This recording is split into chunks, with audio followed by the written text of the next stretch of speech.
What's up, everybody? Happy Tuesday. Junkies back with you live on 106.7 The Fan and the Team 980 here in the DMV.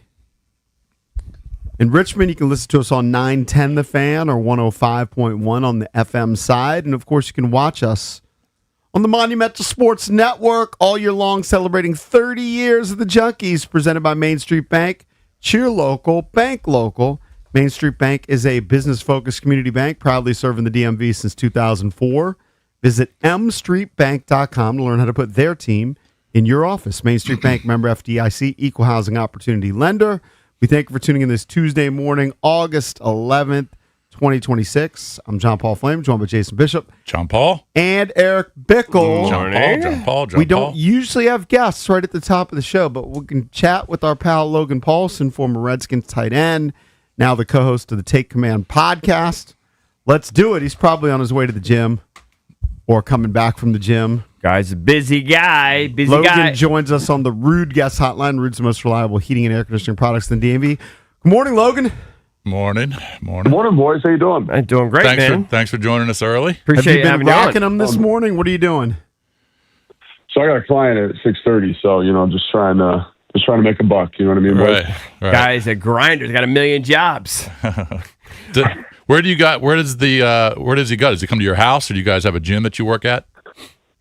So yeah, there's a PT clinic about 5 minutes from where I live, where I can kind of get most of the stuff I need to get done. A lot of people out here actually have like personal gyms, like nice personal gyms out in Loudoun County. So sometimes I go to their house, but recently I've been going to this PT clinic, which has been really convenient. So is it like young football guys, or is it just training in general? It just depends, man. Like I've got a couple guys, like I'm training a soccer player who's going to college, or training soccer moms. I'm training like a retiree. It just depends on, your fitness goals. And and it's good for me because it helps me learn kind of new approaches, new philosophies. So yeah, I like the diversity of it for sure. All right. Very cool. All right. So obviously the major news over the weekend is the Tunsil injury. Obviously devastating, no question about it, one of the best in football, but they do have a replacement who they were successful with in 2024, which leads me to believe, as a fan of the team, I'm not objective, I'm just a fan, that Coleman can be serviceable. He proved that in 24. The schedule this year, Logan, as you know, I think it's very daunting, especially first 11 weeks. I don't know how many games we'll be favored in. So that's a different challenge, but how well prepared is Coleman to fill in for Tunsil at this point? Yeah, it's interesting. I went back and watched the 2024 stuff, and I was like, I kind of remembered it in the same way you remembered it. It was very, this is very good. He's awesome. And there was a little bit up and down, but it makes sense because he's a rookie.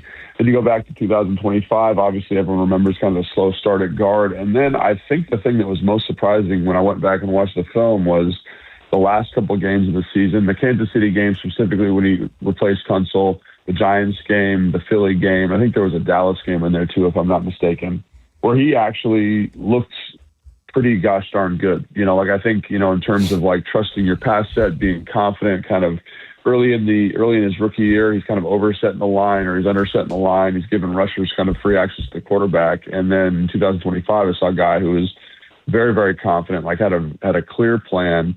And then, obviously in practice of the last couple of days, you've seen that same plan kind of continue to develop. Like he was pass blocking against Iowa the other day. And Iowa's been giving everybody fits in practice. Laramie, Connerly, Trent Scott, name your person.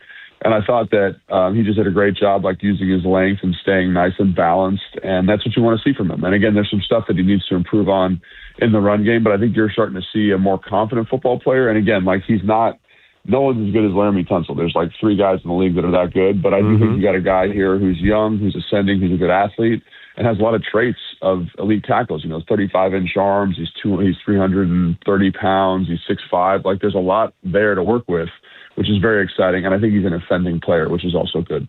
So do you think over the course of the season, Logan, not having Tunsil out there will be an issue, or do you think that Coleman can just get better? And of course, they'll probably help him out with all the tight ends too. Yeah, I think it's a great question. And I think when you look at Tunsil specifically, like that's a hard question to answer because Tunsil is one of 3 players in the world, right? There is going to be a drop-off to Coleman. And that's not an indictment of Coleman. That's just how good for people who maybe don't watch a lot of O-line, like that's just how good Tunsil is. Like you're going to have a sack, you're going to have a TFL, you're going to have some type of explosive defensive play because he's not out there. Now, I do think you can mitigate that because I think Coleman's pretty good, right? But he's just not one of the best in the world at what he does. So I do think yes, Coleman looks better from 2024, 2025 got better. I think he looks pretty solid in training camp. And I think he's going to be a very, probably a serviceable plus type of replacement for him, which is really exciting to have that guy on the roster already. But again, it's not Laramie Tunsil, and there's a reason you go out and pay him and make him one of the highest.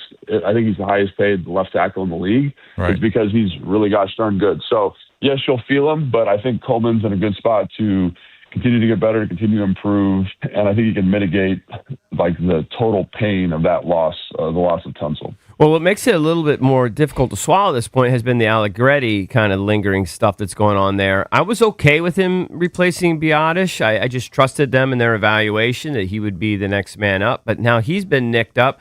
I'm not hearing great things. I don't want to say disparaging things about guys, but I'm not hearing great things about Julian Good-Jones and some of these other guys. I know Goldman's a rookie. Can't expect him, 6th-round pick, to really be ready for prime time if Allegretti's not ready. I know Coleman actually was even talked about at some points that in a pinch he could maybe play center if need be. So I'm kind of just worried overall about the depth of the O-line. Where are you at sort of center, and how concerned are you with sort of what's going on with Allegretti and who may fill in for him?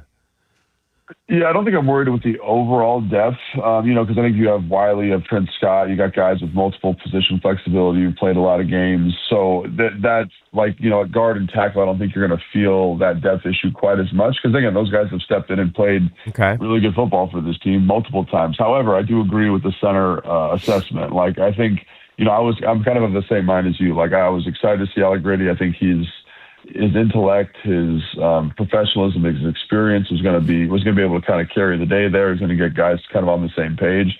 But this is an important time of year to kind of cultivate that, that intellectual muscle here and make sure I'm on the right page with everybody. And not that Julian Good-Jones has done poorly. I actually haven't felt him at all at camp in a negative way. I just think you want to make sure. I just trust Allegretti more. I think he's played. This is his 10th year in the NFL. He's played in Super Bowls. He's been around high-level competitive football for a long time. And so I think it's the same reason you go out and you sign Stephon Diggs. There are guys on the team that are talented and they'd be good enough to be that number 2 receiver, but you've got a guy in Stephon Diggs who's done it at a high level, for a long time. So when those moments come, it's not overwhelming. And I think that's kind of how I felt about Allegretti. So again, not that Julian Good-Jones had a bad training camp by any stretch of the imagination. Again, in some ways it's been very, very solid, good, I'll say.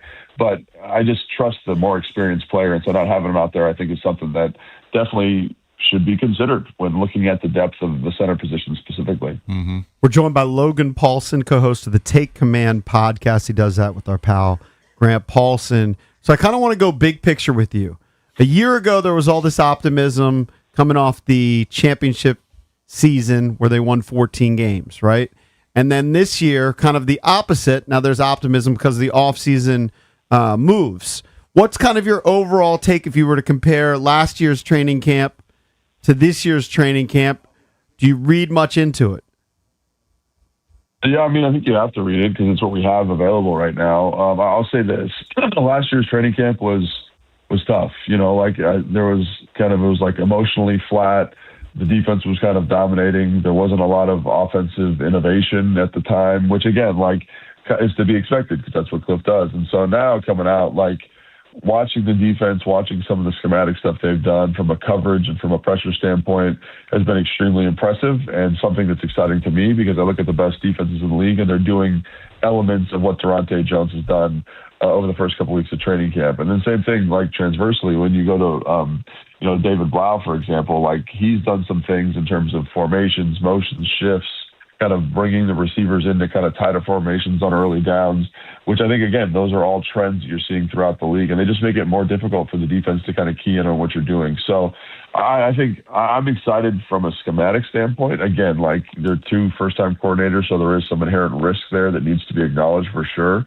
But I trust this scheme that David Blau is bringing, and I trust this scheme that Durante Jones is bringing, and they seem to be coaching and executing it to a high level. So I'm much more optimistic than I was last year, for example. But, like, where does that get you? I think it's the ultimate question. Like, does that get you to 11 wins? Does it you get 12 wins, or are you a 9-win football team? Like, I don't have a great answer for you because, like, as you know, you guys covered this team for a long time. Like, it really comes down to how this group, offensively, defensively, special teams, how it gels, and can they stay healthy, and can you ride some statistical variance in a positive way like you did in 2024?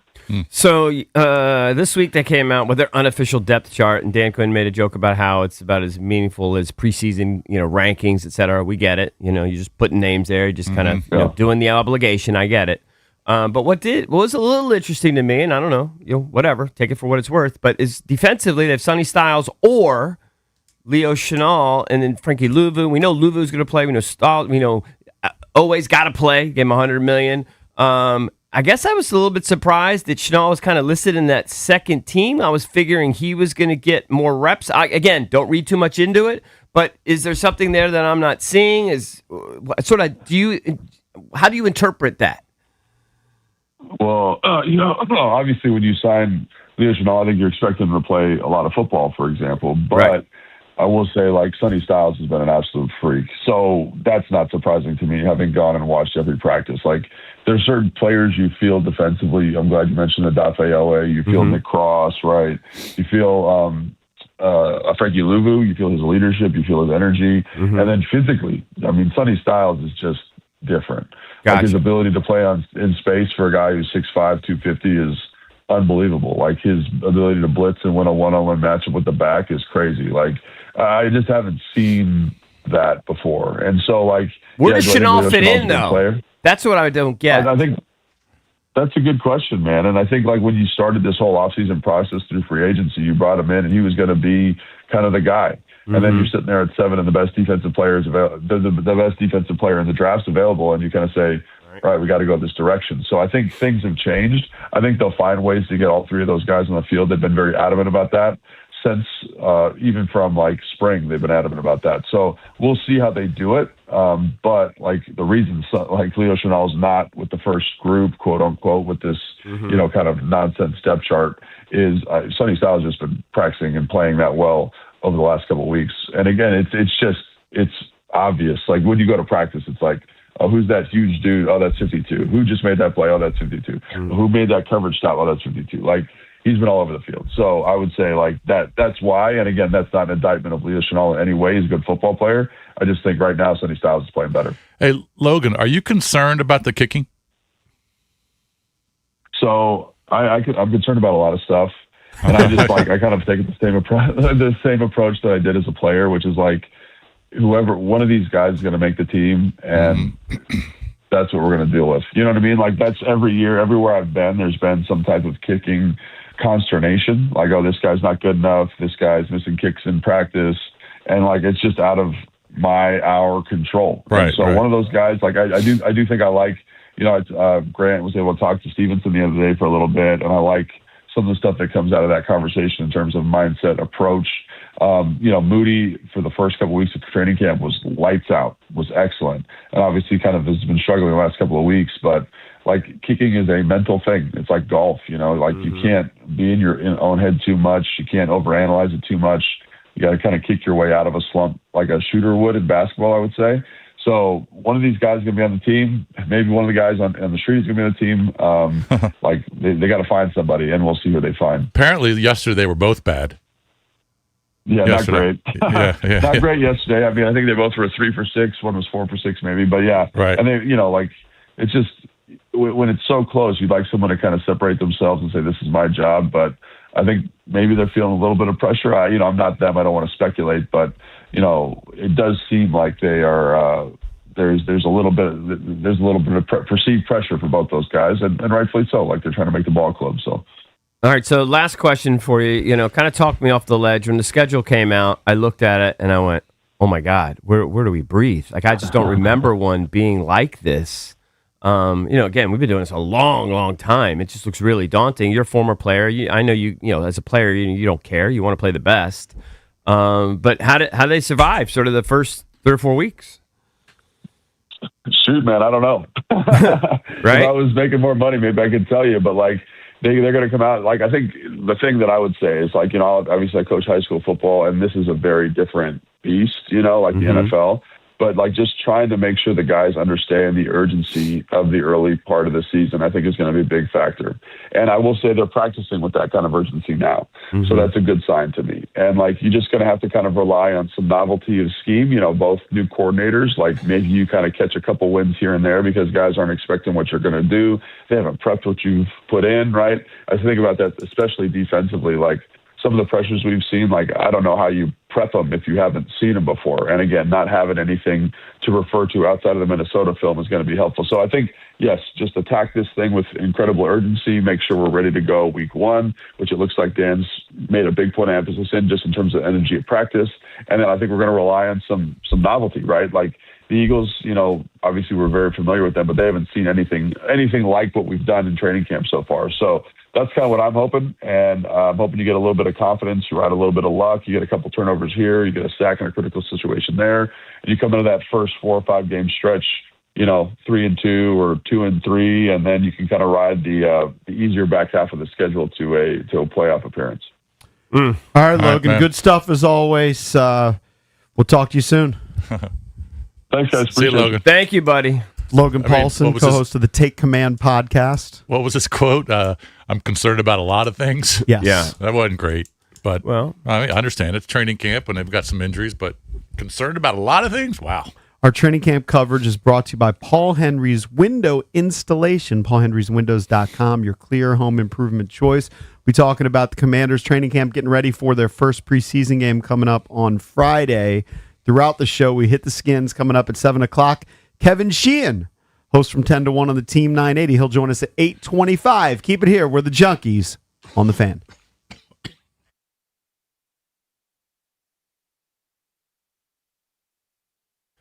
All right, guys. We hear from listeners all the time, and this one really stood out. A JFK listener named Kevin had been putting off selling his home because he thought he'd have to sink a bunch of money into repairs first.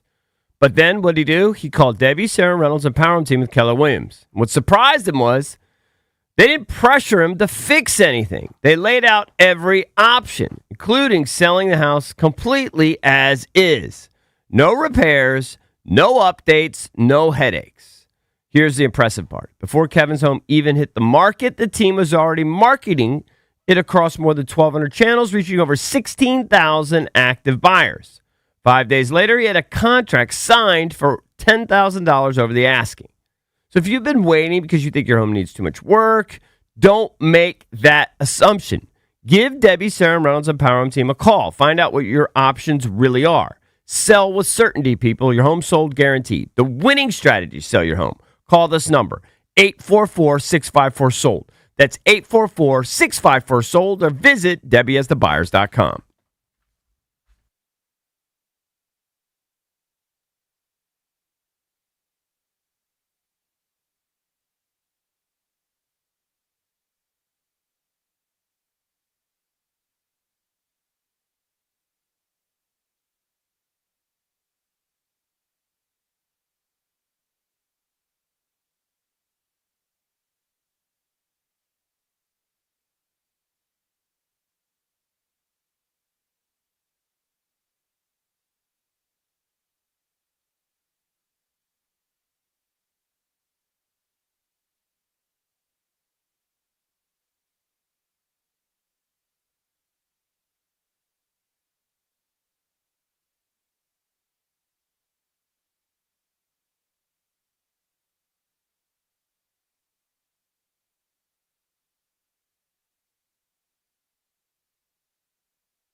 Welcome back. Chucky's coming to you live on 106.7 The Fan and the Team 980. Great to have Logan Paulson on at the start of the show. Yeah. No, I just wanted to comment that when he said he had a lot of questions about this team, I think there are a lot of questions. I mean, who knows? I mean, I actually think it's going to be very difficult to make the playoffs.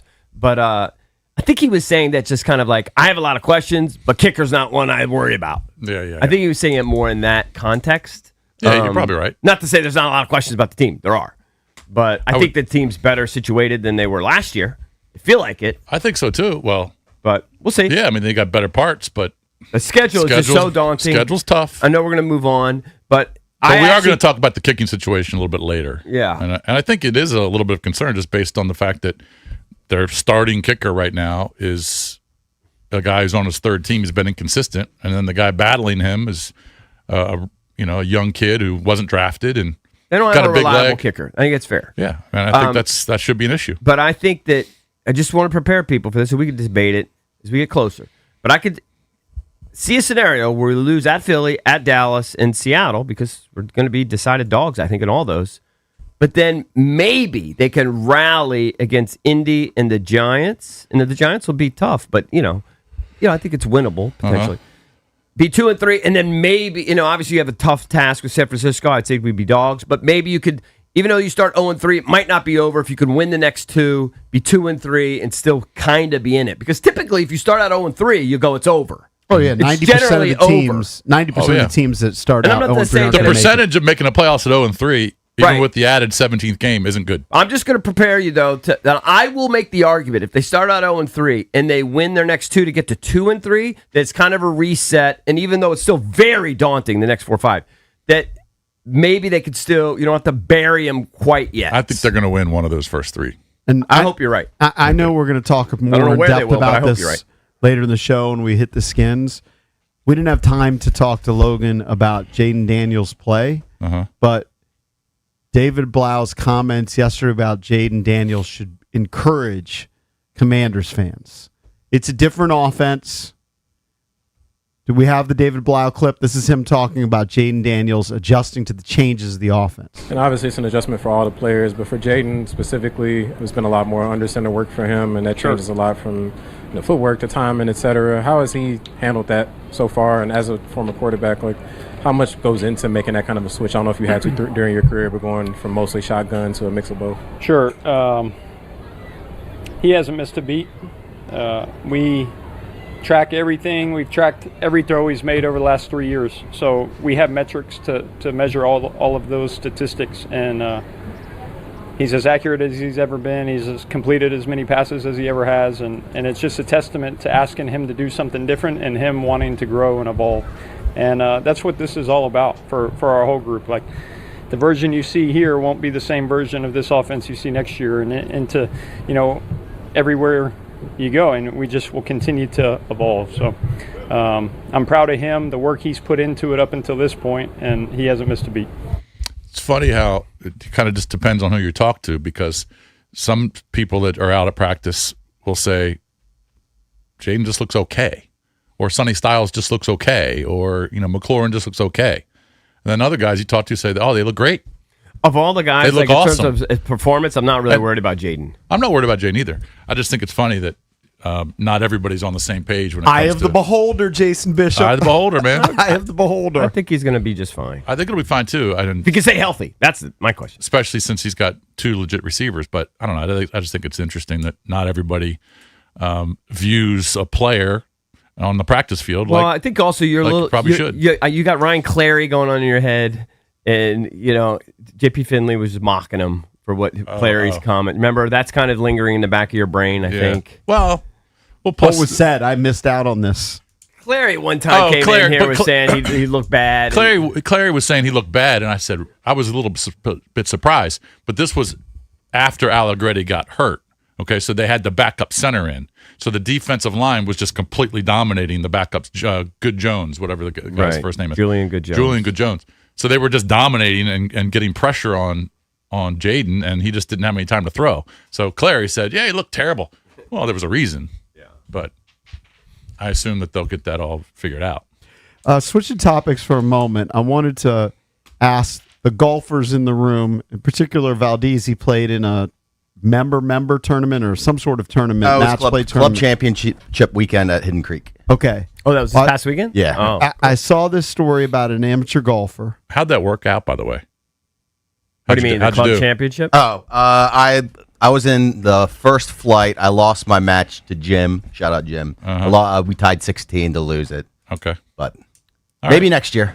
All right, that's There's cool. always next year. Always next year. Man, it was hot as heck. too. It was not fun. And then even though I lost my first round match, I went out and I was watching some of the guys at the creek afterwards, and it was miserable on Saturday compared to Friday. Yeah, it was just so and hot. I'm going, oh my God, thank God I'm not doing Blessing this you today. lost. Yeah. But I saw the story about a guy who had to resign his membership at a club. So a couple of you guys are members at golf clubs. So he was playing in, I don't know the type of match play tournament, whatever, but it was a member tournament. And he's a former college golfer with a 2 handicap. And he did the move where he went before the tournament and he placed the ball in a cup and he faked a hole-in-one That's crazy. Oh, I did see that. in a yeah. tournament. That's crazy. So he lied about it, about acing the hole. Well, hold on. and I guess he got caught. Wasn't he playing with other guys? Here, I Maybe can it's a one-on-one match and it's a blind tie. I don't know. Jason, let me explain it to you. This what makes him a bigger POS than just cheating. So he goes to the green, parks his car by the maintenance shed, and like puts the ball in the hole. Okay. And then before the round starts, they're like one of the first. I think they're like the first group off. It's a foursome. He says, I'm expecting a very important phone call. My grandma's sick, Yes. and she's like on life support. Like the phone calls should be imminent. And so all the guys say, dude, no worries, man. Like, I get it. I'm sorry. I can't believe you're out here playing. And you're like, he goes, yeah, whatever you need to do. So by the third or fourth hole, he has a phone call come in or fakes a phone call and then says, hey guys, the call's coming in, like while they're on the green finishing up. He goes, here, I'm gonna grab my club and I'm gonna hit for the sake of time, or whatever. And then when he gets off the phone, everyone's coming up to the tee box where he said he had just hit, and they ask him how he does. He goes, dude, I think I hit it pretty good. I think I'm like right next to it or on the green. Actually, he told his partners he thinned it. Oh, Okay. so he played the whole solo while the said other he 3 guys thinned were it. behind him. He said he thinned it but couldn't see where the ball ended up. Yeah. So he goes up with the group, and then all of a sudden there's a ball in the hole, and for the member, there's a huge cash prize. It's a whole sweeps for anyone who gets a hole in one, and so some of the members at the club were a little suspicious, like, oh, that doesn't sound right. He went up and he hit the ball, and then he claims he got a hole in one. They asked the superintendent, and the superintendent goes, yeah, we got cameras there. We can just go check it out. They saw the video of him basically making a divot next to the hole, putting the ball in the hole, and he didn't even hit the ball in the par 3 and claimed he got a hole in one. He wasn't thinking about the cameras all over the He course. probably had no idea, that the superintendent had Right. cameras I'm glad they posted busted up, him. and he got busted. What a liar. What an idiot. I mean, what a What a dum-dum. liar. But People it does are seem crazy. extreme that. So, hold on. So, I don't know. It seems extreme that he has to. So he got kicked resign out of the from club? Oh, you Well, they gotta probably would've resign. kicked him Yeah, out. I mean, he has to Dude, get kicked nobody's out. going to be friends with you. yeah, no one's going to play with you. I mean, ever. it's over. And he says he's getting. I don't know if he's getting death threats. But he said his family is getting like threats now. Well, yeah, I mean, he's a piece of garbage. And he did that strictly because of the financial prize of getting the hole in one. Yes, Yeah. because there is like a hole in one pot kitty or sweeps for the member that they're doing at the club. And what's Gotcha. sick about it is he's a good player. He's a +2. Is that what you said he was? It says Or two two. handicap. Two or He's a plus two- two. He played college golf. Right. I Yeah. mean, he's a great player. Yeah, very good I mean, he player. doesn't need to do that. Right. It's Well, crazy. it's I mean, the prize pool probably had to be $10,000-$20,000 if every member is chipping in a couple yeah, bucks. he can't. He has to resign his membership. He can't be a member. What's what was his age? Is he a young guy? I think he's a younger guy. Yeah, I mean, worst nobody part can be is- friends with him. The Right. worst part of it is, all right, it's bad enough to cheat and fake a hole in one, however he did it, saying he thinned it on a blind shot, whatever he did. But then to use your mortally ill grandmother, it reminds me of the Johnny Fairplay on Survivor deal. Yeah. Oh, My man. grandma's dying, or she. Because died. people are going to give you the benefit of the doubt if you're like, Yeah. my grandma's dying. I got. Of course. Well, just also think Well- of how calculated it is that you drive up to the green, like through the maintenance shed, in your car at 6 a.m. before your 7 o'clock tee time. Yeah. take a ball, throw it on the ground so it creates a divot, and then put it in the hole. Because you know you're the first group off. Yeah. That's crazy. By the way, if you thin it, Well- you don't really create a divot, do you? You could. Depends how thin it is. Yeah. Yeah. Well, people just don't. There are cameras everywhere. People just don't think about it. They're everywhere, especially at golf courses. I actually wouldn't think that there would be on a golf course. I honestly wouldn't. Well, It wouldn't like occur on to a me. shed. It wouldn't Yeah. occur to me. Well, also it's by the maintenance yard, so Yeah. that's probably why, because there's equipment there. You don't want people stealing it. Yeah. I'm sure you guys have played with guys who cheat, right? Well, I mean, yeah. I mean, I've played with guys that were literally. I mean, he had guys, 8 foot strokes and he- wedges and stuff. And Yeah, he yeah, said he yeah. got a 5. I saw you hit it 8 times. I used to Okay. play No, with this guy. I've played with guys who, if the ball's in the rough, he'll kick it out of there. I've seen it. I've seen him do it. But sometimes I don't say anything. I just Right. That's just If I'm that's not the way playing it it for is. money, I don't care what they do. Yeah, because That's not a match. I don't say care. that You do all the whatever you time. do. I say if there was no match or whatever, say you could write 1 on your scorecard You for do every whatever hole. you Doesn't want. bother. My quote of the day every day is, "It's not the U.S. Open, buddy. Yeah. You do whatever you want to do." Right. That's how I If you feel good about your score at the end of the day. But I had a former neighbor. It would bother me a little bit because we were the same level of golfer. Mm-hmm. So this is years ago. We were shooting like 95 to 100. Okay, not good golfers by any means. But he would hit the ball in the woods. Mm-hmm. Somehow it would come out, and he'd hit it past the flag. He'd chip, might 3-putt, and I'd be keeping track of scoring. What'd you get? Uh-huh. It's got to at least be a 6 or a 7. You're like 5. Yeah. Like okay, Right. it gets annoying. Yeah. I mean, I just can't worry about it. I don't worry about it. Yeah. It just. I mean, I don't- you're driving. in a, That's if you're- irrelevant. If you're in a cart together I know, and but your that- neighbors or something like, Yeah. then the dude's gonna say he shot a 92, and Well, who he shot a cares? 102. Right. Well, who cares? It's irrelevant. But when you're playing for money, like Yeah. that situation, Yeah, that's different. That's big time. Or prestige for a club tournament like Correct. that. Correct. Just normal bragging rights, cheating, whatever. Do you, buddy? So you believe Oh, he's done. He has to find a Zach new club. Holland is vermin? Well, he has to. Zach Collins, I I'm think. not gonna say he's vermin, but he needs to find a new club and probably change his name. A new club in another state. Yeah, he needs to find a new club and probably change his name. Well, he has resigned from his membership in St. Louis of Winghaven Country Club. Yeah, what a which dummy. is located in O'Fallon, Missouri. I don't know. Saw that story, and Valdez just played in the tournament. How bitter would you have been if you found out That would your never opponent- 'cause happen at Hidden Creek. Scrupulous people over You there. were tied at 16, right? You said you guys were tied at Yeah, 16. yeah. If you found on 17 as a par 3, whatever. 17 is a par 3. isn't it? Okay, it's 17, the par 3. Maybe you had a guy down there, blind shot. He hits his shot. It's decent, and some guy rolls it like right by the I'd be pin. better. I'd be better, but would never happen at the creek. Right. I did see a guy one time I was playing with, and we were playing for nothing. We're just playing. We're even playing, and he just leaned over in the rough. He drove his car over, leaned over in the rough. And I saw him just toss the ball in. Oh, you did? And I was like, What are you doing? We're not even playing, man. Who cares? Yeah. But he did this surreptitious, like, no way looking, like, just threw his ball there. Tried to see if you were Like, looking. Yeah, and I was like, why are you even doing that? Who cares? It's just weird. People are weird. I was thinking about you yesterday when the storm. Did the storms come through your neighborhood? They were big yesterday. I was in actually Ashburn. riding my bike, and my wife called me, and she's like, "What are you doing?" And I go, "What do you mean? I'm going for a bike ride." Right, there's And she storms goes- coming. Yeah. And it started to get windy, and she's like, she didn't say deadly storms, but she's insinuating that they're like deadly storms. Well, and she actually panicked me. Yeah. And I had to turn around, and I'm racing home to get home. Well, they were only deadly if you lived next to some big trees, and those trees were getting Well, that's thrown exactly all where I over the was. place. I was in the middle of the park. There was a tree, and I love the storms. You guys don't care about storms. I do. So I was sitting out on my front porch with my dog, and my dog gets freaked out with the thunder, and so she was sitting there next to me. But there was a tree in my neighbor's backyard. It must have been 100 feet tall. I thought that thing was going to blow over. I mean, the gusts that were coming through my neighborhood yesterday had to have been 50, 60 miles per hour. I thought that tree was just going to blow away.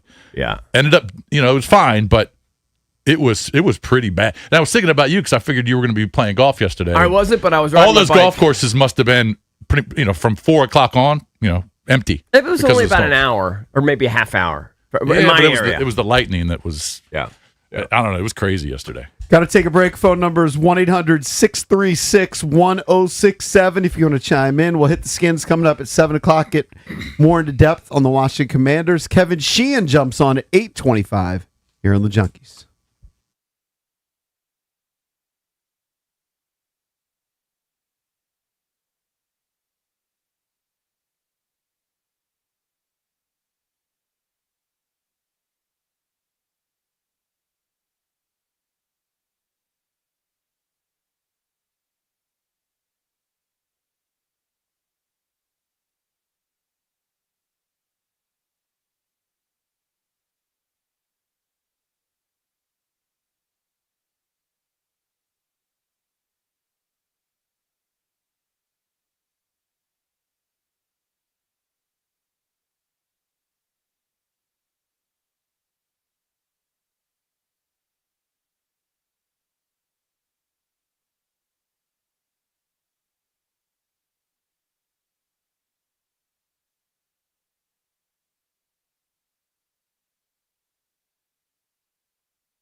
Welcome back. Junkies come to you live on 106.7 The Fan and the Team 980. We'll hit the Skins coming up at 7 o'clock, but there's some pictures that have gone viral of the Buffalo Bills' new stadium. Yeah. Highmark Stadium.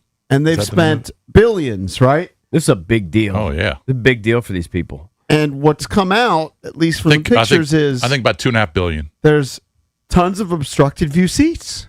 Well, not just that, but if you look at the scoreboards, they look really small compared to the size of the stadium. Mm-hmm. This is the first time I've seen it. So the Just seeing Bills are the pictures Bills of it. just missing the mark everywhere because there was a lot of negative reaction about their alternate helmets. And their uniforms. I thought even the uniforms looked terrible.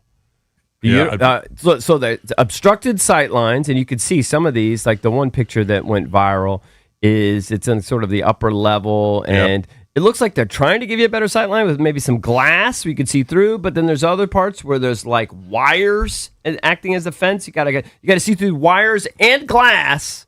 I mean, that seat's worth about $20. Now maybe $5 to I defend don't know the how Bills. how they botched that. No, to When defend the they're- Bills, I've heard them claim that these aren't sold for football games. What are These they- seats. That these tickets might be for concerts. Okay, it's a good excuse. Well, wouldn't you still have an obstructed view? Don't Depending know. on where the stage is, I guess. Maybe I don't depending know. on where the stage is. That's the claim. You know, we're all looking at the same stuff on social media and reading the Yeah. stories. That seems to be the defense by Buffalo, but it's definitely not a good look when you spend all that money. Yeah. And of course, Washington is going to have a new stadium in 2030. You'd pray that doesn't happen. Well, I'm sure there are some. I'm sure it's unavoidable to some extent, right? That when you design a stadium, that there are going to be some obstructed view seats. It's probably unavoidable, but you better be clear about it, and you better charge a discount for it. You got to know up front. You can't say there's not a bad seat in the house, and then you're behind a pole or you're behind a fence or whatever the hell it is. Yeah, and I guess, as Jason mentioned, there are complaints about the scoreboards not being big enough, especially in today's era where these scoreboards are massive. Yeah, those pictures of those scoreboards, they look really small compared to the stadium. I do remember growing up when we would go Surprise. to Baltimore Orioles games, if we happened to be underneath the deck, that there would be an obstructed view of these huge columns sometimes. But that stadium was all, I mean, again, I think some of that's unavoidable, but that stadium was built in like the 50s or 40s or whatever the hell it was. And a modern stadium today, to put it in perspective, I mean, obviously you know how rabid the Buffalo fan base is. They had 50,000 people out there for practice to kind of debut the stadium. Yeah. And I'm sure everyone was all jacked to go and see the new stadium, but there's just, everyone's going to criticize. I mean, Yeah, I mean, no stadium's perfect. That's right. But That's right. the pictures look terrible. They look pretty bad. Hopefully, it's But only you a would- few. especially the obstructed view. If you pics. bought a ticket and you spent, I don't know, $125, let's say, because you can't be spending that much to be that high up, right? Yeah. And you get in that seat and then you can't see. You can't see half the field. Yeah, that's brutal. Yeah. I know I went to an event recently where I was given a seat, and I was given the seat. I didn't pay for it. But I mean, I was right behind a pole. Yeah. I mean, That's terrible. I could only see 2/3 of what I was trying to see. Uh-huh. I'm not going to talk about it too much. Right. I don't want to, out the. I was given the ticket, but I mean, I was behind a pole, and I couldn't even see the scoreboard. Like I didn't even know what the score was. You weren't Well, loving it. I think that this is something of fans not there and not being in the stadium, not fans, people on social media probably having no idea what they're talking about. And I mean, like the Bill said, that those seats are not for football. But I'm reading a recap of fans from the other night, and they say that the stadium is absolutely unbelievable. The seat architecture in the new stadium is magnificent. They managed to play seats closer and lower to the field. The openness is awesome. The intimacy of the seats is first class. I think this might just be one of those things where people just like to pick on things. And also about the stadium, about the video board. Yeah. It has no roof. I mean, you're comparing it to SoFi or wherever where they can hang it from the roof. So you got to. Well, I could. Yeah, I mean, I guess I there's think a- the Ravens stadiums. They made those pretty big. I don't know. I'm not. Maybe there is a limit on how big you can make it. It just looks small compared to the stadium from that picture. I compare it to the Ravens. I think the Ravens done a good job with theirs. Yeah. So, I don't know. Like I said, I think it's unavoidable. You're going to have some obstructive views. but Matt, there's always going to be architecture. someone who dislikes it. There's always going to be that person, that faction of people that just Right. Well, that's what he's saying. There's- That there's gonna don't criticize Don't it. overblow it. And also, it's like the law; they have to put obstructive view. If you're not going to be surprised, you get there and you got something blocking. I your- hope you're right. I don't know that. I mean, at least for the ones with the hanger in front, like the side I mean, of the this thing with the fence panel. in front of it and the glass. It's one thing if I had to watch it through glass, that'd be tilting. But you also got to watch it through like the wired fence. when the new Commander Stadium is built, fine, when in 5 years, the overwhelming majority are going to love it, but there's always going to be people who hate it. They're going to have a problem with it. It's just the way the world is. And then it can change. When we first were going to FedEx Field, whatever they're calling it now, Northwest. we all thought it was great. Yeah. We did the first I've show. never we did had the a first huge broadcast. problem with it. I've never had a huge problem with North, other than getting in and out of it. Yeah. I've never had a huge problem with that stadium. Didn't we see the first game? Weren't we at the game? No, Well, we did we the were- first broadcast when like Paul Tagliabue No, I know, came. but didn't we go to the first game played at FedEx? I'm not sure. Didn't they play the Cardinals? Is that the one where Clinton Portis scored? Westbrook caught a think you touchdown. might be right. I thought we were there. Yeah. I'm sure we I think so. I think we were doing- That's probably the last game I went to. I'm sure we were there. Yeah. No, we did a bunch. We used to do a bunch of stuff over there. No, I know. It did fall into disrepair, and I can remember being there years later while Snyder still owned it. I used to love going to there and just, shocker, drinking on the club level and just hanging out on all the leather couches and Just everything. watching the and TVs, Just, yeah. watching, hanging out. And then through the years, those things just fell apart. They were like ripped, and it was like embarrassing. Yeah. But I will say this: I ran into somebody the other day. Can't remember who it was. You guys might have been with me. And they were talking about how much the Harris Group, even though they're still only going to be there another 3 or 4 years, or whatever, they're pumping so much money into that stadium to make the experience better for the fans. Oh yeah. I mean, they're really putting money in there, and not just little surface level things. They're making dramatic changes to make it better for the fans. So hopefully people notice it. Well, when Cakes and I were talking to Mark Klaus at the Commanders the media happy hour, Yeah. and we talked to him for 20 minutes about the new stadium and all Yeah. this. I mean, this stadium hasn't even been built yet, and not even started, and all the stuff he's got to deal with 5 years prior. It's crazy. There's just a laundry list of things you got to take care Oh, I of. would never want to take that on. Yeah, and then he's sure, the, he's the main Miss guy. Utility He's the man. Oh yeah. Well, just before they did. I mean, they're just clearing out the area now, but yeah. and it probably should only take about, I don't know, two and a half. Once they get the area completely cleared, it's about 2 years to build it, maybe 2.5. But they're still 5 years out. All right, let's bang on a few of these calls. Let's go to let me see here. Let's go to Mike. Mike, what's up, What's up, buddy? You're on with the Junkies. My father-in-law has season tickets, and he was there with my brother-in-law this weekend. I think their biggest complaint were the Jumbotrons were too small. Yeah. And then they also felt that with all the renditions that they've seen, it almost like it spoiled like the intent, like they knew what to expect almost. So there was like it almost like spoiled their experience because they almost saw like all the renditions and like there was nothing exciting to see.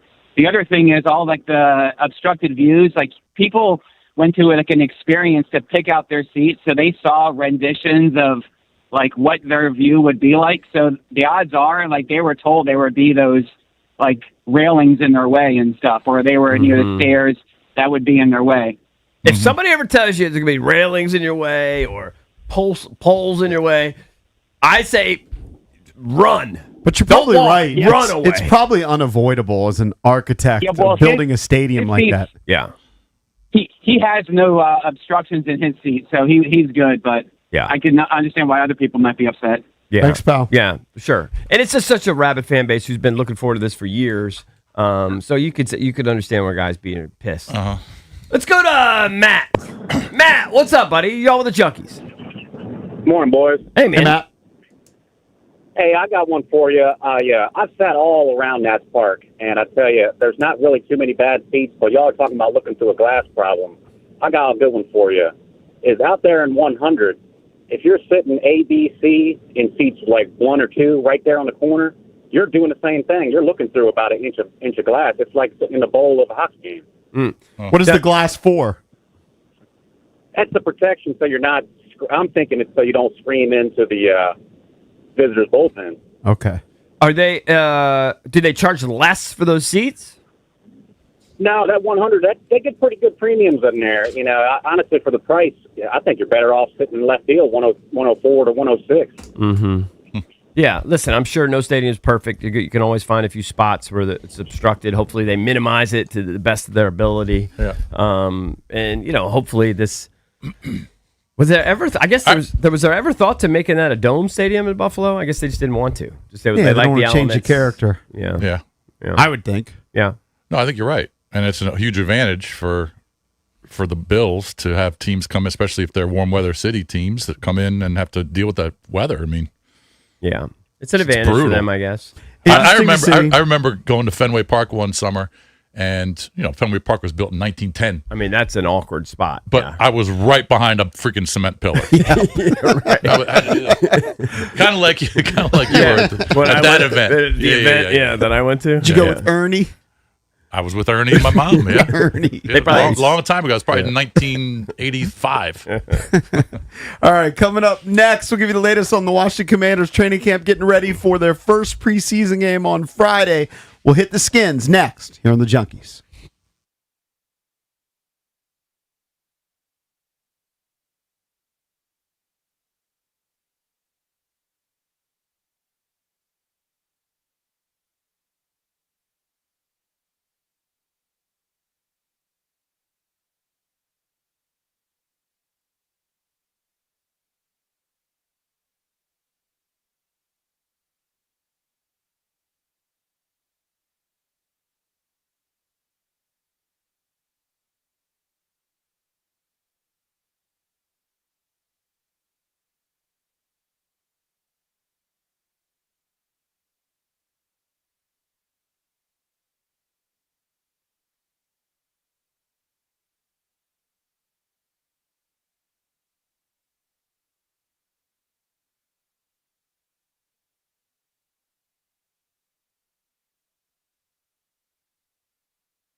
We're brought to you by Reynolds and Power Home Team Keller Williams Realty. Football is back in D.C. this week. Commanders with a busy few days ahead. Joint practice with Miami tomorrow in Ashburn before the preseason opener against the Dolphins Friday in Landover at 7 p.m. Dan Quinn officially confirmed Monday that third-year man Brandon Coleman will take over at left tackle after the injury to Laramie Tunsil, who'll need surgery on his torn triceps with a specific timetable for his return not known until then. Baseball, the Nationals had Monday off after the weekend sweep of Cincinnati. Nats have won 3 straight and 4 of 5 heading into the first of 3 tonight against the Cubs. 6:45 first pitch for the Nats here on The Fan. With Arizona winning last night, the Nationals now 5 games back for an NL wildcard spot with just 6.5 weeks to go in the season. From the Crop Metcalf Sports Desk, I'm Earl Forsey on The Fan.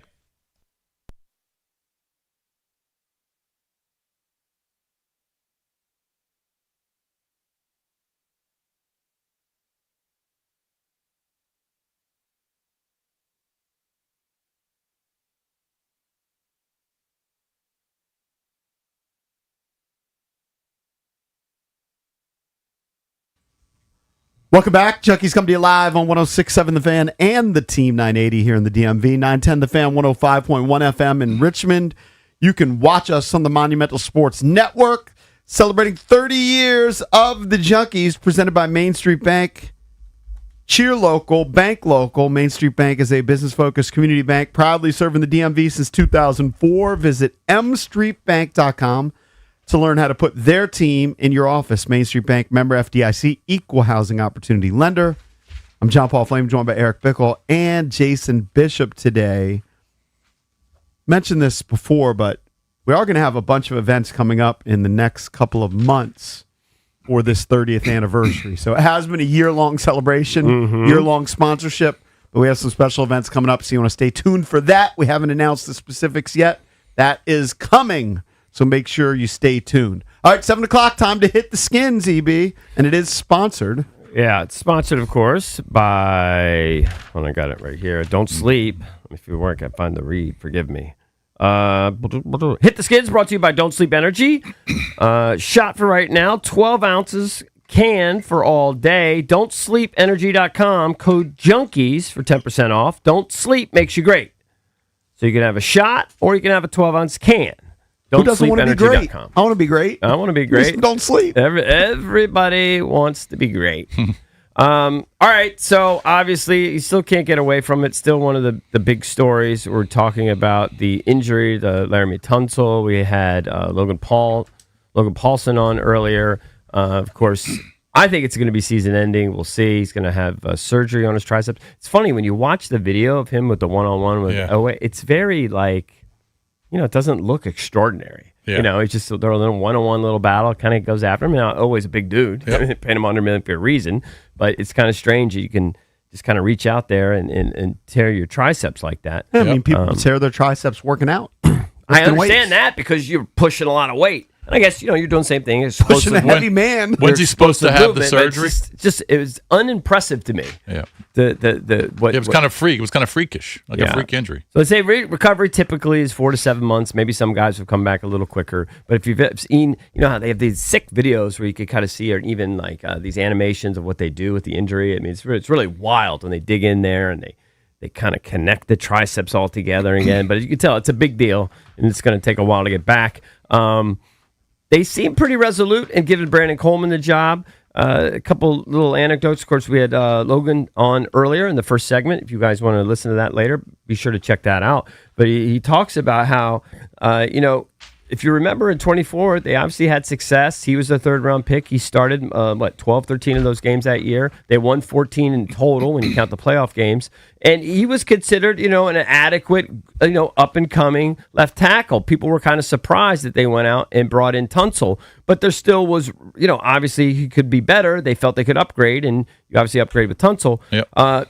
Last year, kind of back and forth, even I think kind of benched even when they moved him to guard for a period of time, but he did start the last 3 games at tackle, left tackle specifically, and graded out very well. So there is some reason for optimism.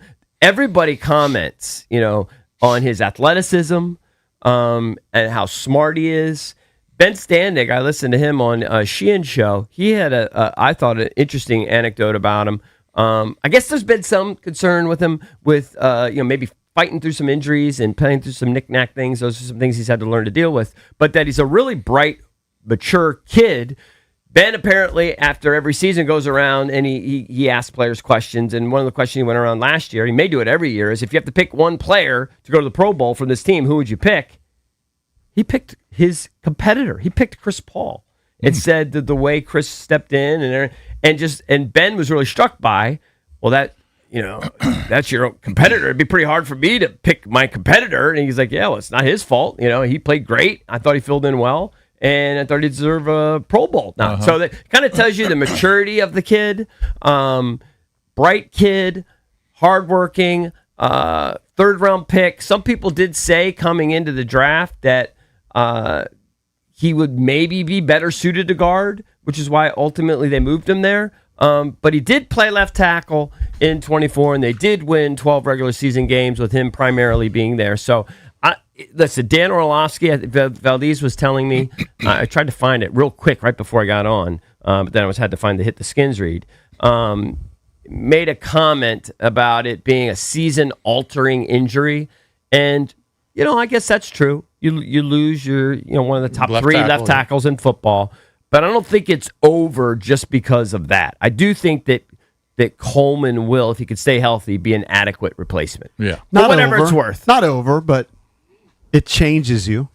Sure. Logan Paulson said it himself. He's like, he was up and down as a rookie, but he was a rookie. He can be good. But Laramie Tunsil was one of the best. So there's going to be a couple plays, which could be defining plays in the season, because when quarterback gets sacked on the blind side, they could fumble. It could be a game-changing play. And so there could be one or two plays that Laramie Tunsil wouldn't have allowed that Brandon Coleman will. For sure.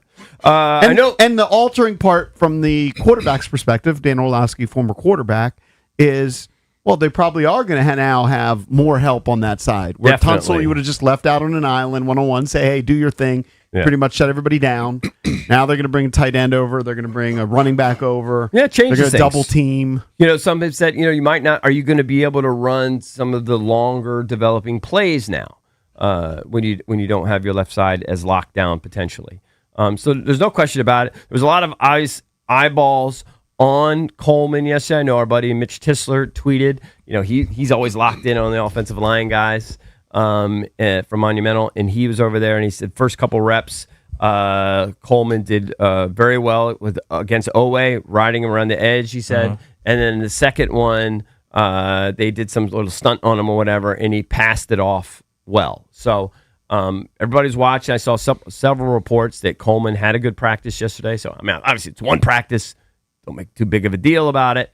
But I think the team feels pretty confident, and I think it's telling that they have signed a few guys, but I don't think any of the offensive linemen that they've signed recently are necessarily guys that are expected to stick. Yeah. And they haven't gone around and dumped, a lot of money into trying to get a replacement or make a move.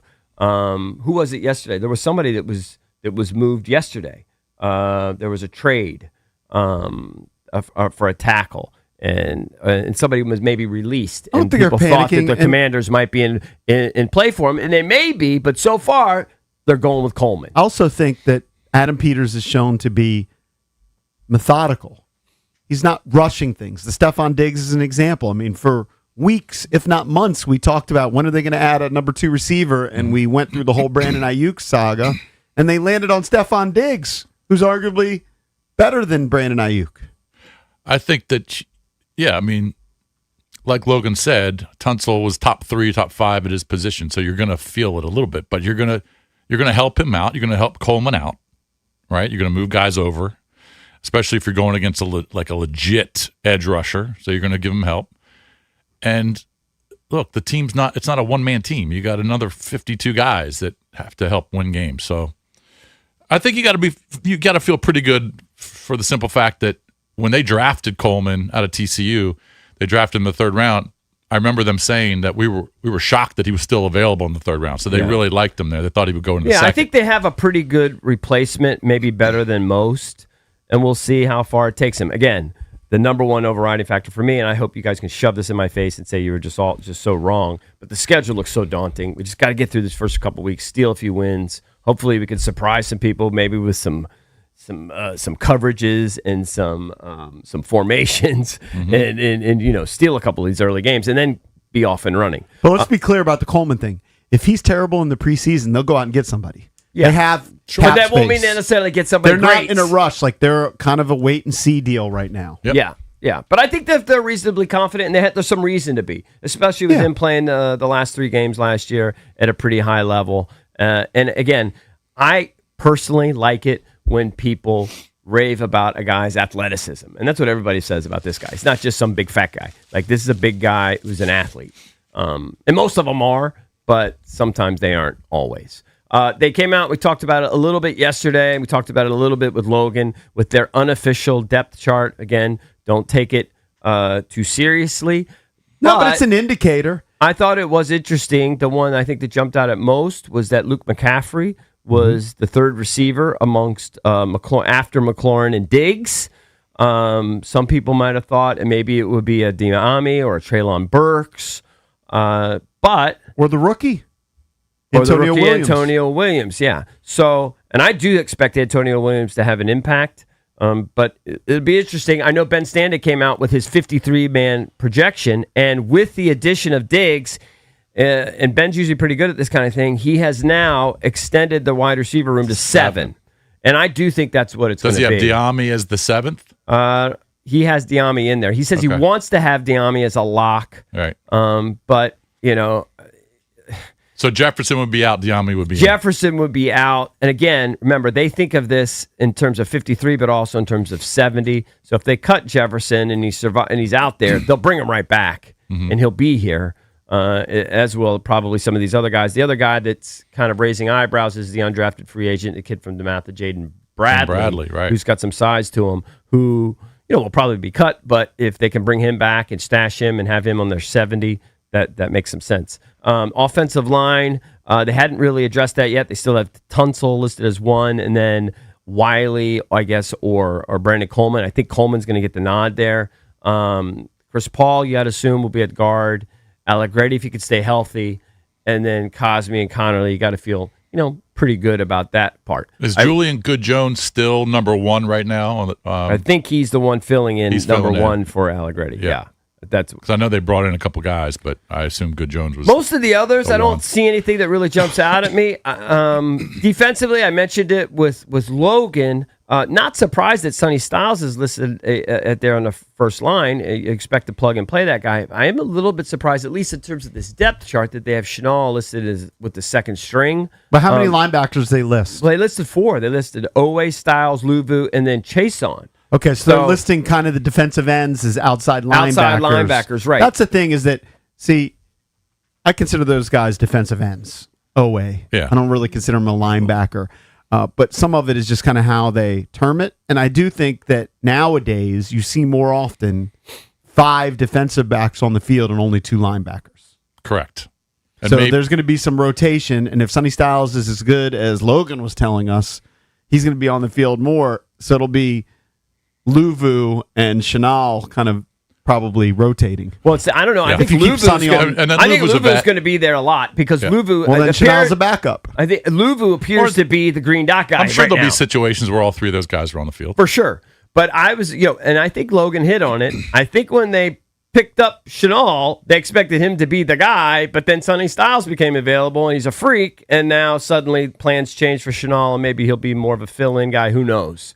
And like JP says, you never know, with personnel defensively, how things will play out. All right, so you got that. I got that. Nick Cross, everybody's raving about him and what he brings. So that'll be exciting. Jeremy Reeves, right now, currently it's Jeremy Reeves or Quan Martin, but I think most people believe Jeremy Reeves got the inside edge on that spot. So that's interesting. Free safety. Corner, there's some question, Amos is coming off the broken leg, and then he, I guess, rolls his ankle or does something there. So he's kind of day-to-day right now. It's a little bit concerning. Is Douglas filling in for him? Douglas has been doing very well by all accounts.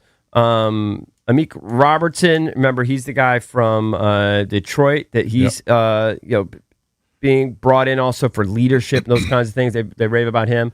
There's still some question mark about how good Mikey Sandstrom really is. I know he's kind of a leader.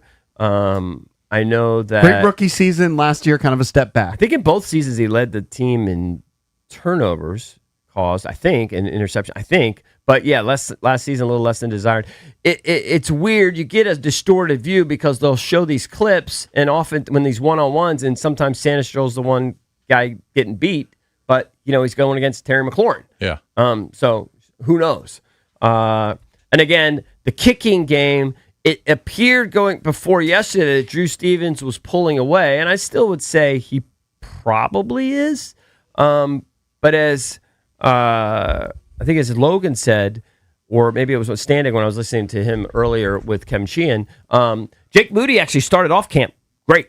Yeah. And then he's hit a cold streak over the last 4 or 5 practices. Missed 4 kicks yesterday, but then Drew Stevens came in and he missed 3. Strikes me that they don't even kick that many field goals in training camp. When we played the David Blau clip earlier in the show, he was talking about tracking every Jaden Daniels pass for the last 3 seasons. And I'm sure the kickers do more, but we always just hear, they went 4 for 6. They went 3 for 6. Why aren't they kicking like 50? Well, they want to wear the guys out. Well, who knows? And these are just the ones. We don't know what they're probably kicking on the side. These are the ones where the whole team's watching. Right. Yeah, this is like pressure situation. Right. So, I mean, they're kicking balls. But also, again, you don't want to wear a guy's leg out. I mean, that is a thing. That is a thing. You can't be kicking 50 yarders every day. Is Stevens currently in the number 1 on the depth chart? Or is I think they still have Moody. Let me look again. I want to check that out. I thought I saw Stevens. No, they have Moody, but it does say or Drew Stevens. Oh, okay. That's one of those or bits. So, again, don't put a lot of stock in it. It is interesting. I do think it's a gamble if you go with a rookie. I mean, Moody might be up or down, but last year with these guys, he was pretty solid. That's why I thought I was a little surprised when they brought in the competition, but I think Stevens has a bigger leg by all accounts, and so you need guys to be a little bit more consistent from like 45 and longer. Like, if a guy has a 45, 46-yarder, today in the NFL, you pretty much got to make that about 85, 90% of the time. Yes. You got to pretty much make it. And he's just been inconsistent. He's been a little over his career. I know last year he was pretty good. Yeah. Pretty good, but he's been inconsistent for his career. Yeah. Now, remember, tomorrow, big day. That's joint practice. Joint practice with the Dolphins. And, I know just yesterday we were debating, how much you're going to play Jaden in the preseason. Remember, these are almost more important than those preseason games. Correct. So Jaden's going to get a ton of work. And these joint practices, it gets feisty. They really go after it. It's a real time, really, where they're trying to kill each other. You see them when they're hitting sometimes, they let each other go because they're teammates, right? Every once in a while it gets carried away. But when these joint practices, they're hitting. 1-800-636-1067 is the number. Our training camp coverage brought to you by Paul Henry's Window Installation. PaulHenry'sWindows.com, your clear home improvement choice.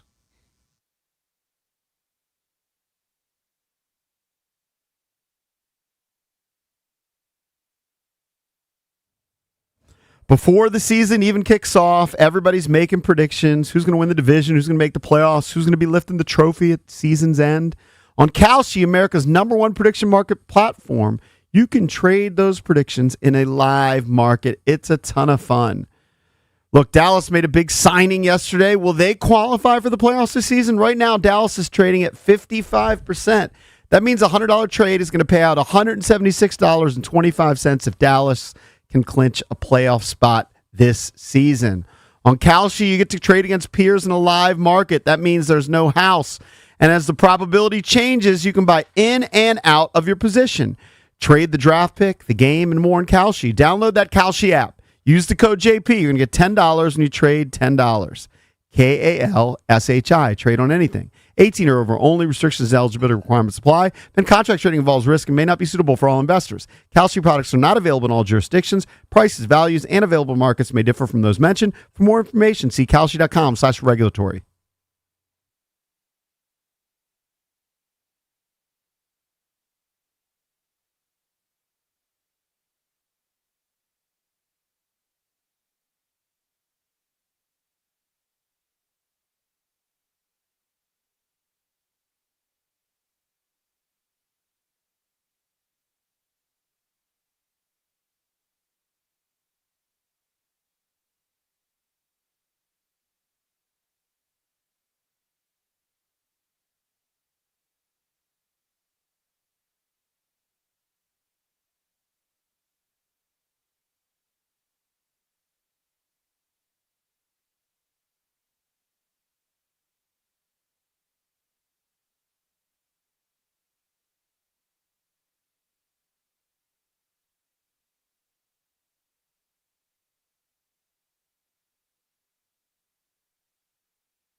There's a lot online on this show shortly. There was a lot of discussion about the Christmas Day NBA schedule and whether the Wizards, the new look Wizards with AJ DeBonsa, will be part of the Christmas Day schedule, which typically includes 5 games. And I think I kind of spurred on a lot of this debate. There's some argument as to whether or not I'm in this bet, but I kind of have deemed the Wizards a sexy team of 2020, kind of like I did the Commanders last year. Now, it blew up in my face. Commanders were awful.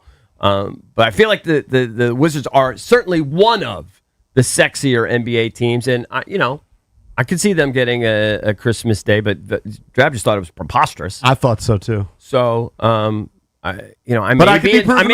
may be involved in this bet. I may not. I don't know. I checked the book. It says EB's in. Me, you, and Cakes are all in. So, and the bet is exactly that the Wizards will play a Christmas Day game. Right. And if they do not, we owe Drab $5 each. Right. If they are playing on Christmas Day, then Drab gives us $100 each. Well, a nationally televised game, though, right? I think the language is just Christmas Day game. Well, I think they're all nationally televised. I think so.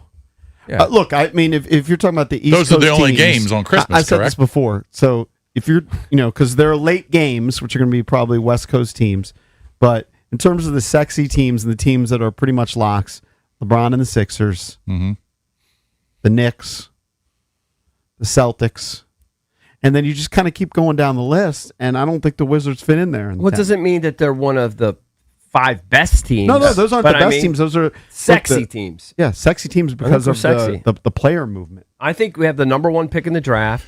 Yeah, Trae Young and Anthony Davis. That's pretty big 3. Is that as sexy as the Sixers? But I would put the LeBron. I put LeBron ahead of them. As the Knicks, the defending champions. I put those ahead of them. But you have 8 I know, teams. but I can name a bunch of teams. You're banking on them playing each other. They may not be playing each other. They can still be showcased on Christmas Day without. But I think there are 10 teams that, like, are they sexier than the Miami Heat? They just added Giannis. Like, I can keep going down the list. Okay, keep going. But last year wasn't there? I can't remember what unsexy team there was on the schedule, but there was at least 1 or 2. I don't think they're just going to put just the same old. They're going to put the Lakers out there. They're going to put the an up and Spurs. coming team. They're probably going to put OKC and the Spurs. Sure. Right. Now we're already at like 6 teams that we've agreed on. Lakers, Knicks, Philly, Miami. All right, that's 6 teams. You still need 4. So anyway, they're going to unveil the Christmas Day schedule shortly. I mean, Boston. I would assume Boston would be like on in it. this hour, right? So stay tuned. Probably, as soon as they in this do segment sometime, they're going on one of these morning shows on national TV. I think Today Show. I still maintain I think we're one of the sexier teams, certainly an up-and-coming team. I still think we have a shot at this.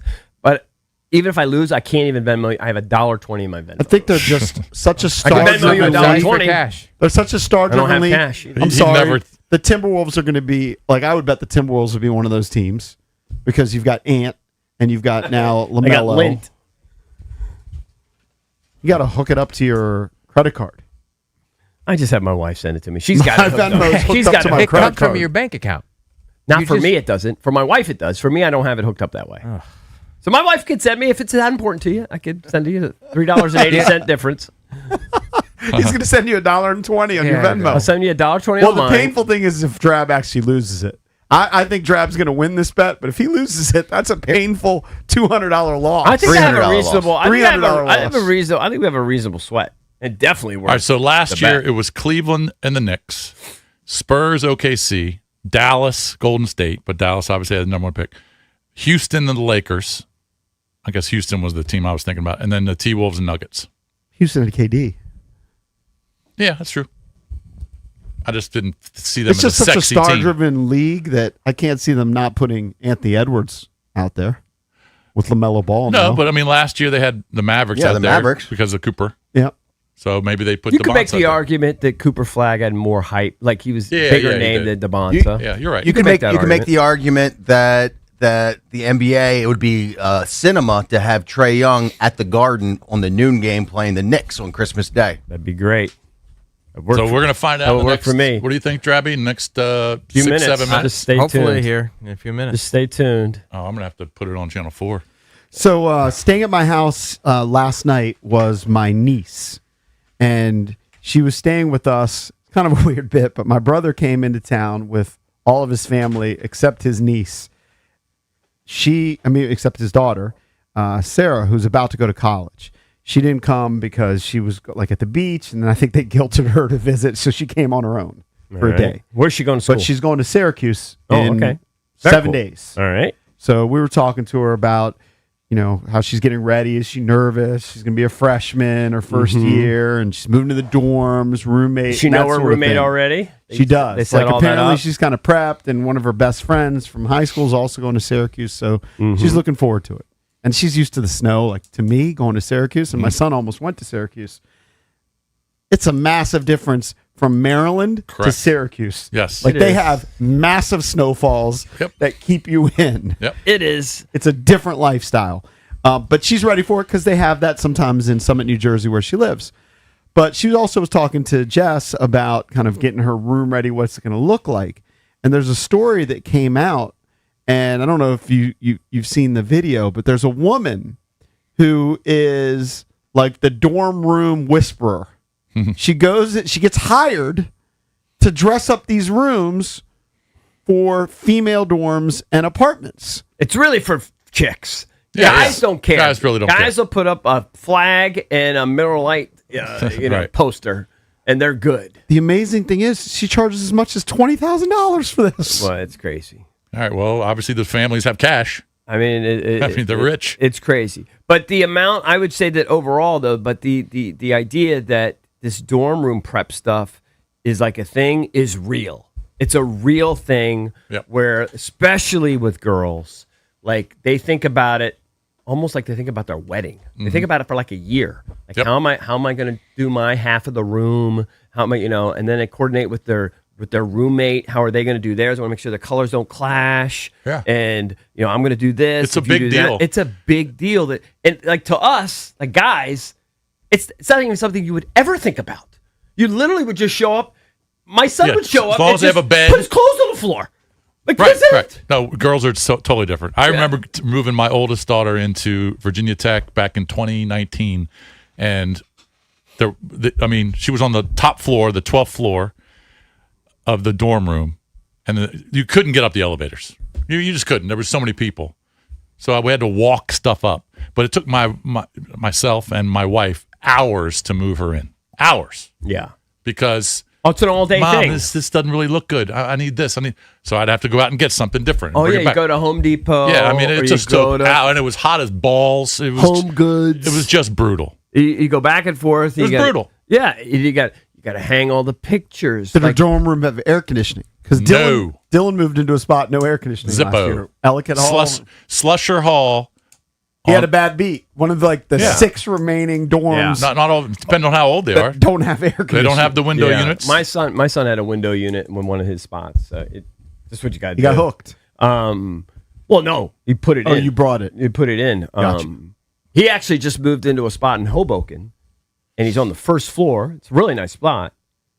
But he noticed that he used his girlfriend's air conditioning unit. He threw it in the window. But he noticed that he's on the first floor, that the window just goes up and down. Like it's not locked in. So a guy could just open up the window, push the thing in, and just go into your room. Yeah. So that's like immediately going to be addressed. Right. You got to figure that, put some plywood or Right, some lock the nails window in up. there. You got to lock the window in because the windows on the first floor were unlocked and there's no, you put a window air conditioning unit in, all you got to do is lift the window.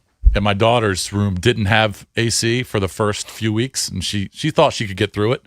She was only going to be up there 12 weeks, but eventually, once late this June summer, came, she said, "I got to get a window unit." Yeah. So she was up high. second floor. Second floor, yeah. So someone's not going to climb into your second floor window. No, it's pretty safe there. You don't have to worry Hoboken's about that. actually Yeah, pretty but she safe. had that incident, right? Oh yeah, and at Tech. Yeah, I mean it was Brutal. safe, but she had that incident where somebody snuck into the suite. Well, no, we're right? talking about Hoboken, but yeah, at college she had that. Yeah. No, I remember That was just a drunk student thinking he was in his apartment, but it could have been a lot worse. Yeah, it could have been worse. I remember Meg's first day in college. It was an all-day thing, and it was her wife. My wife and her. Sure. They were, and Yeah, you're just along for the ride. I was literally laying on the bed.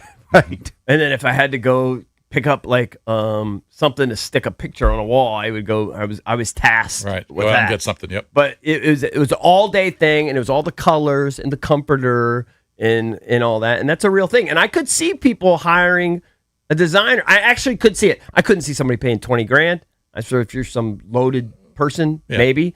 But I definitely could see someone paying a consultant. But now with social media, I think what they do is they probably stealing what other people's ideas are on social media. It's so easy with AI. My wife uses just ChatGPT, but she wants to redesign an office or redesign a kitchen. She just says, want to redesign a kitchen, and then it comes up. Yeah. And then she goes, hey, we could do this. I'm like, we don't have the money. Right. Like, that's great.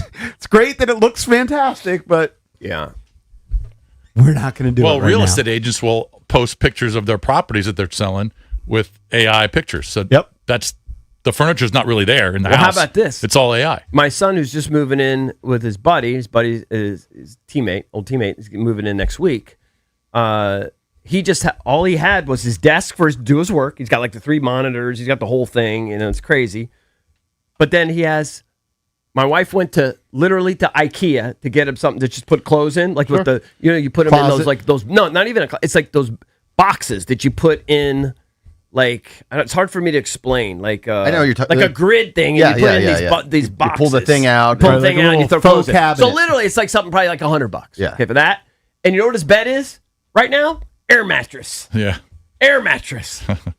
An air mattress I got from Dick's for $150 that we used at the beach. It's good that he already has the girlfriend because we're not going to win over many new ones with that setup. It's actually not bad. It's a pretty firm air mattress. You get a pretty decent air mattress these days. I thought you were going to say he had a Murphy bed, ones that come out of the He wall. talked about getting a Murphy bed, but I think that we actually talked about it.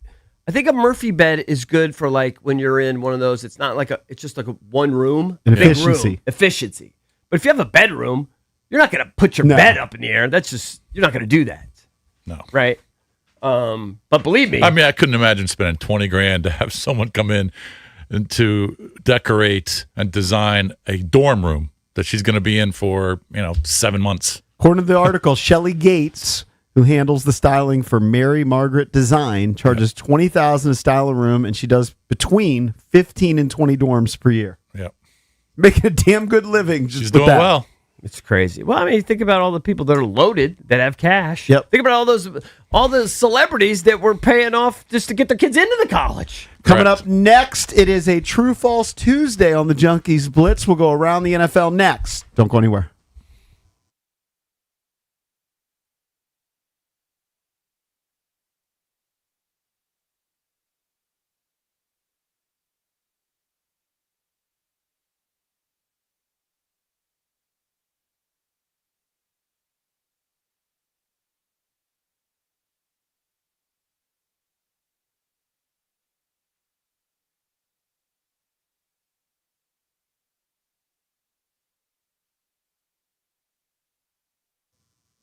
All right, guys.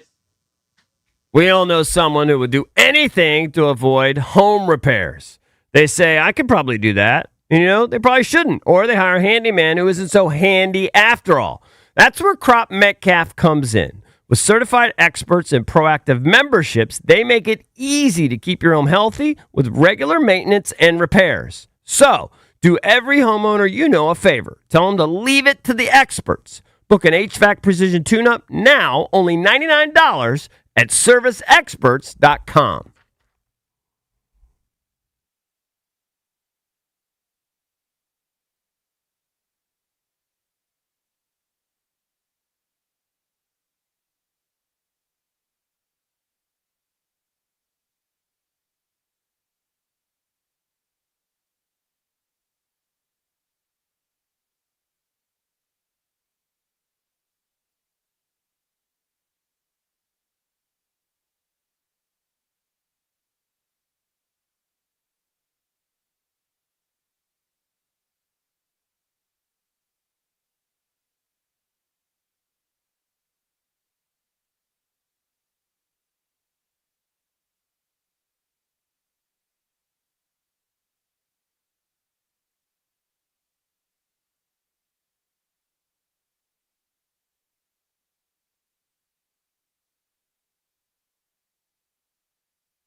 All right, we're going to push the Blitz back a segment because there's this drama. Big bet on the show. Drab could lose $300 in the next couple of minutes. Let me tell you something. It all comes down It would really to please me, too. the release of the Christmas Day schedule. Mm-hmm. EB has declared the Wizards the sexiest team in the NBA. Or one, I'll say one of the top three. They already released the opening night schedule. I think there's 3 games. Right. Are the Knicks? Who are the Knicks playing on the opening night? Sixers. Sixers Knicks opening night. Banner ceremony. That's the sexiest game possible. Yes. And then what's the second game? I think there's Boston against Detroit, and then that's at 3 p.m. And then I think it's San Antonio Thunder Spurs. So it's later. making you they're nervous. doing the opening night. There's some thought that they're not going to have these same teams duplicate and do both. Certainly not all of them. Well, I thought those might be the matchups on Christmas Day, at least. Yeah. I looked last year. The opening night had some of the same teams, but not the same matchups. Right. Yeah, I think you're going to have mostly the same teams, and then toss in some West Coast teams that have glamour players like the Lakers. I throw in the Timberwolves. Maybe Steph West Curry, Coast maybe team. Golden State. Well, just thinking out loud, just hear me out on this theory. What if the NBA just accepts that the NFL took over for Christmas Day with their Netflix games, and now you can put the secondary teams, the up and coming teams, on Christmas Day because the NBA heads are going to watch it regardless. So you don't have to waste and burn all these big matchups that you can not counter program against the NFL. I don't think that happens because they're clawing for every rating point This guy's possible. not built for marketing. I mean, it's just what a terrible idea. I'm spitting it out That's there. like Cakes' pitch to play at the Johns Hopkins Stadium. What a terrible idea. Yeah. No, but I understand what you're saying. Just don't burn it. Terrible idea. Drab wanted to remake The Godfather yesterday. That is true. I did say that. Who's playing Marlon Brando's role as the Godfather? Russell Crowe. Okay. All right, it's on. It's on. This is the opening week schedule. I think she botched it. I think she showed Miami on her note card, by the way. Maybe. In the tees. Will this go better than the Commander's introduction? I hope so.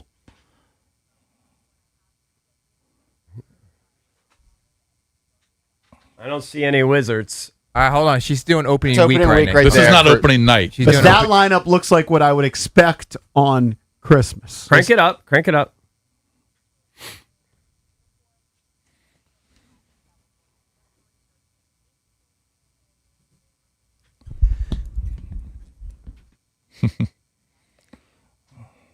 The Snow Time Lakers.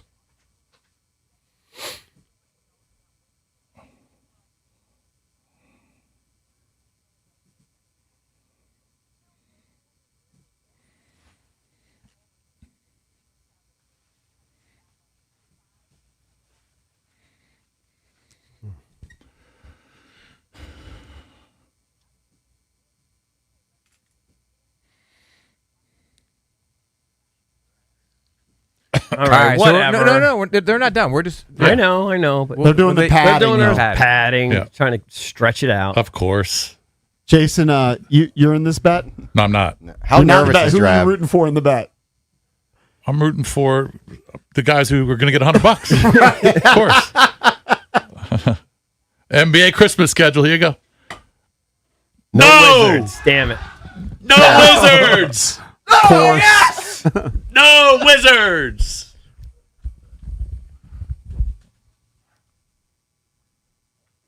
It's the exact teams that Of we course. predicted. Yeah, you're right. I told you they'd put the Timberwolves in there. Spurs, Knicks, We knew that- Heat. And I remember the last time we Sixers, mentioned Lakers. I said that, Yeah, you're right. that Jokic would be in it, and you knew that Doncic would be in it. Yep. Somebody Shocker, sent me, they've somebody got sent me LeBron $4, going back so to I have LA. $5 to send you. Nice. All right. All right. You dodged Drabby, one. You Drabby dodged one there. avoids. You were You got sweating nervous for a second. You were sweating it. No, I was excited. There was no chance. Right. I We don't all think wanted there They're was to not do no well. like EB likes to say it. They're not one of the top sexy teams. I think I'm not saying Then the top team. I think They're yeah, not I in the think top 10 sexy. sexiest. I think sexy. What? I don't know. They're not in the top 10 sexiest, EB. All right. Well, they are to me. All right, so Christmas Day, you have Spurs, Knicks, Heat, Celtics, Sixers, Lakers, LeBron going back to LA, and then you have the West Coast games, Thunder, T-Wolves, and Nuggets, Warriors. Yeah, it's a Yeah. star-driven league. It is. And You're AJ right. DeMonte's boring not a to me. star yet, and they don't believe in Trey Young Wizards and aren't there Anthony yet. Davis yet. All right. I mean, you I got your $5. thought there was a slight chance because of DeMonsa, but obviously the NBA didn't. Well, when you said Cooper Flagg played in it, but I do think Cooper Flagg's He had a hype bigger- going in he had was bigger much hype. higher. I agree. I agree. But it's Doesn't still mean the he's a number one better pick. player. Still number one pick. I thought it was just overall with Trey, with Anthony Davis, with DeMonsa, and then the young players that I like. But okay. I thought we were going We to take lose. advantage of Drab's NBA hubris. Well, it's okay. I mean, I'm an NBA savant. Okay. I mean, all right. I always still bet like on us. Drab. No. I bet on me always. Oh, you'll be broke. You keep betting on you. Yeah, I always bet on me. I don't bet on others. Oh boy. It's just $5. So $5. Yeah, but for you, it was really 300. You dodged That's losing true, yeah, 300. Yeah. I mean, that was a great sweat for my $5. So no Wizards on Christmas Day. When we had David Falk in studio yesterday, the super agent who had 8 number 1 picks, is that what he said? Yes. He was the agent for 8 number 1 picks. I know he had Patrick Ewing, he had Allen Iverson. Did Dikembe go one? He said he had Can't remember. no. I don't think so. I don't think he had. I don't know who he had. He said he had John Lucas. I mean, He had whatever. Lucas. He had Elton Brand. He had, Yep. Those did were all he have number 1 picks. Othello Harrington? Where did Othello go? He Oh, went he was later. not number 1. Yeah, he had all the Georgetown guys. He said he didn't think Anthony Davis was going to play a game. He still doesn't think Anthony Fourth. Davis could play a game. Yeah. I'm kind of. I've always been of the thought that maybe he wouldn't play, but it's like so late in the game. I'm kind of convinced. And I was watching those highlights yesterday. I was like, damn, he look good now. I don't know who they're playing against. But, I mean, They're probably G League guys, college guys. sprinkled in pros. I think Falk college had guys. James Worthy too, didn't he? He talked about Worthy yesterday. Yeah, I thought he had Worthy. they have him coming out. Not sure. Doesn't matter. No. Super agent who's in the know, but he's just kind of speculating. I will say, if you're a Wizards fan and you're watching these summer highlights, what are they calling it again? It's not a rebuild. Jump season. It's jump season. If you're watching jump season highlights, Yeah. there is reason to be optimistic. Oh, I'm definitely I mean, optimistic. Trey in his what did he play? 5 games for him. Yeah. Yeah. In his 5 games, he was the microwave. Like he would only play 20 minutes, but he put up 20 points. Well, beyond that, Well, as that's you what just he's gonna said, do. excitement with the ball, moving the ball, his creativity. I don't know. I was thoroughly excited watching him Falk play. was not a fan. Hey, EB's so downtrodden. Valdez is okay with it. You can tell EB's mood that was- the Wizards No, no, didn't it was, make hey, it. it was No. thrill for $5. It was thriller. No, it was great for $5. I'm not. Listen, that doesn't diminish my enthusiasm for I the know, Wizards but you one look, iota. you look a little down that they weren't. You were hoping that they would be in there. Sexy team. You'd be able to say, I Well, told he so. Of he course. shouldn't be upset because Drab's best friend, Creepy Trey, gave him the money to pay the bet. Oh. Is that the one who was gave me the fronting you? money? I don't know. Somebody he gave me just the money. texted me. I'm also a little annoyed at Creepy Trey. He's like infiltrating himself on the show. He's buying Bickle gifts. I have a gift to give Bickle from Trey. What? This is the same Trey who bought me the rainbow birthday cake like a week ago. Yeah. Yeah. I didn't know. I didn't realize who that was. I just saw a guy gave me $4. No, I like. He's my good buddy. I love him. Yeah. But he thinks he's like a radio producer now. He's actually kind of tilting. So you know the gift. Is it a shticky gift, or do we not know the gift? Oh, maybe is it a silly jersey? Precise. Oh, we're gonna do the gift now because you have like an outline later. Okay. All I, right. I wish I would have. I wish I would have. Yeah. I wish I would have had It's a this for the jersey. be- I wish I would have had this for the beach.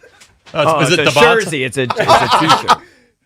It's a DeMonsa jersey. All right. You got a Devonta. Oh, hey. Thank you, Trey. Or you should thank him. he said there's a note in there. I didn't even read it. I was too embarrassed. Why did he give me 2? Oh, he's nubs. He said, "Give me back the size that doesn't fit." And he's gonna return it.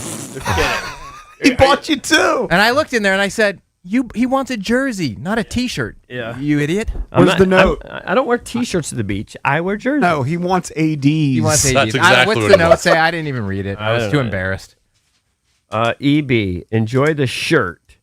P.S. I am not blank. I just know good radio. Trey. Oh, there you go. Did you read it? You did not read it? No, that doesn't shock me. Yeah. Yeah. How did you he's originally meet him? Did you meet him through like Owen Dukes? No, he listened I mean, to I the like Trey. Junkies I fan. look- I had a- No, he's never listened to that. I had a 3-hour ride with him, and he, was perfectly fine. Met him once or twice. Like Trey, I But think now you're calling him Creepy Trey. He's now Creepy Trey on the show. here you go. He No, can he Yeah, won't but like that's his that. boy. No, He'll be no, running he won't away like from that one. No, He he won't. won't like that. Here you go. I'm going to stick with the large. I'm going to put pressure on myself to wear the large. The problem is the T-shirt will shrink, but that's okay. Oh, you're gonna wear a jersey? I mean, I'll work out or something. Or He's not going to wear it to the or beach. do something else with it. You know? Yeah, I'm not going to wear it to the beach. Beach is jerseys only, buddy. I feel like if you're gonna get real ads on the show, you need to spend real dollars and not $20 on a T-shirt. Yeah. Well, and he also gave. Is he the one who gave him $4 for the Venmo? Yeah. Yeah. I guess. So And he bought a was- birthday hold on, cake. wait a second. He was supplying both sides. He was supplying your money. If you lost, he was going to pay for you. No, he was No, not gonna pay for no. me. That's He's hilarious. a Bickle fan, clearly. Yeah. All right. He's using me to get to Bickle. Everyone I'm allowed does to that. have one or two people that like me. Not everybody has that. Is he the new Rom? He's got strategy to get in on I think everybody. so. I think that's what's going on here. There's a lot of Talk 80s soccer going with on. JP. Get a DeBonsa jersey. with Didn't you drive him? Are you the I one did, that drove but I him? drove him. I didn't. I don't think How I does met this him. guy, then. this guy out of nowhere and just I know. Now we talk about him every day. Yeah. I should tell him return both of these and bring a jersey back. He'd probably do it. Should we do that? If he wants the real ADs? Yeah.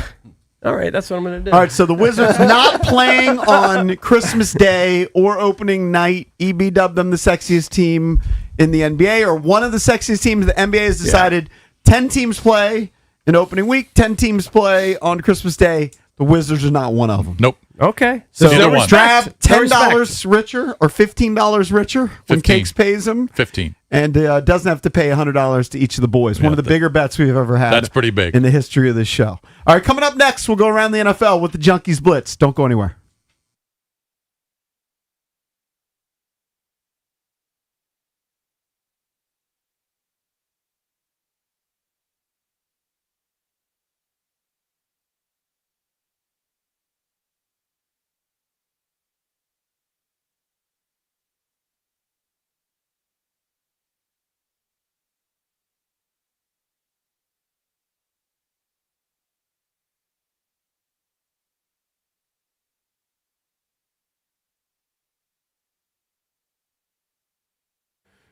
All right, guys, the Junkies brought to you by FanDuel. Baseball fans, big hits get even bigger with Dinger Tuesdays on FanDuel. Customers choose their own reward every Tuesday to use on home run bets. How will you play your game? Option 1, the bet reset. Use this on your wager and you'll get refunded in bonus bets if your bet loses. Option 2, a 50% profit boost. Make your bet, activate your profit boost, and if it hits, that's extra winnings at no extra cost. Make your choice, and the reward will be ready to use on your next home run bet. It's just another reason why FanDuel is the home of home runs. So who are you going to throw your cash on? James Wood, C.J. Abrams, maybe Dylan Cruz? Are you ready to play your game? Just head over to FanDuel.com/local to get started. That's FanDuel.com/local to opt in for daily dingers and make your free pick on who's hitting a homer. Play ball and swing for the fences on FanDuel, an official partner of the MLB. FanDuel Sportsbook is the official sportsbook of 106.7 The Fan. You must be 21 and over. Present Virginia. No purchase necessary. Opt-in required. Bonus issued as non-withdrawable profit boost tokens. Restrictions apply, including any token expiration and max wager amount. See terms at sportsbook.fanduel.com. Gambling problem? Call 1-800-GAMBLER.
It's our first football week in D.C. for the 2026 NFL season as the Commanders have a joint practice tomorrow with Miami out in Ashburn before their preseason game Friday night in Landover at 7 p.m. Dan Quinn on Monday addressed the loss of left tackle Laramie Tunsil, who injured his triceps over the weekend and will need surgery. It's always tough to talk about a player missing time, and especially a great player like LT.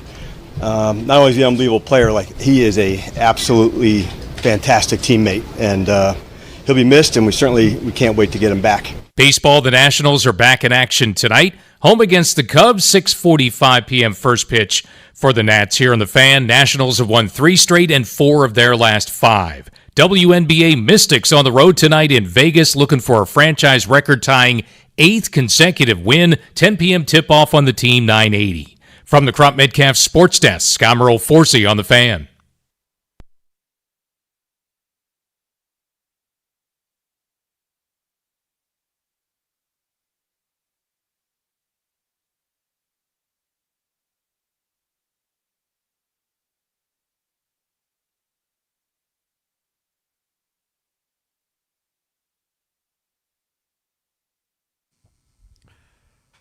Welcome back. Chucky's coming to you live on 106.7 The Fan and the Team 980 right here in the DMV. 910 The Fan, 105.1 FM in Richmond.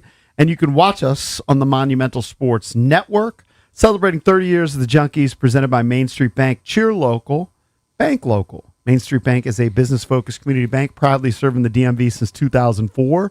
Visit mstreetbank.com to learn how to put their team in your office. Main Street Bank, member FDIC, equal housing opportunity lender. It's Bish, EB, and JP. Kevin Sheehan's going to jump on coming up in 20 minutes. We will check in with our pal Kevin Sheehan, host from 10 to 1 on the Team 980. For right now, time for the Junkies Blitz. That's brought to you by Offenbachers. Upgrade your backyard for game day with outdoor furniture, hot tubs, swim spas, saunas, and more. Shop Offenbachers.com or visit one of their 4 locations. All right, we're going to do True False Tuesday. A couple Cowboys-related stories that I wanted to bring up related to this. So the Cowboys last year made a trade deadline deal where they brought in Quinnen Williams. Yep. He is rich, to say the least. Quinnen Williams, the star defensive tackle, agreed to a 3-year extension worth $105.9 million, including $63 million guaranteed at signing. He's also received a bonus of $31.85 million. So Quinnen Williams, technically not an off-season move, but true or false, the Dallas Cowboys have had a better off-season than the Washington Commanders. They also loaded up on a lot of defense. Similar to the Commanders, they have a new defensive coordinator. If you look at what they did in the offseason, they drafted, similar to the Commanders, a defensive player from Ohio State. They went with Caleb Downs, not Sonny Styles. So they got Downs. And then in terms of additions in the offseason, loaded up on the defense. The big name was maybe Malachi Lawrence. The other games, the other names aren't going to really jump out at you. Okay, Rashawn Gary's D. Winters from San Francisco. Those are big names. Jalen Thompson, who's a safety. I already mentioned Malachi Lawrence is a first-round edge rusher. Right. They had a pretty, especially, well, offensively, they didn't do much. No, right. Defensively, they added some big names. So I would say defensively, yes, they had a better also offense. Keep George Pickens. Yep. Now, CeeDee Lamb was saying, basically, I'm paraphrasing, he doesn't want them to mess it up because he's under the franchise tag, right? Mm-hmm. They want to sign him long-term, but they believe with Pickens and Lamb, deadly offense. Who had the better offseason? True or false? Cowboys better offseason. Total, I'm going to say false. Yeah, I think false too, because you bring up the point that they didn't really do much on offense. I mean, their offense. They didn't really need to. They brought in Sam Howell and Joe Milton. Yeah, they didn't really need to because they got 2 stud receivers. They got a stud running back. They've got good offensive line.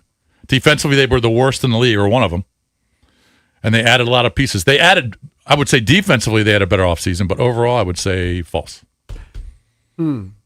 Story coming out of the New York how many Giants camp. How many points were they giving up last year per game? Had to be 30. right? I have to look it up, Right around Jason. there. I'll give you the number. They 30.1 last year. Story coming out of New York Giants camp, Jackson Dart slid after a third down run, and it's getting big news because Jackson Dart gets banged up.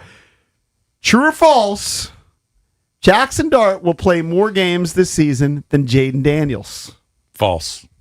I mean, it's probably true. I mean, who knows? Both guys have a tendency to get hurt. I'm going to say false. I think Jaden, with 2 years of experience and missing the time that he did, is smart enough to figure out how to play longer. Now, Chris Sims says he's too skinny to play football. I think you should Was he saying that his rookie year? That's what I would point out. Or in college. Was he saying that his rookie year when he was lighting up the league? Yeah. Now, Dart has been a guy who's been defiant about sliding or running out of bounds to avoid a big hit. Some people saying he's reckless. But apparently that was big news in New York that he slid on a third down Well, run. he better in learn to do that. practice. I mean, unless he wants another concussion. So I would say false. I think Jaden Daniels will play more than Jackson Dart. I mean, Dart played a lot of games last year, though. Even though he was kind of banged up in a couple of them. From your lips to God's ears, man. I hope you're right. He just has a better frame to handle it if he, does normal things to protect himself. Yeah, I mean, he's 6'2", 220-ish. You're kind of hoping against hope with But with 6'2", Jaden. I mean, 6'2" is not big. But Jaden, you're just crossing your fingers. I mean, we saw last year how precarious it could be. A guy could be fine. Next thing you know, elbow's dislocated or whatever Right, the hell. right. I mean, anything can happen. I mean, if he gets hurt again and he's missing half the season, if not most of the season, his future here is in jeopardy. It's questionable for sure. Got to stay healthy. Looks like the Seahawks, Drab, maybe you could chime in. The incoming new owner of the Seattle Seahawks has opened the door for a grass field to convert to a grass field. True or false, because of the World Cup, we're going to see an uptick in grass fields in the NFL. I think that might be true. It might only be one or two, but that might be true. They showed that it's doable. It's definitely doable. Yeah. I think that the owners are too cheap. I know the players want it, Yeah. so I'm going to go false. But this is a team that's at least considering. Yeah, but some of these new school owners that are paying billions and billions and billions of dollars for these teams, they might go the extra expense. They might say it's worth the investment. I've already forgotten. We're not going to have a grass field in Washington, right? The new stadium's not going to have grass. I don't think so. No, I don't It's think going to so. be turf. No. Yeah. Yeah. I mean, we were talking earlier about Josh Harris spending all this money to upgrade an old stadium, which is only going to Yeah. be around for a couple more years. Yeah. They could do it, but I don't even think they're considering it. Yeah. Well, the only way to do it is you have to take the grass outside. Yeah. For the most part, unless they have like Yeah, you can't have it. Real Madrid's under the stadium Right. lighting system. The Seahawks owner didn't say that. He said he's going to let the people who know best, who won the Super Bowl, make those decisions. He was asked about it. I know. I'm just saying he's opening the possibility. I just think that some of these guys that are paying $6, $7, $8, $9 billion, they would be maybe more likely to do it than an old school owner who's been in the league for a long, long time and just is willing to just deal with the injuries. What about the new Chiefs Stadium? I assume that's going to be grass, or is that going to? No, that's not going to be grass. The new Chiefs Stadium, I'm not an expert on all these stadiums, Jason. right, Matt? Isn't that going to be? No, it's indoor. No, it's indoor. It's indoors. Yeah. Yeah. I don't want grass. I don't like grass. I don't understand. It's if in Seattle, I don't want to in grass in October, November, December, and January. It rains nonstop. Right. That's a terrible idea. Trent Williams, the great left tackle who's going to be a Hall of Famer who played here, has earned in his career $218 million. But he's being sued for allegedly failing to make payments on a 2018 Porsche 911 since 2021. True or false, Trent Williams is broke. False. I'm Can't be broke. broke, right? What does broke He's mean? not broke. Well, why is he not making payments on a Porsche? No idea. I don't know. Maybe he Maybe he gave it just away. Maybe he gave it to somebody. Yeah, maybe he just forgot. Yeah, It's who just- knows? Or he's just clueless when He's it got comes a to his million bills. bills. Jason's wearing his Open Road Distillery jacket. Yeah. Open Road Auto Group, A Washington-based car dealership is claiming that Williams agreed to make 48 monthly payments before the car's 4-year lease expires. When he signed it, Williams allegedly only made 2 payments. Now, he made big fat payments totaling $10,000 before closing the account and hasn't made any payments since. Yeah, it sounds like he owes some money. Maybe he sold the car and didn't think he still owed. I mean, who knows? The company says he owes $244,199 in past due lease payments. Yeah. Jeez. So it's a 48-month lease at $5,000 a month? And he's only paid 2 months, you said? I mean, he owes $244,000. Did you came up with $5,000? Well, you said he paid 2 months. You said 10,000. So let me divide that by 46. Yeah, about 5,000, 5,300. That's his lease payments. $5,300 a month for a lease. I think he can afford it. He just signed a 2-year, $50 million extension. Yeah, he's not broke. He's not broke, but he's also probably pretty clueless when it comes to his bills. I mean, for whatever reason, I'm paying it. There's a story coming out of Buffalo. They have a new head coach in Joe Brady. Okay. Yep. That Josh Allen has become a source of frustration for the Bills staff. Why? Too much. Maybe he's not ready for some of these changes that they want to make. Whatever. He's empowered because he's a league MVP. True or false? The Bills take a step back this season and regret moving on from their previous head coach who took them to the playoffs year after year after year. That's a bold move. Like if you looked at, I'd have to look at their schedule. If you looked at, I'm going to punch up McDonough's record with the Bills. They had a pretty favorable schedule last year, from what I recall. McDermott. I called him McDonough. Yeah, McDermott. They've got to open up in Houston. They've got the Lions, the Chargers, the Patriots. Now, they got them all at home, but it won't be cold. Then they have to go to the Rams. It's a pretty tough first 5 weeks. Let's see who they close with. They moved on from a head coach who was 98-50, and his last, well, I'll just give you last 7 seasons: 10-6, 13-3, 11-6, 13-3, 11-6, 13-4, 12-5. Fired. It's all about what you do in the postseason. I'm going to say true. I'm going to say they're going to take a step back. They might. Apparently, and they went with an offensive guy. I mean, Brady's an offensive guy, so they thought they obviously can help it. I mean, based on the schedule, I would say probably true. It doesn't mean they're not going to go to the postseason. I probably would bet that they would. Well, yeah, if you have Josh Allen, you should go. Apparently, step back in terms of their overall record, probably. Yeah. The source of frustration appears to be that in the past, I guess because he was so well connected with McDermott, that he got to set up the pass protections. He got a lot of say in the offense. So now you have a new guy. They're pulling back his power. A little bit, yeah. Yeah. So. All right, coming up next, we're going to get back into the Washington Commanders. Of course, the big news, Laramie Tunsil out. We'll get Kevin Sheehan's take, host on the Team 980 from 10 to 1. Our pal Kevin Sheehan next here on the Junkies.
Coming up at 8:45, we're going to give you a chance to win some tickets to go see John Lovitz, former Saturday Night Live legend.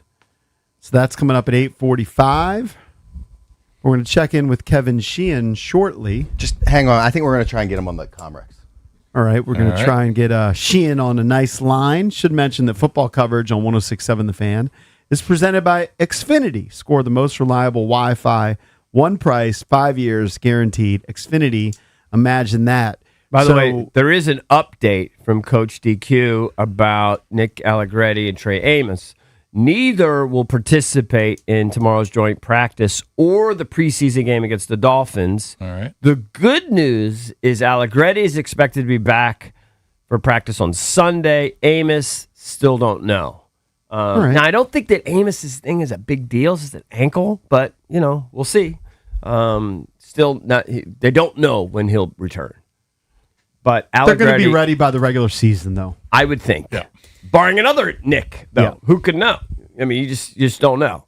Yeah. But at least Allegretti is expected to be back on Sunday. So they're not going to rush him back, which I think is smart.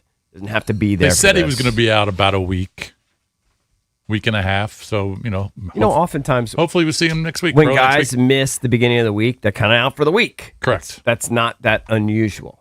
All right, we're going to have him here just on the phone. All right. Let's go to our guy, Kevin Sheehan, of course. You love him from 980. Kevin, what's up, buddy? What's up, boys? What's How you up, doing? buddy? Doing great. So, summer's almost over, Kev. You know what? Fall can't get here quickly enough. Real football can't get here quickly enough. This is, nobody knows anything at this point in the season. Yeah. Our hopes, obviously you always have high expectations. They did a lot of moves in the offseason. And then, of course, Tunsil goes down, and that just kind of scares you. But I don't think it's season over by any stretch. I think the schedule's their biggest factor. It's going to be the most daunting I can remember. But, they got a guy that could fill in that they won 12 and 14 total games with, largely, in 2024. It's a different team. It's a different schedule. But I think they've got a competent replacement for now. Where do you stand on it? Yeah, I mean, it's a big blow, a really big blow. I mean, you could easily argue he's the second best player on the team, and they don't have a lot of obvious great players on the team, and he was one of, 2 or 3. The schedule game's kind of dangerous to play. Like, if you had Seattle or New England on your schedule last year, you probably were like, that's a win. If you had Washington on your schedule last year, you probably thought it was difficult. It's, it's always tough to play that. You never know. You don't know what it'll look like when you get there, but I like the team. I'm really upset about Tunsil because that's somebody you just say, all right, the left side's taken care of, the quarterback's blind side's taken care of. We don't have to help him. We don't have to chip. And now, it's probably more of a challenge for Blau. How much of it, though, is not only is it more of a challenge for him because you got to scheme around it, et cetera, but it also really exposes Jaden potentially to more because he's going to get flushed more, right? He's going to get hit more from his blind side. And that ultimately could be the real downside of all this. Yeah, I mean, Coleman's in his third year. We don't know what kind of player he'll be in his third year. Hopefully he's even a better player than he was as a rookie. They went out and got Tunsil last off season because as well as Coleman played for a rookie, they didn't think it was good enough. They sort of felt like he was an inside player.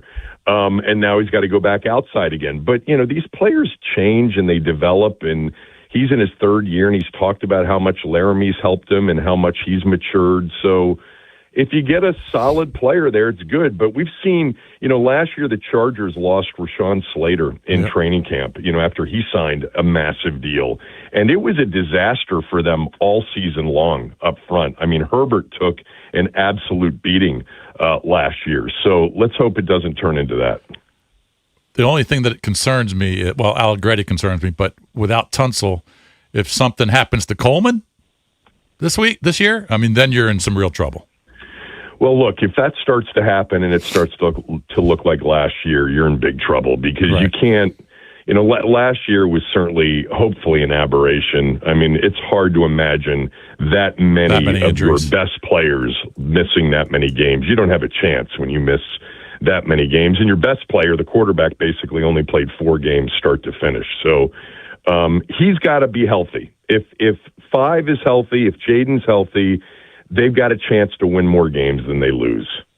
How big of a game changer do you think Stephon Diggs is? I love it. I mean, I'm so glad they did it.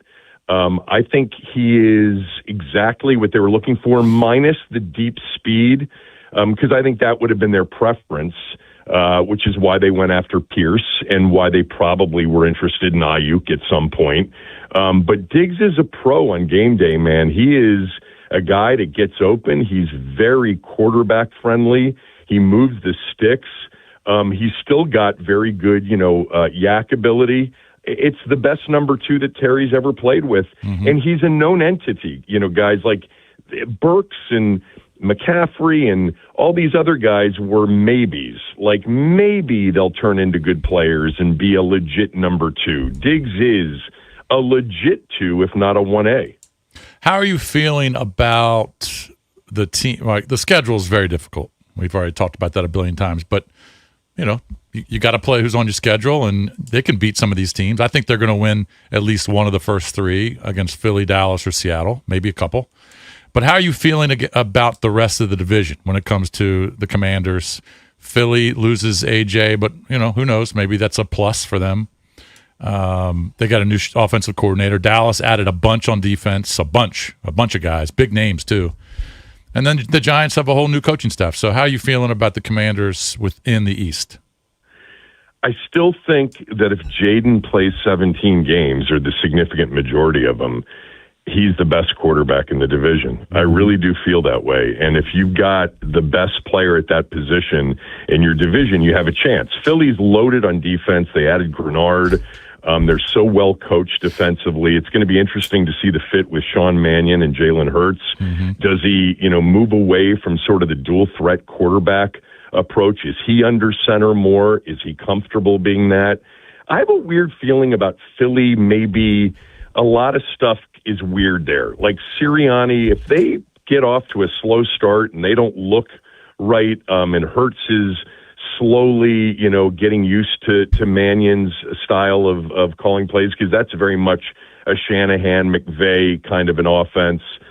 It just seems like Philly's due for maybe a step back season, and I say that, and they're loaded, especially in the trenches and on defense. Dallas, if they improve defensively, they've got a shot. The Giants, I love their personnel, but I'm not a Jackson Dart guy. I just don't see it. I think he was more of a Lane Kiffin creation, and he spent more time in the blue tent last year than he did on the field. So he's really got to grow and evolve into a smarter player. But, guys, it's like every year the NFL changes so much. Like, you just don't know how it'll shake out and who's going to be healthy and who isn't.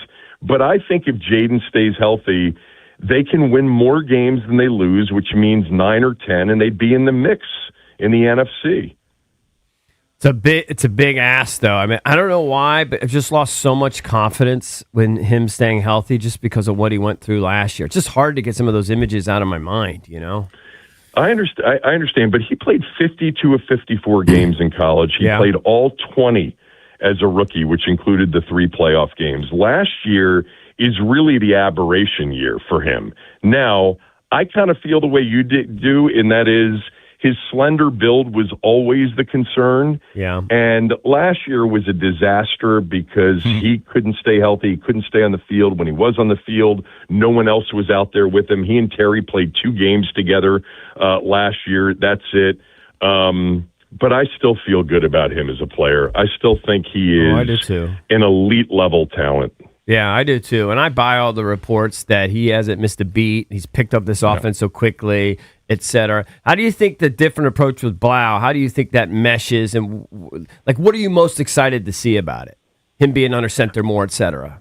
I mean, I'm intrigued about everything. Like, defensively, that's going to be like, we're not going to know anything until we see it on Sunday, September 13th, and see what kind of scheme and what kind of, play caller Durante Jones is. Offensively, I think we've got a better idea of that because it's going to come from the Ben Johnson tree. It's going to come from the McVay, Kevin O'Connell, Shanahan. And I think he's going to have some Cliff Kingsbury stuff in there too because Jayden was super comfortable with that. But I think him under center where he turns his back on play action to the defense or he's out on a bootleg, I think it's a natural offensive fit for him. So I'm looking forward to it. I think they got to be able to run the football, and that's where missing Tunsil, because you want to be able to run the football in that zone scheme and then be able to play action and boot off of it. That's what we're going to see more than anything else compared to the first 2 years. That's a guaranteed lock, which is there's going to be a lot more play action in their offense. They were near the bottom of the league in play action in 24 and last year. What do you make of the reports that Bills, by all the people that are down there, saying the Bills is catching the ball like crazy out of the backfield, showing off his hands? It looks a lot better, yeah. Does that mean a reduced role for White? I can't hardly imagine that. Or what do you just make of that?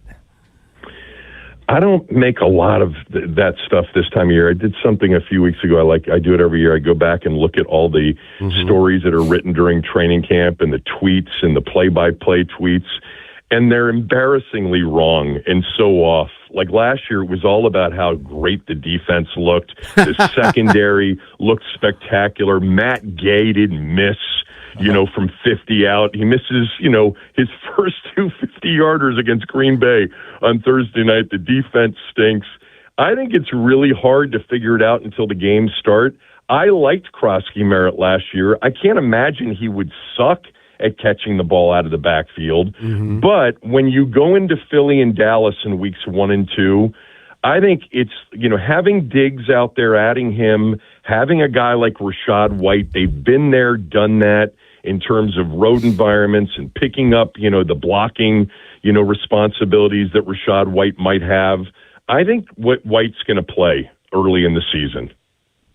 Yeah, that's always been my thought, but then I keep seeing these reports. He was catching 50 balls a year in Tampa. I mean, he's going to be a weapon. Exactly. And my thought actually was that Allen might shock everybody and 3-4 weeks in be the guy. Be honest with you, because if you look at his pedigree and what he did at Penn State, people don't like the measurables per se. But when your resume says you're the all-time leading rusher at Penn State University, you go through the backs that have been through there. It says something. Yeah, and they got Bill in the 7th round. You get Allen in the 6th. I mean, he could play 100%. Yeah, I mean, I would expect White to be a big part of what they do, especially early. But Krosky Merritt's got the home run ability. We saw that against Dallas on Christmas Day. And I liked Katron Allen. I liked both of those backs at Penn State. I liked Singleton, too. And he's a good runner. But will he be a big factor early in the season? I would expect, Bill and White to be the, primary snap getters. Just switching topics for a moment because I heard your take on what the Nationals did approaching the trade deadline, and I felt the exact same way as you, that they basically went from a team that we were all kind of juiced up to see them competing to just waving the white flag of a surrender. Give us kind of your take on what you saw this team do at the trade deadline. Well, I mean, this team has essentially been a non-factor in the market since 2019. Correct. I mean, we all understand what number one is in this market, and everything else is like a distant second, third, fourth, fifth, and you got to win. And the fan base of this team is diminished, and they had a terrible break with winning the World Series and then having COVID hit in 2020 and not being able to, reap the rewards of a World Series win, in the seasons that followed. But I don't know. I got excited about this team. I was watching much more than I've typically watched in recent years. And with that offense and with two really good pitchers in Griffin and Cavalli, I'm like, if they got in and they're a 6 against a 3 in a short series, they would be dangerous, and that could really bring a lot of people back to the team. And by the way, for the learners who are trying to increase the value of this team, of course, a lockout may be imminent next year, but I don't know. I hated to see it, and I think that if they hadn't lost those 4 games in Atlanta heading into the trade deadline, I think at least Griffin would be here. That was a crusher. Yeah. That was a crusher. And then in the Phillies, it was just, and yeah. And Kev, I do agree with you, but they weren't going to make the playoffs with how they were currently constructed. They were going to have to go add a few pieces. They weren't going to make the playoffs if they kept Griffin and if they kept Garcia. They just wouldn't have. Sorry. Well, you might be right, but they have no chance now, and they had a chance. That's true. And I would have loved to have seen meaningful baseball games in late August, September, and a potential, being in the mix. But I know what they did is probably the right thing, big picture. Just for me, it was frustrating in the moment because it really was a buzzkill. Right, you're probably watching far less, if any, now. Yeah. Now, I'm glad they won 3 in a row over the weekend. In this series with the Cubs, the Cubs had played well. If they got 2 out of 3, and then they got the Mets, and they got back into it, but still, it's not the same group that they had. And Griffin and Garcia Jr. were really a big part of that stretch when they were rolling out of the All-Star break. Yeah. Well, they went out and got a bunch of arms. A couple of those arms that they got, Cruz and Dion, had pitched pretty good. They called up this kid, Jackson Kent, who I thought he was going to start in one of these Cubs games. He was a kid out of University of Arizona. I think he was drafted in 23 or 24, but I thought he was going to start one of these games. That's what I was told. But so now you're going to start seeing some of these guys that they either traded for or call-ups. Yeah, especially that's what they've been doing for years now. It's like, all right. Well, let's see what they traded for and see what it looks like. And as we know, it's the same with the Wizards. There are no guarantees with any of this. And that's why this unexpected first half into the second half of the season record and the way they were playing, I don't know. I would have loved to have seen it play out. Yep. Totally agree with you. Kevin, always great talking to you. Chill out for the next hour and 20 minutes, and you're back on at 10. Boys, thanks for having me. Thank you, buddy. All right, bro. Thank you. All Appreciate right. it. 10-1 on the Team 980. That's the great Kevin Sheehan. Remember, going to give you a chance to win some tickets to go see John Lovitz coming up at 8:45 here on The Fan.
Right now, we're going to hook up caller number 10 with a pair of tickets to see Saturday Night Live legend comedian John Lovitz, one night only, live at Bethesda Theater, Sunday, August 16th. Tickets are on sale now at BethesdaTheater.com. He usually comes in studio when he's in town. He came in studio, but this is a performance on Sunday. This weekend, yeah. So I don't know if he would be in town. Remember Yeah, he he came might out with come. his little dog? Yeah, he brings his little mutt. He's definitely a character. Yeah, It'll he probably is be a fun. fun show to check out John Lovitz on Sunday night in Bethesda. I had a very important assignment during the break, and that was to check out this fantastic cake, which is, it appears to be one of the taller cakes that have ever been delivered to the radio station. And the reason is it's a cake, and it's got like bulldozers on top of the cake. And the reason why is we need to thank Miss Utility. It is 8/11 Day. All right.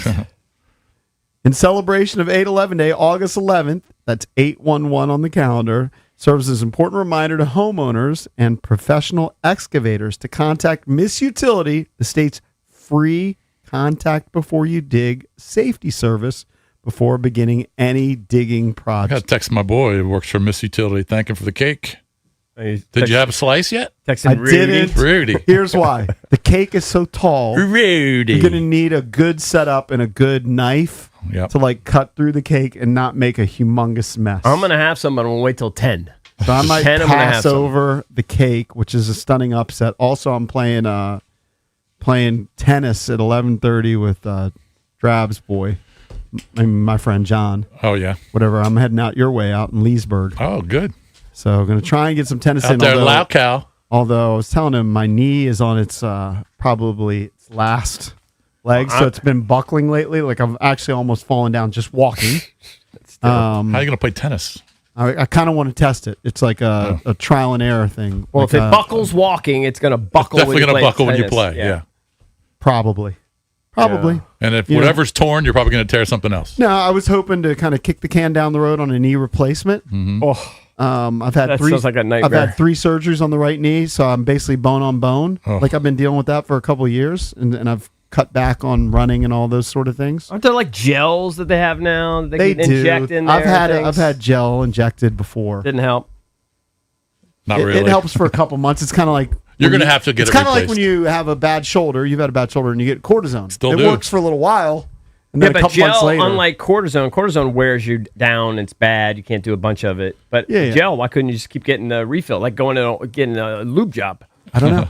You know? You know my boy. Gabe? He has said, like, as I was talking about doing this half marathon, he's like, oh, I'll gel you up, do all these certain things, but they're kind of band-aids, is what I'm saying. Yeah, no, for sure. You know, a replacement. People our age sometimes have hip replacements, Well, you know what? shoulder replacements. Those are painful at first, but there's usually like a long-term gain. You mentioned a Band-Aid.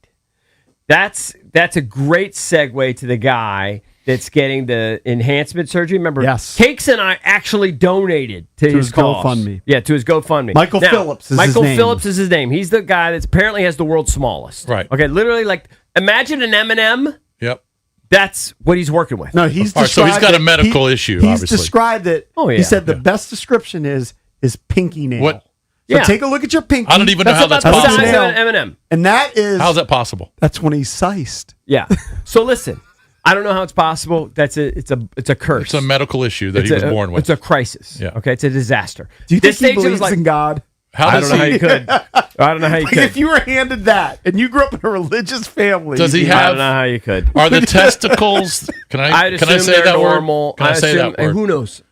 You've already said it, so who cares? Well, I know, but I want to make sure it wasn't dumped. Well, it doesn't matter if it's dumb. I mean, it's you can't re-say it's part of it. the body. Yeah. But are the testicles the same size? Question I don't know. Yeah. All I know is the most important part is the size of an M&M.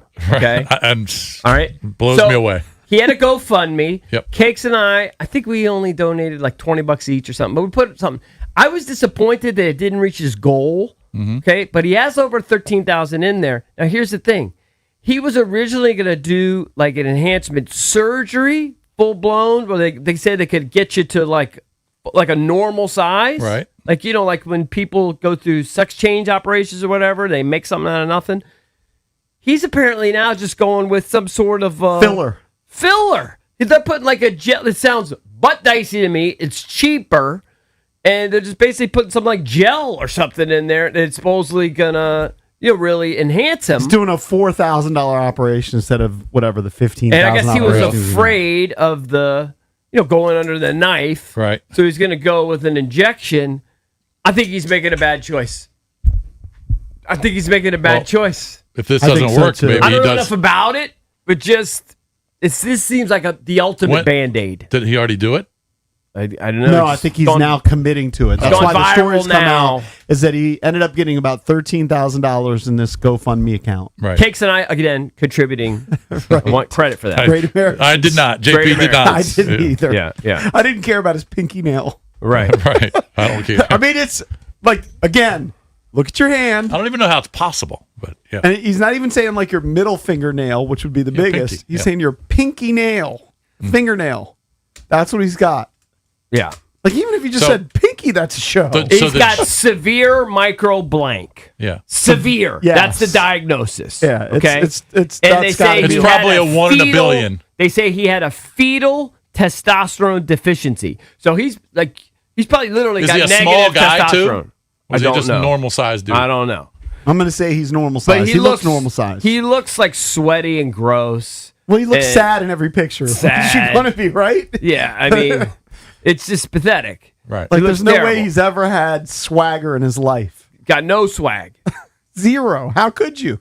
Valdez Never had a girlfriend. I don't know anything about it, but he's going with this injection treatment instead of the surgery. I think he's botching it. Just on the face You of should it. have donated more. I agree. I He got agree. $13K, and it was a $15,000 procedure, right? Do you think he has friends? Don't know. Do you think he has a normal life outside? Or He when has you're to have a born few with friends. that, Yeah, you have it to have a few probably friends. affects you across the board. He probably right? has. Well, the thing is, he's gone public, so now Well, maybe, everybody knows. Yeah, I was going to say. If he didn't tell his friends growing up, then maybe he might have lost them. He might have lost his friends after telling them. But he should be worrying about the procedure. That's what I would be worried about. Well, that's And why not how he's many not friends I've doing got. the surgery. Yeah, I agree. That's probably pretty stupid. I think you should go just all in on the surgery. I think an injection sounds very temporary, like what people put in their cheeks or something, like Botox or something. That sounds very temporary and very. That's the worst luck ever to be born with that. With the Well, what's worse, that or like if you have like a Gorbachev wine stain on your face? well, I mean, there's a lot of things. There's I a mean, lot if you're of born things. blind, if you're born deaf. Yeah, I mean, of course. Would you I mean, rather that's be? just- Hold on, that's that's a just great question. Would you rather be blind and have a full size silly, Oh, that's a good question. or have a micro, the severe micro, the size of an M&M, but you have I a think- silly taste buds, but and you you can see everything. I think I'm going blind, EB. Could you pick an older reference, by the way? What? Mikhail Gorbachev. Well, I mean, give me a newer one that has a Drew wine. Drew Brees. had- Drew Well, he Brees had has a just a birthmark. little Yeah, but that tiny was a thing, birthmark. and he got rid of that. That was a small one, yeah. I He know, got but rid of I'm that. trying to think of somebody.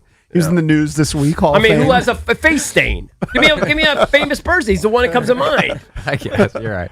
Yeah. What would you rather be, though? I go I blind. think I'd EB. rather. I'd rather have a face stain and a full size Willie. Well, yeah. No, but face he's stain, but I'm saying blind. blind versus pinky nail. No, I need to see. Sorry, I just need to see. But that I'll take the that pinky nail. affects your whole life. I'll take it. I'll take the You're never pinky gonna nail. have kids. Nope, you're right. You're never gonna have a girlfriend. Still want to be able to see. I mean, I guess you could have a Being girlfriend, but you're blind never gonna have is sex. Devastating. Okay, but based on your question, if I was blind, I'd never see my kids. yeah, But I but you could- could be around them and Yeah. hear them and Yeah, it was- everything. So different. It's Imagine different. not seeing your kids. No, but if you could be with your kids, they can. I'm taking vision. That's just me. I mean, vision's a devastating Hey, blow. I played golf with somebody who's devastating. legally blind right now, Uh-huh. and his golf game was hooked by his son-in-law just throwing the ball. That's right. Yeah. Throwing it down an extra 60 yards. Well, that's the thing. I know somebody who is later in his years, and he's literally going blind. He's going to give up his license. Right. And you think about that, and man, that's hard. Tough. It's tough, but I don't know, man. It's a But tough what's call. tougher, a pinky nail? Seriously, Yeah, but that's when it's sized. I don't even know how he goes to the bathroom. He can't. That means. Well, if he goes, he sits down. He has to sit down. Yeah. I mean, he can never stand up. Spray all over the place. I find it amazing that this guy keeps coming up on the show like every 2 weeks. Like the story won't go away. Well, he's got to fix it. It's like the headline on TMZ. But here's the thing: it's the most fixable thing. It's gonna be gross. It's gonna be ugly. Like he's gonna have an ugly one. But it's gonna. But this is fixable. Why did he wait till 38? What kind of awful parents did he have? By the way, what if he has the surgery and ends up like a Dirk Diggler? Well, he's not going to do that. That'd be crazy. I mean, it's not. First of all, from one extreme to the next. Yeah, he's not going to do that.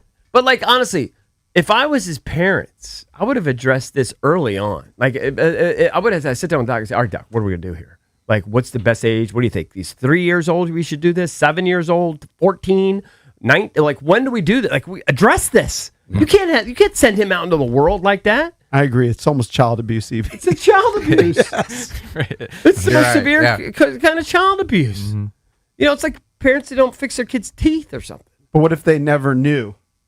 They should have known. They never knew. They did his diapers every day. Yeah. But They never they knew. figured eventually, puberty, whatever, and then then it's too old to check. Man, That's going to be that's just discussion embarrassing. point forever. I generally agree with you. I'm giving those losers the benefit of the doubt. I don't know. The parents really botched it. He actually has terrible parents. The fact that he's waited till And again, 38. this isn't Michael Phillips from our radio station. No, 910 The no, Fan. he's got a normal. This Michael Phelps is from North Carolina. Yeah. We're going to have to book Michael Phillips on Talk Commanders. That's a bad beat. Yeah. What's the worst beat? To have your name Michael Phillips or the Jerry guy Sandusky. Sandusky. Yeah. Which one's the worst? I don't know. It might be Michael Phillips right now. I think there's a bunch of Jeffrey Epsteins out there too. Oh, a bunch Oh, that's a terrible beat. Terrible. All right. When we come back, speaking of problems, the Commanders' kicking situation may be a problem. We'll tackle that next here on the Junkies.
This sports update is brought to you by Mervis Diamond Importers. Nobody pays retail anymore. Why should you?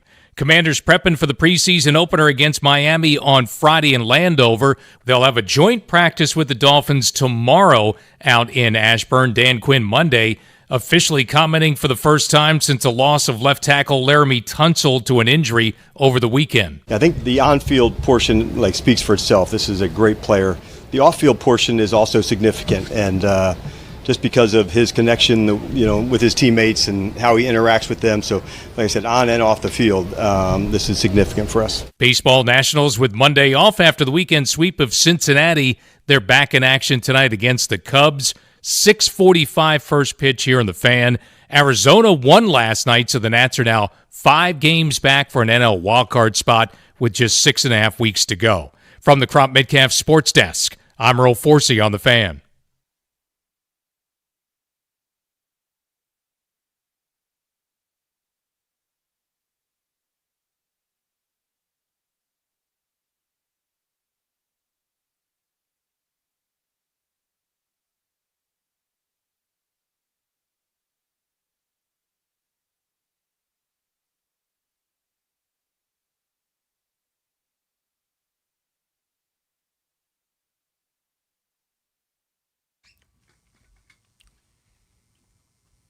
Welcome back. Chucky's coming to you live on 106.7 The Fan and the Team 980 here in the DMV.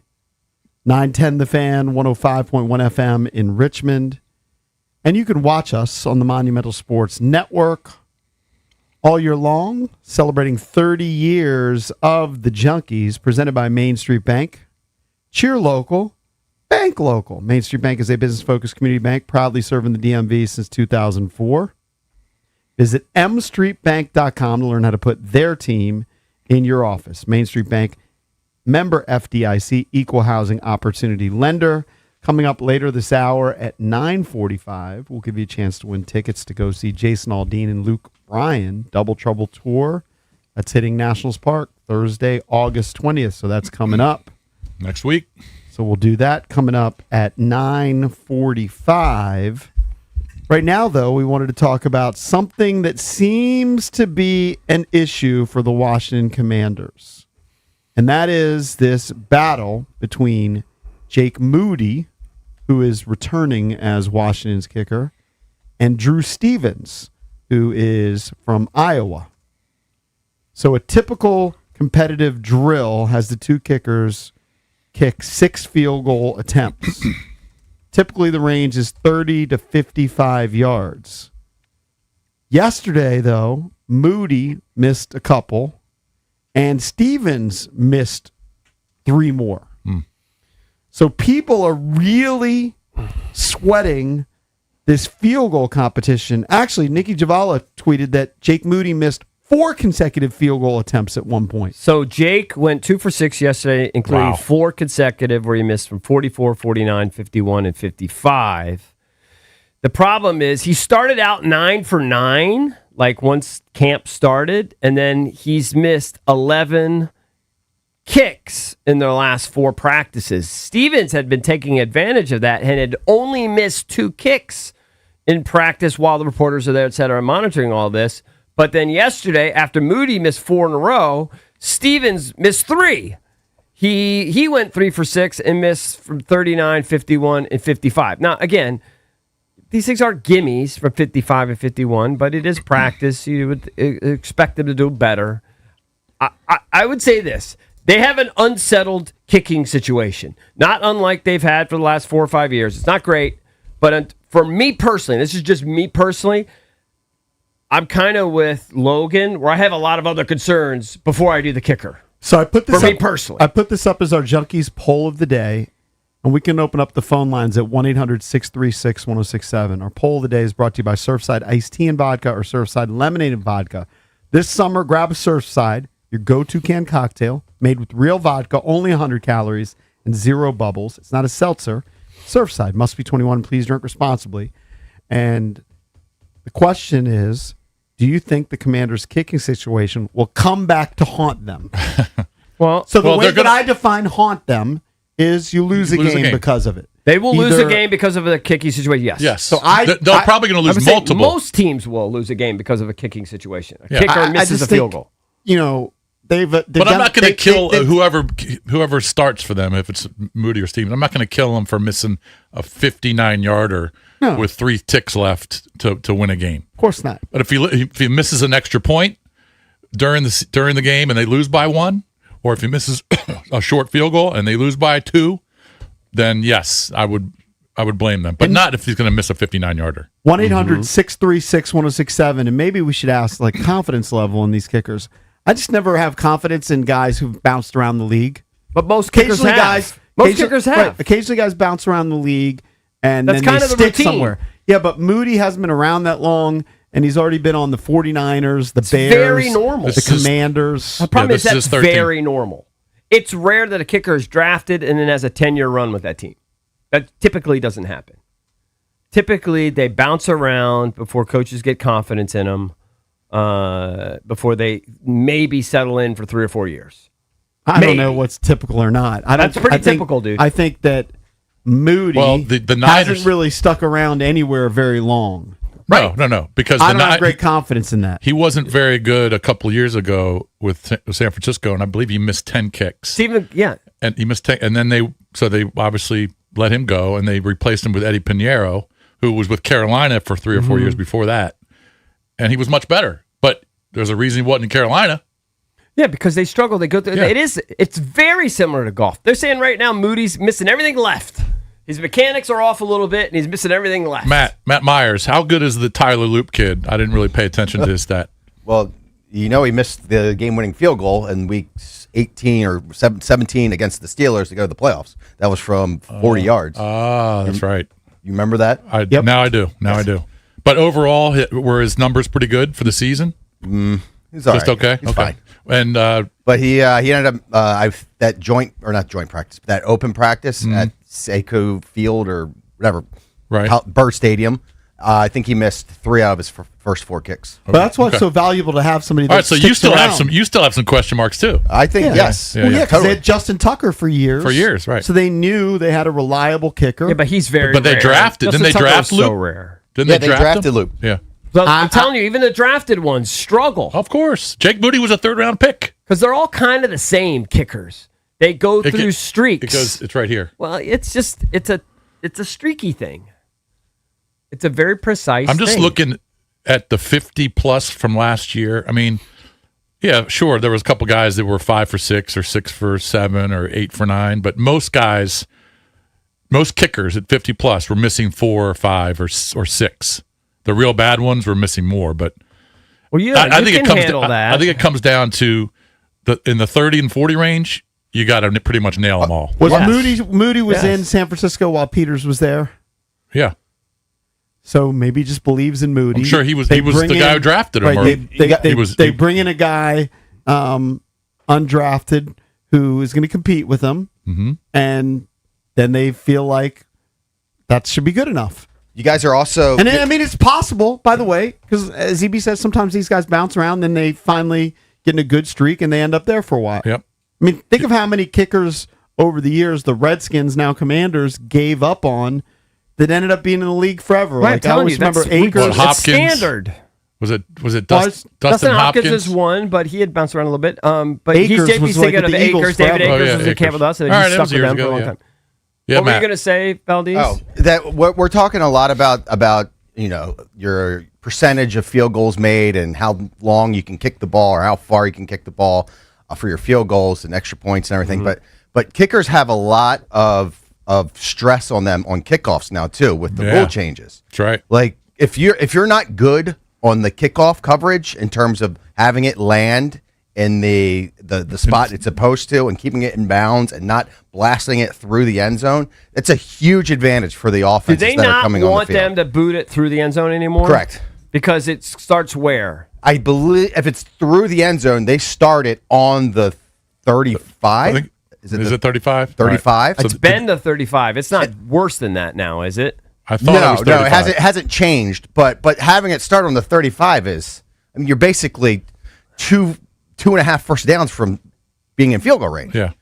It's a massive advantage if you have a kicker who can land it in the designated area and do it consistently, not kick it out of bounds, not kick it through the end zone. Well, kicking out of bounds is the worst. I mean, that's I'm just saying that should be included in this kicker debate between Moody and between. But that's hard to monitor. I know, but we can see it during the preseason games. Yeah. Well, All we're really even able to Stanek monitor. said they don't even really practice the kickoffs.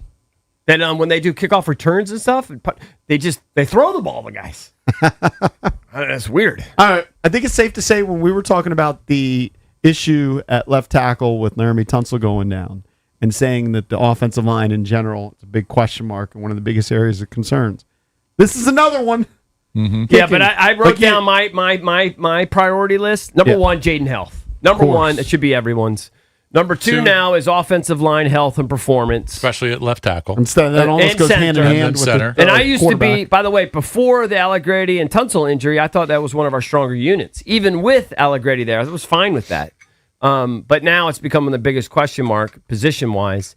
And then how much better is the defense going to be? Is it going to be markedly better with all the additions? I do think it will, but those are my bigger question marks than kicker. Kicker would probably be about 4. Kicker will be about, like, how good is Chig going to be for me? Like, is Chig going to be a sufficient replacement or better than Zach Ertz? Yeah. That's where I put the kicker situation. We've had this discussion beforehand, and I'm with Cakes on this, and you might feel the same way. I just have no confidence that the opening day kicker for the first game, for the season opener, is going to be the kicker in week 17. Right. I think that's fair. I mean, based on Moody's track record, if he's the opening day guy, I mean, it's probably a good bet. Maybe he has a good year. I mean, who knows? He hasn't had a great preseason or training camp, but maybe he has a good year. Unless you have, though, like a Justin Tucker and Adam Vinatieri, and maybe another, I don't know, half dozen guys. I think that's kind of true for 15 teams. No. Well, I don't know. I'd say maybe 10. But, I mean, their kicker, like, if you're the Cowboys, you've got an advantage of kicker, right? If you're the Lions, you've got an advantage of kicker. Well, I think also if you kick indoors, it's just, I think almost anybody would be better Aubrey indoors. will kick 65-yarders. Yeah. What's the guy from the Lions? Stud. Detroit's kicker.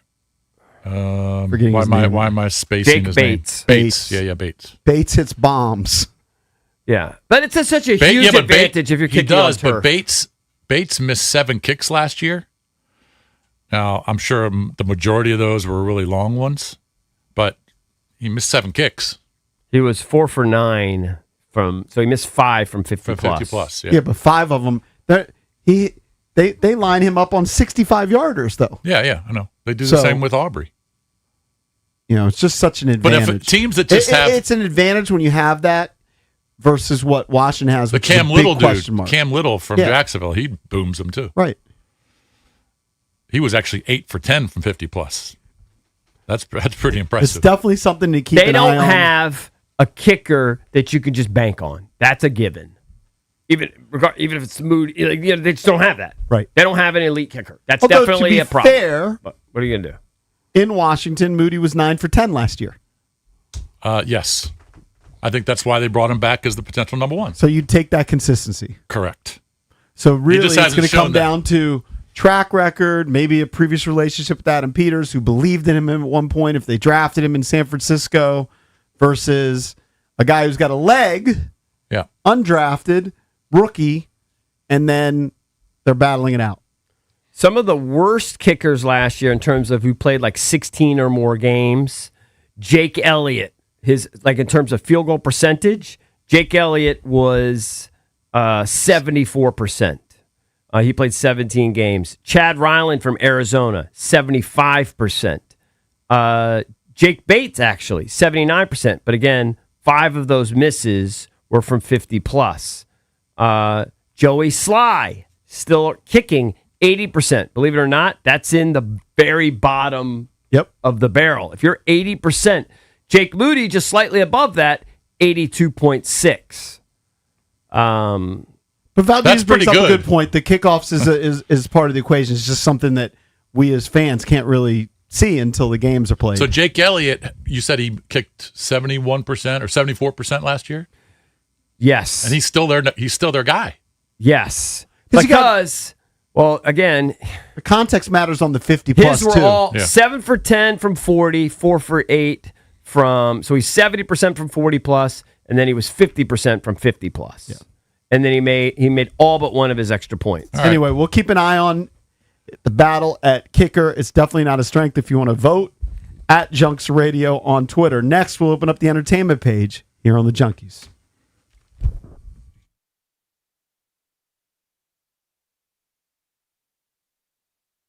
All right, guys, the Junkies brought to you by FanDuel. Baseball fans, big hits get even bigger with Dinger Tuesdays on FanDuel. Customers choose their own reward every Tuesday to use on home run bets. How will you play your game? Option 1, the bet reset. Use this on your wager and you'll get refunded in bonus bets if your bet loses. Option 2, a 50% profit boost. Make your bet, activate the profit boost, and if it hits, that's extra winnings at no extra cost. Make your choice and the reward will be ready to use on your next home run bet. It's just another reason why FanDuel is the home of home runs. So who are you going to throw your cash on? James Woods, C.J. Abrams, maybe Dylan Cruz. Are you ready to play your game? Just head over to FanDuel.com/local to get started. That's FanDuel.com/local to opt in for daily dingers and make your free pick on who's hitting a homer. Play ball and swing for the fences on FanDuel, an official partner of the MLB. FanDuel Sportsbook is the official sportsbook of 106.7 The Fan. You must be 21 and over. Present in Virginia. No purchase necessary. Opt-in required. Bonus issued as non-withdrawable profit boost tokens. Restrictions apply, including any token expiration and max wager amount.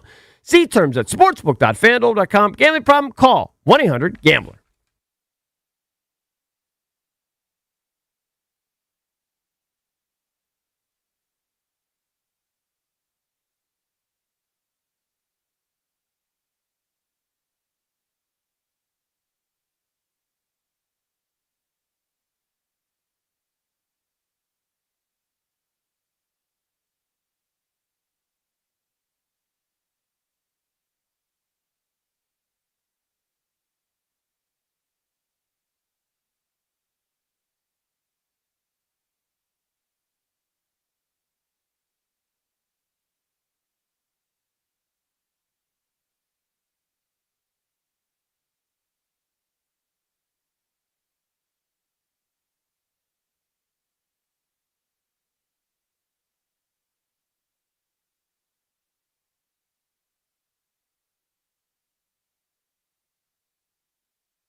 Couple guests to promote for this week. Our boy John Shambi, Boog Shambi, who of course does play-by-play for the Chicago Cubs as his everyday job, but of course he calls college hoops for ESPN.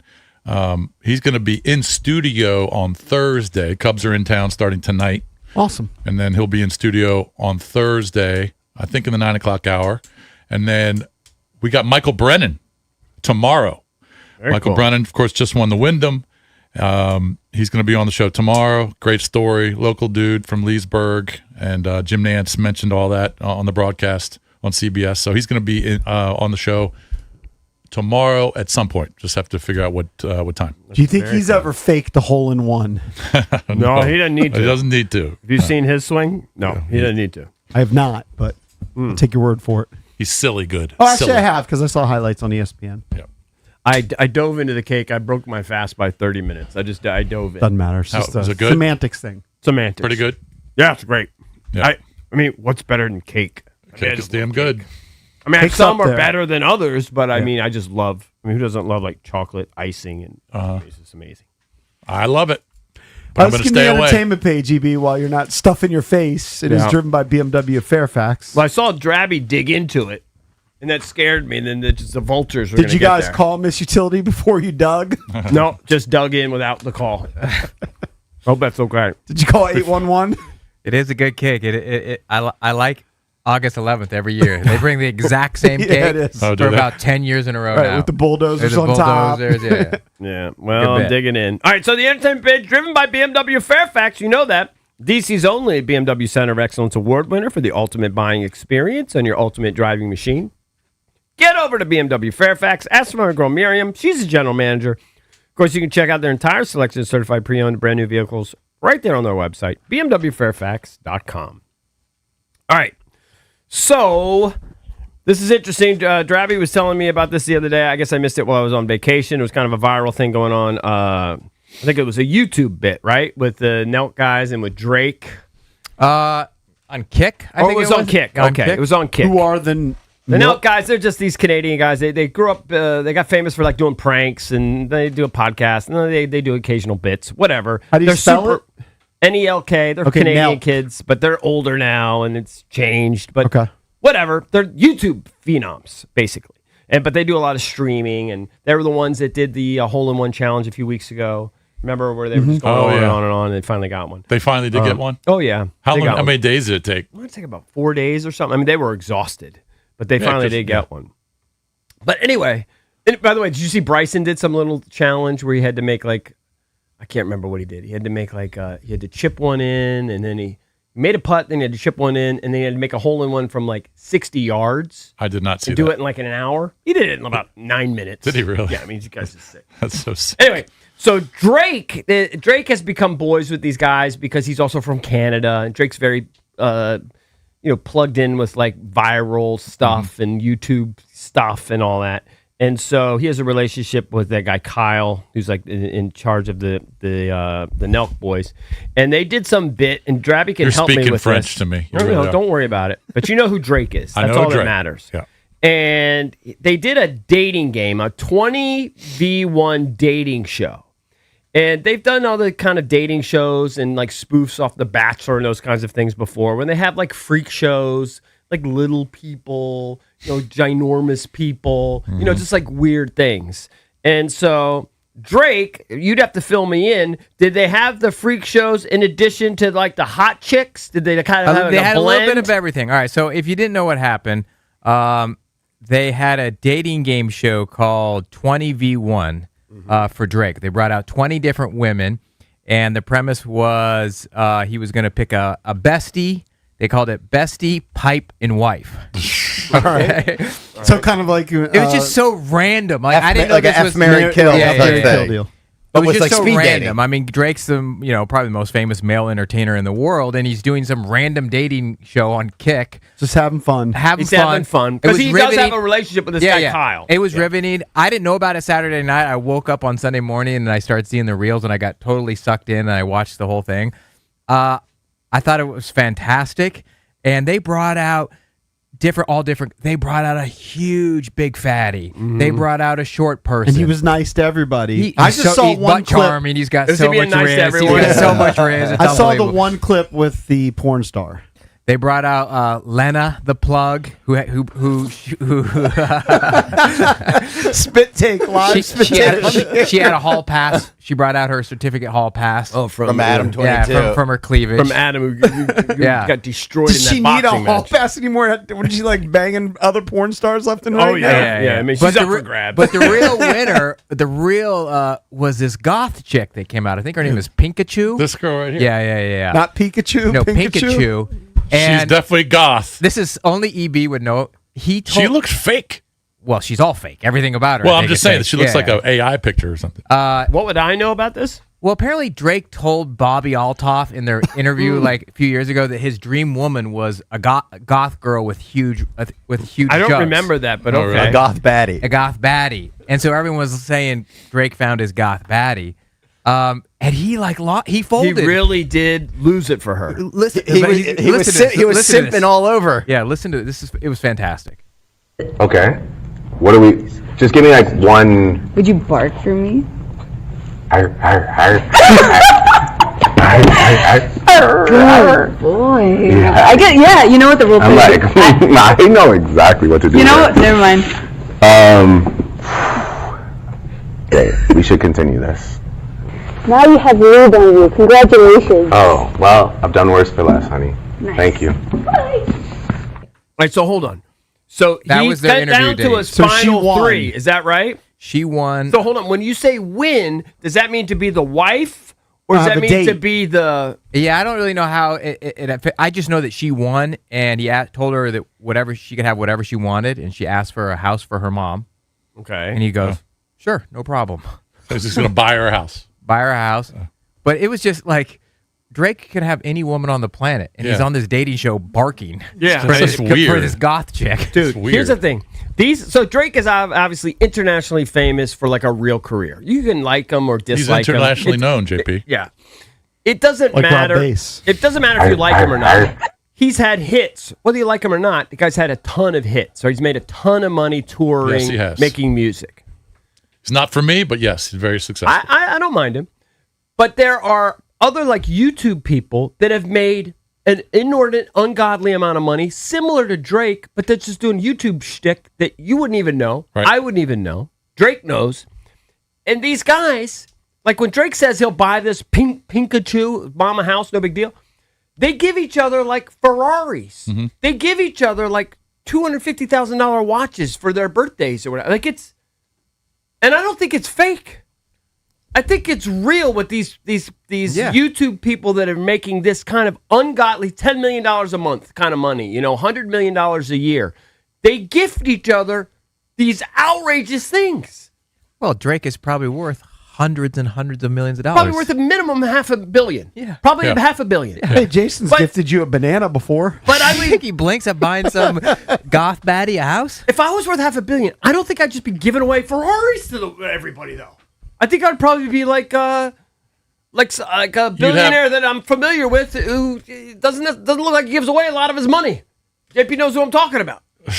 I saw Michael Irvin tell a story recently. I just saw it pop up online. And Michael Irvin said he pays, he's bought like 7 houses for relatives. He's got like 30. And he said, yeah, well, what he said is that he's bought 7 houses for relatives, maybe it's 30, but it's been going on for like 30 years. And he said they have the audacity sometimes to call him and say, hey, I need new cabinets. Right, I need new And HVACs. they haven't worked ever. For 30 years. No, I think he said for 30 years. I thought he maybe said he had like 30 relatives all in total I mean, it might make living in the sense. 7 houses. That might make sense. And he's just got to carry them. You and I saw the same I think clip. you'd be more generous than you think I because think I might you be. don't have the money, that kind of money right So now. I can't fathom it. You can't. So I think you'd be more generous if you had it in your bank. But I watch because you these- couldn't spend it all. I watch these YouTube clips because I watch more YouTube than I do TV. Now I today. wouldn't give people if I won the Powerball. I'm not going to buy someone a $250,000 watch.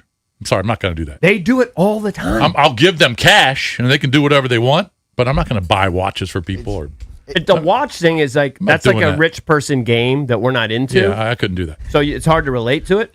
But Like you're trying to find a rare one. They give Yeah. away these watches that are worth like what Ferraris are worth. Right. I mean, it's unbelievable. It was very jarring seeing someone of Drake's stature bark on command. Yeah, that's kind of weird. He's just having fun. It's kind of weird. He is. All right, so hold on. So is this his girlfriend now? Is this his girl? No. What are they doing? It's just they a bit probably for I mean, are they going to hang out and date? maybe or- one night. Maybe she gets one night with him or something. I don't know. I don't know. Maybe they'll link up. Hey, I have no that idea. video of him about a year and a half ago where he's sitting in a corner on the bus or whatever in the bedroom, was that real? I think it was a boat. Yeah. Was that real? Yeah. I don't remember Where- what you're talking about. Where he looked like he had a python in his pants. I'm sure he does. No, do you remember the No, I video? don't remember. I think Yeah. people Can say you it's explain to AI. him, Valdez? Huh? I remember you But talking Remember about it like it. leaked I don't overnight and see, I don't everybody was see like, all these fake videos that you and Valdez get suckered into. I don't know. That one I still have questions about. Because that looked like he had a freaking boa constrictor in his pants. No one's that lucky. YouTube has so many fake videos. It's ridiculous. All right, here's a story I think a lot of people can relate to. Brad Pitt is going viral. He Oh, yeah, I heard about apparently- this. It says his 7-year run of sobriety is over. Yep. He's drinking again. Nobody although likes a quitter, EB. Nobody likes a quitter. He says, I was sober for 7 years, and then I got back off the wagon. But he quickly added that he's doing it in a more restrained manner. Now, here's the thing. I think some people can do that, for sure, right? You have guys like John Daly. I'm not sure John Daly's ever been sober, but he drinks a ton. I think he somehow finds a way to No, but manage the thing it. with Brad Pitt is he was battling depression. So I don't know that. Yeah, he was battling depression, and that kicked in with the alcohol. I don't know if he was an alcoholic, but he was. But he's drinking a also lot. he was big into weed. I know that was a big thing for Brad Pitt. Yeah, that was part of it. and alcohol. Yeah. I drink to that. So I cut down on my drinking like 98%. This past week though, I said I was going to drink. Didn't drink nearly as much as I thought. Yeah, you Went had out two and had drinks. You had two beers or two drinks a day. One day I had 4. Right, that was a big day for me. But which is nothing back in my heyday. That would be like a normal day 4. Right. I went to dinner the other night and I ordered a Heineken Zero. I've told you this before. They're good. Right. Because I could have had a beer, no big deal. Right. But I just want to get back on the wagon and just be, I don't need a drink every day. Right. It's not a big deal for me. And my friends are drinking. And I said, you know what? Do you have a zero beer? Give me one. But I felt weird. They were ordering seconds, and I felt weird ordering a second Zero. It just felt like dumb to me. But let me tell you something. But you like the way you like the taste of beer. It tastes like drinking beer. If you're thinking about cutting down on your drinking, just a free tip from good old EB. Yeah. Try the zero beers that are Heineken. out there today versus maybe like an old Duels or something from 20 years ago. I don't know. The zero beers, I think, are awesome. Yeah, I would never order a zero. Well, if you were going to quit drinking, which you're not going to, but if you I'm were not going to quit but drinking, it's a great way to get there. I probably would just order, if I was going to quit drinking, I'm probably just going to order water or. Yeah, it's a good way to do it. Yeah, but Diet Coke. sometimes you want the taste. of the, And the or vibe. the process, the vibe of having a beer. And here's this is going to sound weird. This is going to sound weird to you, but you think you're drinking a bear and you kind of get like a burp like you would when you're drinking it's kind of like the same whole experience. You're just not getting the alcohol. I have those those athletic brewing Yes, things. I yes. have those IPAs, and I like to have them on like a Tuesday when I'm watching the Oriole You game. don't wanna 'Cause drink. I don't want to have an IPA at 8:00 at night when No, I'm you watching can't do the that. Oriole. No. when I'm watching the Oriole game. If you're going to have an feel bad. IPA, It's have it like- at 3 or 4. I'm just telling you. But I want one when I'm watching the game or something, so I'll have pour an athletic into a glass and drink it while I watch. And By the wake way, up. I like Matt, your boy Adley makes his Sox debut tonight. Just want to tell you that. Does it give you pain? Not when his you hear boy that? anymore. He doesn't like him anymore. So listen, not part of my life. I just want to be clear about this. Yeah. I love drinking. I think it's great. It's so fun, but it's not good for me. Right? It's Right, health of wise, course it's not. not good for me. So I'm trying to just be very, very limited. Pick my spots. Right. Maybe occasional get together with friends or whatever. Or I'm vacay. telling you, in the meantime, the zero The beers. zero beers. I'm There you telling go. you, it's a great bridge to not drinking if you're thinking of it. You're saying, "Oh, I can't do it." Try the zero beers. They're not bad. Anyway, free. I say go drink a Surfside. I love the Surfsides. We were drinking Surfsides, and I had to bring Super Lights because they didn't sell them yet in North Carolina. We brought 4 cases. Went through them. Mark Zuckerberg is in trouble. I'll just do this story real quick. I've only seen this briefly, so I don't know how serious it is, but apparently he was in his $300 million yacht. Okay. And some dude was out stranded, and I think his little boat, or was he in a little dinghy or something that got stranded? It's like a raft. He was in something that got stranded. Did he give off a signal, and they heard the signal and just ignored it? I think they're claiming they didn't hear the signal or whatever because they just blew right by the dude, stranded. Drove by him. Yeah, and so they're obviously getting some flack for that. He's too big time to save somebody. So I don't know. We'll see how that story unfolds. So there you go. Oh, and we got to do. You know what? We do it when we come back. The viral photos of someone who I would say is a superstar in the world of TV sports that were unbelievable. All right, we'll do that next. Give me another hit. Another hit. It's a sports guy. It's a Oh, sports it's a guy. guy. Oh, it's a sports guy. guy. And Yeah. give you a chance to win tickets to go see Jason Aldean and Luke Bryan. That's next here on The Fan.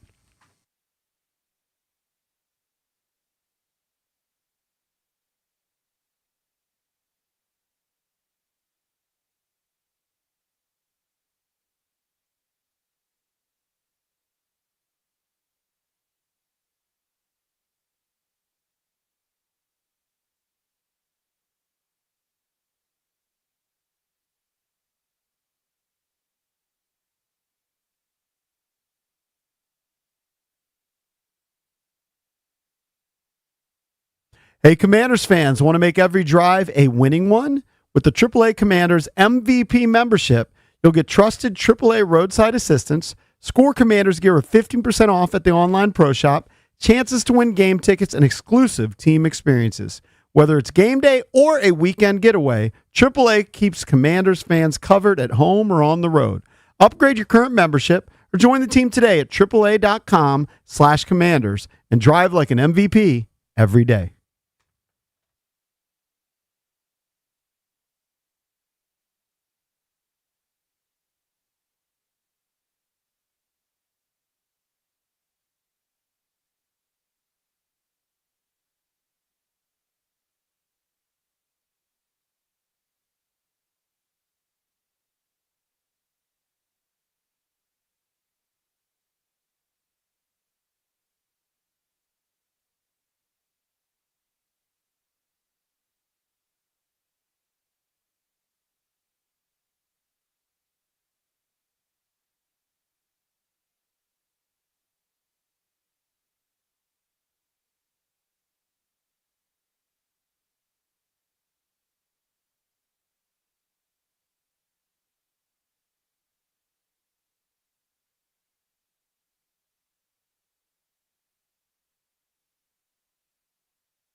Took up caller number 10 right now with some tickets to go see Jason Aldean and Luke Bryan. You can give us a call at 1-800-636-1067. If you're caller 10, you get tickets to that tour, the Double Trouble Tour. Hits Nationals Park Thursday, August 20th. For tickets and more event information, you can visit thefandDC.com/events. Mm-hmm. All right, EB, give us the tease again. It's a sports. All right, so there's a sports guy out here. I would say in his field, he's a Hall of Famer. Okay. He's a Hall of Famer. All right. He probably should have retired full time years ago, but he still makes occasional appearances. You typically see him on Sundays still. Really? All right, so it's an older NFL guy. It What sounds like. network? Oh, Fox. I think I don't know the ESPN? story, and I don't think he should have retired though. Have we ever But had I'm him gonna on say the show? James Brown. No, Have we Chris Berman. Okay. Okay. Oh yeah, I saw the Chris. Have Berman. we ever had Berman on the show? We have, right? Maybe once or twice. 25 years ago. Mm-hmm.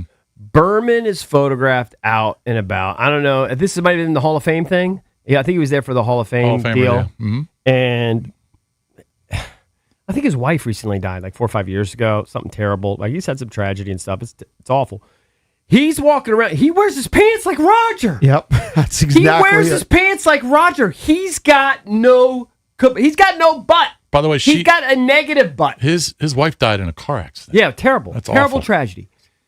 He is on a golf cart, and you see him. He's like walking around, maybe with a publicist or something. Do you see the photos? Here's the photos. I've seen him before because No. he's played in the golf the thing. Pebble Beach Pro. thing. Yeah. But now it's just. I guess it doesn't matter. I don't know how the shirt stayed. I was fascinated watching him and He's how the Roger. shirt. He's Roger the He's Dodger. Roger. He wears his belt and his pants. They must be pinned, right? Because Roger the Dodger. like That's his funny. pants are sagging. His legs look fake. Just watch the video. I just retweeted Yeah, the video. I watched the video, and I was stunned. I was watching the shirt. How's the shirt stay in? It's below his cheeks, and at one point he pulls it up, but he only pulls it up marginally. Like, why not just put? Listen, I know he has no butt, but he still has a waist. The pull-up move is hilarious. What I don't understand. I That don't is understand weird. the move. Did he get does he just want to wear like size 32 jeans or something, and he doesn't want to have a bigger waist? Is that what it is? I mean his belt. Well, he tries to pull up. He does pull up He his pulls it pants up a a lot. little bit, but he doesn't. But, No, he but doesn't. not But he over doesn't the pull it. waist. Doesn't pull all to He where pulls it should up be. halfway. Yeah. Yeah. What is going on? Well, because He's got too much fat it around his reminds waist. me of we used to work with the Okay. radio host who claimed I he know wore we had a size guy that did 34 that. jeans. I know. Who had a huge gut. Yeah. Like what he's doing is he's sticking to whatever pants he has because if he had it in the appropriate spot, he'd have to get pants which were like 4 to 6 sizes bigger. it So does- get him bigger. He doesn't care. He's 72 years old. He just doesn't care. Dude. Although he's probably Does he looked have like kids? that. He must have kids. Oh, he definitely has kids. If he has kids, they got to say, "Dad, what are you doing? Dad, what are you I doing? believe he has 2 kids. You can't walk around like this." By the way, this is exactly what Roger does. Yes. I thought Roger was a 1 in a million. Yeah. No. I think Roger is. He's one in a million. taller But Roger. For some reason, I always remember this about Chris Berman. So when we did our first draft show, which was 1998, I believe, maybe it was 1999, when we went out to New York City. Up to New York. Okay, up to New York City. Yep. You said, because you had a boy who worked for ESPN, you said Chris Berman pummels Doritos. And we were all fixated on watching Chris Berman to see if he was pummeling the Doritos. Why? My buddy told me that? Yes. Oh, okay. Your buddy that was the producer of Jewel? or- Greg. Yeah. He's still there. He's still with the ESPN. That's Been a all producer. I remember about Chris Berman. He loves Doritos. Well, there you go. You Pummels can the see. You can see Doritos. why. It's just it's staggering to me to see Somebody that. should. I mean, but he's at that point where nobody's going to say anything. He just to him. doesn't care. I know. It's like when you see older guys. Like, There we was a- should make a vow right now, however long we do this show. Yeah. If anybody starts like hiking their pants really high Right. or vice high or versa. too low. Well, Yeah. Someone's got to say something. well, Yes. no one See says anything to something, say Roger. something. Well, Uh, haven't yeah, we 'cause he's mentioned a it? But different Roger's guy. also a little bit different. Yeah. He's got his he's- own unique personality. Yeah. If you actually said something like, "Hey, Roger, Yeah, what's up that's- with your pants?" I'm not He even would- he sure would just Roger's go- aware of how his pants are. He would just kind of laugh it off. He wouldn't Yeah. change. Yeah. You think he'd change? He wouldn't change. But when you're doing a move like that, you got to be pinned in. I don't know about you guys. my shirt would come untucked. It would not stay. If I was wearing pants like that, my shirt would come out and the cold air would blow up my ass. You might have an extra long shirt. It's tucked in. It's got to be pinned. Hey, maybe it's a Buffalo thing. Roger and Berman. They're both from Buffalo? No one circles the wagons. I didn't know the that. Bills' biggest fans. Yeah. I had no idea. Maybe it is a Buffalo thing. They're styling at Tim Hortons. It's just shocking. He's walking around in public like that. By the way, did you also see? There's another viral video of the Hall of Fame guys walking by, and you saw like Eric Dickerson walk by, but then you saw like Ronnie Lott. It looks terrible. Like these guys, just I look didn't see terrible. that. I just saw the still photo of. You all see of them in it. their like. I think they're wearing like golf shirts and like jeans or whatever they're wearing. There's like the outfit of the day for the ones that have been in the Hall of Fame for a long time. They're walking from one event to another, and like Eric Dickerson still looks great. But some of those other guys, man, oh my God, they look terrible. And you saw Roger Craig announce that he's got dementia he's dealing with. I know. It's sad. These guys, they take a beating, an absolute beating. I was happy for all those guys too, though. Yeah, for very sure. happy. All right, well, hopefully I've always none of been a our breeze guys here take any more beatings. We need everybody to stay healthy. Joint practice tomorrow. Big day. All right, we got to get out of here. For EB, Bish, I'm JP. We'll see you tomorrow. B. Mitch and Finley next here on The Fan.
It is a big week for football fans, yours truly as well in D.C. Football is back with the Commanders having their preseason opener Friday night in Landover, 7 p.m. Joint practice with the Dolphins tomorrow in Ashburn. So today was a light practice day. A lot of players, veterans, got the day off.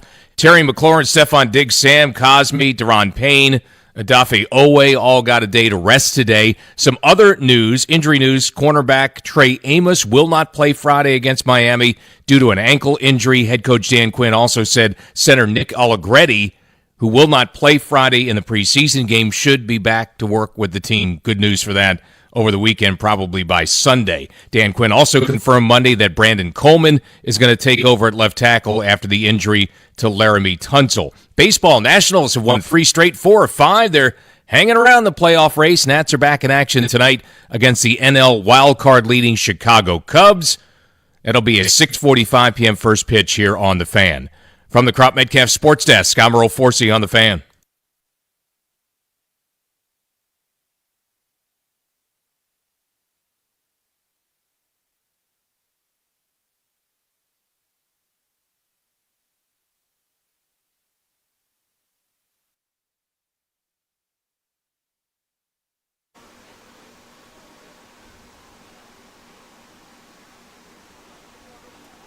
What up, everybody? It is 10 a.m. in the District of Columbia. Points north, south, east, and west. We're out west. Ashburn, Virginia. BigBear.ai Performance Center. Day something of training camp. I don't even know. I'm guessing technically it's like day 11, day 10, something like that. I feel like we've been out here a while. You heard Earl Forsey, the great Earl Forsey, I should add, in the update there. And Earl was right. It was a very light practice today, and I'm not surprised. Yesterday was a very long, tough practice. Frankly, I was kind of surprised how hard they went yesterday, knowing the Dolphins are coming to town tomorrow. Hell, the Dolphins are probably here or getting here this evening, if I had to guess. But very light practice today for the Burgundy and Gold. A lot of veterans. I don't know. It seems like the term Vet Day has gone out of vogue. I don't know what the term is now. Maintenance Day, perhaps? Yeah, maintenance. I think a lot of guys were getting some maintenance done this morning. They called Crop Metcalf. And all of them were older guys. Yeah, so for some reason. I was looking around, and at first I see, whose hat is this? This isn't your hat. Hell no. Stallion, this isn't your hat, is it? Get this the hell out of here.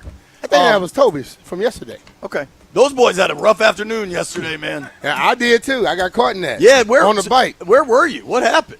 Well, when I left I parked over at Chantilly Country Club. Started to ride. It was like clear, and I started to ride. And I got to about 4 miles. I'm like, I think I need to turn around. So I turned around in this little quick part of this neighborhood, and I felt one drop. And then the next thing I looked ahead of me, and it was coming down. And I'm like, I got to get to my car because I wasn't going to go to nobody's house. Right. And when I got to my car, I was completely soaked. I bet. So I went inside and finished up the ride, but that was a little scary yesterday. So the girls had their last golf tournament of the year yesterday, and I was out there. You know, I kind of like volunteer a little, like just driving the cart around, making sure kids have waters or whatever. And I had to run inside for a minute, and I came back out. And you know, like if you're coming out of the pro shop over there, you kind of look west towards like the 9th hole.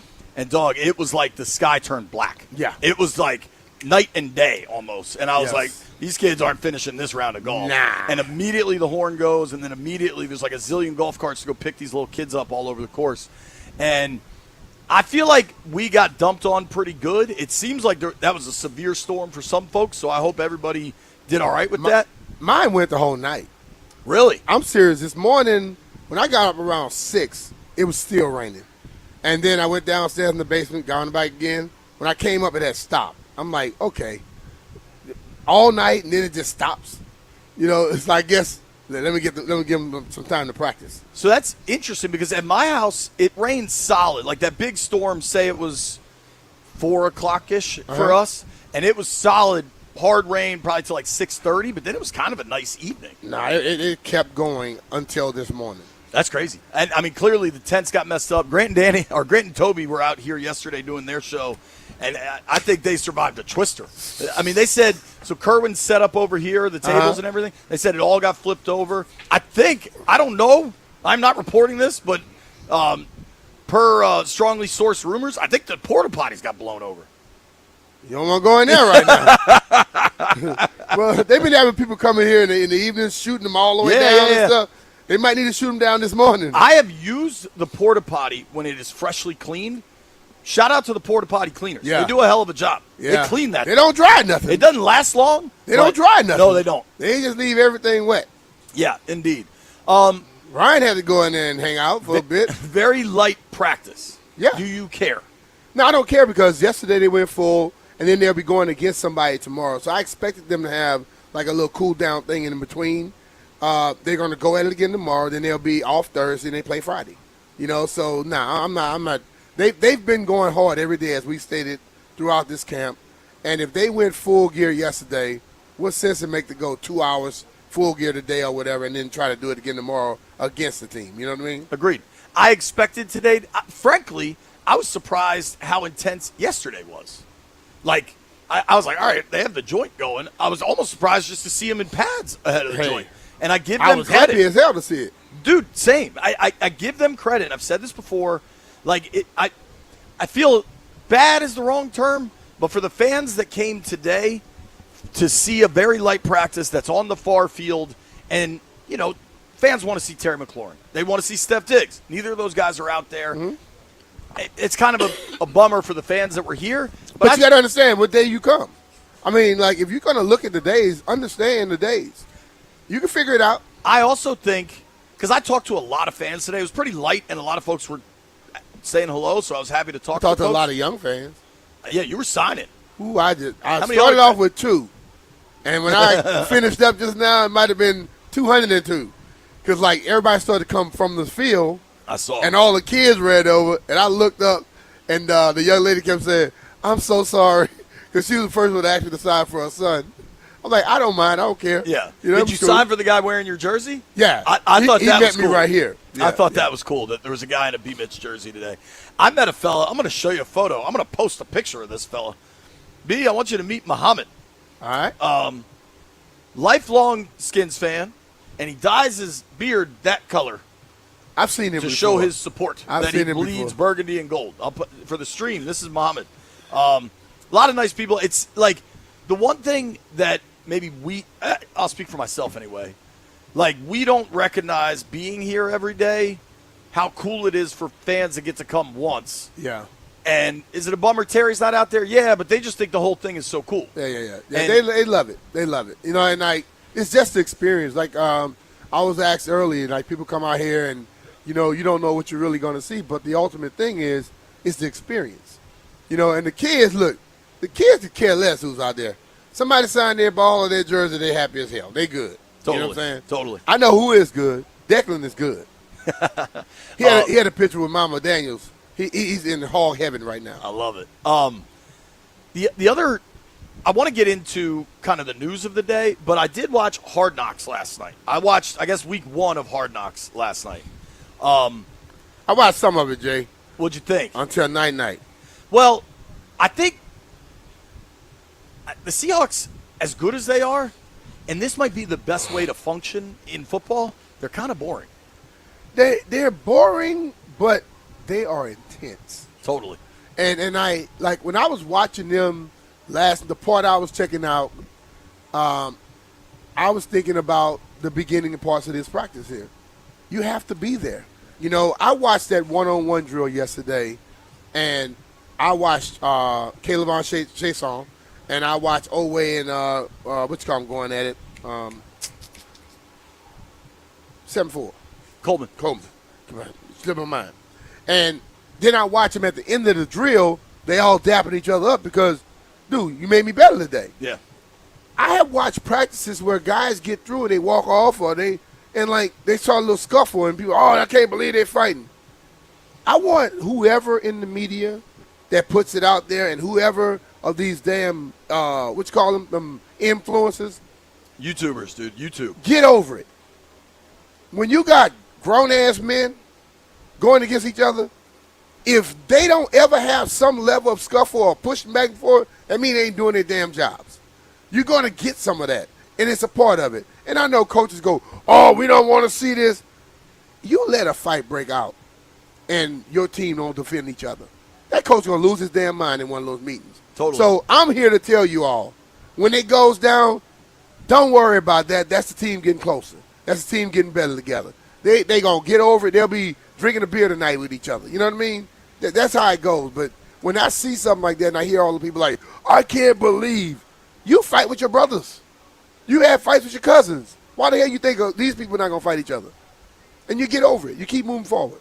So, speaking of that, Seattle in the Hard Knocks has had a fight. But there was this scene with their running backs coach. And I didn't get to that part. It was so good. He basically just lit into the room. He's like, we had our MVP walk, and now you losers don't want to give me full effort. And he lit into them. And it was just such a good football coach being a football coach moment. And I thought I recognized this dude, but I couldn't place him. And I kind of thought I just knew him from football. His name is Thomas Hammock. Name might not sound familiar. He was the coach at Northern Illinois when they beat Notre Dame. Okay.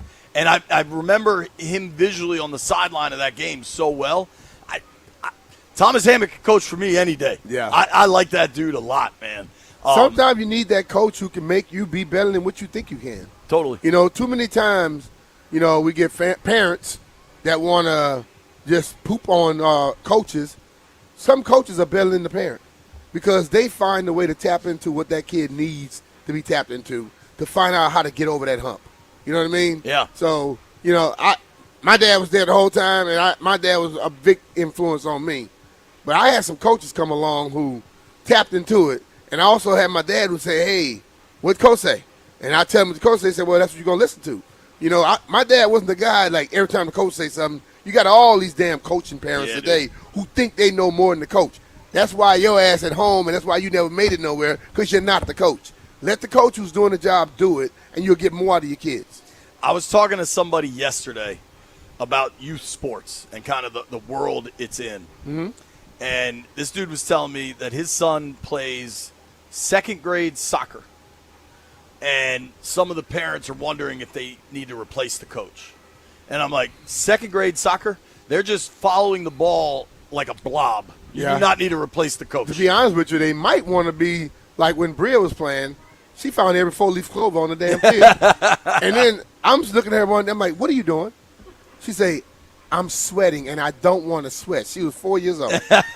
And I'm like, well, you're going to finish this season, but I'm not wasting my money next year for you to be out here picking flowers. So I told her, we're going to learn now. Whatever you choose, you finish to the end. But if you choose it, you better be giving me all your effort going forward. And when she turned 5, she changed her whole little mindset. At 4, she got on my nerves. That's funny, dude. Yeah, little kids, it's not about the coach not getting things done. The problem is in kids' sports, you know what the biggest problem? The parents. Parents, mama, daddy, sit in the stand and cheer when your kid does something. If they do something bad, cheer them on still. But stop thinking you know what the hell is going on. You don't. Agreed. Believe me. It is B. Mitch and Finley. We are in Ashburn, Virginia, BigBear.ai Performance Center. All of our training camp coverage brought to you by Paul Henry's Window Installation. We got to get Poll of the Day set up here, B. Mitch. Poll of the Day is brought to you by AAA Commanders MVP membership. Become a AAA Commanders MVP member today. Get all the benefits of AAA plus exclusive experiences, discounts, and tickets. If you're already a AAA member, you can upgrade for free at AAA.com/Commanders. And I want to open the phone lines up on this. Jeffrey, let me know if we're good. I'll say the phone number.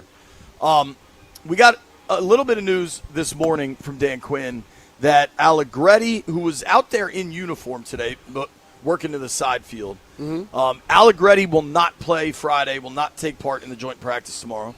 Trey Amos will not play Friday. He will not take part in the joint practice tomorrow. A lot of the guys that were down today, I would expect to see tomorrow. Cosme, McLaurin, Diggs. I don't think I saw McNichols, Oweh. There were a lot of guys. I thought I saw McNichols yesterday. That one we might have to pull the thread because I think he left yesterday. Okay. But I don't know, so I'm not. I didn't see him out there when I was watching the running back, so that's because I always look for him. Well, especially in that pass pro drill. Yeah, that he's good at it. Yeah. But here's what I'm thinking for the poll of the day question. How much should the starters play Friday night against Miami, the first preseason game? Because this is a big should and will situation. Whatever you think they should do is up to you. Here's what I can tell you will happen.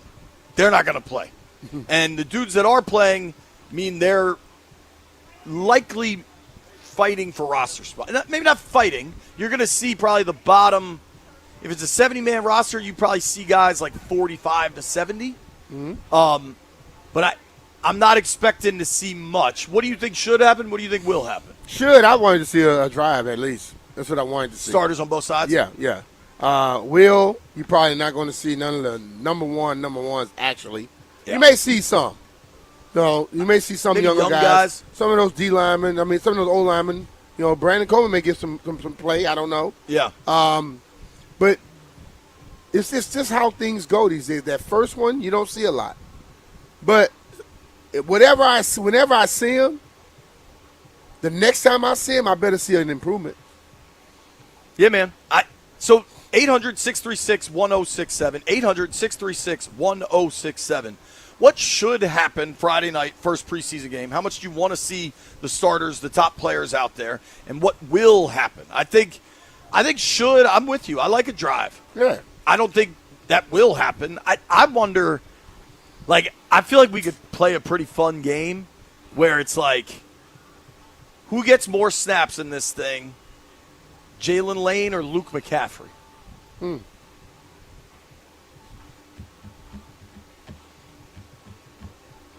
It may be close. Might be close. Those two may be very close. Because I think both of them are still growing in their positions and can take a step because the guys probably before them won't be getting a lot of play. So those guys should be probably out there. They're going to be out there probably. I think they'll be playing both 35 to 40% of the time they'll be out there. Who gets more snaps, Kane Madrano or Jordan McGee? Kane. I think you're right. I think the only question is he had that little bit of injury to open camp. But, that's where who of the 40s gets the most snaps? Baptiste, Josephs, or Chason? It's going to be. I think Chason gets the least. It's going to be Baptiste or Joseph, and it may end up being Baptiste. Yeah, that's where. But I've been encouraged by the 40s. One. That's another one that 4-1 and 4-8 might be battling for the same amount of time. The guys that I've been impressed by, I'm excited to see them both tomorrow in the joint practice, but also Friday night. Josh Joseph's a fifth-round rookie. You're going to play. You're going to have an opportunity. Yep. You know what I mean?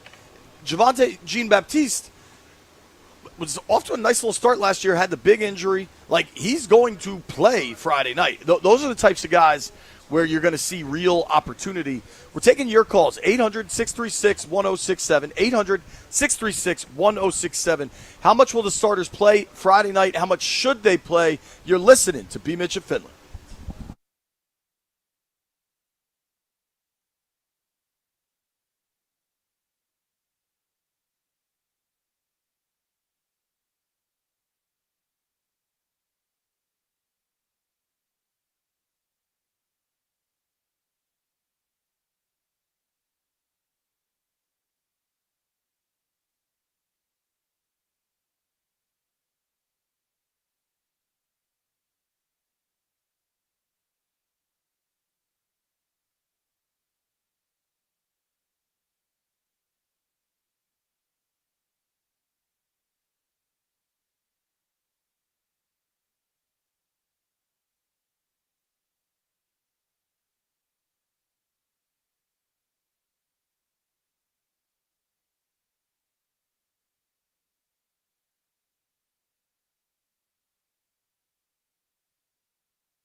Brought to you by PVI Office Furniture. Fast, excellent, affordable. Business grows with PVI. Big week for the Commanders as things get going this week with a preseason opener Friday. A scheduled joint practice with the Dolphins will be tomorrow in Ashburn. So a short day, light day of work for the team today. Among those missing practice, getting a day of rest, Terry McLaurin, Stephon Diggs, Sam Cosmi, and Odafe Owe. Also in football, Dan Quinn confirmed yesterday Brandon Coleman will take over at left tackle. While Laramie Tunsil is out, Coleman started 12 games as a rookie there for the Commanders in 2024. Nationals back to work tonight. Monday off for them. They are on a 3-game winning streak. They were 4-5 back in action tonight against the Cubs. 6:45 first pitch here on the Fan. Strong teams need spaces that keep up. PVI Office Furniture helps businesses create better workspaces with expert guidance, new and used options, fast delivery, and installation by PVI's own team. Visit PVI's massive Frederick showroom or go to PVI.com. Come experience the PVI difference today. From the Crop Metcalf Sports Desk, Sky Merle Forsey on the Fan.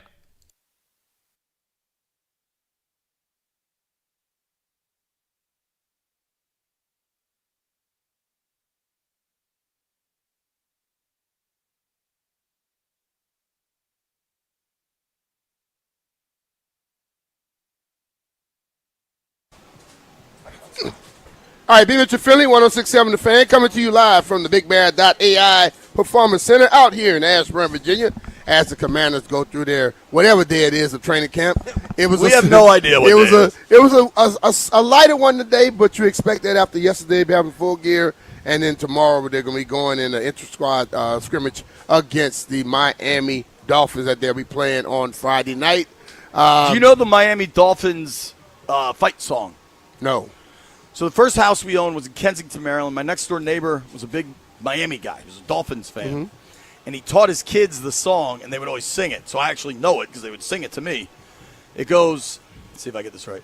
Miami Dolphins, Miami Dolphins. I know the little rhythm. I heard it before. I think that might be it. And that's all I There care. is like a refrain. There's Yeah. like a go all the way. That's messed up, There you Jeffrey. go, Jeff. That is messed up, Jeff. Way to Jeff. pull that out. But how much should starters play this week? So, how much do you think football? I want to open the phones. I want to let people weigh in. 800-636-1067. How much do you think the starters should go this week? How much has football changed since your rookie year to now? And granted, we're talking 35 years roughly. But, Yeah. is it crazy to you how little everyone plays? It is, because as I keep saying, you don't get ready to play football without playing football. You get ready to play football by playing football, and I still believe that. What has happened is we look at the first 3 to 4 weeks of the season, you watch guys getting into great football shape. You watch guys starting to come into their own, which normally in your third preseason game you had gotten there. Yeah. Now it goes into the season a little bit. And those teams that have great veteran leadership and guidance, they can do it, and then they can hit the ground running around week 4 or 5, and they can carry it on. Those teams that are rather weak, lighter and younger, they normally don't get that same luxury. They are still learning how to play this game and not being in shape. So it has changed, but as I look at the first preseason game back when I played, those guys played a drive. Then the next week they may get 2 quarters. And last week they got 3 quarters, and then they didn't play in the 4th game. Now there's no 4th game there. So they don't play at all in that first game for the most part. The second game they may get a half. 2 drives. They may get they may go into the second quarter. But then when the third game comes, they don't play again. And what bothers me about that is they don't play in the third game, then they get a week off before the actual season starts. It has to be some type of, backwards movement in what they've been doing out there, because they're not getting ready for a game that next week. And I know that the approach is totally different than when you got a game at the end of the week. Like, if you just look at the calendar, and all I'm doing is pointing out facts. I'm not being critical or not. Phones are open, 800-636-1067, 800-636-1067. It's a game week. They have their first preseason game Friday, August 14th, okay? A number of veterans did not practice today. They did have a really long practice yesterday, and they are going to have a really long practice tomorrow with the Dolphins in town. But there's a preseason game August 14th, a preseason game Saturday, August 22nd in Detroit. That'll be the first game. Honestly, I kind of think that might be the first and only game I think we see some of these starters. In the second one? Yeah. See, I would love to see some of them in the Baltimore game. So I always think that's a nice test. And then they play the Ravens Friday, August 28th, okay? What time is that game? Evening, 6, I think. Yeah, that game in Detroit like 12 o'clock, Noon. right? Yeah. It's kind of nice. We get home that night. Yeah. So the last preseason game is August 28th. The first regular season game is not until September 13th. I mean, that is 2 weeks. Yeah, that's what I'm saying. So it just like if we're going to talk about being healthy and getting hurt and all that type of stuff, let's think about it. You go for it, then you take a step back, and then you're supposed to hit the ground running 2 weeks later. Let's hit these phones. My guy Rick is on the line. Rick, what should happen, what will happen playing starters in the preseason? My philosophy on that would be that I would match up with the philosophy of Miami. If they're going to play their starters, I'm going to play my starters, and I'm going to let them go head-to-head. I don't want my rooted talent going up against a bunch of wild guys trying to get a job. Third and fourth string can have tendency to be a little overexertive, and I just see that the first string is vulnerable to those extra efforts, and it would be a good philosophy just to match up, one-on-ones, first string, and then step down with them and let those levels play against each other and not make, people vulnerable. I hear you. I think you sound like a coach, honestly, Rick. I appreciate the call, 800-636-1067.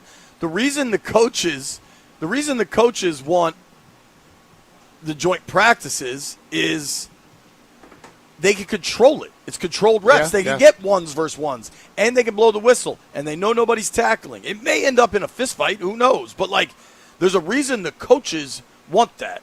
I'm surprised fans want that, though. Yeah, listen, man. Great. Okay. I can care less if you got the starters playing against if I'm a starter and you a peon, I'm going to hit you a few times and you're going to realize you better just chill out. If you are a starter, I'm going to go harder. But if I'm a starter, I know how wild people can be. I can really put him in this place real quick.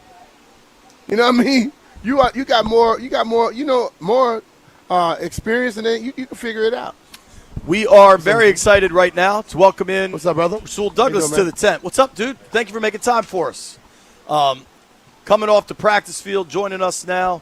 Rasul, thank you very much for making some time for us, dude. I know it's hot out here, and this tent is probably not the lap of luxury, but we appreciate you taking a minute for us. How you doing? Yes, sir. I'm doing good, baby. How you been, man? You good? I'm doing good, man. How y'all doing? We're good, man.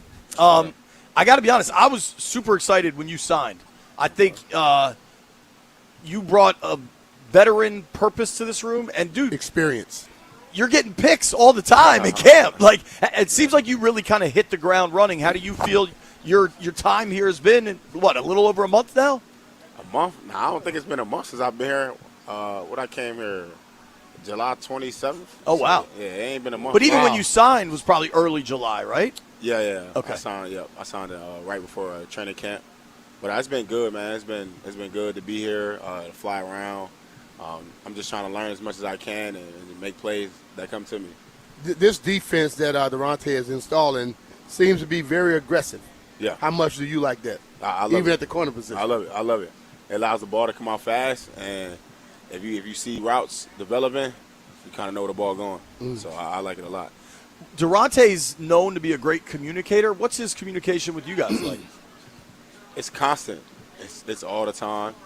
He's always trying to tell us what he expects from us and what he wants from us, and just how to read everything that's going on, and he just wants to give us the why all the time behind why he's calling what he's calling and why he's thinking what he's thinking. So just so we on the same page with him, and we kind of play to what he wants us to play to, you know. Do you appreciate that? Like, I know I'm a why guy. Like, if my boss tells me to do something, I ask him why, right? Like, I feel like I execute better when I know the logic behind something. Does that resonate with you guys? Sometimes and sometimes not. Because, like, if we're in the middle of something, I can't explain to you the why. You know what I mean? Sure. So you might just have to just take what I'm saying, listen, and right now we all start running. You can't be asking me why we running. You just got to start running. You gotta start running, exactly. So that's how I look at Coach. I look at him like, man, when he say something, let's just do it.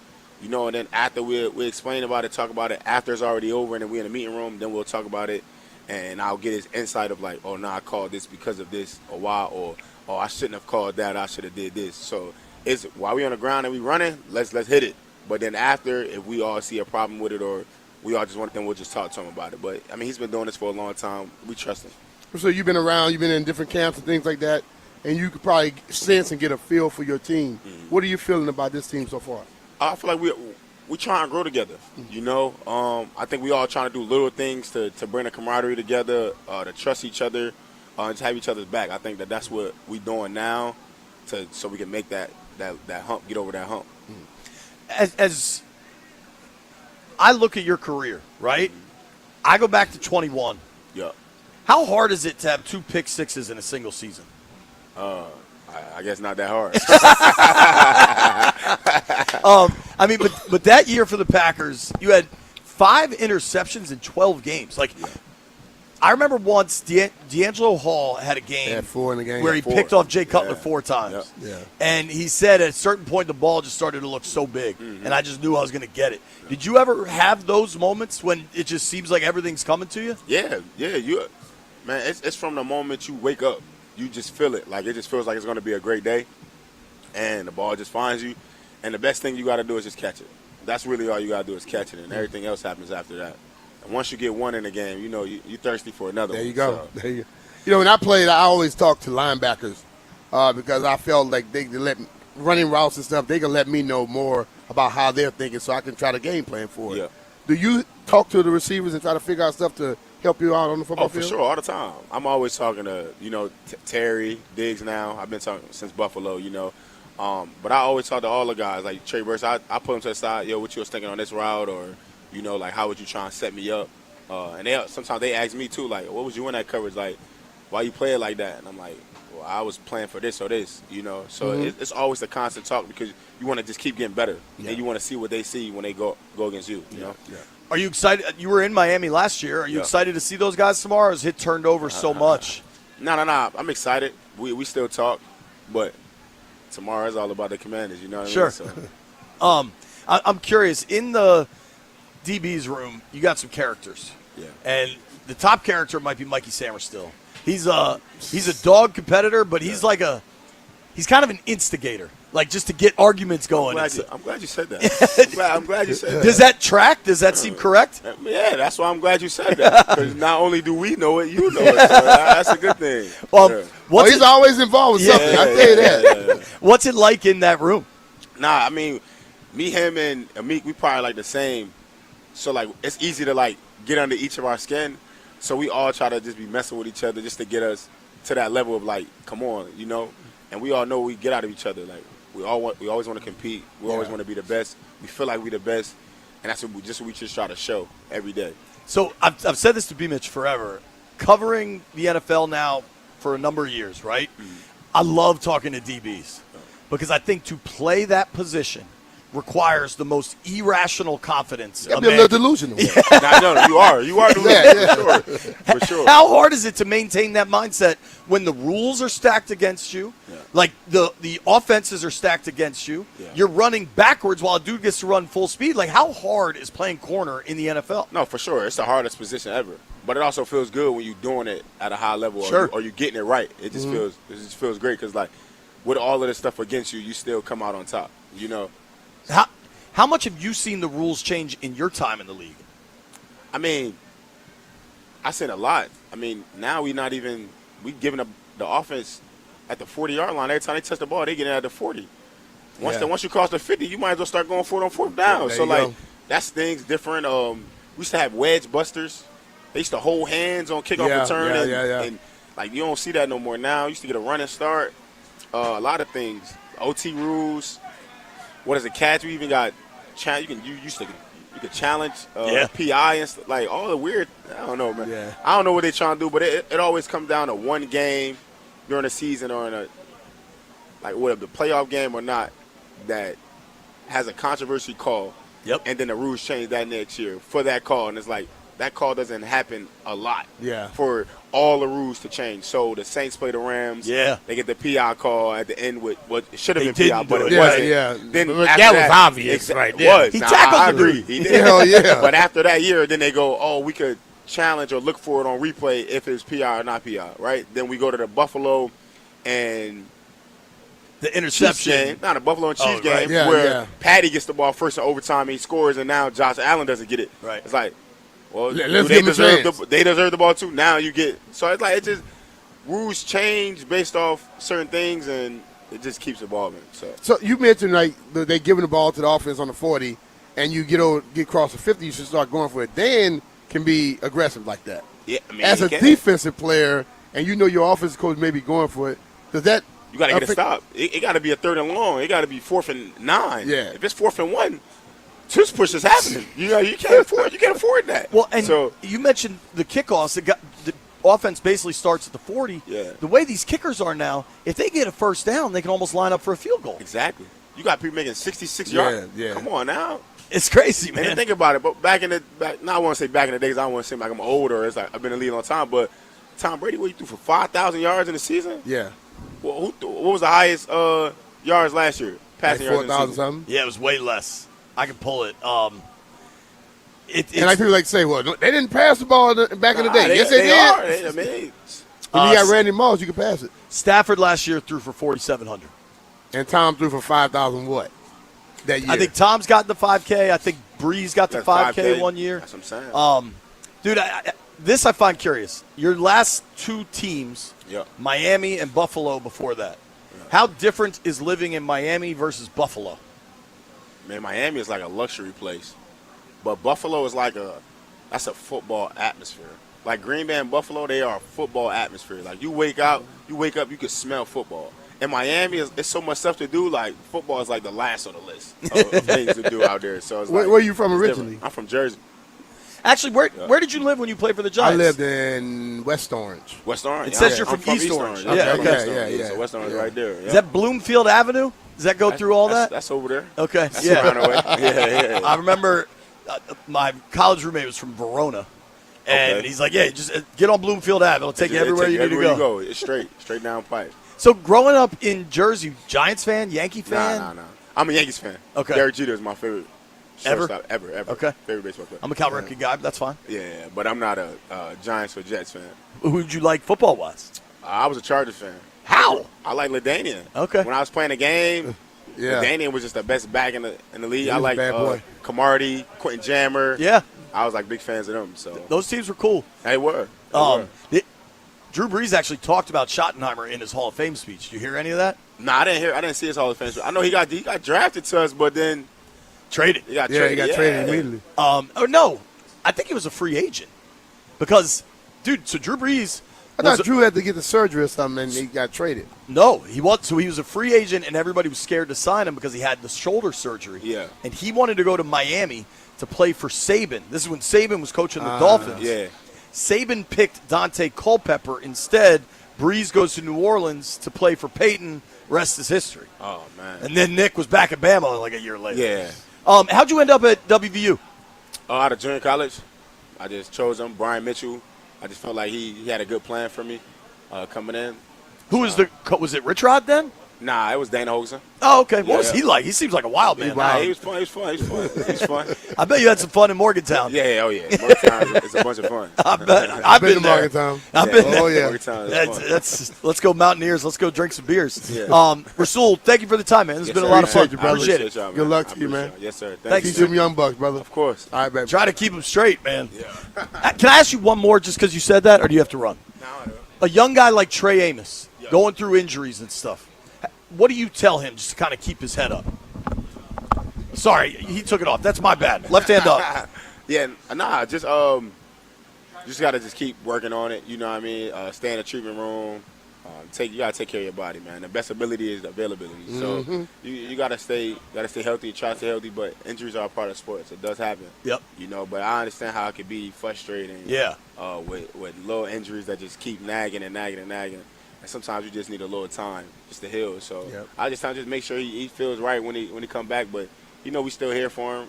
Talk to him. So good. That's a good veteran right there. Yes, sir. For the record, I tweeted out in May that they should sign you.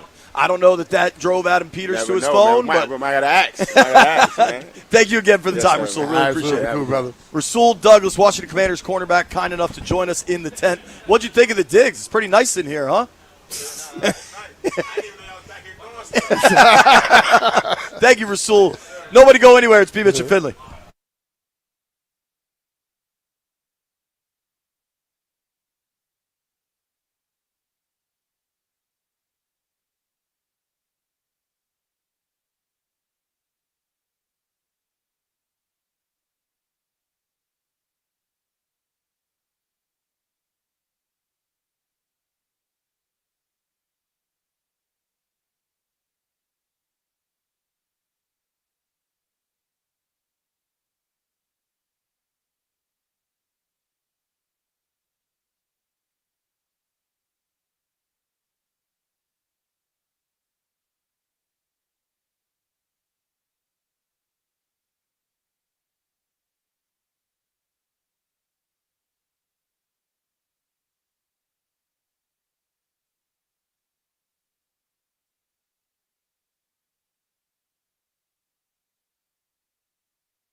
Starting the show again, baby. It is B. Mitch and Finley. We are in a tent in Ashburn, Virginia.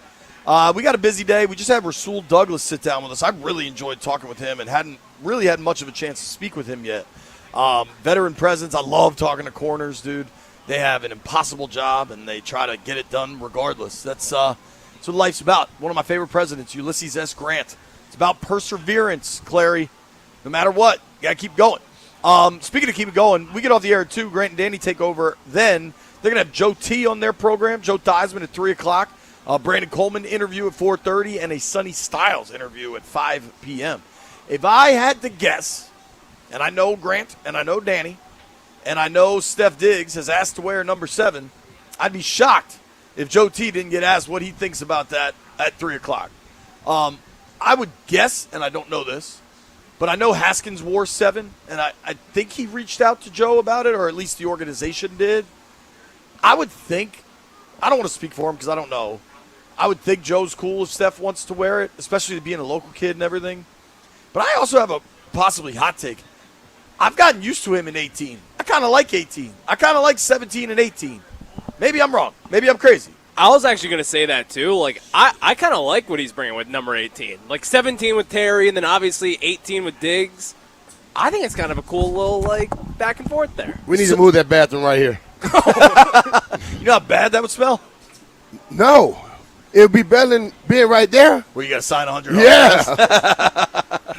I don't know if you saw this. Steph Diggs posted to Instagram that he wants to wear number 7, kind of asking. Yeah, Theismann. I saw that. Theismann's going to be on Grant and Danny this afternoon. I'm sure they'll ask him about it.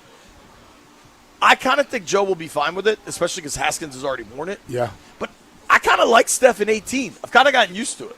Yeah, but it's certain numbers for certain people. And I'm wondering what's the 7. Because he wore 14, didn't he? What did he wear at Maryland? Did he wear 1? Kerwin, what did Steph Diggs wear at Maryland? Kerwin said he's a Wisconsin fan. He don't know. I'll try to pull up all of his numbers. Yeah, he wore number 1 at Maryland. That's a sweet number. I don't think number I wore in college. I don't think Rashad White's giving up number No, 1. no. You'll hear from Rashad White later in our program, by the way. All right, let's look at all the numbers Steph Diggs has worn as a professional, if my computer would work. All right, he wore 14 in Minnesota, 14 in Buffalo, 1 and then 8. 8, yeah, with I remember New that, England. yeah. I guess 1 was with the Texans. We kept getting confused with 8 and 6 up there. When we were watching practice. Yeah. Remember he was torching them last year? Yeah. That was our first real window into, this defense is going to be terrible. And Well, sure enough. he torches everybody, though. True. Yeah. True. But he was coming back from a knee injury then. They hadn't played in a year. Hey, some people good, bro. B. Mitch and Finley, phones are open. Nobody go anywhere.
We're brought to you by Reynolds and Power Home Team, Keller Williams Realty. Football Commanders getting set for the preseason opener and a joint practice with Miami tomorrow. The preseason opener's Friday night, 7 p.m. here in D.C. So just a short practice today. A lot of players got the day off, including Terry McLaurin, Stephon Diggs, Sam Cosmi, Deron Payne, Adafe Owe, all got a day of rest. ESPN is reporting that they are pushing for a 16-team college football playoff format beginning in 2027. This is the third year coming up with the 12-team format. That would have play-in games for the Final Four seed, so that new format, if they got pushed through for 2027, would mean a total of 20 teams would be involved. Baseball Nationals on a 3-game win streak, had Monday off. They're back in action tonight against the Cubbies. 6:45 first pitch for Nats baseball here on The Fan. Want to hear the fastest way to know what your home would sell for? Reach out to Empower Home Team. Simply text your address to 800-763-3000. No phone call. Just text your address, 800-763-3000, 800-763-3000. From the Crop Metcalf Sports Desk, I'm Earl Forsey on The Fan.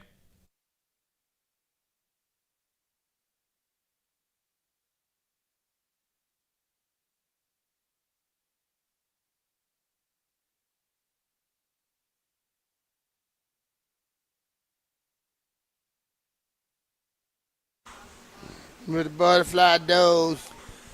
B. Mitch and Finley, 106.7 The Fan. We had Rasul Douglas join us live here in the tent. Appreciate Rasul making some time for us. That's a veteran corner. Yeah.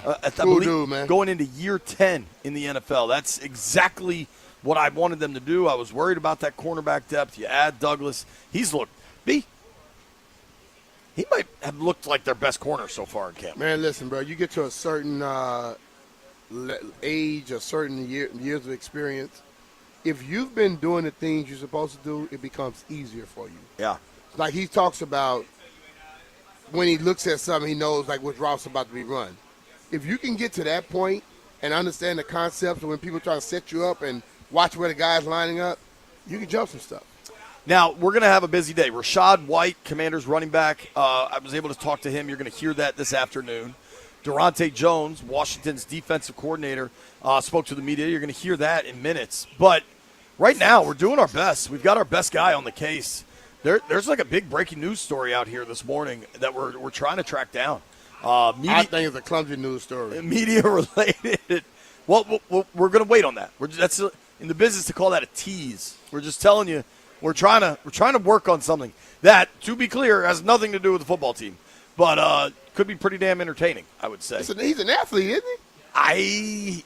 He's something that starts with an A. Athlete ends with E.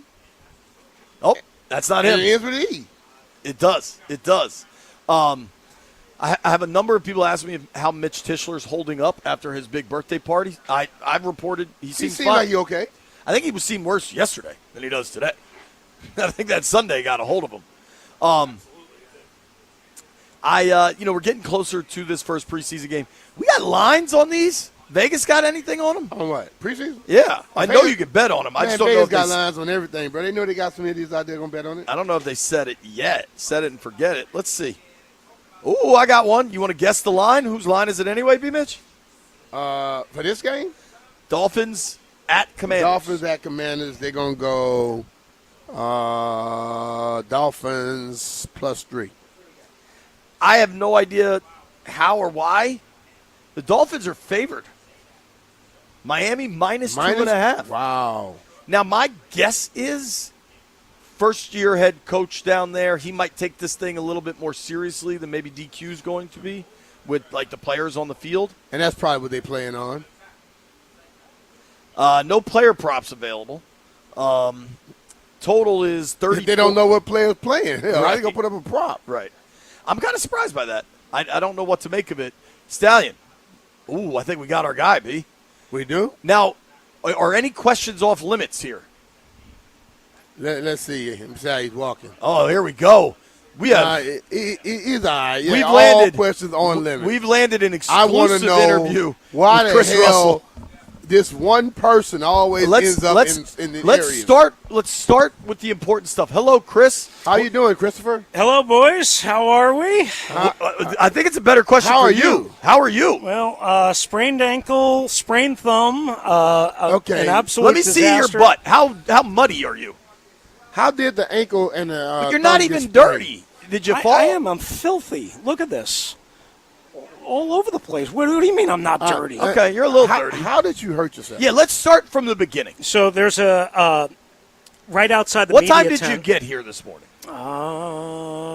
8:45 maybe. Okay, so you were late. Yeah, You're probably a little trying bit to go late. too fast. Well, I said. I was walking straight ahead, and I had just said hello to the security officer right outside the tents here. Okay. I was walking straight ahead. Normally, my focus is on the ground because if I can hit like a rock or something and twist my ankle, I'm going to hit it. So I missed the divot because I wasn't actually looking down. I was looking straight ahead. And I went down like a ton of bricks. So and you fell in a divot. Kerwin was a warrior. I mean, just saved the day. Kerwin is a warrior. Yeah, I mean, he just saved the day. Shout Gave out me to Chris Kerwin. Yeah, gave me a couple of ibuprofen, tried to help me up, which is not an easy thing. I replanted my thumb. It hurts like hell. How many people were around? How many people saw this live? Is there video? Can I make a T-shirt? No. Okay. Well, you can make a T-shirt all you want. I mean, I don't know. What do you want on the T-shirt? Rooster sucks? August 11th, 2026, Chris Russell fell in a divot. Rooster died here? I bust my ass at training camp. Yeah, it was were an you going embarrassing. down the hill? No, I was right outside the tent. Where it's nice and flat right here. Yeah, there's a huge divot. Now there's a construction cone that they put there because they got worried, and they believe what happened is the torrential downpour of yesterday softened it up and made it deeper so that as people walked past there this morning, it got deeper and deeper, and I just hit it the wrong way because I wasn't paying attention. Can I ask you? I was walking straight ahead. Can I ask you a few questions, Brian? Yes. Chris Russell, kind enough to join us, especially after taking a tumble. A tumble. How did today. you guys find out about all this? I knew about this early this morning. No. Stallion told me. I mean, and I immediately said, guys have sources. "We got to book Russell." I was in another building. They say you heard about Chris Russell, and I'm like, what? And they say he took a fall. I say not paying attention, and then you just admitted you wasn't paying attention. Well, I mean, here's the deal, P. I was looking straight ahead as opposed to looking down. So if that qualifies as not paying attention, I guess that qualifies as not paying attention. Well, if you step in a hole, you're looking straight ahead. Yeah, you didn't pay attention. Well, I mean, listen, I wasn't on my phone. I can tell you that much. So, I wasn't talking to I'd like to anybody. ask a few questions. Okay. Just generic questions. Yeah, sure. How many credentialed media would you say there are on a daily basis out here? 50? At least, no, it's about 100. 100? And then you've Yeah, got, and I then guess. are you counting the team media side Yeah, I'm too? counting them people too. We'll say there's Sure. probably 100. 75 to 100. Okay, Whatever. for round number's sake, we'll call it 100. Uh-huh. About 100 credentialed people here for work. Yeah. And then on these fan days, they have allocated 3,000 tickets per day. And I'm not sure if today was as packed as maybe other days were, Right. but I would say there were at least, just for round numbers, 1,000 people here. Yeah. Sure. So let's say that's 1,100 people walking this path. And I believe one person fell. Incorrect. Your theory is incorrect. Your assumption is incorrect because it was inside the fencing of our media compound area. Wait. It was on this side of the fence? Yes. Where is this divot? I've been Guy. here every day. Guy, I'm telling you, they think it got worse overnight because of the storms yesterday afternoon. All I'm right, telling you what happened and what the reality is. You don't want to believe it because you want to make fun of me, which is fine. I don't think I'm I here have to get try made too fun of. hard on this one. Listen, I would rather get made fun of than get the hate that I normally get on Twitter. Why are you So fighting with everybody on Twitter all the because, time, dude? Why do you engage? Because 10% of this fan base is a bunch of fools. That's why. So why are you engaging with them? Because I'm stubborn. I think I've Bruce, done a lot better. I've done a lot better. No, you haven't. Yeah, I've done a lot better. I don't do it as much, but when they call out your professionalism and when they say you're dumb and stupid and hater and this, that, the other thing, it bothers me. I don't know what to tell you. What It did you bothers do me. that got him so mad? So I said yesterday after the practice, I said, did you delete it? I don't see the tweet. No. Hey, Jeff, I said, look up Queen. Another one bites the dust. Jaden, I thought Jaden had 5 or 6 really strong throws, plays, what have you yesterday. But I said, overall, I did not think he was overly sharp, quote, overly sharp. And I was told how much of an idiot I was because everybody in the media was saying that he was what Denton Day said, which was that he was surgical. And that everyone in the media was reporting that he was surgical. What is this music? You never heard that song? Bites the Dust. Oh, okay. Well, This is- I didn't hear it at first. This is Okay. Rooster walking around. Yeah, baby. So I just said he wasn't overly sharp, in my opinion, outside of 5 or 6 throws. I didn't say he was bad. I didn't say he sucked. I didn't say he struggled. I said he wasn't overly sharp. But because you didn't know that Den Day, people- our colleague, said he was surgical, which he didn't even say, by the way. Den Day's on a national show, dog. No, He's not our I colleague. know, but he's out there every day. I'm just messing around. So I went back and I watched what Denton, and no other reporter said that he was surgical. But I got all these fools telling me that I was clueless, But a hater, do a you not dumbass, know whatever. When you say something a certain way, how that assumption is going to be taken? Of course. And But- you know Listen that to when this you tweet. say it, though. But if I said he was terrible, that's different than saying he wasn't overly But sharp. no one ever says a person was terrible. They say stuff to make you think, and then when you give you call them fools. You give fools a moment to think. They're not going to think logically. Here's the tweet I noticed last night, which it led me to believe Rooster was fighting with the internet again. It said, this fan base, man, you want to know why many in the media are afraid to say anything negative or even remotely critical? It's because we get labeled as horrible people and way worse than that. What a sewer this site is. So many of you are keyboard warriors with no clue. Yeah. What's wrong with that? But you just said people are scared to say something negative, which it was like it kind of makes people And you're think taking a you were shot at saying other something people negative. in the media. No, that your colleagues. No, I'm saying I've talked to people. You've talked to people. You talk to me. You know that some of us are afraid of saying anything too critical about just the Golden Boy, but the people that the fans love and adore and think the sun rises and shines with.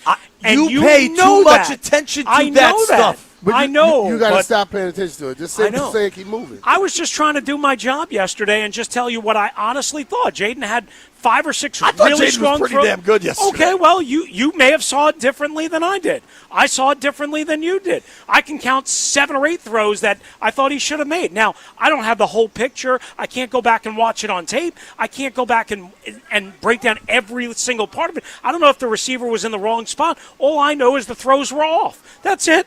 I mean, that's it. And I again, to say overly sharp is not that biting of a criticism. If you're just mad at Denton, why don't you just take it I'm up not with Denton? mad at it. I wasn't mad at Denton. I didn't know what Denton said. And all of a sudden they come out of the woodwork saying, well, every other reporter thinks that he was surgical. Well, one reporter said he was surgical, and Denton didn't even say that he was surgical that day. He was saying his processing, his timing, his understanding was getting more and more surgical. So basically, I fought with a bunch of invisible fools, which makes me a fool. You also continue to do so. I'm looking Listen, at your replies to this tweet I know. last night. Listen, yesterday was a rough day. Okay, I was angry. I had heat But, stroke. Roos, you gotta- Hold on, you had heat stroke Yeah. yesterday, and then you sprained your ankle today. Yeah, it's been a rough 2 days for the Roosters. Rooster, you need to just stay home, dog. I mean, you ever notice everything happened to you, though? Yeah. Listen, something you're not doing right, bro. I've been telling myself that for 52 years, you know, and I needed a Hall of Famer to tell me that I'm not doing it right. Something you're not doing right, because if everything happens to you and nobody else, You know what I say, today- Bruce? you I'm know what telling I say- people this. Yeah, I I call say- it the CDE, common denominator effect. Yeah. If something Okay. always happened to you, then it ain't the other people around you. Main character syndrome. I've said this before. I love you. I think you're a gem of a human. You have a great heart. I love you, too. Great family man. Thank you. But the way the Rooster sees the world, if there's an asteroid headed to Earth, somehow it's going to inconvenience him the most. Yeah. the whole Earth's going to explode, but Rooster's stuck in traffic because of the damn asteroid. Yeah, that damn asteroid. I know I'm 45 minutes late, but the asteroid made me late. I mean, listen. Were you trying to hustle down the hill. Oh, he already told you he was late. But I wasn't going down the hill. That's the problem. Where were you going? I went right outside the tents. I keep telling you that. There's an orange where were- construction why cone were you right going now. there? What was the point? Because I was going to drop off my stuff in the media tent. That's it. All that. I 'Cause was he was late. late. My fault. I was late. I take it. Were you tended to by a medical professional? Yes. That's why I missed all the practice, because I was in the EMS tent. They made me sit. They made me take off my shoe. They made me. They checked it. No, there was. Trust me. You're gonna be on the NFI. Trust me. When you look like me, there's a lot of contact, man. Whew, that ground. Seriously, I love you guys. I love the fans. Stop fighting with 5 to 10% of this fan base I can't stand. 90% of it I love. You got passion, you're smart, you're energetic, you're feisty, just like me. Just like if I say something, you love the it doesn't matter. Dude. It doesn't matter. Just take it like a grain of salt and that's it. And listen to B. Mitch and Finley, for God's sakes. Who has impressed you? Who has impressed you in camp? Stephon Diggs has beyond impressed me. I just got a text that Rooster wearing that Eagles hat because people going to think he really cheered for the Eagles. I can't tell you. If they put on a Commander's hat or something. I can't tell you. Well, I can't wear a Commander's hat. Well, put on something else in the Eagles. But I can't tell you how many people actually think this is. And this is the Freedom Eagles, the high school in South Riding. I know. That's it. I know. That's it. That's all it is. But, you know, people think you're trying to give a subliminal message. People can think whatever they want. B. Can I ask you a question? But you don't respond to them then. I won't respond to them. Have you ever made I won't respond to those people. Have you ever made $1 off of Twitter? No, that's the problem. So why do you dedicate so much time and energy? I don't dedicate anywhere near the amount of time that I used to. Terrific. But days like yesterday, I'll admit I screwed up. I remember. I'm sure CK is really annoyed at me, and I'm going to get it when I get into the building today. Listen, I'll take the heat for this one. I let the knuckleheads ruin my day.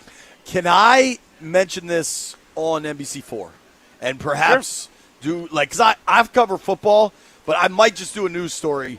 Noted radio host fell here and just show the world what happened. You can do you want to have Kerwin do the construction cone video, take it off. Chalk outline. Yeah, absolutely. I mean, Rooster fell here. No. You asked me who has impressed me. So many guys has impressed me. Like, everybody thinks I'm just a hater and I see nothing good. So, listen, I can go down the whole list. Instead of that, Yeah. I said, who has impressed you? Yeah. Rather than And I said so Steph many Diggs people right away. Right, but so many people think I'm a hater. Just ignore that part and just say who's impressed you. You're right. Fire away. You're Go. right. Brandon Coleman has been impressive. Good. I thought. Let's see, who else? I mean, I haven't,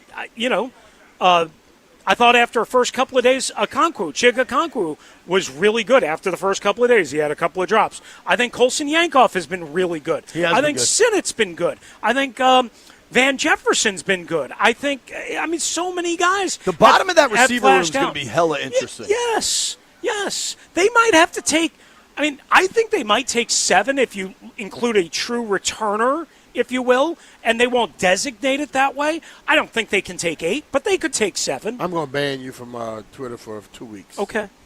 If you get on Twitter within 2 weeks, you got to pay me $500. Oof. I like this. Ooh. $50. Like at I'm all? going 50. At all? Because like you no gotta promotion? You're not promoting. You just arguing. Don't argue. I'm not arguing unless people start you know fighting how many with people me. say stuff about me? Because I say what I believe every day. I think and if they say something, I never see it. I think CK, you think you're promoting your program, which is fine. I think CK would support B. Mitch getting you off Twitter for 2 weeks. Hell, he's probably listening. Texas Clusterbuster. Or who knows? He might I be think traveling. CK would approve anything Let's say to this. do with me and You not being stay on off of Twitter for, I'm going to give you just a week. Does that mean, like, I can't post any news and information or Stay observations? off of Twitter. Completely. Sometimes you got to just stay off for of stuff. a week. And if you stay off, I give you 100. You don't, you give me 50. I can't That's do a that. It's sweetheart football deal. season, B. You How think do the world has to have your takes for a week? You can go on Instagram. You can go on TikTok. Facebook. Threads. You can do a TikTok dance. Yo, you might go viral. You might go viral, Bruce. If you start dancing on the talk. But if you just stay off of you go to. He won't agree to it. You go to the and this most, dude is the cheapest you dude go on to the planet. He would love the $100. You go to the most negative damn outlet out there, and you argue every day with them. You can't give it up because you like that. You do. You like it. Yo, Beamish just solved this. You like it. You want the 100, but you know you can't do it. What am I, Kirk Cousins? I was You watching like the show that? You're like the women on the Housewives who claim they don't like drama, but all they do is cause drama. Correct. Roost. It's funny. You're a house husband. It's funny with it's funny with the Capitals. Nobody gets mad at me anymore. Like they once used to get mad at me when I would like praise Sidney Crosby when he was winning Stanley Cups. Now nobody cares because they all think. But why would you praise Sidney Crosby in an area that you know hate him? Because I don't care what the fans hate. I have do what to. I do. If I they am like- what I am. But that's why you get sure drama, are. because you give that drama because you know they're going to come after you. I mean, We got a break. Listen, on this station, we love got to you go to guys. break.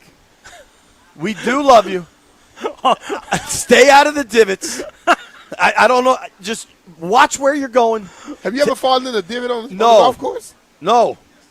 I've never fallen out here. I mean, you guys are finely tuned athletes. Look at me. I'm a tub of goo. Goodbye, What do Chris. you want me? The fact that Russell won't take the bet with B. Mitch, you're addicted to fighting people on social media. Please seek help. It's B. Mitch and Finley.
Brought to you by Foley Mechanical, proudly installing Amana. The Commanders took it easy today, a light day, light practice with guys like Terry McLaurin, Stephon Diggs, Sam Cosby, Deron Payne, Adafe Owe all getting the day off with a joint practice with Miami tomorrow before the preseason opener, 7 p.m. Friday night for the Commanders in Landover. Meanwhile, in baseball, Nats had Monday off. They're back to work tonight, looking for a 4th straight win. Nats take on the Chicago Cubs. That's a 6:45 first pitch here on the Fan. WNBA Mystics in Vegas looking for a franchise record 8th consecutive win. They'll take on the Aces 10 p.m. tonight on the Team 980. When your HVAC strikes out, call Foley Mechanical, your go-to for heating, cooling, and radiator repair in D.C., Maryland, and Virginia. Locally owned, never franchised, Foley Mechanical, proudly installing Amana systems. From the Crop Metcalf 5-Star Sports Desk, I'm Earl Forsey on the Fan.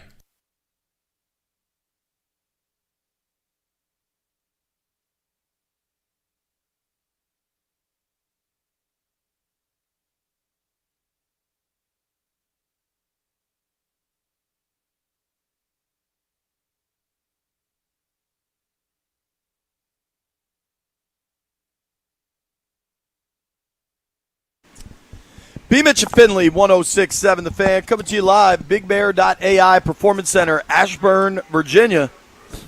It's been all football so far. Great to have Rasul Douglas in the tent with us. Really enjoyed getting to chat with him. Interesting dude. I really enjoyed that. Yeah. Then we had Rooster in here, and that was some football and some just Rooster. I hope he's okay. A lot of Rooster. Get well soon, Roost. Rooster unable to give up the Twitter. He's got an X addiction.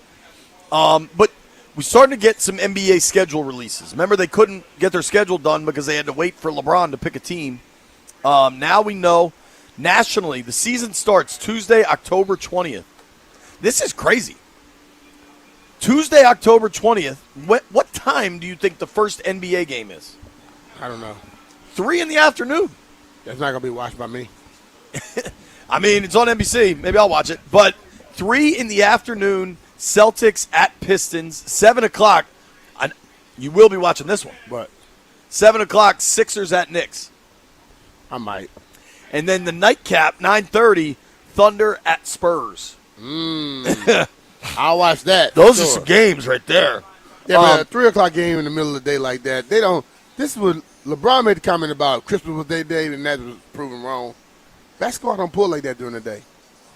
We have the Christmas Day games as well. People will stop for a baseball game. They'll definitely stop for a football game any day. Yeah. But basketball don't really pull like that on Tuesday afternoon. Christmas Day NBA game, Spurs Knicks at noon. I like that, and I think that's before the NFL starts. I think the NFL doesn't start till like 1:30, so that has a chance. They don't have numbers until 1:30. Right. Christmas Day, you get Spurs at Knicks, rematch of the finals. Then Heat at Celtics. Then Sixers at Lakers. Then Thunder at T-Wolves. Nightcap, Nuggets at Warriors. So we're starting to see some of these big NBA marquee tentpole games. As of yet, I haven't seen any Wizards stuff. If I'm wrong on that, Jeff, or if you've seen any Wizards games, you let me know.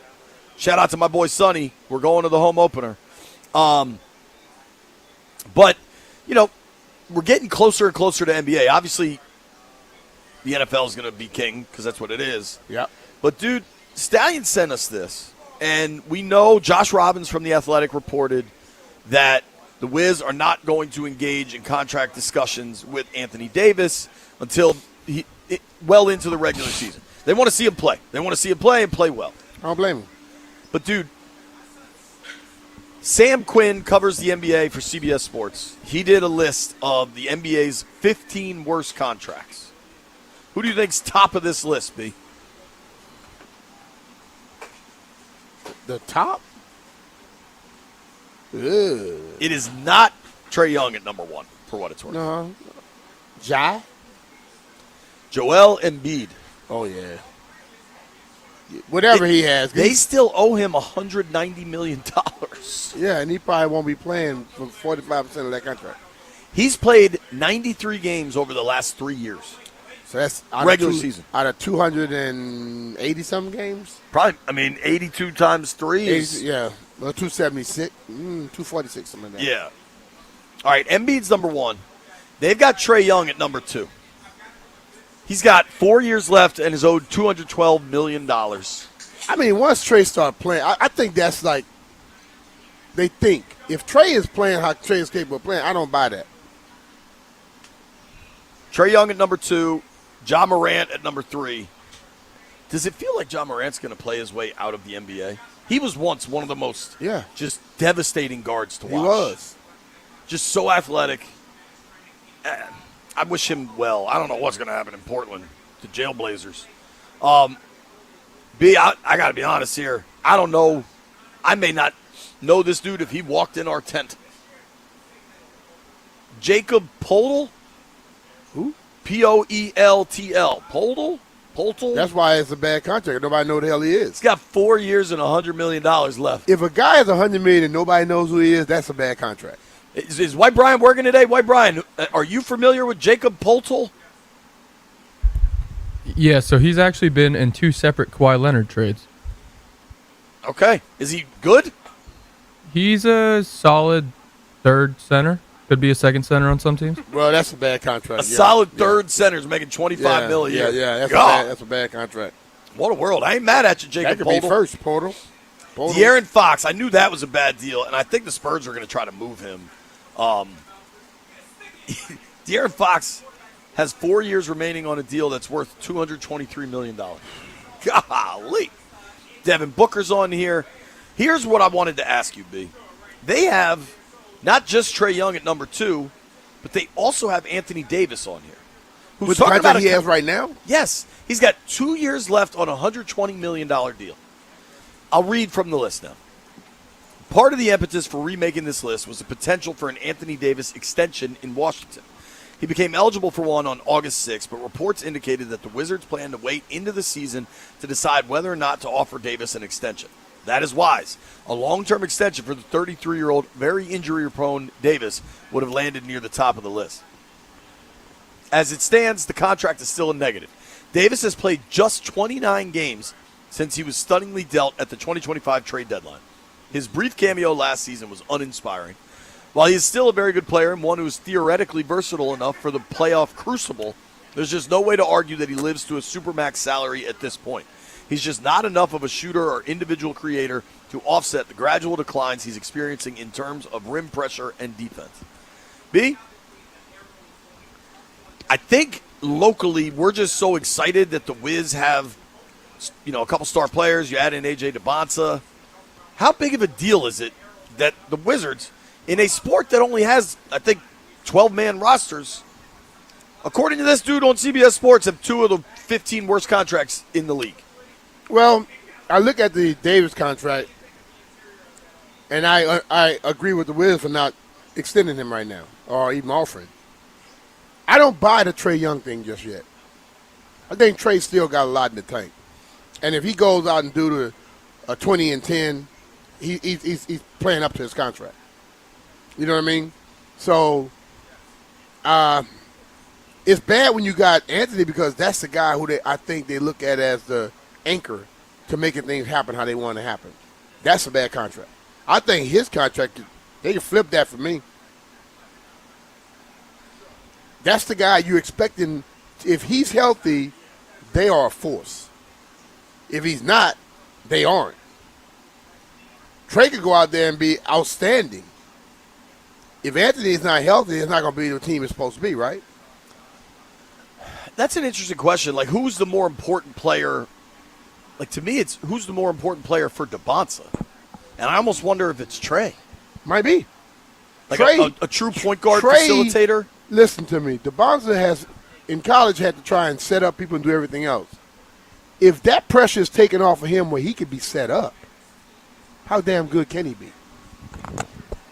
And we know Trae can set him up. Here's my real question. And, like, NBA people will scoff at this. That league is so wildly player-controlled, if you will. Like, the coaches in the front offices don't have control over these teams. The players have control over these teams. Mm-hmm. Trae Young hated it in Atlanta. Anthony Davis hated it in Dallas. How much were they hurt versus how much were they just not going to play for those teams because Well, they already had $250 million in the bank. And I didn't can care. believe Anthony was hurt. He's always hurt. Trey probably was like playing it up a little bit. But let's be honest though. The owners control the league. They just side with the players more than they do with the other people. Yeah. Because they know whoever Joe Blow is in the damn front office, ain't nobody sitting in the seat to watch his ass play. They're going to sit in the seat to watch those guys play. And if your ultimate goal is to make some money, you're going to go along with the guys that are getting the attention all the time. Not the guy that tell you, oh, he sucks. Well, you told him to sign him. So if he sucks, you suck. I don't know what's going to happen with this Wizards team. I know as a Wizards fan and somebody that covers the team at times, I'm far more excited for this season than like the national people can make fun of the contracts all they want. Like I just want to see some good basketball. I want to see Trey Young throw alley-oops to AJ DeBonsa. I want to see Will Riley hit threes. Like I don't know. I feel like Dawkins and Winger probably have a couple more moves up their sleeve as it relates to Anthony Davis. And I'm okay with that. Yeah. The tanking was so bad, but at least I understood the mission. They understood the mission, right? But the time before that was bad when it was just Beal and you give him a supermax. Like, I am generally not a participation trophy kind of guy, but like, I just want them to be fun to watch for a little while. And I think that's okay. That's where I'm at. I'm not going to be mad about these contracts until. Listen, man. Most NBA contracts are messed up. Right. I'm not going to sit up here and just blame the Wizards. You got a lot of teams with bad contracts. Jacob Poeltl's making $100 million. I don't even know who that is. You're listening to B. Not Mitch many and Finley. people know who that is. Listening to us right now.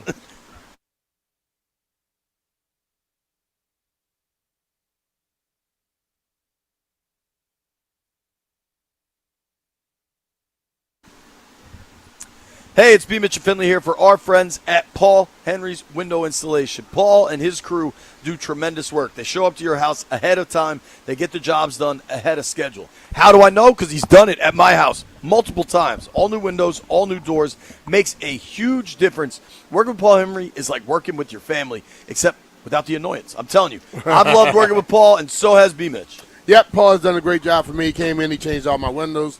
He changed the doors, and then I saw this little walkway I had, and I said, Paul, can you do that? He said, yeah, we can do that too. So he came over, gave me an estimate, knocked it out, and it's been outstanding for me. Did a great job. Nothing. He doesn't have to come back and fix anything because he does it right the first time. So you can call Paul right now to get $100 off each window with the 5-window minimum and $500 off each door. Contact Paul Henry's Window Installation today. Tell him B. Mitchell Finley sent you. PaulHenry'sWindows.com, your clear home improvement choice.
B. Mitch and Finley and Bon Jovi. That music seems loud as hell to me. I don't know if anybody else thinks that.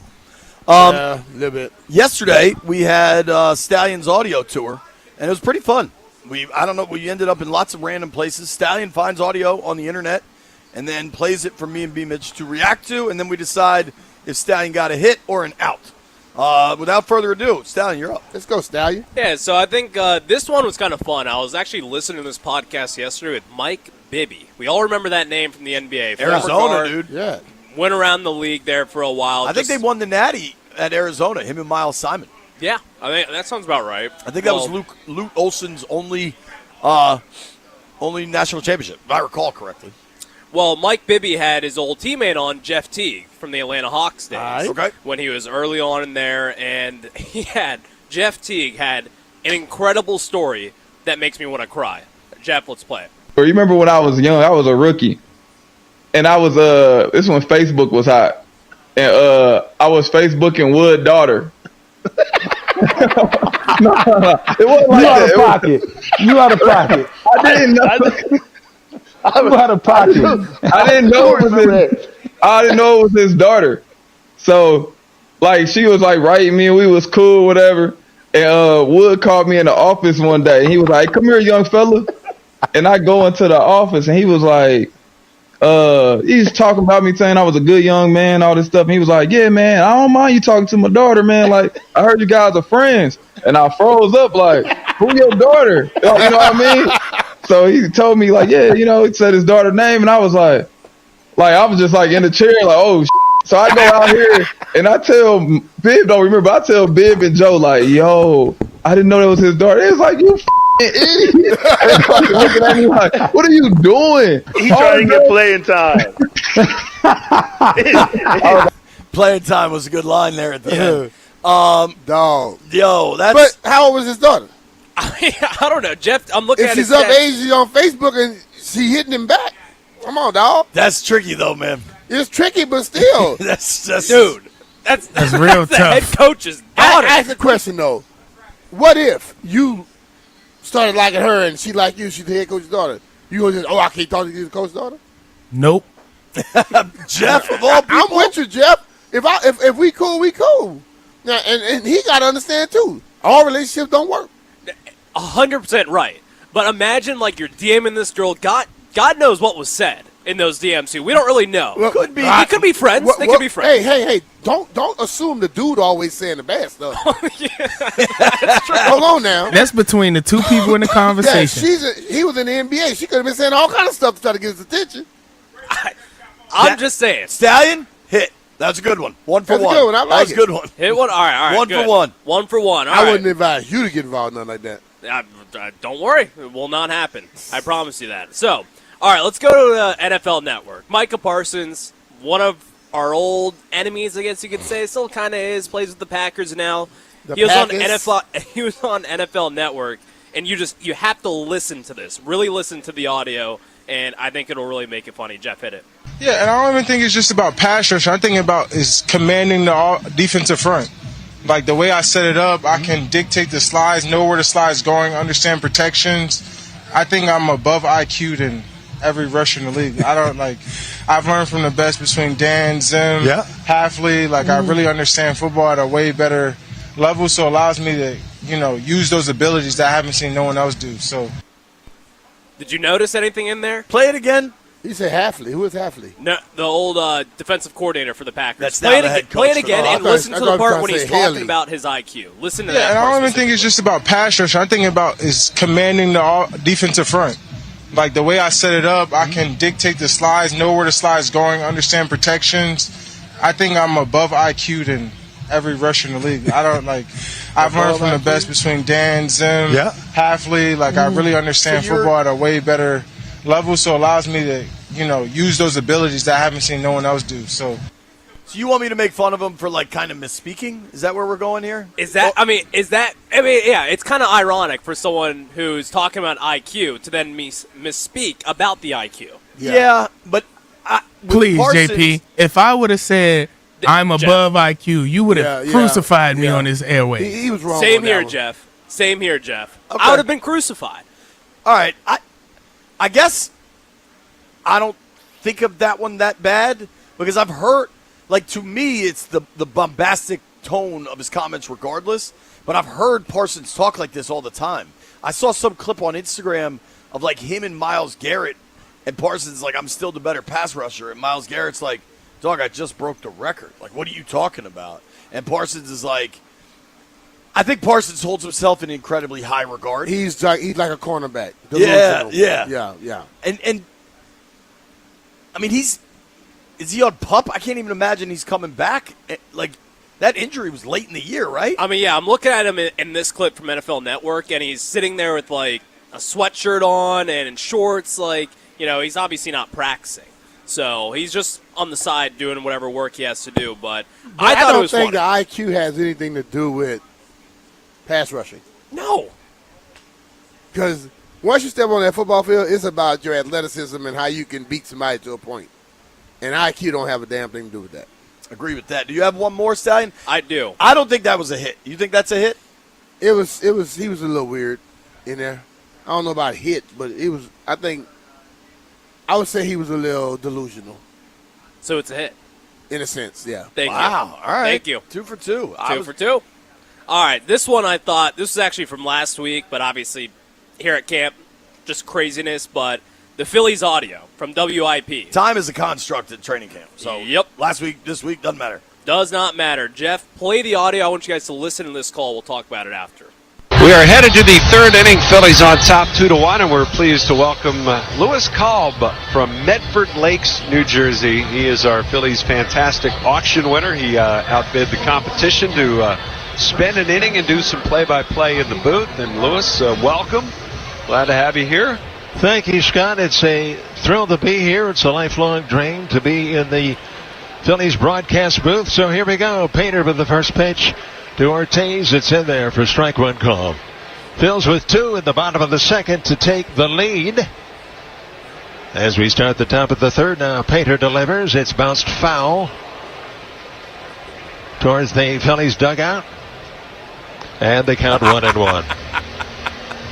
This to me just Phillies sounds winning like the first 2 games of this series. He's trying to imitate the other guy, but he does sound like he just sounds like an old dude doing a baseball announcer impression. Dude, he sounds like catch our this. old friend. Like, I'm Adam Pohl on the fan. What is Adam Pohl up to? He runs the Bowie Bay Sox, right? Yeah, I think so. Yeah. But Shout out to Adam Pohl. He's a good dude. shout out Adam Pohl here. And runs Mount really? St. Mary. All right, the Mount. So, the fan paid $20,000 to call an 2-0? inning to $20,000. Whoa! And fans, catch this, not fans, I'm sorry, media professionals, broadcasters are upset with the fact that the Phillies did this because they're like, there's 30 professional broadcasting jobs in baseball, and you're allowing this guy to just pay his way for someone who has worked their entire lives to get there to call an inning. Stop it. They can't get mad at him. Listen, I thought it was cool. People It was do good. charity, He was right? good, yes. But It's a charity. he sounds just like the dude that's calling the damn game. Yeah, I thought so too. Yes, and he's good. Like, he was So actually good. he wasn't bad, but like We got to some take media- ourselves a little less Some serious. media people need to just shut the hell up.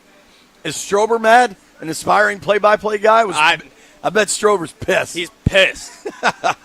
When we come back, RJ Get a Choppy life, Strobe. joins us, covers the Cowboys. He might be out in California in Oxnard. Let's check in on the Dallas Cowboys next.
Nobody pays retail anymore. Why should you?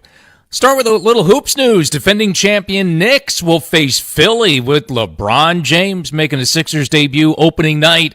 Tuesday, October 20th, coming up. One of the marquee matchups for the upcoming season announced today by the NBA. LeBron against his old team, the Lakers. One of the games and one of the 5 that'll take place on Christmas Day. We're getting set for the Commanders' preseason opener Friday night against Miami. They'll have a joint practice with the Dolphins coming up tomorrow in Ashburn. Short day, light practice today. Guys missing practice, getting a day off include Terry McLaurin, Stephon Diggs, Sam Cosmi, Daron Payne, and Odafe Owe. When you're ready to pop the question, think Mervis Diamond Importers and Decory. Mervis offers unbeatable value, while Decory brings handcrafted detail and signature design to every engagement ring from the very first sparkle. For the largest selection in D.C., visit Mervis. Go to MervisDiamond.com. From the Crop Metcalf Sports Desk, I'm Earl Forsey on The Fan.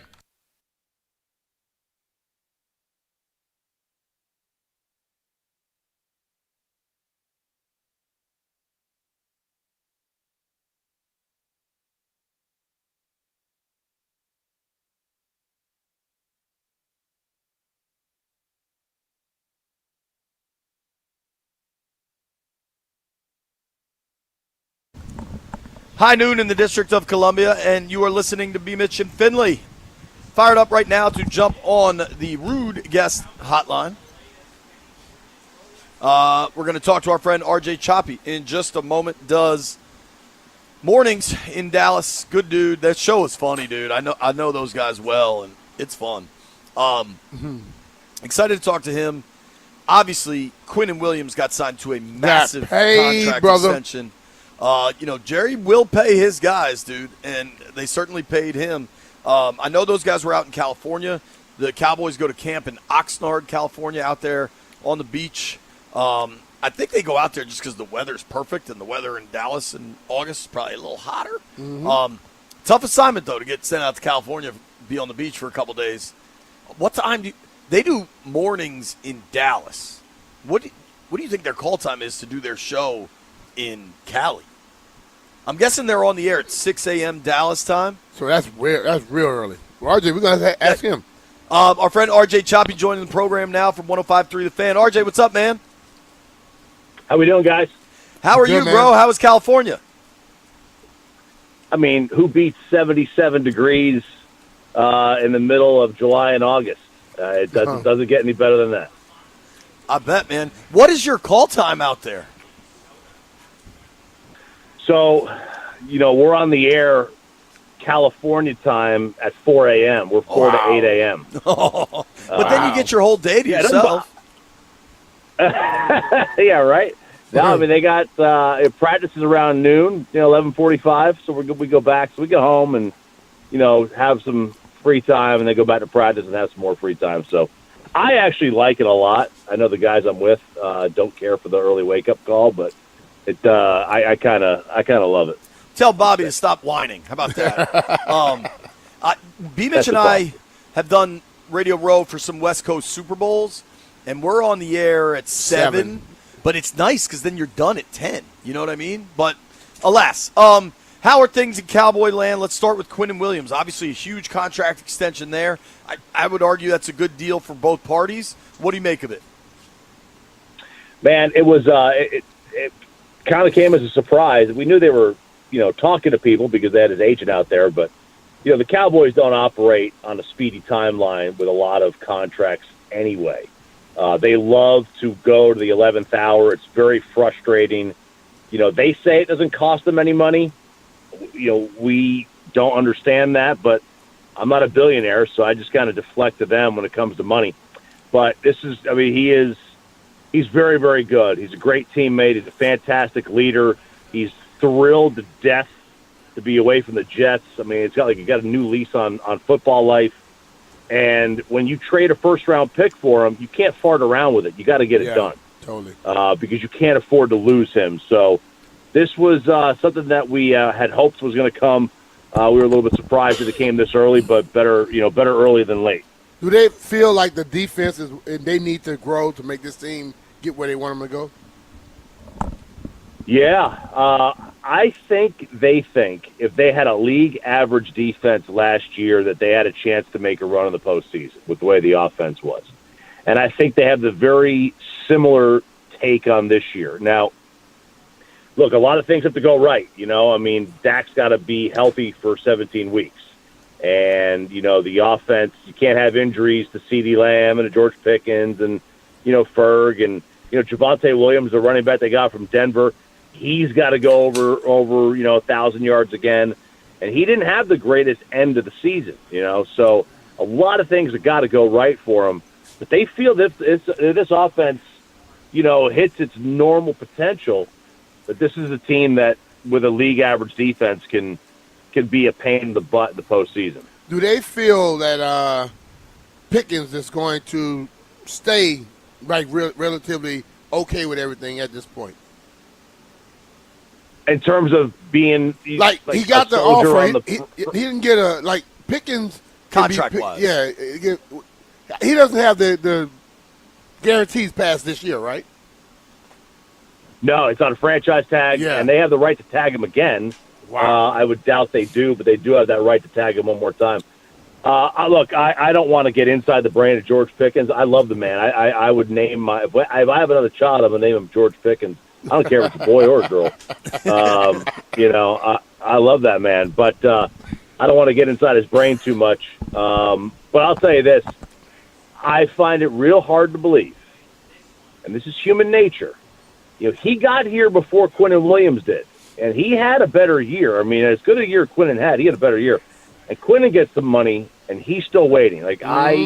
Human nature would tell me that would make him feel some kind of way. I hope that's not the case, but I think we'd be kidding ourselves if we thought that he's cool just sitting there and taking it. That's why I'm asking the question, because I felt, we've seen him, and I know every player thinks the same way. I'm here, I'm doing my job. Why you won't give me the guarantee you give it to somebody else? Right.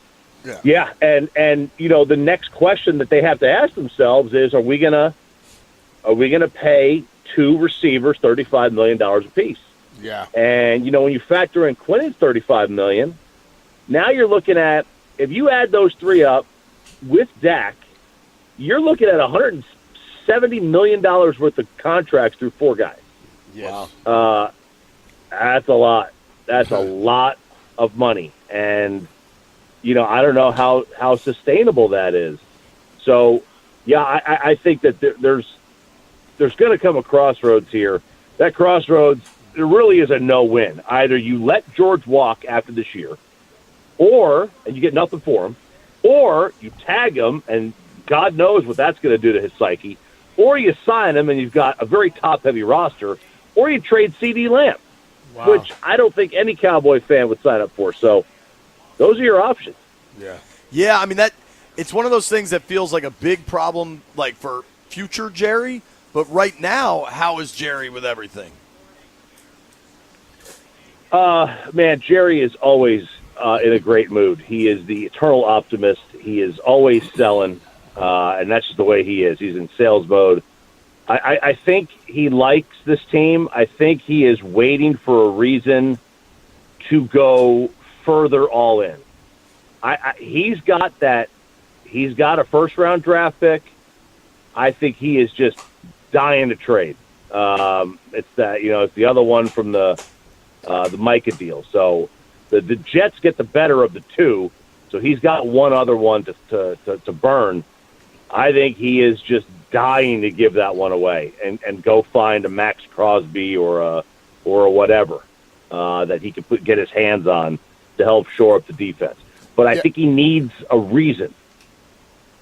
How much will that cost if he get a Max Crosby? I don't know. I mean, it's certainly going to be less than what the Ravens gave up because they kicked him back. So, maybe you start low. You throw a 2 and a 3 that can escalate to a 1. I really don't know. I don't even know that they've gone down that road or how far they've gotten. But they also didn't want to get caught tampering because we did talk to them about it on the opening State of the Team press conference. But there's other guys out there besides just Max, I'm sure, that they would go get that would come at a cheaper cost. Just Jerry loves the dangling the name out there, whether or not the old PT. He's PT Barnum, man. He just is. Yeah, he really is. He really is. He's PT Barnum, and you gotta wade through all the Jerryisms, the Jerry BS, and to get to the meat and potatoes of it. So it doesn't have to be Max. It could just be another defensive player. He just loves the name. Talking with our friend RJ Choppy here on the Rude Guest Hotline. You can listen to RJ in the morning, 105.3 The Fan in Dallas. Give him a follow at RJ Choppy. I don't mean this with any sense of morbidity. How's Jerry's health? I mean, he's 83 years old and he's still so out and about. Like, is he doing great?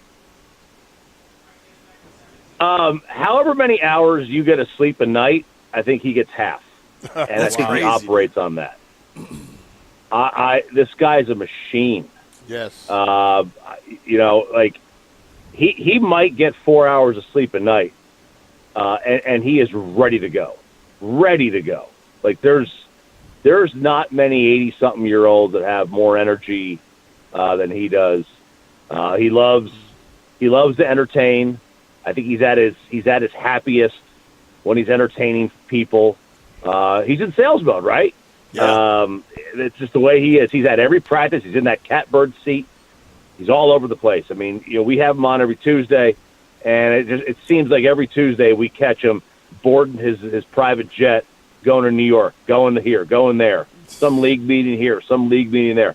He's all over the place. And, I mean, so to answer your question, I mean, I don't know the inner workings of his health and all that, but from the outside looking in, I mean, it looks like that guy's got more energy than your average 5-year-old. Yeah, I don't think it's many. Like you say, not many people in their 80s, not many people in their 40s that have his energy. Seriously, man. Right? Seriously. Yeah. RJ, I'm curious, when you look around this NFC East, and we all know what Philly has been, and they kind of a little bit of a down year last year. That offense really grew stagnant. Giants have massive changes. John Harbaugh takes over there. Here in Washington, they switched up both coordinator spots. What do you see for the division when you look around? Man, I know Philly's been the best team in the division for the better part of, the last several years, but I feel like they're as vulnerable as they have been. Yeah. The Cowboys feel like they've got a legitimate chance to win this division. The Giants, I think it's a little early for them. Don't know, Dart hasn't come into his own. And then in Washington, Daniels has had a really awesome year, and then a so-so year with some injuries thrown in. And then, I like Dan Quinn, the defensive coach, but I'm not sure if I love him as a head coach or not. Sergeant Slogan, the name. But they use that in Atlanta. I ripped that off from them. I'm not going to take credit. That's what they called him down in Atlanta. But, I think the division is fairly open. It's, I think it's pretty comfortably third in the NFC, right behind the North and the West, and however you want to put North and West in order. I think it's comfortably the third best. But it's certainly I could absolutely see a team from the East being in the NFC Championship game, which is, God forbid. I mean, couldn't possibly fathom be the Cowboys because they're never there. How does Dak look this year?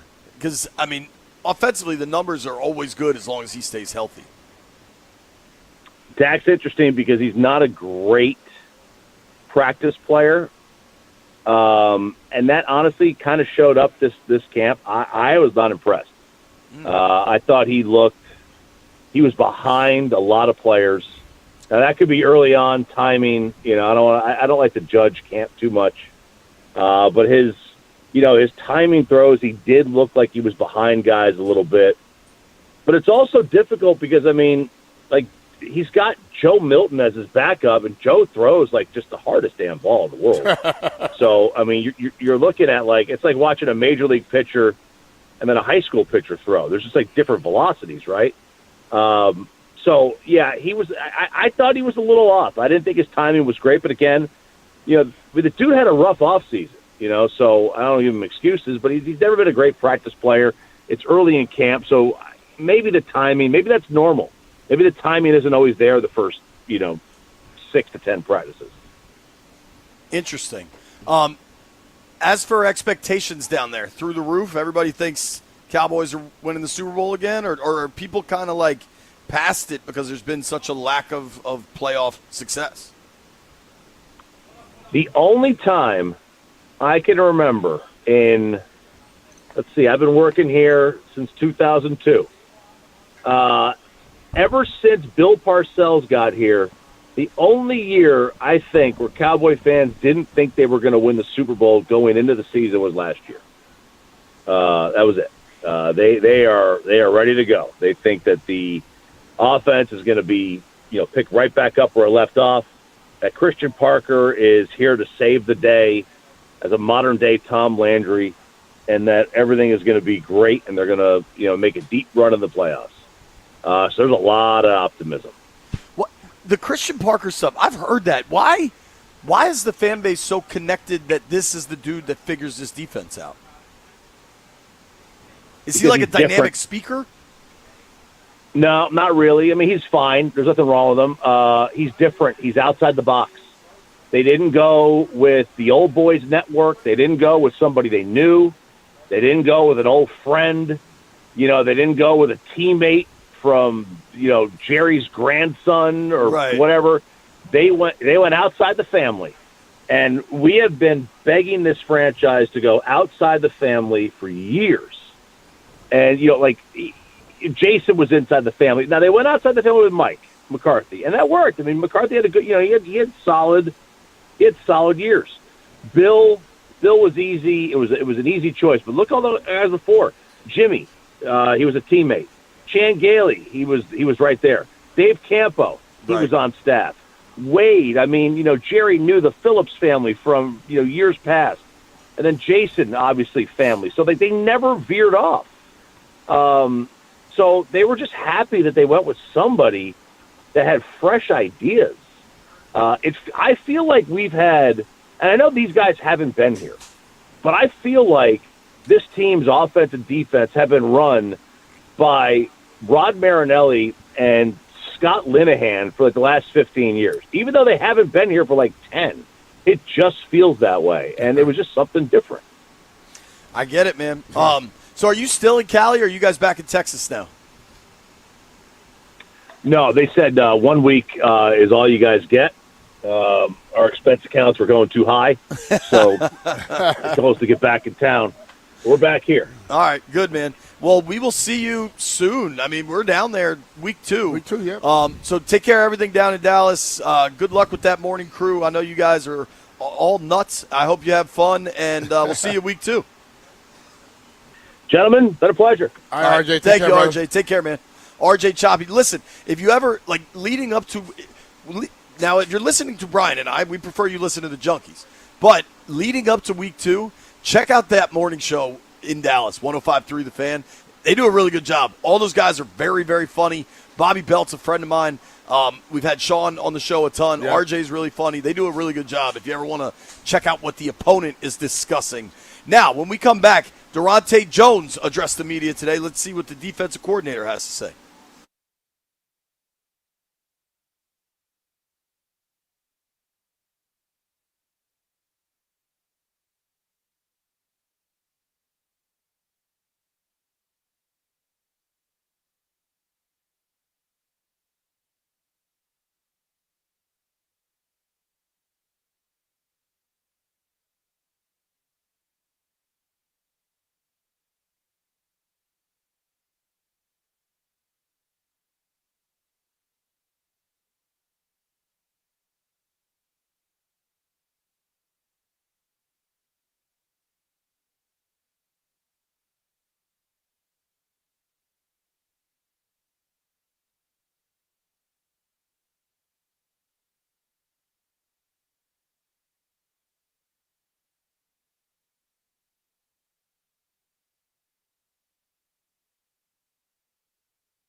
Brought to you by Surfside, iced tea and lemonade with vodka. Very light practice for the Commanders today with a joint practice with the Dolphins tomorrow in Ashburn. Of course, they're getting set for the preseason opener Friday night in Landover. Bunch of veterans got rest days today, including Terry McLaurin, Stephon Diggs, Sam Cosmi, Daron Payne, and Odafe Oweh.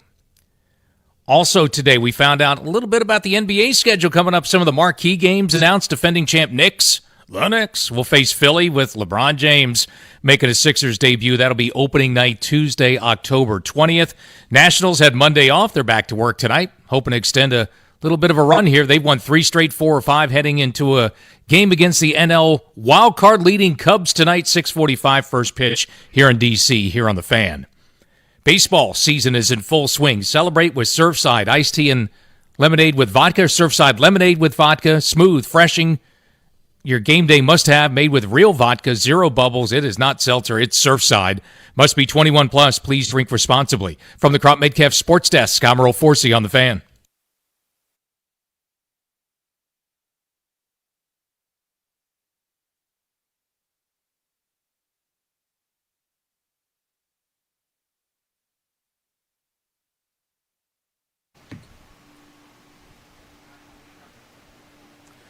Be Richard Finley, 106.7 The Fan, coming to you live from BigBear.ai Performance Center over here in Ashburn at training camp. And Durante Jones had a chance to sit down and talk to the media. Let's take a listen. Coming and let's open it up for questions. I appreciate you guys being here.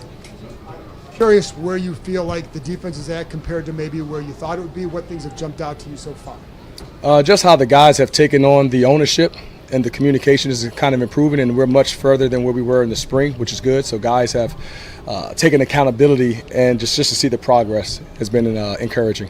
Just from what you see on the field, what is it? Is there something that, whether it's the athleticism, speed, what kind of sticks out with what you're seeing? Just the improvement of the fundamentals and techniques that the guys are, that we as coaches has been stressing, and how those guys are going about their business on a day-to-day basis. Yes. Durante, coming in here, as a first year here at DC with this group, what sort of standard did you set for the group collectively going into training camp? What do you want this defense to be? Can't hear you say that again. I said, what sort of standard have you set with this defense going into your first training camp, working with this group just ahead of the season? What do you want this defense to be?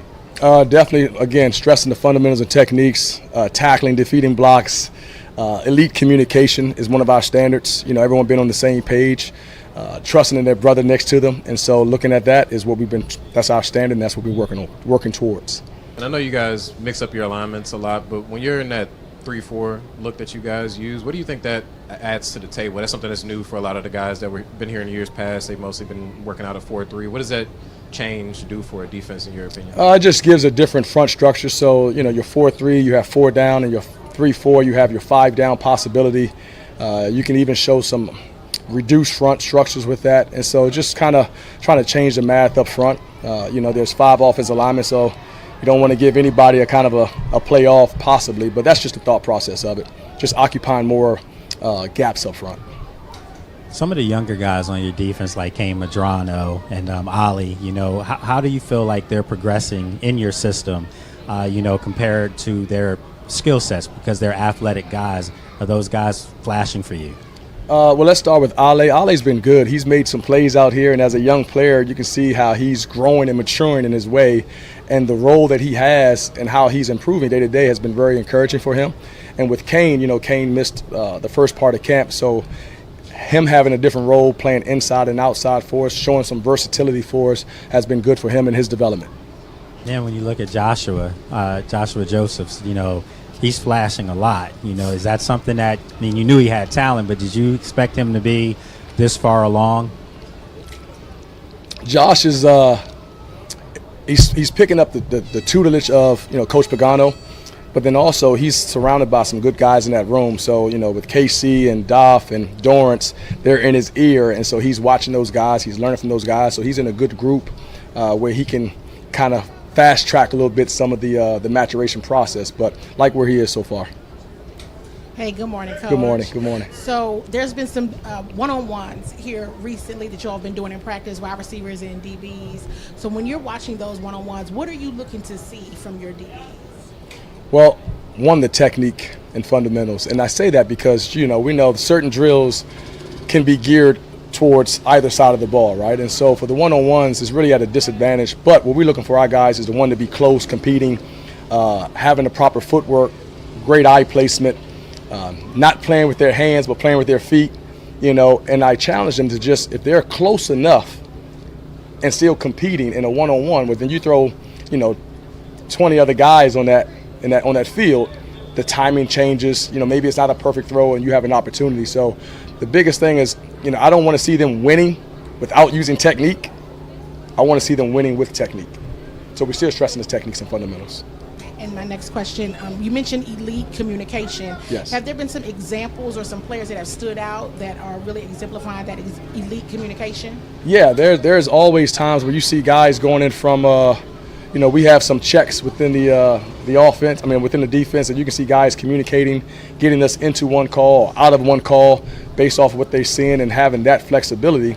But to do that, you got to make sure everyone's on the same page. And so we call it the communication hub has to be in line with each other so that everyone gets to communication and on the same page. So it's been good for us. Morning, Durante. I think one of the things you emphasized during OTAs and minicamp was your communication skills, teaching and the learning process for the players. Now that we've shifted into pads and actual practices and stuff like that, how have you seen that kind of play out as far as them picking up what you're teaching them in the film room? Yeah, as a coach, you just want to look at the progress, and see are we ascending in the right way when it comes to that. And again, it's not perfect by a long shot, but it's much better than where we were. So that means there's progress in that way. And so from a coach perspective, that's one of our evaluations in terms of, where were we in the spring compared to first week of training camp to now. And from coaches, we want to see that ascending course, so to speak. And as long as we're not going backwards and we continue to move forward, then we're on the right path to getting to what we want eventually. On those days where you maybe do go backwards, how do you kind of rectify that situation for the next day? Oh, that's easy. You correct it. You make those corrections. You help the players understand why, right? A lot of what the teaching that you're referring to is those guys understanding why. Why am I making this call? Why is coach making this call? What do we want to get done? What are we trying to take away? And that helps us in the long run.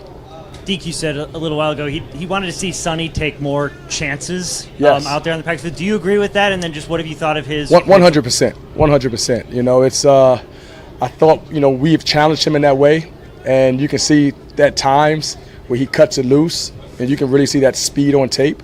And that's just what most guys who are young, right, and they're kind of still playing kind of tentatively a little bit, but then letting that just go. I'd rather you go full speed and make a mistake than to be too slow and be right. But that's just something that all young players, really any player, has to learn their range of what they can and cannot do. A lot of guys on defense have commented on eye candy, like the offense you're practicing against has a lot of eye candy, a lot of movement, things like that. Do you agree with that? And then is there a benefit to practicing against a team like that as you're preparing to play somebody else? Oh, yeah. Our offense is doing a great job giving us a lot of shifts in motion, and we try to stress to our players just defensively, football 101, motion causes emotion. And so all that is trying to get the defense to kind of get rattled, get nervous. But if we just understand that motion causes emotion and our ability is to stay ahead of a call, that allows us to calm things down and be slower in our processing. Going back to what Martenzi was asking about your teaching, and a number of players have said you made it easy to learn, easy to digest. What is sort of your approach as you're kind of explaining the new system and really anything else throughout camp? Yeah, that actually goes back, I would attribute that to my teaching in the Louisiana high school system. And so in doing that and doing a lesson plan, when you create a lesson plan, you have to pretty much hit on everyone's learning style because everyone learns differently. And so whether I'm an audio learner or a visual learner, or I'm a read and write learner or a kinesthetic learner, you got to be able to tap onto each person's learning style within that lesson plan so that everyone feels connected. And so we try to do that as coaches so that you're hitting on every player in that room, and then you get out and you walk through, and that's our process. Is that difficult with like 40 to 50 guys at this point in the season? Yeah, of course it is. Has anyone in the edge rusher room specifically stood out to you through the first 2 weeks of camp that maybe surprised you a little bit that you didn't know they had it in them? Yeah, we talked about, obviously you got KC and you got Doff, those guys. I don't know if that's surprising or not. there's some expectations there with those two guys. And then getting Dorrance back has been great for us as he continues to work his way back through. We talked about Josh earlier. I think that he's shown some things, but I would like to just, I think Jean-Baptiste has done a few things the last couple of days that's really caught your eye, and you can see his athleticism. And so that room is continuing to grow, and kind of like the depth in that room right now. So I'm excited about the competition that's flowing in that room. Yeah. You talk a lot about the competition, joint practices. What do you like most about having a joint practice with another team where you get to kind of get a little bit of a different look than maybe taking on the same team every day? It goes whether it's another team or our offense. You can never lose sight of the physicality of the game and the fundamentals and techniques. And so what we'll be looking for as a staff is making sure our guys don't lose their mind and lose their techniques because there's another colored jersey across from them. And so that's where the time on task will come in, and the maturity of our guys come together and just, hey, listen, we don't care who's in front of us. It's about what we're doing, our assignments, our alignment, and our execution is what's most important. Mindset-wise, going into a joint practice and then going into the preseason game on Friday, for you as a defensive coordinator for the first time, what's your mindset going into both of those types of atmospheres? Just want to see guys with great effort, guys competing, and all while doing so with great effort, great technique, fundamentals is what we're looking for. The competition is going to be there, so that'll be great for us to see and just see who can do what. It's not going to be, all this. We just want to see, hey, who can line up, just play football, show some physicality, and that's it'd be a great evaluation for us from a personnel standpoint. Coach, Adam Epstein, 910 The Fan. Do you want your secondary taking more chances in a joint practice rather than Friday's preseason game? More chances in terms of turnovers? Well, that's a mindset, even if they're sitting in the locker room talking. We want to have that create takeaways in both practices, our practices against each other, joint practices, games. It doesn't matter. If you're on the grass, you got to have a create takeaways mindset, no matter who you're going against. How would you break down the competition at linebacker right now in your mind? Oh, I'm enjoying it. You got guys of all ages, all experiences, and guys are just fighting their butts off, giving great effort, talking on the football field, and I love where that competition is in the room right now. All right, appreciate it, Coach. Thank you. You guys have one. Durante Jones, man, everybody says the teacher, baby. Yeah, pretty cool, right? Yeah. He's an easy guy to like. Oh yeah, totally. Just an easy going. But I loved when maybe it was Awad asked him about the turnovers. He's like, yeah, that happens as soon as you step on the grass. Like we got to play with that mindset. Oh yeah. And you got to know when to take your chances and when not. Because you could go out there and be aggressive and take that chance, and then be chasing somebody going into the end zone. So you got to time that, and then do that when the right moment presents itself. Well, I think also with one thing that's really interesting is when we had Nick Cross. I talked to Nick Cross last week or something, and he said one of the big things that Durante preaches: nothing gets over your head. He doesn't want them giving up deep shots. Yeah. And that. Thank you. You saw enough of that already. Seriously. But I think one of the things that was obviously super problematic last year was just guys could get deep at any time. I think part of not giving up deep shots is to not give quarterbacks enough time to just sit back there. Yeah. You know what I mean? Yeah, the pressure. All right, it's B. Mitch and Finley. Works hand in hand. We're going to go around the NFL. We got some big news out of the NFC North. Nobody go anywhere.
Rashad White on the program at 1:30. Grant and Danny this afternoon have a whole bunch of Commanders joining them. Joe Theismann at 3 o'clock. I imagine they'll ask him about Steph Diggs possibly wearing number 7. But we're going to Minnesota where we got news. Adam Schefter tweeted out, Kyler Murray will be the starting quarterback of the Minnesota Vikings. B-Mitch, we have seen a lot of QBs go to Minnesota, kind of resurrect their career with Kevin O'Connell. Yeah. Sam Darnold, top of that list. What do you think Kyler does for the Vikes? I don't know yet. I mean, Kyler, he has to get much better in the passing for me. Like consistent, I'm talking about. I'm not talking about all the running around. I'm talking about dropping back and letting the ball fly. Because he has receivers up there that he should be able to drop back and let it fly. You know what I'm saying? If he has to roll out to do more things, to get more of a view, do so. But just taking off running ain't going to be the thing no more. Health, I think, as it always has been an issue for Kyler Murray. They list him 5'10", 207. Typically, you can take about 15 pounds off the listed weight, especially for quarterbacks. Last year, he played just 5 games. He was healthy enough to come back, and I think the organization just wanted to stick with Brissett. 2 years ago, he played all 17 games. Cardinals went 8-9.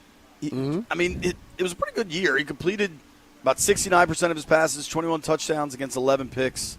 Year prior to that, he only played in 8 games. Prior to that, 11, 14. It'll be really interesting to see what Kyler does up there. It's also really interesting, perhaps more so, that they were willing to just bail on McCarthy. It almost seems like they don't like him. Hey, I don't know if they don't like him. They don't like his play. And then the whole thing about sports is, if you can't help me win, you can't help me. And I think they got to move on from him at that point. Listen, the NFL is not about what you did in college. The NFL is how quick can you learn it and make it work at this level. He doesn't seem to be able to get it going quickly. All right, let's go to Cincinnati, B-Mitch.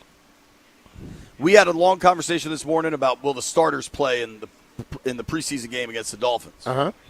I'm very much guessing they will not. Probably not. The Bengals will have most starters playing in their preseason opener against the Lions on Thursday night. Head coach Zach Taylor said, expect to see Burrow, Chase, Higgins, and Dexter Lawrence. I'm quoting now. It won't be a ton of time, but for our fans to come out there, they're going to see Joe, Jamar, and T. They're going to see Dexter. So they'll get a chance to enjoy some of our players there. But how long I keep them out there remains to be seen. It could be 4 or 5 plays. A drive maybe each? Yeah, but, you know, I think some coaches like to say that, we letting you see our guys, but then they go out there and they play 2 or 3 plays, 4 plays, a drive, if that. Still may not be enough. Do you think? But fans, I think, have gotten used to guys not playing in preseason right now. I think when you try to make it a big thing, it becomes one. It's not that big of a thing to fans anymore. I had a lady. They know what the hell preseason is about. I had a woman today tell me that this is the second straight year she's come to training camp and McLaurin wasn't on the field. Now, last year may have been different because of the contract stuff. Yeah. But you got to realize, ma'am, you came to this one. He's been on the field all the other days. Did Andy make you guys play? Because he does. I mean, Mahomes we plays. Played. How did Gibbs do it? But, like, Gibbs also, like I said, what I was mentioning earlier, my first year, that first game, the starters were going to get a drive. And Joe was like this. If you go out there and you have 3 and out, you going back out there. If you go have on a 9-10 play drive, get a touchdown or something at the end, he's not worried about it. You know, he'll take you out. And then when I got to Philly, I'm in year 11, I still wanted to play because in my mindset, when the preseason was over, I wanted to know that I could hit the ground running when the regular season started. You get what I'm saying? And it wasn't just returning kicks and punts. If something happened to the other running backs, I wanted to feel like I can go in the game and have to carry the load too. And you don't get that by not playing. You get that by pushing yourself and finding out where your conditioning level is. Yeah, man, it's going to be interesting. I don't know exactly what they'll do here, but I don't have high expectations for the starters playing. Did you see there was a kid wearing a Sam Laporta Iowa jersey out there today? Did you see that? I didn't see that one. Detroit has had some injuries up there, and Jared Goff's coming out and saying we got to get Sam Laporta the ball more. Does it feel like Detroit is a little on edge after last year, kind of a disappointing season? Like, that NFC North is loaded. Yeah. But the Lions, for the beginning of this Dan Campbell era, have been so good. And then last year you lose Ben Johnson, and all of a sudden the offense seemed kind of stagnant. Do you feel like there's some pressure up there? I don't know. I mean, the thing about Dan, he keeps his guys involved and keep them interested. They've changed up those coordinators several times. Dan has taken over the plays. And they also lost Aaron Glenn. Yeah, he's had success while he was out there doing it too. I don't know if it's no got to be at a certain point that you're going to be fired thing right now. It'd be, to me, kind of crazy. He made them relevant again. Yeah, dude. They were so irrelevant for so long. But, I mean, it is the NFL. You got to win games. That's how it works. Mm-hmm. Coming up at 1:30, you'll hear from Rashad White. Nobody go anywhere. It's B. Mitch and Finley.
Brought to you by Surfside, iced tea and lemonade with vodka. Are you ready for some football? I sure as hell am. Football's back this week in D.C., thank goodness. Joint practice with the Dolphins tomorrow in Ashburn for the Commanders before the preseason opener against the Dolphins.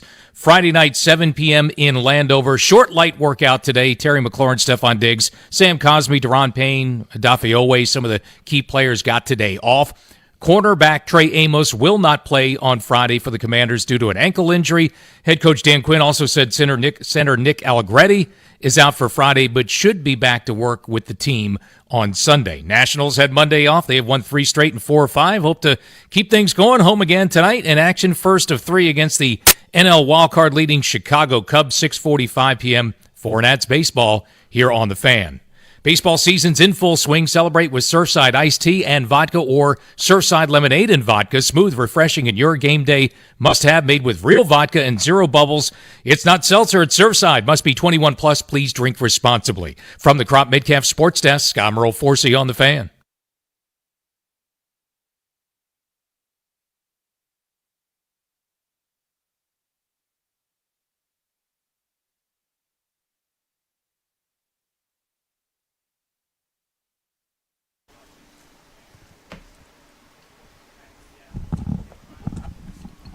Shout out to Channel 7.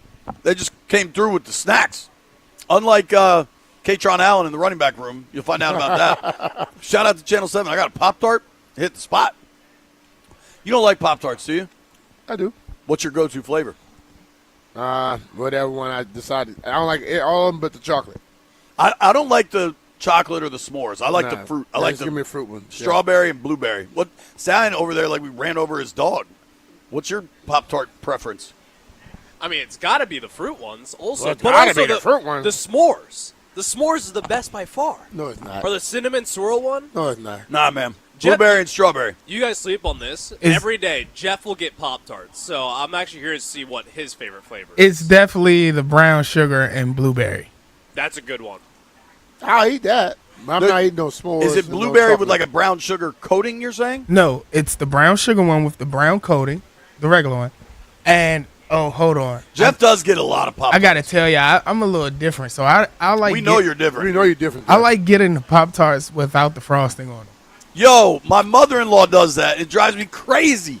I'll be all excited. I'll see the box of Pop-Tarts at the house, and then there's no frosting. It's got to have frosting. Yeah. As I get older, it just gets too sweet for me, bro. Dude, some of these Pop-Tart flavors are crazy. As I get older. Cookies and cream, He's 31 chocolate years old. fudge. Dog, just get strawberry or blueberry with the vanilla frost. That's what I'm here for.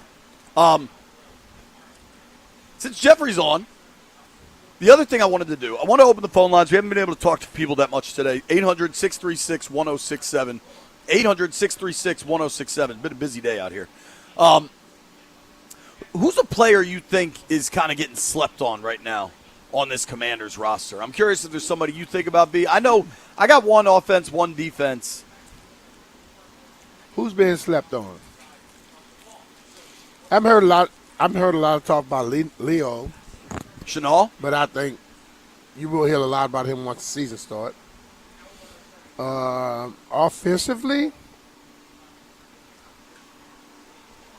I also think Chenal's game is so physical that like it might not show till we see maybe tomorrow. that's what I'm saying. Like, you know, and I think like I'm out here.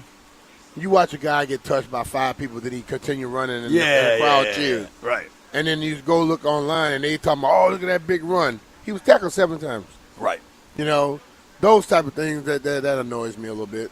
But offensively, I think some of these offensive linemen, I think my man Chris Paul has had a damn hell of a camp. You know, we talk about what we don't have, but the ones we have need to be concerned about, and that dude has been handling his business. Well, and it helps because now Coleman's not available to compete there. Yeah. But he was handling his business since day one. Yeah. Before Thompson got hurt. For me, I've been high on Josh Josephs throughout camp. Yeah. I think the rookie out of Tennessee is having a really good camp. And I don't know if this will land like I want it to. I think we're sleeping on Bill a little. I think Bill has looked good, and the stuff they've been challenging him on, pass pro, pass catching. I think he's looked good with that stuff. Yeah.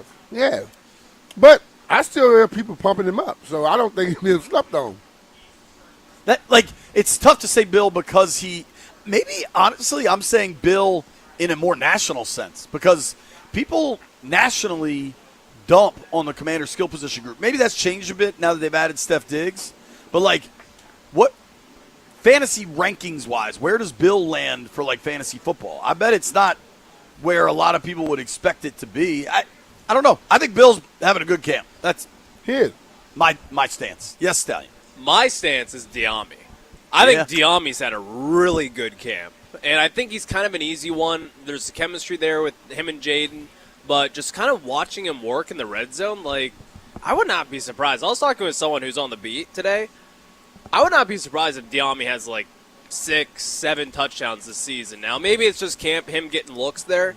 But I thought he's been really impressive in the red zone. This is your Jeff Cam Sims prediction? This is my Cam Sims. He's my Cam Sims. He's someone that I will not quit. That's actually a good point. Here's something interesting, though, with Diami. Whatever got unlocked during the playoff run, keep doing that. Why? I don't think he's going to have 7 or 8 touchdowns, just so we're clear. That's a lot. 6, 7. 6, 7. That'd still be a lot. Thank you. But we have seen him succeed. Yeah. It was a brief sample in January of 2025, but we saw it with our eyes. So I like that one, Stallion. Jeff, who do you got? I have to go with Chanel on defense, and it's simply because I haven't heard anything about him. I haven't seen no videos or any of that. I haven't been out there. And then, JP, you brought this name up earlier in camp, before camp started, actually.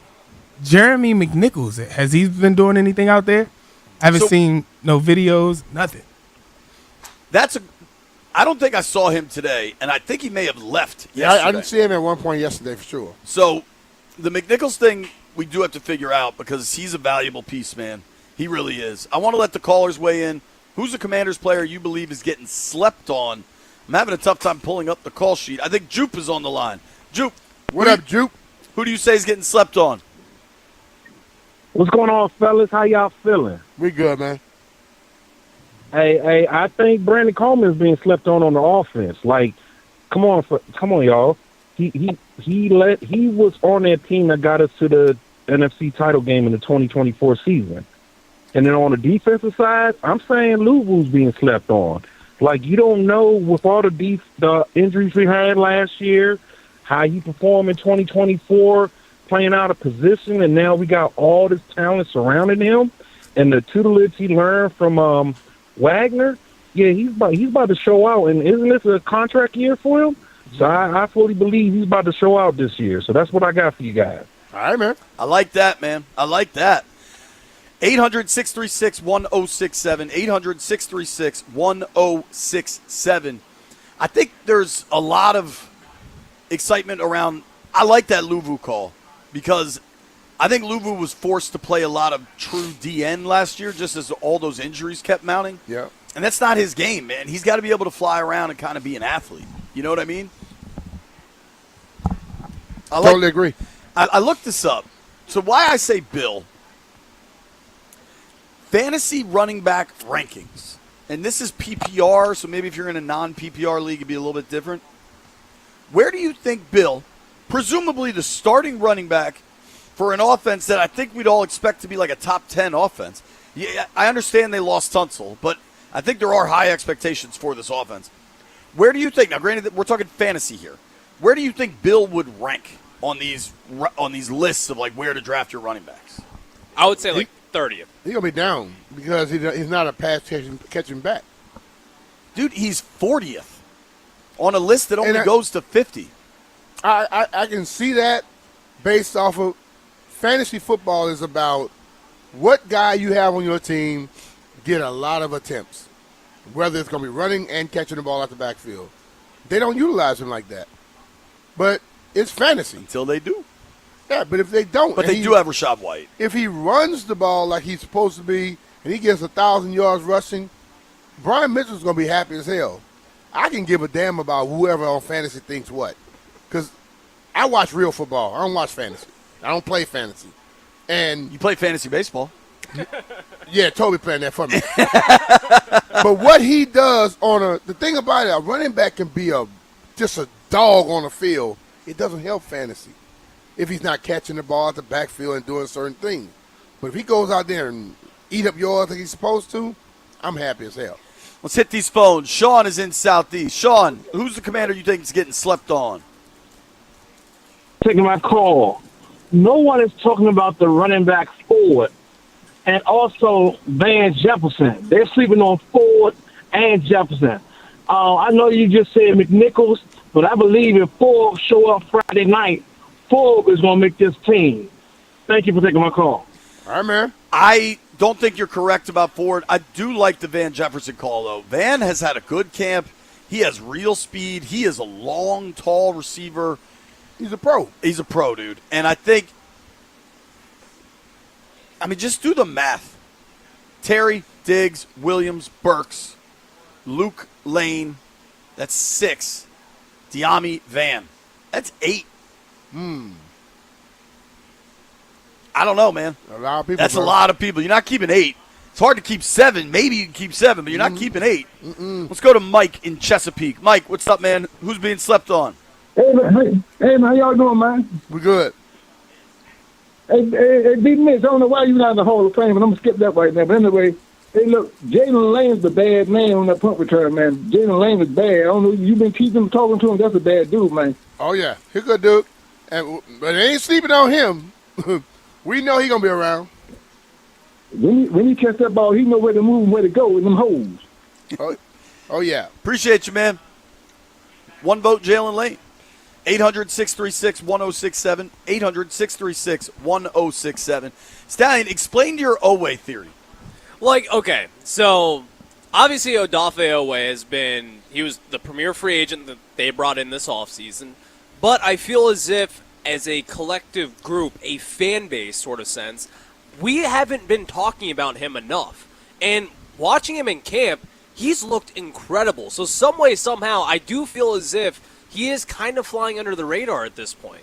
The big talking point, and again, this is maybe just me, I feel like the number one story from him was the one-on-one rep with Laramie Tunsil. But really outside of that, he's had a great camp, and I think he looks incredible. Did you not hear me yesterday talk about how he was rushing inside, outside? They had him in different spots? Well, yes. Yeah. I know. But I feel like as a group, as a whole, not this show specifically, but as a whole. I think I've heard JP say how big of a man he is, how good he can play. The length. Several times. What you listening at? Maybe I'm not listening. Yeah, Very that's possible. probably it. Very possible. You and Chris Russell over there on damn X. Yeah, jeez, Roos. I can kind of hear what you're saying with Oweh, because I think with the money committed to him, with the type of expectations that usually brings, I think the news cycle of Diggs arriving and then Tunsil going down kind of took all the air out of the room. Like, all of the oxygen went to Diggs' arrival and Tunsil's departure, if you will. And I think, dude, this may sound insane. We're kind of not even talking about Jaden that much. Maybe Jaden's the dude being slept on. Nah. I don't know, man. Let's let the callers weigh in. Anthony is in Martinsville. What's up, Anthony? Hey, what's going on, B. Mitch and Finley? How y'all doing today? Doing good, man. Hey, listen, I want to say that I think Ben Sinnott is going to have a really breakout season this year, and I'm going to say this. I think the truth going to be told this year. I think that we was all in love with Kingsbury when he first got there, but I think somebody going to have to answer some questions about it, because I think Ben Sinnott really going to prove that they was holding him back by keeping Zach Ertz in the game, and that's how I've been feeling for a while. I feel like somebody going to have to answer that. Good call, Anthony. We're going to find out, man. Especially with John. I got to talk to John Bates for a minute today. He seems to be in a good spot. But the thing about with Bates out, these guys are getting a lot of work. They're getting a lot of work. But go back to what you were saying about Jaden and also Oweh. When you're paid like Oweh was paid, people expect you to do stuff at a high level. What makes you think a problem is happening when they start talking about you in any other negative way? Nothing negative has come out about him, and we watch him perform. The same thing about Jaden. Jaden has been dropping dimes out there and doing his thing like people expect him to do. So they don't talk about that. But when you start getting guys that are lesser known guys and guys that, you didn't expect it from, and then they give you something, it's easy to say who's been slept on, who's not. I think Owe has done everything he's supposed to do. I can't wait to see him in the game where he can keep going and things like that. And then Jaden, watching him this year, the dude has thrown some passes, and he delivered from different angles of his arm. He's ready. So I don't think those two guys are being, slept on. Yeah, it's hell just the no. expectations are that high. Joe is in Bowie. What's up, Joe? Gentlemen, we're getting close. Oh, yeah. I'm going to tell you, I'm going to take Oos, and I'm going to take Trey Burks, and our offensive coordinator and defensive coordinator. Who do What you do you think?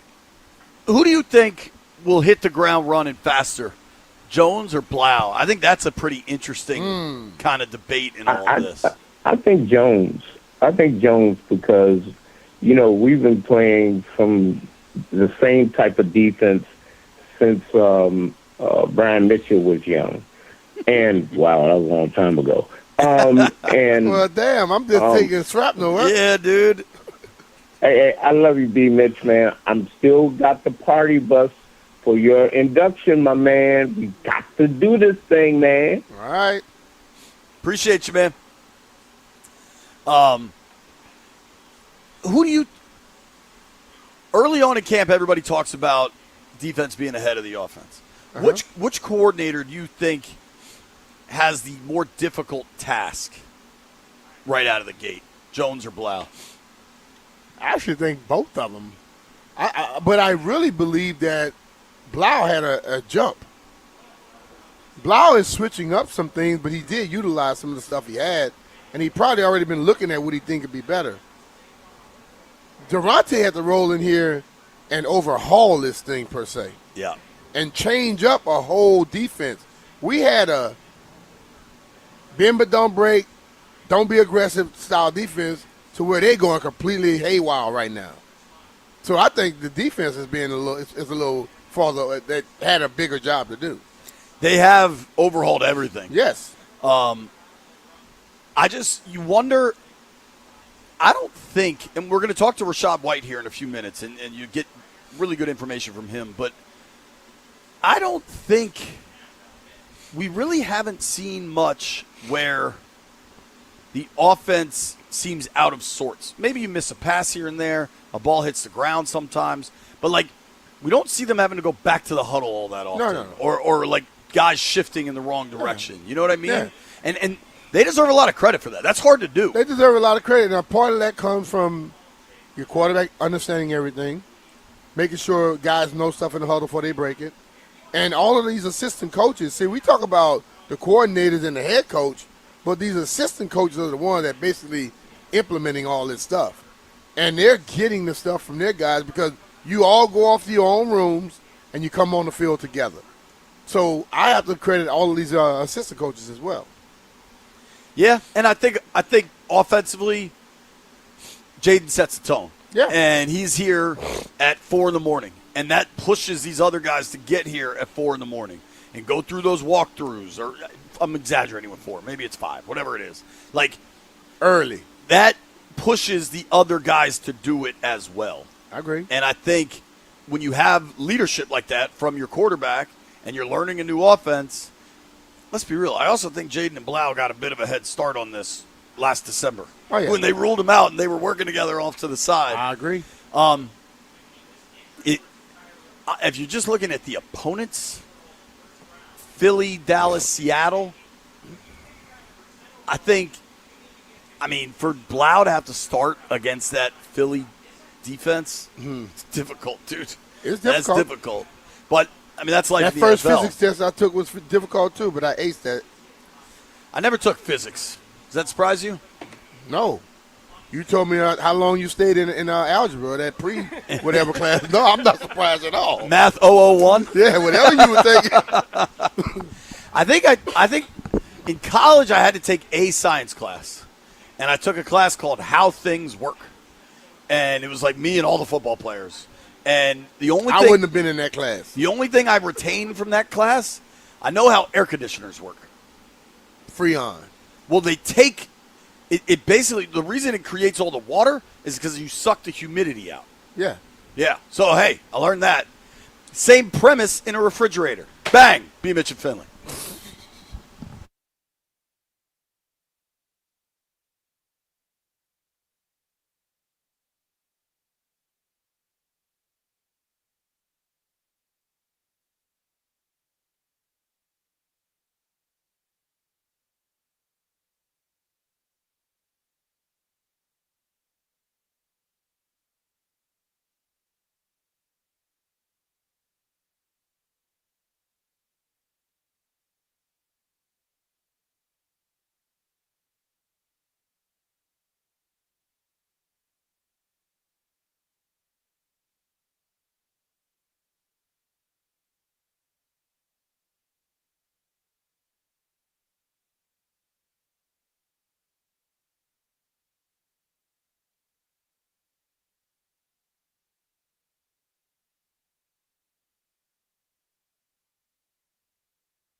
Our first quarterback battle of the summer in the NFL has been decided. Minnesota Vikings announcing a short time ago Kyler Murray will be their starting QB for the upcoming season. He wins the job over the 10th overall pick from 2024, J.J. McCarthy. Commanders getting set to open up the preseason Friday home against Miami. They'll have a joint practice, those two teams, tomorrow in Ashburn. So light workout today. A lot of the veterans, a lot of the key guys, McLaurin, Diggs, Cosme, Payne, Odafe-Oweh, all got the day off today from practice. Baseball Nationals had Monday off after the weekend sweep of Cincy. They have won 3 straight and 4 of 5. Nationals back in action tonight. Home against the Chicago Cubs. 6:45 first pitch here on the Fan. Nats after an Arizona win last night, now 5 back in the NL wildcard chase. WNBA, the Mystics have been on a roll in Vegas tonight, looking for a franchise record-tying 8th consecutive win. 10 p.m. tip-off for the Mystics tonight on the Team 980. From the Crop Metcalf Sports Desk, I'm Earl Forsey on the Fan.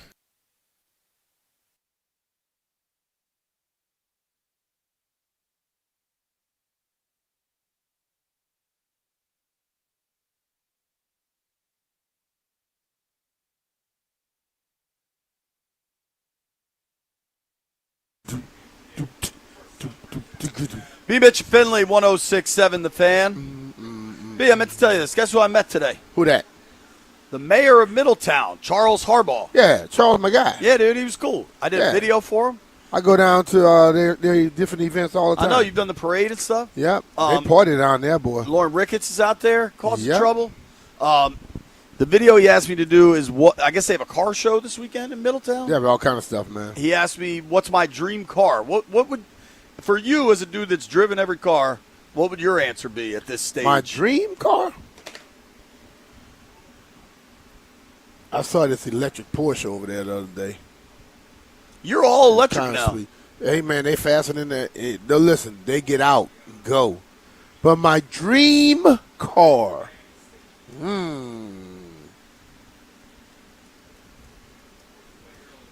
Actually, I'm driving it. Bastard. That Ferrari? Yeah. So for me, and this may be like too basic, I just want a blacked out Range Rover, dude. Maybe matte black. That ain't too bad. Ain't too basic. I think that would be it for me. I mean, I like speed, Jay. Yeah, I know. That Range ain't going fast enough for me. I'm more of a pleasure man. What would your dream boat be? Ooh, I need probably about a. I don't think you were down there with me.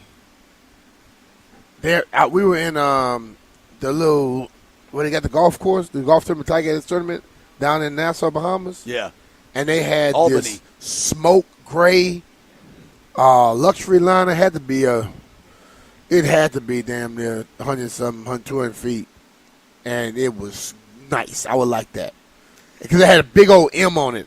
And I was like, look, it already got Mitchell on it, man. You know, I would love something like that. So for me, I think there's a part of me. But if it's something that I could drive myself, Yeah. give me probably a 370 Sundance or a 430, something like that. That's long enough. For me, dude, as a kid, we sailed, and I would love to sail again. I would love a sailboat, but I don't know how to sail at this point. Like my dad.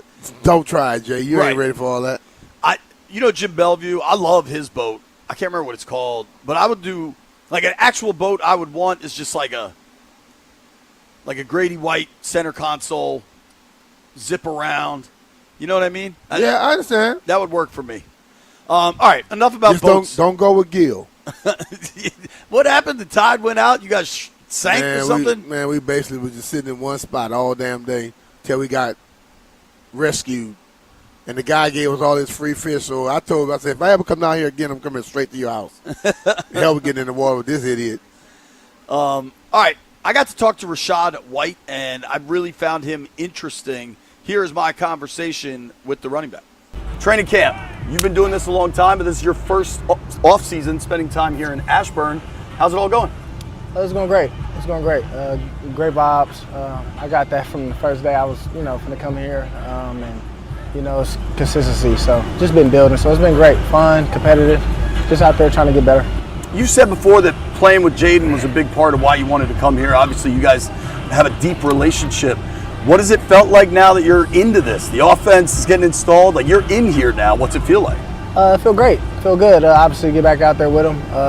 Pitch and catch, like old times. It's just funny because like we naturally always did our own thing, but like we naturally just grew tighter in general. So it's like a few times out of practice we would be by each other, maybe on the sideline just rapping.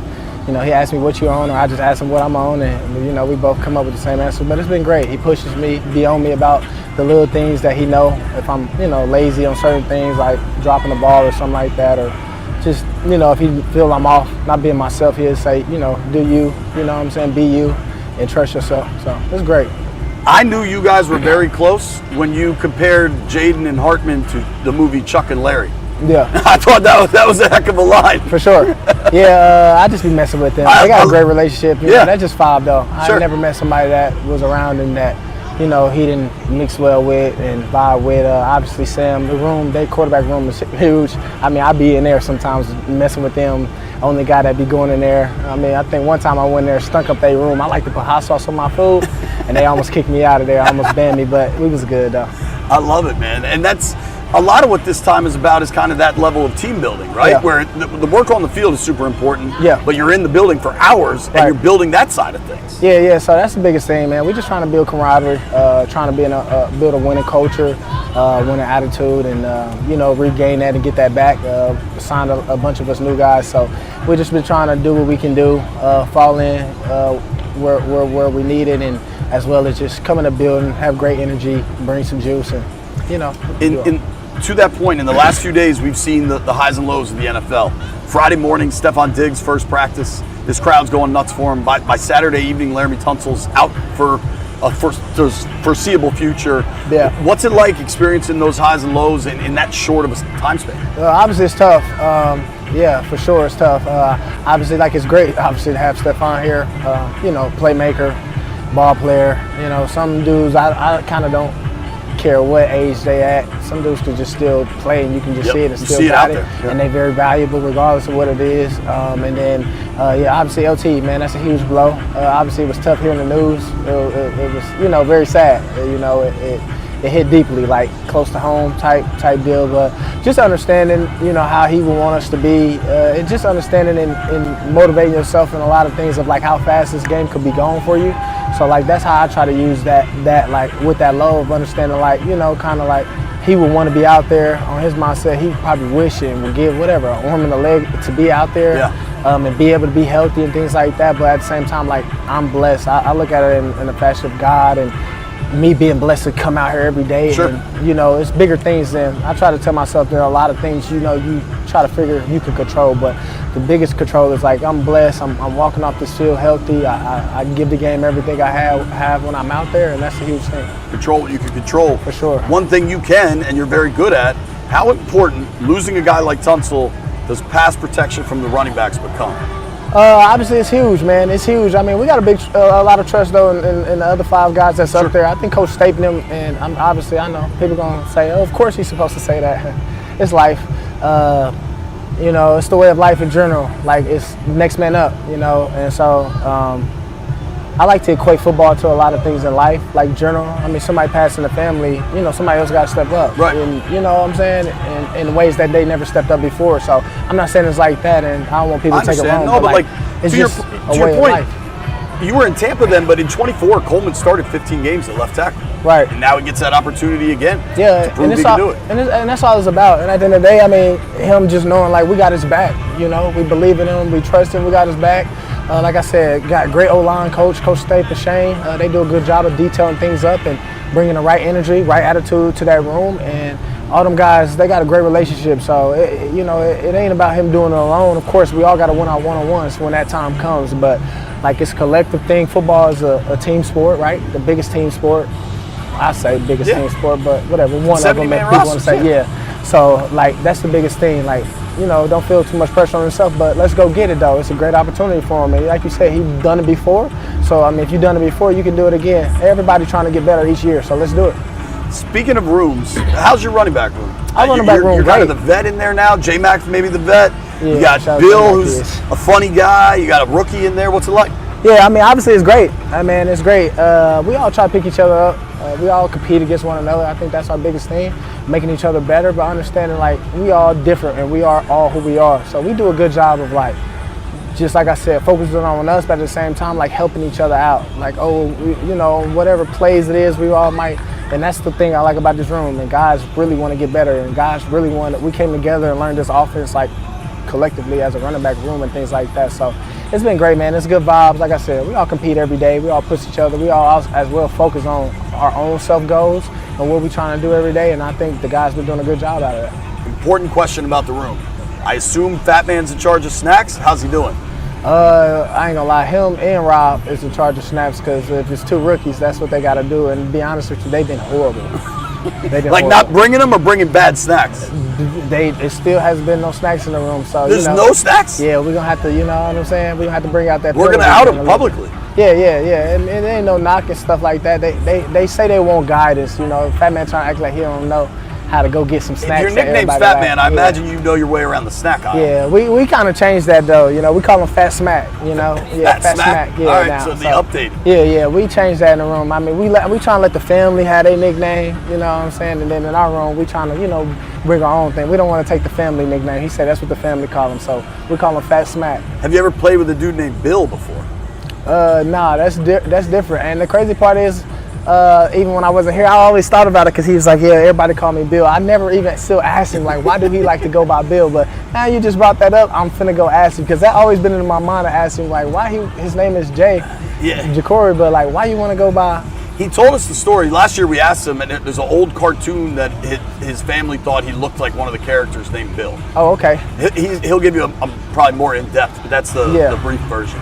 I'm curious, what kind of duo, and obviously there's more people involved, but what kind of duo do you think you and Bill can be on the field? Honestly, I think it's great. I really don't. I think we could be dynamic, obviously. Obviously, coming off his rookie year, what he has done, nothing but ton of respect for that. Obviously, me and my career, I think what I have done, it's nothing but a ton of respect for that. I think we both complement each other very well. We both could keep each other fresh. Honestly, to be honest with you, I see a lot of stuff out there here and there when I go on social media, and obviously I think we slept on, and that's okay. It's good to be sleepers, like, you know what I'm saying? And it's good to, lay low under the radar. You just keep chopping at the wood, stacking, and understand your time will come. But I for sure think we can be dynamic. I think that'd be fun for these fans. I think everybody wants to see it. Rashad, I appreciate the time, man. It was fun talking to you. Thanks. Thank you.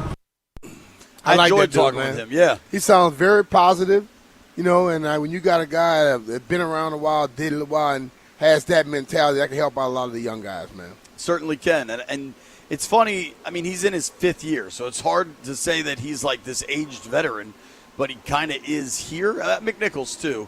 We got to get a McNichols status update, maybe tomorrow. Here's what else we got to do. Quick break. Then we got to make some bets. Then Grant and Danny coming your way. They'll have Joe Theismann at 3 o'clock. Nobody go anywhere. It's B. Mitch and Finley.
Jeff, you know what I could go for right now?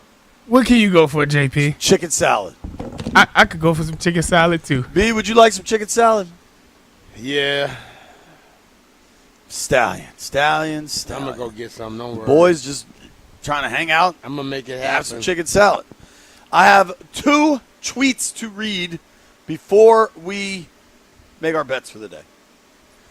Let's go with Brian it. Baldinger said the following. I learned this from Parcells. These guys look way too comfortable watching practice. Way too comfortable. Baldy talking about the number of absent players from 49ers training camp. But see, this is I would Brian and Brian's my dog. But guys got to learn to stop thinking about 1970 and 80 because today they don't practice a lot. They give them a lot of days off. This is not the players doing. This is the coaches doing. The coaches are overboard with it. So, hey, you can't be mad at the players. If you're a veteran player in the 49ers organization and Kyle's there half the time, wouldn't you feel a little more comfortable not practicing all the time? Am I crazy? Like, couldn't that be a factor? The fact that Kyle's not there? Yeah. I think the fact that Kyle's not there has nothing to do with it. I just think that guys get days off these days. All right. Well, speaking of not a day off, Jeff Zrebeck covers the Ravens. Ravens cornerback Nate Wiggins was carted off the field about 45 minutes into practice after he went down in the end zone while covering Jacoby Lane in one-on-ones. Looked like a left knee or leg, was in a ton of pain, was helped off cart and into the building. Wow. Sounds bad. Got to wait. We'll see what they say. But yeah. Every time a cart comes out, it sounds bad. Carts are generally bad news. I don't know, man. It's going to be very interesting watching the Ravens season. Going to be very interesting watching the Niners season. Mm-hmm. The injury bug kind of comes everywhere in the NFL, so we'll see what happens. Also gotten a lot of responses to Rooster. We posted the video. B. Mitch and I conducted a thorough investigation. Yeah, we stepped in it. We didn't even wobble. Now, District Sports Talk watched the video, B, and said, in Rooster's defense, you guys knew it was there and stepped in the middle of it. I stepped into that same hole maybe the first week of camp, and I didn't stumble at all. Because when everybody said, I thought it was outside the fence. There wasn't inside the fence. I stepped in that hole not long ago and didn't stumble one bit. Well, I was thinking maybe it was going to be the sloped hill where JP saw a snake. So I'm like, okay, Yeah. wet. I thought it was wet on the Might have a hill. problem. I thought it was hill. I was like, okay, that makes sense. Out here, I'm sorry. That's tough. Terrence tweeted, said, my 6-month-old goddaughter has better balance than Chris Russell. Somebody trying to protect Rooster. Rooster was just clumsy on that one, dog. That's all that was. I think you are correct. Let's make some bets, boys.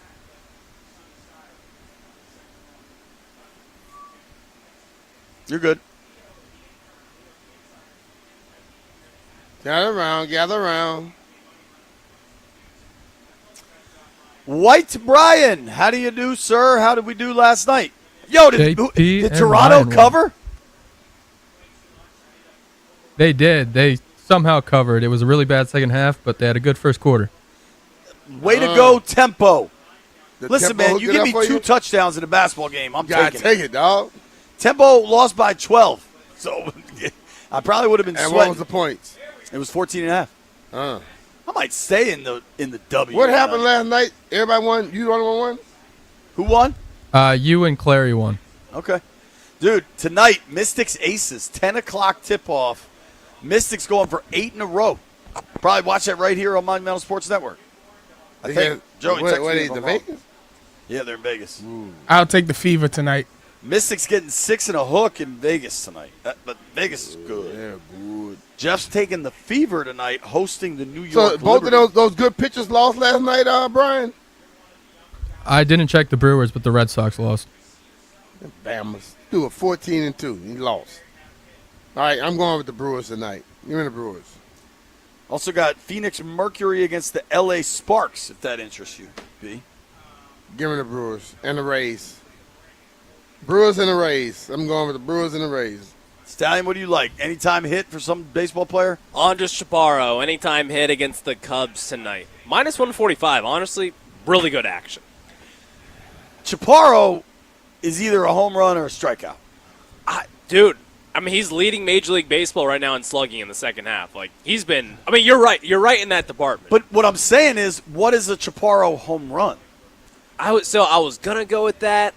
Like I'm saying, if you were actually going to bet this, bet the homer rather than a hit. Let me see what the home run is. It's plus 480. That's kind of juicy. It's a little juicy. You don't Rooster sound, I mean, not Rooster. Ooh, I'm Jeez. sorry. Don't Ryan sound like he should be like a little bitty skinny dude? The way he talk kind of like that, like kind of manly. He's like some dweeb. Your voice don't match your body, bro. I know. I look like a stud. No. Do not say that again. Give me $10 on Chaparro home run, Stallion. All right. I got you. Let's you want $10 on a Chaparro home run? Huh? Yeah, let's go for that. Should we be Mitch and Finley show? Everyone Let's have- throw $10 in? Let's see what everyone is willing to commit. Brian and I are in for 10 each. That's $20. I'll wait for that Venmo. How much are you in for? I'm in for 10. All right, I'm in for $30. 10. I'm in for 10. Jeffrey, Chaparro home run? I don't know, man. I ain't betting that one. All right, good. White- I hope we win big, too. White Brian, 10 cents? Yeah, put me in for 20 cents. 20 cents. Will you actually put a $30.20 bet in? I'll do it. Do it right Here's now. the thing. I'll do it right now. Do it live. I'll do it. Joey says he wants in. Joey, are you in for $10? You'll have to text me again because we can't hear you. I say we take the winnings, and that's our lunch on Thursday. Joey's in for 10. No, Joey's our in. lunch, not Jeff. Our Yeah, lunch. Jeff doesn't get any lunch. Jeff Jeff's doesn't gonna get be lunch. Air pudding and wind sauce. So Yes. this is we have a $40.20 I hope y'all bet. lose. Oh, $40. you a hater. What will that win? $40.20 on a Chaparro home run. I mean, it's plus 480. Do the math there. I'm not. A Beavich? $50 bet would win you $240. So it's, I don't know, probably about $200. Yeah. As for tonight, I'm taking the sticks. Give me the sticks and the points. They're red hot. They won 7 Red in a row. hot. They're good. Give him the sticks. Thank you to everybody that listened to the show today. Thank you to Jeff White Brian holding it down back in the studio. Thank you to RJ Choppy joining us. Grant and Danny coming your way next. They got Joe Theismann at 3 o'clock. Make sure you're listening. Peace. You made it this far. I owe you Andres Chaparro home run.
Football week in D.C. Let the angels sing. Let the pigeons loose. Commanders with a busy few days ahead, getting set for the Friday night season opener against the Dolphins in Landover. Those two teams have a joint practice tomorrow in Ashburn. So just a short, light practice today. A lot of the key players got the day off. Terry McLaurin, Stephon Diggs, Sam Cosmi, Deron Payne, Adafe Owe, all among the players getting the day off. Minnesota Vikings have announced that Kyler Murray is going to be their starting quarterback for the upcoming season. He wins that job over the 10th overall pick from 2 years ago, J.J. McCarthy.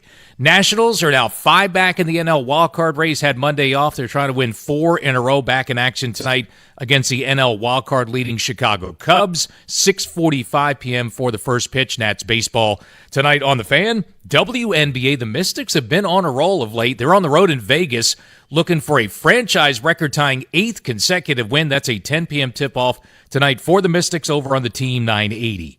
From the Crop Metcalf Sports Desk, Scott Merle Forsey on The Fan.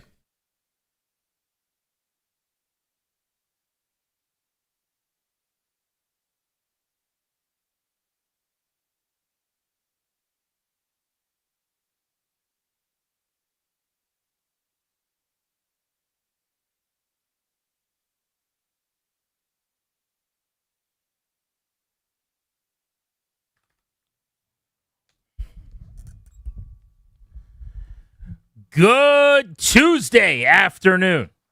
Welcome into Grant and Danny, August 11th, 2026. You are listening live to The Fan, and we have a phenomenal show lined up for you. The great Joe Theismann stops by in an hour at 3 o'clock. Your new starting left tackle, replacing Laramie Tunsil, Brandon Coleman, is on the show today. That's just after 4:25. And the first-round pick for the Commanders, 7th overall, linebacker Sonny Styles is on the show as well. That's at 5 o'clock today. Theismann, Coleman, Styles, great guest list. We'll also be giving away tickets to Luke Bryan and Jason Aldean at Nats Park at 4, exclusively here on G&D. And only on Grant and Danny can you get your My Chemical Romance tickets all week long. That is at 5 o'clock today and every day this week right here on The Fan. So, lots to do in the next 4+ hours. Danny, how are you? I'm all right, my friend. I had a traumatic is too strong, but a minor experience this afternoon. It's like, oh yeah, that's right. I'm the man. I'm supposed to handle this. So I'm getting ready to send my older kids off with the babysitter for the afternoon to handle their thing until my wife gets home, etc. I'm doing Nats postgame tonight, so I'm leaving for the day. And I'm walking back down the driveway, and I see one of the more disgusting sights I have seen in person in a long time. I will not bore everyone with the details or gross you out with all the details. Just know that that frog was no longer alive. It was bigger than my Arnold Palmer, bigger than my hand, probably. Not with all the fingers extended, but like bigger than my palm. Flies were getting after it. And you know what else was? Yellow Jackets. Georgia Tech Yellow Jackets. Calvin Johnsons were getting after it. Mark Teixeira's and Nomar Garciaparras. And I believe Jason Veritek went to Georgia Tech as well. He did, before Matt Wieters did. Was Matt Wieters there? Matt Wieters was also there. All the Yellow Jackets were there. What was that about? I've never seen that before in my life. And I realized, oh, this isn't someone else. This is me. It's right here. I've got to deal with it. I got a shovel, yada, yada, yada. It's gone. I got stung a couple times in the process. But that stunk. I told my wife, here's what I want. Everyone be nice to me and everyone be calm. I need a couple of days. I want a lot of credit for that. I want that deposit in the bank where no whining from the children. Everybody's calm and everyone's nice to me for a little while. It was disgusting. Speaking of calm, very calm day today out in Ashburn. Not a whole lot getting done. So yesterday was a very long padded practice in the heat. They did 2 hours plus worth of work. Tomorrow is the joint practice, which is arguably the biggest day of the entirety of camp. Yep. And they're going to get a lot in against the Miami Dolphins. They're going to pad up, and they're going to get after it for 2 hours. So today was not quite a walkthrough. They actually practiced in air quotes, but it was the shortest practice they've had, a little over an hour, I'd say. And on top of that, it was the least they've probably done in the practice. They did a little punting, snapping, like kick stuff without actually kicking the football, and they also did some red zone work. But today might as well have been a day off. Guys like McLaurin and Stephon Diggs and Sam Cosmi, among others, didn't really participate. So I took all of that to mean, let's rest up. Let's recharge the batteries. We got company coming tomorrow. The Miami Dolphins are going to be here in our house. Let's show them a good time. They are getting all kinds of primed for their biggest practice of the summer. Reminds me of the Vince Vaughn speech to Owen Wilson and Wedding Crashers over breakfast, where he's getting the syrup. I'm gonna sit over here, recharge the batteries. I'm gonna choose not to eat with you. Get back down to neutral, restart the engines, and then let's close. That's what it felt like to me. Like, by the way, it's a that gear scene up. is the Vince Vaughniest scene of Wedding Crashers. Yeah, where he's like, "Look, I like it. I don't have any problem with it. I'm not mad at you. I'm just gonna get some syrup. I'm gonna eat a little bit. Okay, Top you me go off over here. there. Yeah." And then he's just got his Vaughn turned up to 14. It's just full fast talking Vince Vaughn. Yeah. Bill Simmons coined the phrase forever ago that he decided his avenue is double down Trent. So when you go back to Swingers, when he's a young actor coming up, that was his best lane, and he tried to do other stuff. And he was in a bunch of things like The Cell with Jennifer Lopez, which tens of people saw. He was in Clay Pigeons, which you sleep on, which is actually great. But he did all these different dramatic turns. You know where he's best? Kind of talking fast, going like this. Ouch, ouch, around my hair. Like those kinds of speeches where he's just Vince Vaughning it up. That's where he's at his best. And he is Vince Vaughn to 11 right there. I don't have much for you from practice today in terms of a notebook to open up. I will just tell you that I have now taken my pencil and put it away, and I've circled it in pen. I need Colson Yankoff on the football team. All that guy does is catch the football in really athletic ways, crazy catch radius, uber athletic in space. I don't care what has to happen. I don't really know how you do it. I think you could just do what they did last year and keep 4 tight ends and be one lighter somewhere else. But Colson Yankoff, who can play special teams, who is the best hands catcher they have at the tight end position on the team, period. Mm-hmm. Former running back at UCLA for a little while, getting carries out of the backfield, played some quarterback. Really, really smart guy. He's got to be on the team. I know it sounds silly because he's a down-the-depth chart tight end, but he has been one of my standouts for the entirety of camp now, 10 practices in. To borrow from Dan Quinn, can you put yourself in the space where you're Grant Paulson a year ago at this time? Into that space? Into that space. To go? To go. Or just into that space? Just, I want you in that space. Well, I hope I don't miss it. To go. We missed it. In that space. What were you saying a year ago about Colson Yankoff? Wasn't it pretty similar, where you'd kind of fallen in love a little bit, where you saw the thing? It's possible. Not to like this degree. Yeah. Right. I think last year at this time, what I was saying, if I had to guess about Colson Yankoff, was this is a guy that should make the team as an undrafted free agent. Mm-hmm. Like every day he shows up, you can tell with a tight end when they have the ball in space after a catch and they can move like him. That's useful in this league. So my guess is I was saying he should make the squad. This is not that though. This to me is yes, he should make the squad. Because this is what I wondered. You have to keep him, but also this is a guy that should be targeted. So how does that happen? I don't know. There's a couple problems. Number one, your personnel. You have Chig Okonkwo, you paid good money to, who's had a great camp, who's going to be the unquestioned alpha at the position as a pass catcher. Way more a receiver than he is a blocker, though, in my opinion. Competitive as a blocker, but that's not how he's going to butter his bread. You got John Bates, who is an exceptional and a terrific blocker in line there at the line of scrimmage. Like that's a guy who definitely has his role carved out. So you've got your primary pass catcher in Chig. You've got your primary blocker in Bates. And then the third guy, in theory, is Ben Sinnott, who does a little bit of both. He can catch and make plays after the reception. He can also block, certainly better than Yankoff. But of all of those guys, the most natural receiver, in my opinion, or the guy that makes the most athletically gifted receptions, the guy that makes the crazy acrobatic play every single day is the fourth guy on your depth chart, Colson Yankoff. So I like what Sinnott's done. I think he's had a good camp, and he can block in a way that Yankoff cannot. The problem is when he's on the field, you kind of know he's going to be out there as a receiver. Yeah. But I almost feel like, and this sounds like a knock, and it shouldn't be because Sinnott has had a good camp. I want to keep saying that. Like, he looks better in this offense. But any throw to him, I'd rather go to Yankoff with. Now, he happens to be out there, and you can run play action and some keepers and things. And because he's a blocker, you can sell that stuff better with him and Bates. But this is why you pay David Blau a lot of money. Mm-hmm. I want that dude on the team, and I want him to touch the football from time to time. Yeah, so it's more the Kyle Pitts school. Nobody's like that. I mean, he's just a big receiver. But you know what I mean? It's closer to Kyle Pitts than it is George Kittle, or Totally. may not be the best example. But you know what I mean? The more inline blocker that can also catch, etc. There's room for that. Some teams covet that. I mean, Isaiah Likely got a bunch of money in free agency to go do that. He's in that line way more than he is a 260-pound blocker that can dance around a little bit and catch the football. The dynamic receiver, I mean, Brock Bowers is going to get 150 targets this year probably. You know what I'd like to see is today they were running a lot of red zone, and they had one drill where it looked like they were at the 6 maybe. I didn't have the best vantage point, but they were around the 5, and they were running like 4th and goal plays situationally. And he caught a couple of really nice touchdowns, toe taps, or going up the ladder or whatever. I think there's a world where when I'm in the low red, down around the goal line, 10 and in maybe, and goal to go, I put him and I put Sinnott and I put Bates and I put Chig or something, like everybody out there and just kind of Traylon Burks. Bunch it all up. Exactly. Right. You know, the biggest guys that I've got, and then I just shift and everyone's spread out and like empty.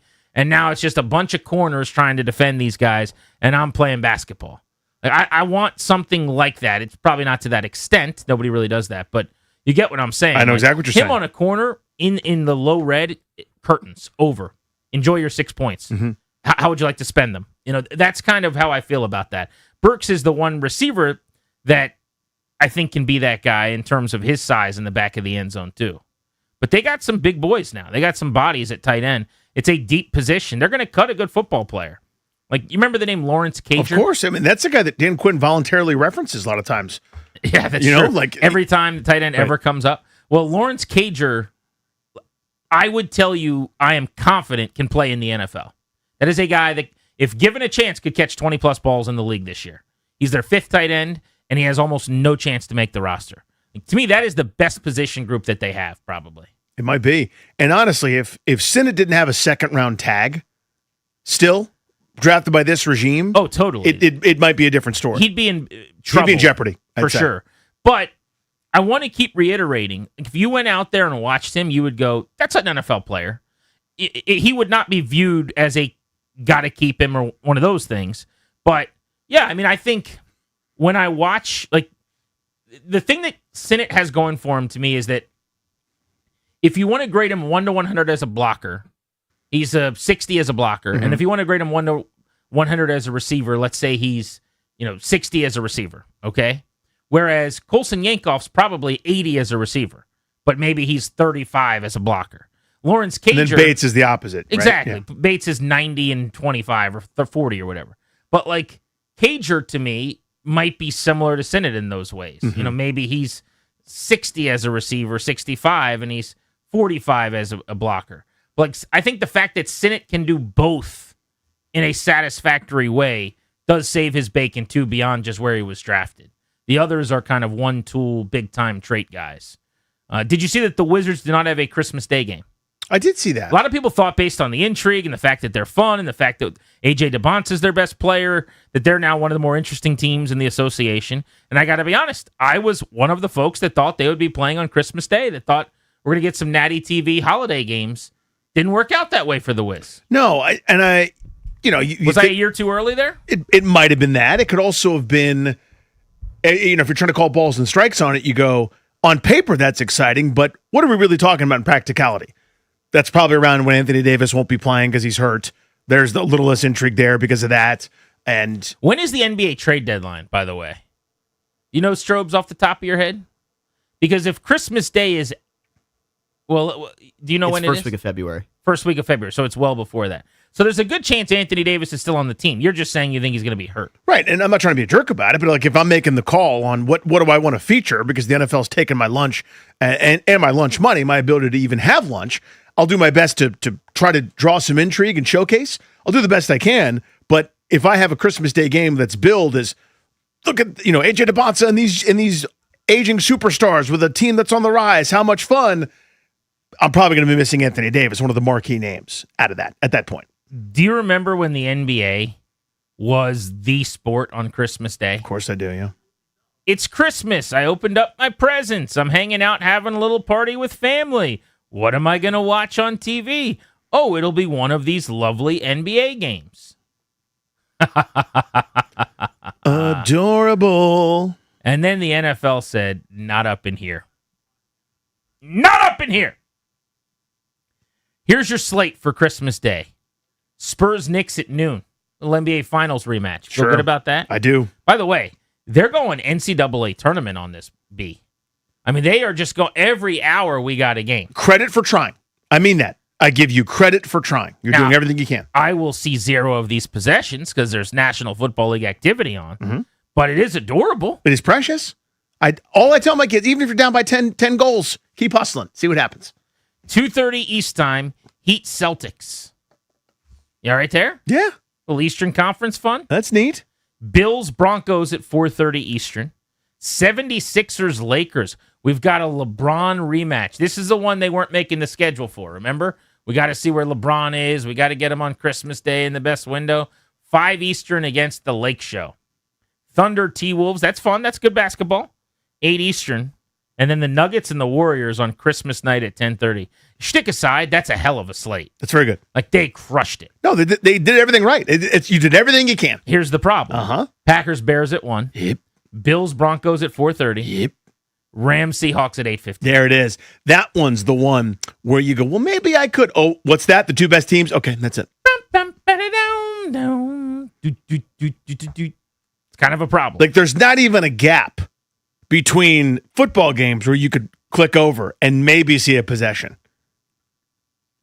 See, that's what I think of. Christmas, right? Because I'm ringing bells, and it's a holiday for Christmas football.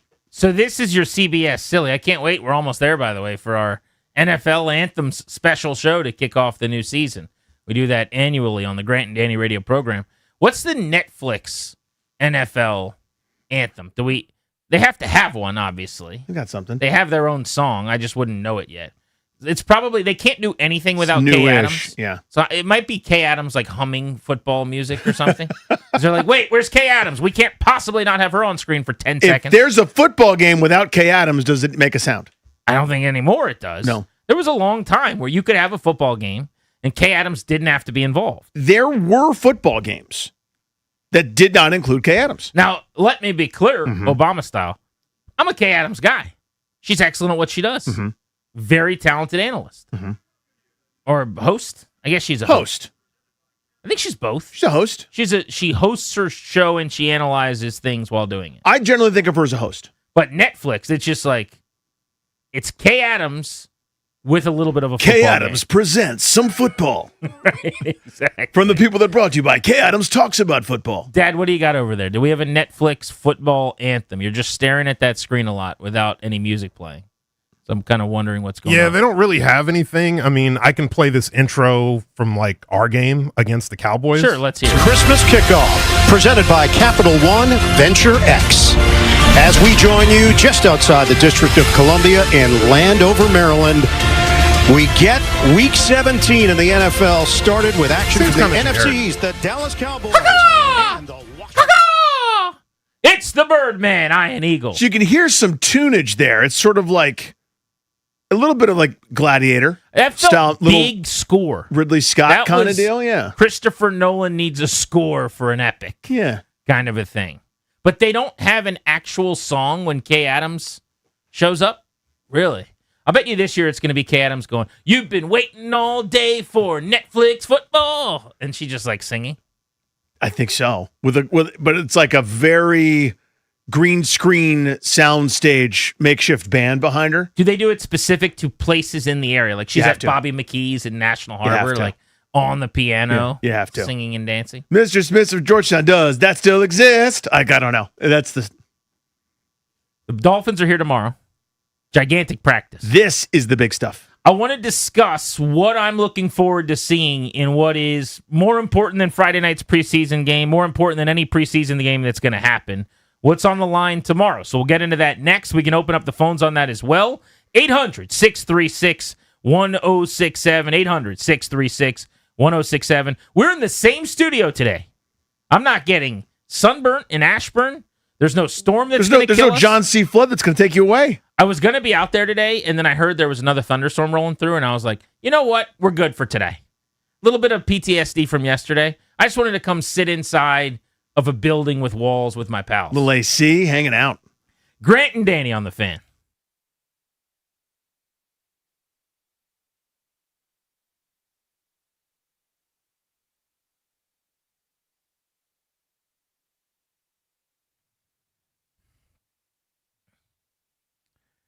Hello, friends. Jim Nance style. $30 million in guaranteed prizes.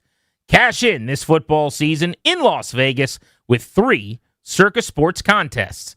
Entries start at $1,000 and none of them have a rake.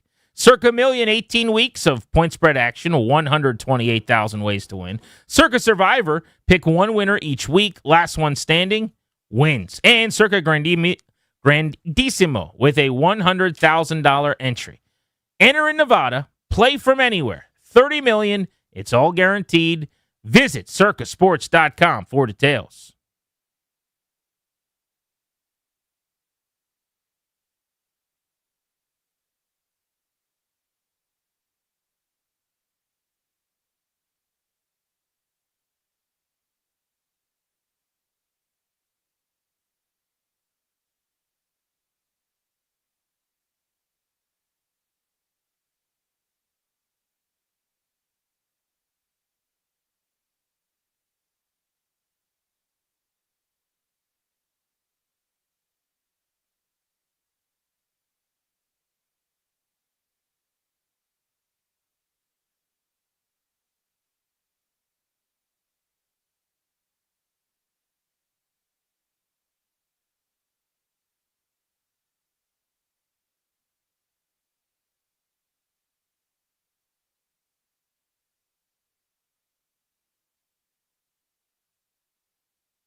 This update is brought to you by COP Defense Properties. In the NFL, joint practice with the Dolphins tomorrow for the Commanders. That'll get underway at 10:30, and then their preseason opener comes up Friday at 7 o'clock against the Dolphins at Northwest Stadium. News across the NFL, the Vikings are naming Kyler Murray as their starting quarterback. It'll be their fourth different starting quarterback in 4 seasons. Ravens cornerback Nate Wiggins was carted off the field at practice today with a left leg injury, and Saints defensive end Cameron Jordan could miss the start of the season dealing with a hamstring injury. Baseball, Nationals had the day off yesterday. Now they get back in action. 3-game series against the Cubs starts tonight, 6:45 right here on The Fan. Jake Irvin takes on Shota Imanaga. Are you a road technician that is tired of the outdoor service grind? COP Defense Properties is now hiring building technicians that provide day-to-day property maintenance services. Competitive pay, minimum 30-hour weeks, free training and development, and great benefits. Apply at coptcopt.com. From the Crop Metcalf Sports Desk, I'm Toby Altizer on The Fan.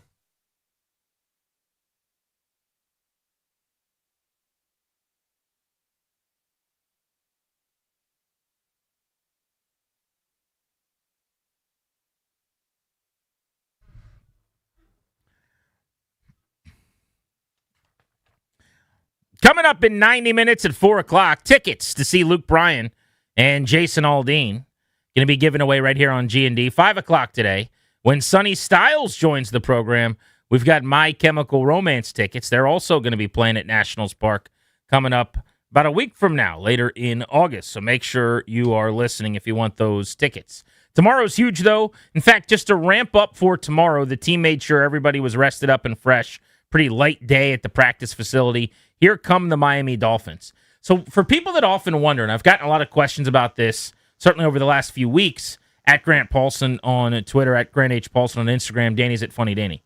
Why do we make so much out of these joint practices? Well, because teams now prioritize these over preseason games to get their work in. And the reason I've always said that is because you can actually dictate what you're able to get to. So in a preseason game, there's no guarantee that you get to work on red zone. Yeah, how many 3rd and 1s from the 33 do you get? You don't know, right? You have no idea. You might not get to send out your field goal kickers or run a goal line drill, or, session because there's never a goal line play. In a practice, Dan Quinn and Jeff Hafley, who have already been on the phone several days ago to line everything up, will go over everything that they want their teams to work on. And you get this beautiful opportunity to work on those things against another NFL team, not your own guys. So they'll have situational periods. Let's make sure we do one-on-ones with O-line, D-line, corner, receiver, linebacker, running back, pass protection stuff. Great. Hey, what do you want to do? I got to get some goal line work in. Great. Good on good. My offense, your defense, vice versa. We'll do goal line. What do you got? Let's go high red. I want to do a 2-minute period. I want to do a 4-minute move the ball period. I want to start at my own goal line and try to get out of there on a 3rd and 10. So they can line up everything that they might want to get done situationally and knock it all out over 2 hours. In a game, you might get to half of those situations. So that's the first most important reason why they're actually really helpful. But I've got another one I had not thought about that Dan Quinn's talked about this week, and I actually think this is really interesting.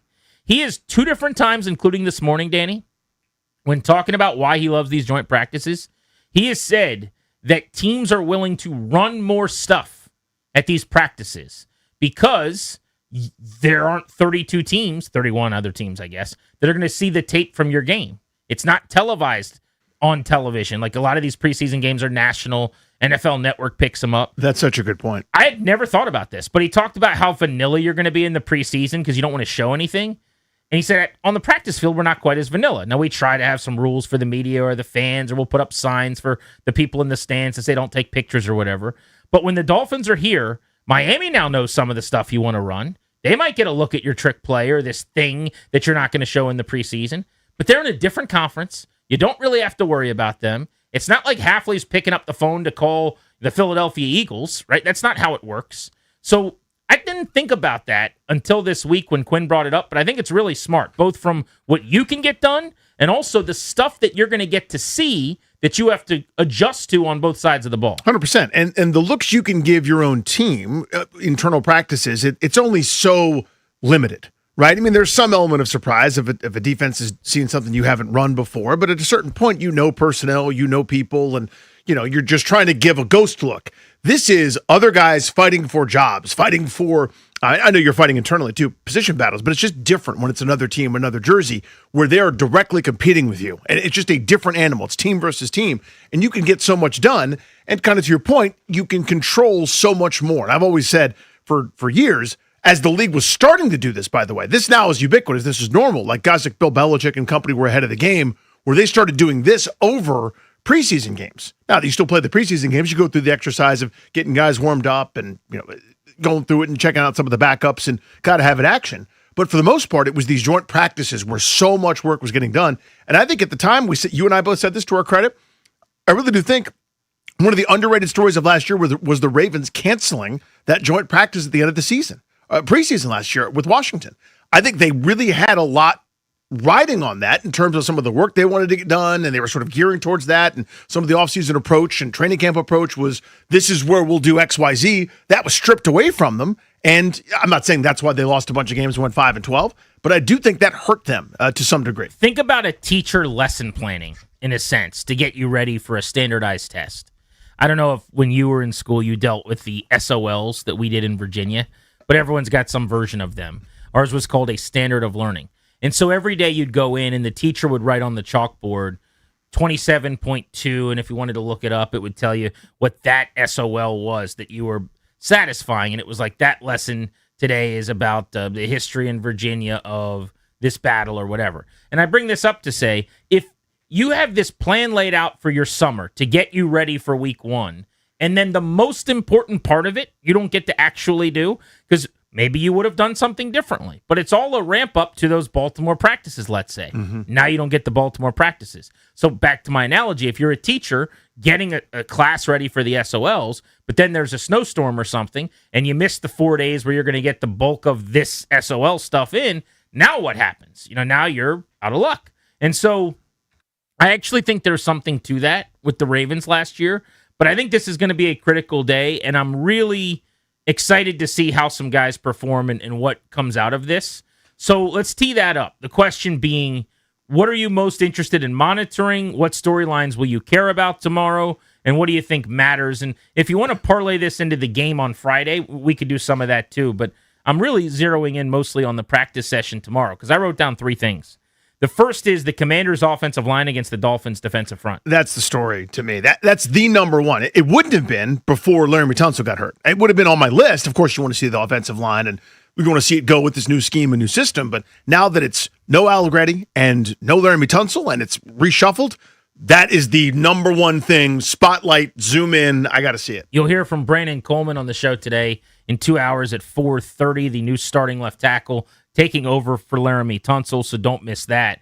But yeah, big opportunity for him. I mean, he's going to be going up against probably more Josh Uche, the former Eagles pass rusher, Trey Moore, they just drafted in the 4th round. Chop Robinson often rushes against the right side of an offensive front, so he probably will deal more with Josh Connerly. And I want to see that too, by the way. Yeah, exactly. Oh, Same yeah. with David Ajabo. But yeah, it's not just a Brandon Coleman point to kind of double down on that. No Allegretti and is Julian Good-Jones look like he's ready to potentially play in a game. He's got 2 snaps in his NFL career. How does Connerly look? He's got the toughest matchup of everybody against the former first-round pick, Robinson. I think the offensive line against what is a solid, maybe not a stellar, but a solid to good defensive front for the Dolphins, I think will be very telling. Because there's a world tomorrow where we're going, they looked fine. Like, that's actually really encouraging. Or they could just get worked all day tomorrow at practice, and then you and I are talking about they need to go sign Taylor Decker. Like, that's not out of the realm of possibility for tomorrow. Seriously. I mean, again, you hate to just overreact to a tiny sample or, like a couple Ben Standig tweets or whatever, but I will be. I mean, this is one of those, there's a lot more riding on it than just, hey, let me try to get ready for the season, joint practice, blah, blah, blah. The normal course of things. This is not normal. This is now, I'm hovering over that red panic button. Do I need to hit it or not? Washington's cornerbacks against Dolphins wide receivers is the next one I've got here. The Dolphins receiver room after trading Jalen Waddle is, not anywhere that it was before. It's Jalen Tolbert, the former Cowboy, meh. It's Caleb Douglas, who they drafted in the 3rd round this year. Their number 1 might be Malik Washington, honestly. Like Chris Bell, the 3rd round pick out of Louisville, I liked coming out of school, but hasn't really stayed healthy. over the last year and a half or so. So he slid in the draft. They've got the former Ram, Tutu Atwell. But it's a bad receiver room. And I say that to say, Danny, if the corners for Washington don't put the clamps on them in this practice, I'm going to be discouraged. I think Mikey Sanders has at best had an uneven, inconsistent training camp. At worst, you could say he's really struggled. He's gotten beat a lot. And it's not always by Terry McLaurin, by the way. We're talking about Luke McCaffrey or De'Ami Brown or guys down the depth chart or whatever. So I need to see him look okay in this practice. I really like what I've seen from Rasul Douglas, but no Trey Amos, who's back and then hurt again and won't play tomorrow, and he's not going to play on Friday night in the game. So how are they going to stack up there? You've had a guy retire already. You got another guy that can't seem to get on the field. That was an area that was thin going into camp. This is a team you have to be able to push around a little bit in that matchup, just because you're not going to face a club with probably a worse receiver room than this. I think that's very well put. That's one of those, it doesn't mean you're great. Nobody's saying, like we talk about this all the time. Remember Ron Rivera's first year, that fraudulent division championship team. You're beating up bad quarterbacks. You have to be above a certain threshold to do that, right? A terrible defense that can't get out of their own way, doesn't matter who you're playing against. They're going to move the football against you and shove it. Just because you beat up Ben DiNucci and a couple of Jags doesn't necessarily make you the 85 Bears. But in order to be better than you've been, which is horrendous, in all areas of defense, you don't turn the ball over, you give up a ton of yards and a ton of points, you bend and break, and don't turn anyone over. What do you say you do here? This needs to be the first step in kind of correcting that. 800-636-1067 if you want to hop in. 800-636-1067. The question, what do you care about the most from tomorrow's practice with the Miami Dolphins in Ashburn? What are you going to be paying close attention to? The last question I'll throw out there as above the threshold of import for me is I'm really interested to see how much they ask Diggs to do and how up to speed he is. Because to me, if you're using these as your games and you're kind of missing tomorrow, if you're Stephon Diggs, then I wonder if he might have to play in a game, even if that's not their goal. In just bouncing that off people out in Ashburn over the last few days, most of them say they don't think Diggs is going to play in a preseason game, which is possible. And if Daniels doesn't play, then there's really no reason to play him because I'm talking about getting some of that cohesion and stuff down. But your chances are so limited to actually have elevated work in a non-practice setting. So limited. Tomorrow's really important, as we keep coming back to. So I'd like to think you could get a lot in with Diggs in this offense to try to get him fully up to speed. But if they're still kind of easing him in, or it's a handful of snaps in 11 on 11, I just wonder what the trajectory is for him being ready to go. Yeah, so he's related to kind of my bigger picture one is, what does this offense look like? Aren't you curious? Aren't you fascinated? So you don't think they're going to show their offense tomorrow? I think they might. Because again, to Dan Quinn's point, there's no prying eyes. There's less cameras. There's less film to be had. This is our first chance to see if we can run our stuff against an opponent. You know what I mean? That's not just the scout defense. This is not just guys that aren't going to be in the league or on the practice squad. This is guys trying to take your lunch. Are we a get the ball out super quick team? Are we a play action team? Are we kind of, what's the nature of this thing? We think we know. We've got hypotheses because of David Blau's tree, but I'm fascinated by it. And to that end, Diggs is very involved in that. How is he deployed? Is it 2 receiver sets? He is outside. Is it, we're doing 11, so he's in the slot. What are we doing? How are we doing it? Curious. Joe Theismann in 20 minutes at 3 o'clock on Grant and Danny. And speaking of starting quarterbacks, the Vikings have named one. We can get to that next as well on The Fan.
Joe Theismann at 3. Welcome back, Grant and Danny on the Fan. Training camp intensity picking up tomorrow with the Miami Dolphins coming to town for a joint practice. By the way, we've been talking about camp and all of our camp coverage. Brought to you by Paul Henry's Window Installation, paulhenryswindows.com, your clear home improvement choice. We'll get to your calls at 800-636-1067 in a moment. You want to hop in on what you're excited to see from what is this simulated, elevated head-to-head with the Dolphins tomorrow. But, Danny, I gave you the 3 things I care about the most into tomorrow's workout: the corners against the Dolphins receivers, the O-line against their D-line, and then the Diggs workload. What do you got? I'll turn my mic on for the segment. Different ways to do the radio show. I think maybe turning it on. Number 1 for me, Jaden Daniels. We talked about it a bit yesterday. You touched on this, and I realized we hadn't heard any of the, here are the growing pains, the miscommunication, or this struggle he's under center. It hasn't happened. It's been seamless. That's awesome at this stage. That's, again, I wouldn't say it's expected, but it makes perfect sense given the athlete and how capable Jaden Daniels is. But I want to see and hear about how he looks against the team. Frankly, he should be able to carve up, even at this stage, as offenses are kind of slow to get going, against a Dolphins team that might pick first in the draft. That's number 1. Number 2, you touched on corners. I would just also add any and all things front 7. Linebackers, rotation. Who is Shenault playing with? Is he part of sub packages? Is he on the field all the time? Some of the time. Is it Sonny Styles blitzing? Is it a special NASCAR kind of package with Chason and Menahu in addition to Owe and Luvu? And how's everybody being deployed in that front 7, which is there to take the pressure off at times? These cornerbacks, but there's still going to be some times when they're on an island. How are we doing that? So those 2 things I'd add to your list. Let's go to Shane in Fairfax on Grant and Danny. What's up, Shane? How are you? Shane, you're on the radio. Go ahead. Hey, let me tell you guys something. Well, we, the Commanders, Lieutenant, let me tell you, we need an identity. Let's find out what this football team is going to be about this year. We need an identity. Go in there, and if we're going to run the football, let's figure out what we're going to do. Of course, you guys see if the left tackle holds up. Let's see what the corner. Right now, the corners. Let's see what the corners can do and go from there. But I want to see the whole playbook. I want to see the whole defensive scheme. There ain't nobody out there scouting you right now. Let's go. Let's see what you got. Yeah, I do want to see them run the football a little bit in this practice. I mean, typically when I'm out there watching Washington play themselves in a practice, it's almost like a waste of time and kind of boring. You just want to see them throw the ball out. Outside. Having said that, I think when you get another team in there and everybody's colliding at the line of scrimmage and somebody's winning and losing right there at the point of the attack and you're slamming the football up into the line as a back physically, I think you can figure some things out, to Shane's point. Now, they're not tackling, they're not going to the ground, so I would put Katron Allen on my list come Friday night of, man, I can't wait to see when it's time to tackle. Is he breaking tackles? Let's see that, yeah. Is he able to show some of that shiftiness? Because I think that's where he's going to impress way more than the practice field, as an example. The quarterback news I wanted to get to really quickly. Dateline, Minnesota, home of the Vikings, they have named Kyler Murray their QB1 over J.J. McCarthy. So that competition did not take very long. They had suggested at the start of camp that this could go up to week 1. And here we are on August 11th. And I guess it was a clear runaway for Murray because Kevin O'Connell has already informed the team. He has yet to speak with the media, but I guess he told the team in a meeting today that Kyler Murray is going to be the starting quarterback. Murray played 5 games with the Cardinals last year, 6 touchdowns, 3 interceptions, throwing for about 195 yards per game. But there have been seasons in his career where he's slung it around with Cliff Kingsbury. He had a year where he averaged 271 passing yards per game. And just to give you an indication, if you did that for 17 games, that's a 4,600-yard season. Yeah, ho-hum, right? That year, he was right around 25 touchdowns, which has kind of been the norm for him when it's been going good. But he was a former Rookie of the Year. He's been a Pro Bowler a couple times. J.J. McCarthy, meanwhile, at 23 years old, a former number 10 overall pick, has just had an ultra-disappointing 2 years, got hurt and missed his entire rookie season. Yep. Last year, played 10 games. The Vikings went 6-4. But he had 11 touchdowns and 12 picks, and they kind of won in spite of him. I think 8 of them against Washington, if memory serves. Yeah, numbers he approximate. actually was pretty good in that game. He was great as far as we saw. Yeah. But yeah, I think that was kind of all she wrote. I mean, we were talking to some of the fans, and they were like, "He's not it. He's not special. He's not particularly good." We were like, "Could have fooled us. He was carving us up like turkeys." But Yeah. Remember the reports initially? Maybe I'm making this up. I was trying to find it, but the reports initially were pretty positive about McCarthy at Vikings camp before that injury happened that took a season away. Do you remember his first preseason game? Now, what does that I know. mean? I don't It know. is what it is, but yeah. Carson Beck just lit it up. But his first preseason game, I wish I remember who they were playing. He was dynamite, like big time NFL throws, and I was like, this looks better than I anticipated. And maybe he would have been their starter over Sam Darnold. Like, he was pushing him a little bit. He gets hurt. Darnold ends up having the amazing year. It all falls apart in the playoffs. He's obviously now in Seattle as a Super Bowl champion. But if you are J.J. McCarthy, it's just kind of been one rug pulled out from underneath of you after another. Yeah, how about that 3 years. domino sequence, by the way? It takes J.J. McCarthy's injury, potentially, for Darnold to shine and then eventually hoist the Super Bowl trophy in Seattle. But, yeah, I mean, McCarthy was the guy that I was the lowest on in that draft class. And I'm not taking a victory lap. I have no idea. His career may yet turn around. I mean, look at Darnold's odyssey, for goodness sakes. But I always thought Murray was going to win that gig, but it's still newsworthy that it happened. To me, when you sign Kyler Murray, he's your starter. You don't bring a guy like that in, because this isn't a rookie. Eventually that won't be true, but as of right now, I'm with you. Right. Right.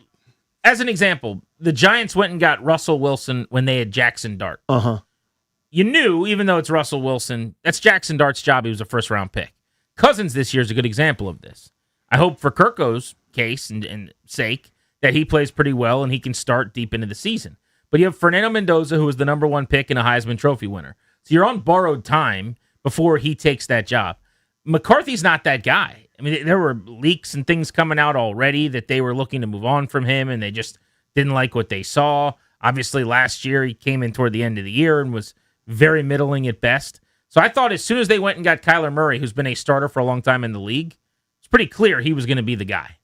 And it didn't take him any time to leave McCarthy in his dust, apparently. Yeah, it felt that way. Interesting fit with he and O'Connell. I wonder how much it'll be the Kevin O'Connell way versus, okay, I've got to accommodate what Kyler Murray does. He needs to be in the shotgun a lot. It's hard for him to do regular drop back game because he's like 5'7". It is, for sure. I also think you can boot him a ton. He wants to be out of the pocket. You have to. And Kevin O'Connell does a lot of that. The under center stuff, roll him out, get him kind of into those areas where you can see everything, not behind the gigantic line.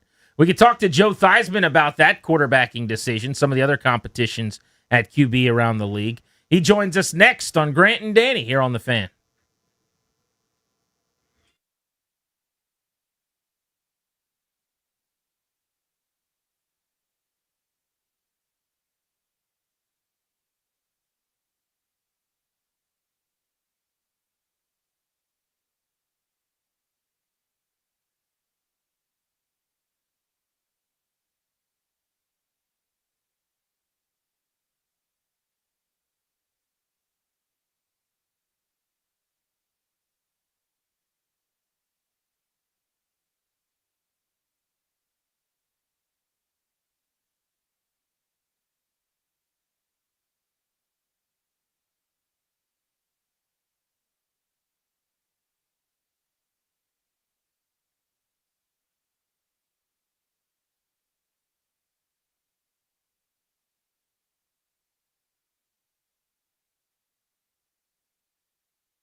This update is brought to you by PVI Office Furniture. Fast, excellent, affordable business grows with PVI. Commanders are on the practice field today. Final practice before their joint practice with the Dolphins tomorrow at 10:30, and then their preseason opener comes up on Friday night at 7 o'clock against Miami at Northwest Stadium. Joe Theismann set to join Grant and Danny next to talk about what he wants to see at the joint practice and potentially Stephon Diggs wearing number 7. Other news across the NFL. Vikings quarterback Kyler Murray was named the starter by Kevin O'Connell today. Ravens cornerback Nate Wiggins was carted off the field at practice today early with a left leg injury, and Saints defensive end Cameron Jordan could miss the start of the year dealing with a hamstring injury. Baseball, the Nationals begin a 3-game series against the Cubs at Nats Park tonight. 6:45 first pitch right here on the Fan. Jake Irvin set to take on lefty Shota Imanaga. Strong teams need spaces that keep up. PVI Office Furniture helps businesses create better workspaces with expert guidance, new and used options, fast delivery, and installation by PVI's own team. Visit PVI's massive Frederick showroom or go to PVI.com. Come experience the PVI difference today. From the Crop Metcalf Sports Desk, I'm Toby Altizer on the Fan.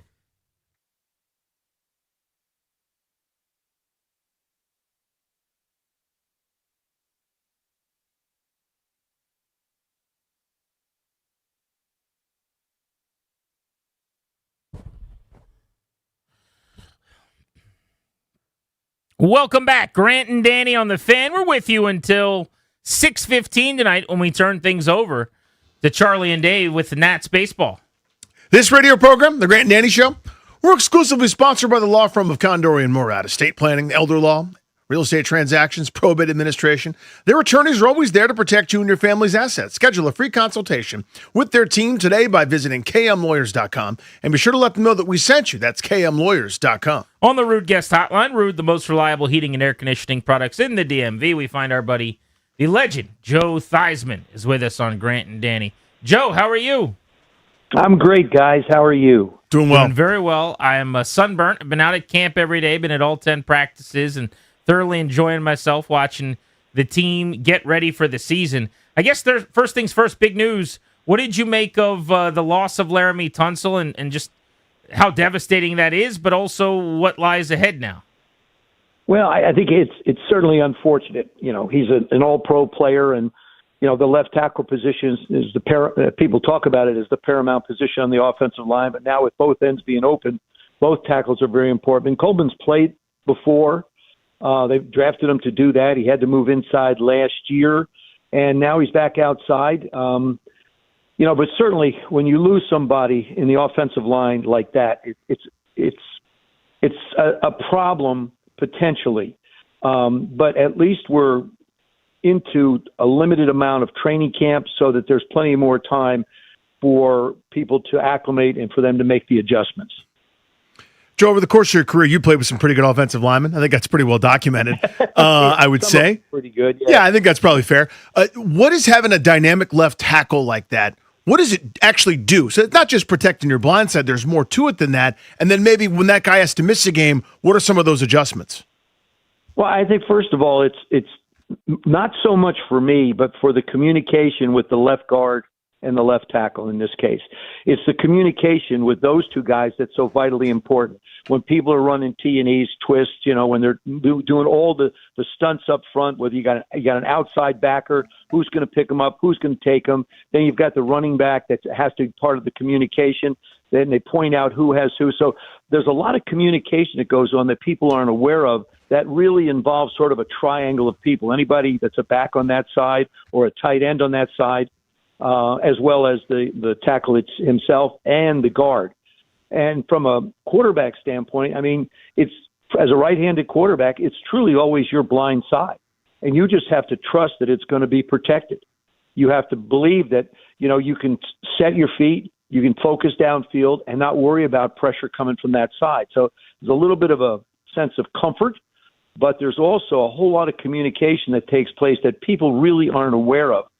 With that, like I say, that sort of a triangle of individuals, whether it's tight end, running back on that side, but it's the tackle and the guard together. Joe, forgive me for not knowing this, but back when you started with the team in 74-75, what was the number of preseason games then and kind of the camp ramp up comparative to now? I don't blame you for not knowing. It was really Unbelievable. We played 6 preseason games. That's crazy. I went to camp on the 4th of July. I was in camp with the rookies. Then the vets came in, and then we started playing preseason games. And really, the preseason games, I would say that the starters would play maybe a quarter in the first one, up to a half in the second, maybe a half in the third, maybe 3/4 in the fourth, and then the fifth and sixth it would taper off to get ready for the season. But here's the thing about preseason, and ours is a classic case. And even though Larry didn't get hurt during a preseason game, when you play enough preseason games, if you lose someone, you get somebody to back them up who gets some playing time. Nowadays, with the limited schedule they have in training camp, with the limited preseason games of which nobody wants to play starters, if you've got a backup that's got to step in, that backup's been playing a bit. So, that helps the situation. But if you go all the way down to the wire and lose somebody, I know the Carolina Panthers are in a situation, too, with their offensive line. So, I mean, when you lose offensive linemen, the communication part never really gets focused on enough. And like I say, in this case, with only 3 preseason games, how are you possibly, in any way, shape, or form, how are you possibly going to be able to be evaluating any of the players? I mean, you evaluate them in shorts, you evaluate them in a helmet, but not hitting anybody. I mean, they hardly hit at all. You know that. You've been out of camp. You know what that's like. So I think it's, with us having the 6 preseason games, yeah, it was a lot, but shoot, if you love football, it was no problem. Plus, it gave me a chance to play a fair amount of football early in my career in getting ready for a season. And we had 14 regular season games, 6 preseason games. And then, as you get into the playoffs, you really are looking at potentially you'd wind up at almost 24 football games if you were a wild card going in and playing the Super Bowl. That's nuts. Well, the reason I bring it up is I think one of the ways that they're trying to get guys up to speed without the preseason games, because there's more control in the environment, is these joint practices. And they've got the Dolphins coming in tomorrow. I remember back in the day, they used to scrimmage the Steelers, and it was kind of like a joint practice, so to speak. Yeah, That's the first time I kind of remember that. But DQ today was talking about all the stuff they'll get in, and he and Hafley have been on the phone, and they're going to go over, we're going to run red zone, we're going to do this period, that period. And it is actually kind of more helpful than a game. Do you think it can fully replace a game? What's your thought on that? The only real difference would be the hitting part of it. The tackling to the ground. Yeah, I really think you get a chance to focus in specific areas. We're going to run, our first team's going to run a 2-minute drill. Our second team's going to run a 2-minute drill. Okay, so you're going to get a couple 2-minute drills. Now, the thing is, you get down to goal line short yardage. This is where, guys are going to mix it up. This is where the tempers get heated. This is where guys are body on body. The red zone, it's schematics. It's what are the plays going to look like? What are you trying to accomplish? And here's the other thing, too, is you don't want to show too much. So you're really running basic plays to see how guys handle the adjustments. So you're doing that. But I think it's a much more controlled environment. It's basically what training camp used to look like all the time when you had those specific areas that you were focusing on. And you still do, but there isn't the other guy on the other side of the ball that you don't recognize. Great, Joe Theismann with us here on G&D. So for your own edification, just for fun here as you're watching this team, who are you most excited to see in the preseason? Like, who are you most curious about? Where does the intrigue lie for you? I think it lies in the wide receiver position. I think that's an area where, we've got some young guys. When you really take a look at our draft, and like I said, you're not going to see some of the free agents that we signed, that are impact guys, but you're going to see young guys that are trying to make the football team. How do you make a football team? You don't make mental mistakes. You don't put the ball on the ground. You get a chance to make a tackle, you make a tackle. You get a chance to make a play, you make a play. We drafted it seems like, I guess we drafted almost every position that we saw as a need with guys that are going to have the ability to have to step up. So to me, it's not just one particular player. It's sort of positions. The running back situation, what's that going to look like? How's that going to be utilized? Wide receivers, how are they going to rotate? Tight end position, what's that? I mean, that was a big part of what we did a year ago. I mean, Terry was Terry was really a big part of it. Is he going to play at all before the regular season? And that's another thing too, guys, is you look at our schedule. You know, Philly, Dallas, Seattle, two of them, the first two away. Then we come home for 3. I mean, then you get Seattle at home, Colts at home, and then the Giants. I mean, you know, this is not an easy schedule. Our football team's got to be ready to play from the get-go. And this is, again, one of the problems that I see not having a sufficient amount of playing time before you get into the regular season with your regulars. Because those 3 games are going to give us an indication of where we are as a football team, I believe. I think it's going to give us a good indication of what progress we've made, the areas we've improved in, and where we're going. Joe Theismann, Grant and Danny here on The Fan. Joe, your name was back in the news this week. I don't know how much you saw or what kind of conversations you've had at this point, but Stephon Diggs was added. Fan base very excited to bring a Maryland Terrapin home. And then he posted on social media that he needs help getting the number 7 from the GOAT, which we've been down this road already, tragically, with the late Dwayne Haskins, who's no longer with us, which is just devastating. But obviously you let him wear your number 7. Has he reached out to you about that already? Well, it isn't a question of me letting him wear it. I mean, it's a decision that the Commanders are going to make, not me. The jersey belongs to the football team. I was blessed and fortunate enough to be able to wear it for 12 years. And honored to be able to wear it for 12 years. But that's a decision that the club's got to make. So that's interesting because what I've been saying is, like, I hated what happened before because I feel like that's why they needed to retire these jerseys, not just have them not in circulation, because it puts guys like you in a bad spot. The way I thought it was, like, people have to call you and ask you permission. And my point's always, why are you putting Joe Theismann in that spot? He either says no and people are mad at him, or he says yes, and then someone wears the number that should be his and his only. So it's like a weird spot for you, but it isn't actually that anybody's calling you, you're saying. It's kind of up to the team to decide. It really is. Like I said, the number is there. Like I said, I wore it very proudly for the fans, for our football franchise, and, had a sort of a degree of success being able to wear it. And like I said, it was a great honor. But it's not my call. So I leave it to the Commanders to make the decision that they feel is best for the football team, and leave it at that. You're such a gracious, kind guy, though, Joe. I know you won't say it. It's like if someone reaches onto your plate and grabs a hold of your cheeseburger. If we're at Theismann's and I eat some of those delicious French fries. And lifts it up to his mouth and goes, "Can I have a bite of this?" It's like already 80% of the way there. You'd be like, "Yeah, go ahead, dude. Knock yourself out." Like, you would just say yes and not even think twice about it. Exactly. You're so generous. But is that something you want? Because to me, not necessarily someone taking your burger, but I mean, you want me to eat your French fries? Listen, can I have your burger? Yeah. If it was French fries at my restaurant, I'd be very upset. Exactly. I don't share food either. But seriously, I mean, do you care at all? Like when the number 7 gets worn? Because there's a really good chance.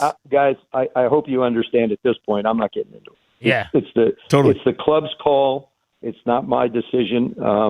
And we'll just go from there. Yeah. Well, hopefully this isn't an issue anymore after next year, and you're the next one to get the number retired. It's coming, Joe. Let's just do that. You're very kind. Thank you, guys. I appreciate that. It's great that JR is getting his done. I'll tell you that. Yeah. Exciting. What do you make of him being next in line? They've done a great job getting him back in the fold. And you used to be on the call of the preseason games. He's going to be in the booth. I mean, he could say anything. Anything. I saw that.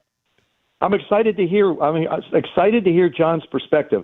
I think one of the things that people really don't see much as fans of the Commanders, and we're fans of the Redskins, is John never really has said much at all. When you really stop and think about how much communication has John had in different areas, other than a commercial here, a commercial there, you really don't hear John. So I'm sort of excited to see his perspective, see how he sees the game and how he sees this group of young players. But it's like I said, I think it was a long time coming. It finally happened for him, and it's terrific. And I was, like I said, I was, the same thing with Art, the same thing with Daryl. Different guys that I was privileged and honored to play with and had the chance to be around. It's great to see their numbers not being worn by someone else because they earned that right. And JR is in that category, and it's exciting. And I can't wait to watch the preseason games just to see what he's going to tell me. The first interview I think he was involved with on the broadcast, it was like the team's live practice stream. He had some quote, and I'm going to butcher it, so I won't even try. But it was something to the effect of, Joe, like, I don't even recognize this practice. What the heck are they doing out there? Like, this is when does practice start? And it was just so funny because there's clearly like everyone's got marching orders of how we're talking about. And and John Riggins shows up and he's like, "Yeah, I'm John Riggins, dude. I'm just gonna shoot from the hip." Like, I can't wait to see him in the booth. It's gonna be hilarious. That is shooting from the hip is the best way to describe John. JR was just, I mean, the thing that I appreciate so much, and I sent him a text and congratulated him and everything, that it was an honor to play with him. I was privileged to have the best seat in the house when John was working. I had the best view. I had the best view of the things that he did, the way he ran the ball, the power he ran with, the speed he ran with, the intensity he ran with, the decisions that he made. I was man, to me, I wouldn't trade that for the world. It was something special. As you go back and think about that era and those teams and those times, I've always argued, Joe, that because I think it's actually it's complicated, multi-layered, but because it was different quarterbacks, unfortunately, because of your injury, it would have been you kind of throughout. But that era has never gotten the credit it deserves. Whether it's a Hall of Fame induction for guys like Jake, or even at the end with Brian Mitchell, it just took more cajoling and pulling to get Art Monk into the Hall of Fame, the all-time receptions leader when he retired, than it ever should have. Just how great was that? And why don't you think you guys get the same level of adulation that deservedly teams like the 49ers of the 80s did? I really don't know. I mean, I think people have talked about the Dallas Cowboys in that same vein as far as the 49ers go. I really don't know. It's interesting that you had three different teams out of the same division that had a lot of really, really terrific football players. That's right. Players that certainly deserve to be in the Hall of Fame. And I couldn't agree with you more about Jake. With Russ being in, they were joined at the hip, literally. And hopefully his day will come going forward. But I don't really think about the guys from one team that got in to another team that got in. I'm just rooting for this football team to accomplish what they are. And as far they're the Commanders, we should support the living daylights out of them. I hope Jaden has another terrific year. Number one, stay healthy. Number two, thrive in this offense. I think it'll be a different looking offense for us, so that's going to be exciting to see what they're going to be able to do. And defensively, we've added players, I think, that are going to be able to allow this defense to be a little bit more wide open when it comes to going after people and making plays. And I know they've stressed the living daylights out of turnovers, and they've done a pretty darn good job of it. And now we got to make sure that we have a kicking game, which you've been there, Grant. You've seen it. It's not been pretty from what I understand. No, one the other day, 6 for 12 combined between the two kickers, which in a practice is not going to work. Joe Theismann with us for a couple more moments. I wish you were at practice the other day standing with us, because we got into this conversation, me and a few of the folks that were around now following this team long enough to go back to Carlisle. We were talking about when camp used to be away. So my first one ever was actually Frostburg in like 99, but then Marty went to Carlisle. They did Carlisle for like 2 years in the early 2000s, but that's where you would have been the entire time, right, at Dickinson? Yeah, we were at Dickinson College the entire time. I love that place. Like I said, we had we didn't come home for pretty near a month. I mean, we stayed at Dickinson for a month. We stayed in the dorms up there, and that's hilarious because I was just listening to an interview. Josh Allen's with the Bills, and they're away for 11 days at a college, kind of like what you guys would have done. But it's an 11-day 11 camp. days, and they're like, our families can't wait till we get home. And they're like, he thinks it's like the biggest deal, and I'm like, you were there for what, 30 days? Oh, more than that. You got to remember, we went with the rookies. Then the vets come in. Then you got 4 preseason games, and we're gone for at least so maybe 5 weeks. But we used to. It was an amazing time. I stole a bus one day. We were practicing at night, and the drivers went to get something to eat. So I became the designated driver to get us from practice back to the dorm. I can't drive a bus, by the way. I figured that out. All right? I was going to say, did you learn how? They're hard to make turns on. Signs get in the way. All those things happen. So, I mean, we used to have our last night. Tell you a real quick story about Carlisle. Our last night, I guess it was maybe 84, 85. So the guys get a little rowdy. So they're throwing water buckets under the doors and, all kinds of crazy stuff going on. So Don Bro, who, God bless him, was our running backs coach, he comes at 4:00 in the morning. He comes and knocks on my door. Like I'm the one responsible for organizing this major riot that's going on, okay? He knocks on my door. He says, "Get your rear end up." I said, "What did I do?" "Get your rear end up. This place looks like it's been a war's gone on. Get your rear end up, get the guys going, and get this place cleaned up." And so I got up and we started cleaning the place up. But it was you know what it is? It's like a bunch of kids. It's like a bunch of 12-year-olds that are cut loose. And it was a ton of fun. We had the best time. The guys had their places to go for libation after practice, and the linemen would go one place, people would go someplace else. The city of Carlisle was terrific to us. They were wonderful. Different places we went to, the Gingerbread Man and some other places up in that part of the country. And the fans could come and watch practice all the time. And it was a special time. It was a special time with a special group of guys. Joe, you are the best. Thank you as always, my friend. Have a great rest of your week. Enjoy it. Take care, guys. And also, thanks for saying I could steal some of your fries, too. Absolutely. The fries you can have, for sure. The fries you can have. Thanks, Joe. Be good. See you guys. Bye. There's our guy, Joe Theismann, one of the best. Next year, hopefully. I think that's coming. In line to get that number 7 retired. But right now, it isn't. You heard him say this is up to the team. I'll give you my thoughts on this and what the team should do, but let's open up the phones on that. Stephon Diggs has made it known publicly, going to social media, he wants to wear the number 7. He's a 1-year rental, probably, for the Commanders. Do you think the team should allow him to wear Joe Theismann's number? Yes or no? 800-636-1067. We're Grant and Danny on the Fan.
Commanders are back out on the practice field for a light practice today ahead of one of their big days of the year, coming up with a joint practice tomorrow with the Dolphins.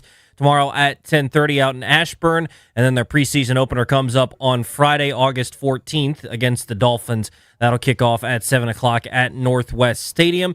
Also keep it tuned to Grant and Danny all afternoon. We'll have interviews with left tackle Brandon Coleman coming up at 4:30, and Sonny Styles, the number 7 overall pick, will join Grant at 5 o'clock.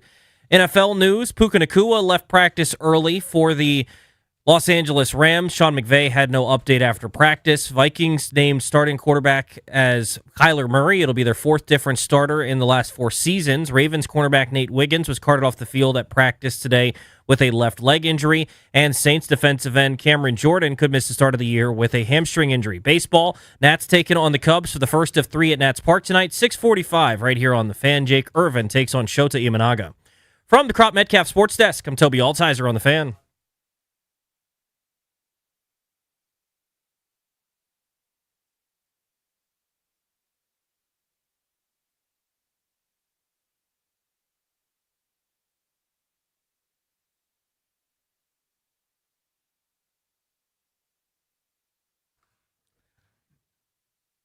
Thanks to Joe Theismann for stopping through. Grant and Danny on The Fan. If you missed any part of our conversation with the Redskins legend, you can grab it wherever you get your audio. All of our training camp discussions and coverage today brought to you by Paul Henry's Window Installation. PaulHenry'sWindows.com, your clear home improvement choice. If you missed Joe Theismann, what he just told us on Grant and Danny was that it's really not up to him. He's not involved necessarily, that it's up to the team as to whether or not Stephon Diggs, who wants to wear Theismann's number 7, that isn't in circulation but also isn't yet retired. And Diggs came out on social media and said, that's the number I want, help me get it from the GOAT. The way I thought it worked was he reaches out to Theismann, asks for permission to wear it. And this happened a few years ago with Dwayne Haskins, who wore number 7. Theismann said, no, I'm not really involved. They've got to ask the team. The team's got to give him permission or not. And his quote was, the jersey belongs to the football team. I was honored to wear it. I will leave it to the Commanders to make the decision, end quote. And he was respectful, but he really didn't want to get into his preference, which I totally understand. I get that too. But this is my take on this. It should be up to the team. Don't put Theismann in the middle. This is why I wanted these jerseys retired and not just not in circulation, whatever that meant. And this no ownership group is doing a great job retiring these jerseys now. The last group didn't do it for some reason out of either laziness or just being wrong about something, and they were wrong about a lot of things. But this new group gets it, and they're repairing a lot of these relationships, and one by one, they're bringing these guys back and retiring their jerseys. And Theismann's probably next in line for next year, if I had to guess. But in the meantime, the team should tell Stephon Diggs, there's a lot of numbers, pick another one. That's Joe's number. He did a lot for the Redskins, and with all due respect, local guy, excited he's here, thrilled that he signed, think it's going to be awesome for Jaden Daniels and David Blau and the rest of the operation. No. We made the mistake Pretty once. simple. And by the way, it wasn't this ownership group that made it. It was the last regime that did everything wrong. But that mistake was made once already, where somebody else wore the 7 and shouldn't have. You don't get to. So if you want to wear 14, tell Antonio Williams, who's a rookie, to find a new number after cutdown day. If Traylon Burks isn't here and you want 13, which is a number he's worn in the past, you could do that. If you want to go lower into the single digits, no problem. But the team should say, you're not wearing 7, we're sorry. And if Joe Theismann doesn't want to be involved, the team shouldn't make him involved. Don't put him in the middle of it. Handle the business for him and just say, this is how we treat our legends. You heard him say something to the effect of, I love it for those guys that earned it, that nobody else gets to wear those numbers. He's earned it. You know, he's part of that group, that fraternity here. So I'm not upset at Stephon Diggs. Sometimes you don't always know what you don't know kind of thing. But that number is not used for a reason, so pick a different number. Was and am thrilled at the Stephon Diggs signing. I still remain thrilled at the Stephon Diggs signing. I cannot wait. I think he's going to make a huge difference this year. I am all about it. That guy can still play. He's on his way to the Hall of Fame potentially one day. I think he's got a great shot at it. He could be in the top 30 in yards and touchdowns this year with a good season. I get it. I do get it. The only thing I would slightly add and maybe change from your thesis, because I co-sign it, I could even rubber stamp it, is a guy from around here should know. You know what I'm saying? Like someone that's from here should have a general awareness of, yeah, that one's Joe Theismann's. The same way if I walked in and you know was from here and was like, hey, is 9 available? Oh, that's right, it's not because of Sonny. And it should be that long. It should be like, oh, that's right, duh. Like if a guy that grew up a Yankees fan wants to wear, Mantle or DiMaggio's number and is like, hey, is number 3 available? No, dude, that was Babe Ruth. You ought to know a little bit about it. But again, I'm not angry at Stephon Diggs for it. He clearly knows that it's Joe Theismann's number. I don't like the fact that it even has to be a conversation. Right? Now, as you already referenced, because they're so behind on this, all these numbers should have been retired starting 10, 12, 15 years ago, and we should be kind of the normal course of events where you don't have to do one a year. You do one when it's warranted, but there's a backlog. Right? There's a whole bunch of guys, and it was this weird, informal, out of circulation where it's like, yeah, man, you kind of can't do 49. Well, you're pretty good. Maybe you're allowed to do 30, sort of, because Brian Mitchell wore that. Enough of that nonsense. They're starting to do it, and they've done a good job, and they'll continue to do a good job. I'm with you, though. This is a simple one where you go, nope. What else can we do for you? I always thought Haskins went to Theismann, and I guess the idea that maybe he didn't or that now Diggs won't and it's more up to the team, I like better for Theismann. But the last group got it wrong. This group, I don't think they will. That actually makes me feel pretty confident that he's not going to wear 7. Like I tweeted out the quote from Theismann, the jersey belongs to the football team. I was honored to wear it. I will leave it to the Commanders to make the decision. And a lot of people that are just seeing that quote, it seems like, and didn't listen to the interview, seem to think, A, that he doesn't care at all, like whatever happens. I didn't get that vibe. I'm not saying he cares a lot, but my guess is, just assuming, his preference would be that Diggs doesn't wear the number that should deservedly be not worn. So I do remember real quick, and I think I confirmed this just now, just reading a couple stories super quick, that Haskins did call Joe Theismann. There was a phone call arranged, whether that was via the team or something. I brought that up. I kind of asked him, and he made it seem like it was up to the team, though. So maybe when he called him, Joe said, hey, it's not my number, it's their number to give out or not. And maybe if you're Joe, you're just kind of thinking they do the right thing, and weirdly, because they did everything stupidly, they gave out the number. But this group knows the history better. They care about the history more. They have been way more reverential and respectful to the legends of this team. So I actually am more confident now that Diggs probably won't. If it's not up to Theismann, who's just going to be a nice guy and say, yeah, I guess so, man, go for it, that the team will hopefully shut it down. Let's go to Sean in Southeast in D.C. on the Fan. What's up, Sean? How you guys doing? Thank you for taking my call. Got it, buddy. I have 3 quick points. One, I don't think he should wear number 7. Grant, you stole my thunder. Why don't they just wait until the end of preseason and then number 14, Williams should find another number since he's a rookie and he take 14, or the backup quarterback should take another number and he get number 8. That's one point. And another point is a lot of people are wearing 72, so that don't show no respect to Dexter Manley. And then number 3, is it possible to reach out to Pete Haley and see what Pete Haley's thinking about this upcoming season? Thank you, guys.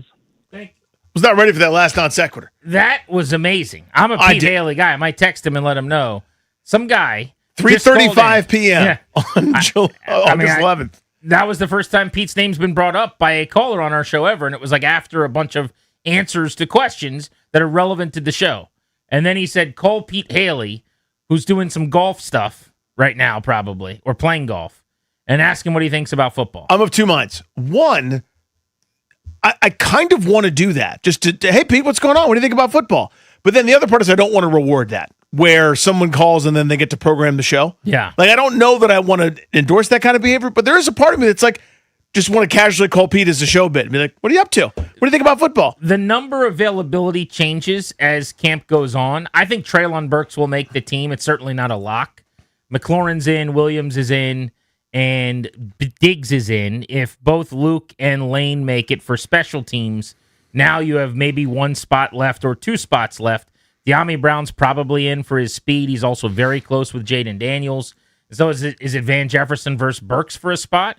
Even though Burks has had a really good camp, so is Jefferson. I mean, there's a world where 13's just available, and Diggs has worn 13 a bunch. So there you go. But if it's not, I would just say, hey, you've worn multiple numbers. You're not like a 1-number guy. Figure out another number that you can look good in. Gary in Fredericksburg, what's up? Well, what's happening, guys? How you doing today? Good. Good, buddy. everybody just pretty much said everything that I was going to say, because I agree with everything that both you guys have said, and even the last caller. Because, yeah, that number shouldn't be worn by him at all. And actually, being from around this area, even though he traveled around other teams in different cities, he should know, out of respect, not to even ask. But that's just my opinion. I don't think a receiver should wear number 7 anyway, but I'm old school. Well, you and me both. Oh, man. We've lost that fight. Me, you, and Darius are 3 people just shaking our fists at the sea on single-digit receiver numbers. Darius just tapped his chest. Well, Diggs' whole career has been between, 1, 8, and 14 is what he's worn. It's got to drive you guys nuts. Well, double digits is reasonable, always has been. Oh, but 8's a non-starter. 8 is a problem. Yeah, that wasn't allowed until semi-recently. You couldn't do 1 either. That's miserable. Well, I would prefer that he didn't, but maybe we land there. Right now, Rashad White is wearing the jersey number 1. But it's a good phone call. Thank you. I'm with him on it's a bad ask. I'm not upset at Stephon Diggs because the culture of football allows for it. It's not viewed as problematic. It's almost like a thing that you shouldn't do. I'm just making this up as I go. But like asking someone, how much do you make? Or how much did you pay for your house or something? But if you're in an environment where that's what everybody does, they just, like, if you're the Instagram account, I don't know if you've seen it, where the girl walks up and just says, hey, how much do you make a year? What's your job? Like, it's less weird. In football, it's not that weird to ask someone for their number. But it should be completely viewed as disrespectful and not respecting your elders enough. And it's not viewed that way, but it needs to be. Right. Let's go to Julian in Fredericksburg. What's up, Julian? Hey, what's up, Grant and Danny, man? Love your show. I respect all opinions. Oh, by the way, Grant, I remember you coming up as a kid, man. I'm a still assistant basketball coach at James Monroe High School, Battlefield District, and the PA guy for James Monroe football. Oh, let's go. So, again, Jackets. Yes, sir. Yes, sir, man. So I respect all opinions. I'm an old Redskins fan since '72, and glad to have Diggs coming to the team. Not officially retired yet. I love Joe Theismann, man, and I remember I was at JMU when he, Lawrence Taylor did his thing. But 1 year, why not? I'm good either way. 1 year, why not? Because it should be retired, and it's going to be retired, man. So, hey, let's go Commanders. That's an interesting viewpoint there. Basically, it's either retired or it's not. It's in circulation until it isn't, and currently it is technically in circulation. I understand that from like a logistical perspective. Here's the slippery slope, though, of 1 year. How do we know Diggs isn't coming back here? I mean, if he has a really good year, why shouldn't they sign him for a 2-year deal at $30 million or whatever? Mm-hmm. I mean, there is no guarantee that it's a one and done. So if you give him the number now, he might have it as long as he's playing. Let's just say that's 2 or 3 more years. Does Joe Theismann have to wait 2 or 3 years to be out at Northwest Stadium getting his jersey retired? He's been waiting a long, long time. They didn't even start doing this finally until a few years ago. And now you're 5th or 6th in line or wherever it ended up being. Let's go to Mo in Largo on the Fan. Hey, Mo, how are you? Good afternoon, gentlemen. Thank you for taking my call. Hey, buddy. Based upon what I heard in his tone, Joe not trying to give up that number. He's being polite, doing his, talk show thing and everything, but he doesn't want to give up his number because he easily said you can have the fries. You know what I'm saying? He could have said that Diggs could have the jersey, but he didn't. He said he would let the team handle the situation. The line at the end, Mo, he did. He said, the fries you can have. The fries you can have. Yep. I took that as the jersey, I'll keep that one. But the fries, exactly, you can have the fries. Funny. Exactly. So, I can respect that. I don't really view it as disrespectful from Diggs' perspective, just because, like you said, I mean, the team didn't retire the number. And I don't think it's that he wants to wear his jersey. He just wants to wear the number 7, and Joe happened to wear the number 7. So I get the correlation there, but I don't think it's that big a deal because how else does Joe Theismann stay relevant? And I don't mean that disrespectfully at all, but in today's age, like a lot of these kids watch the game, they know nothing about Joe Theismann. So if anything, maybe them seeing that number sparks a conversation between them and their elder, and then their elder gets the time to, take him down memory lane and say, Joe Theismann was a badass. And this is what he did while he quarterbacked his team. So, I can see it from both ways. But doesn't his jersey getting retired do that too, though? I would say that's probably the best way to do it. But here's the thing, Mo, and this is the only pushback I would have. If Diggs had just gone, hey, Washington fam or whatever, I'd love to wear number 7. What do you guys think? And then someone went, hey, dude, that's Joe Theismann's. The way he framed it was, hey, I know this is the GOATs. I know this is Joe Theismann. You know, the franchise all-time leader, Super Bowl winner, most passing yards, one of the greats, former MVP. I need the GOATs jersey. Help me get it. That's different than, hey, I'd love to wear number 9 or number 81 or whatever. That's the difference to me. 800-636-1067 is the number on Grant and Danny. Joe Theismann put the ball in the Commander's court. Said it's up to them. They got to make the decision here. He doesn't want to be the guy to say yes or no, basically. What should the team do? Stephon Diggs wants number 7. This is the Fan.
Grant and Danny on the Fan. It is time for our double play. What's going on in our lives and nothing to do with sports. Sponsored by FH Fur for 45 years. FH Fur has set the standard for premium comfort to celebrate. Get 0% financing for 72 months on a qualifying new system purchase, plus a premium EnviroAir IAQ 5-inch filter, absolutely free. FH Fur plumbing, heating, air conditioning, and electrical, absolutely the best. Little lay of the land coming up at 4 o'clock. We've got a Beltway Blitz at that time. We're giving away tickets. That's in about 11 minutes or so. Looking forward to giving out those tickets to Luke Bryan and Jason Aldean. And then at 5 o'clock, My Chemical Romance tickets at Nationals Park. And at that time, Sonny Styles is going to be on the show. We're also talking to Brandon Coleman coming up in about 40 minutes right here on Grant and Danny. This is from Fox Local here in the Washington, D.C. area. Flight canceled after toddler refused to buckle seatbelt, stranding passengers overnight. Oof. I say again, overnight. An evening flight from British Columbia to Toronto this week had to be canceled because a toddler refused to buckle their seatbelt. The airline confirmed to Fox News Digital. Porter Airlines Flight 444 was expected to leave from Victoria International Airport at 10:30 p.m. and had begun taxiing when a flight attendant noticed the child. A young child was standing in their seat and would not secure their seatbelt, the airline shared with Fox News Digital in a statement, adding that neither the adult with the child nor the crew were able to get the child buckled. The aircraft could not take off in this unsafe condition, so the crew elected to return to the terminal and have the passengers disembark. The airline added, because the airport has a takeoff curfew of 12:30 a.m. and it took time to get the passengers in question and their luggage off the plane and do the necessary paperwork, the flight had to be canceled and the other passengers had to stay the night. The other passengers were rebooked on a Friday flight. We apologize for this, for the effect this had on other passengers, Porter said. A child safety seat or restraint device is required for children under 2 and blah, blah, blah. We don't know how old the child was. Oh, no. Thank you, Frank. Once again, the first airline that offers child-free flights as an option will get my business forever. I should have the right to choose.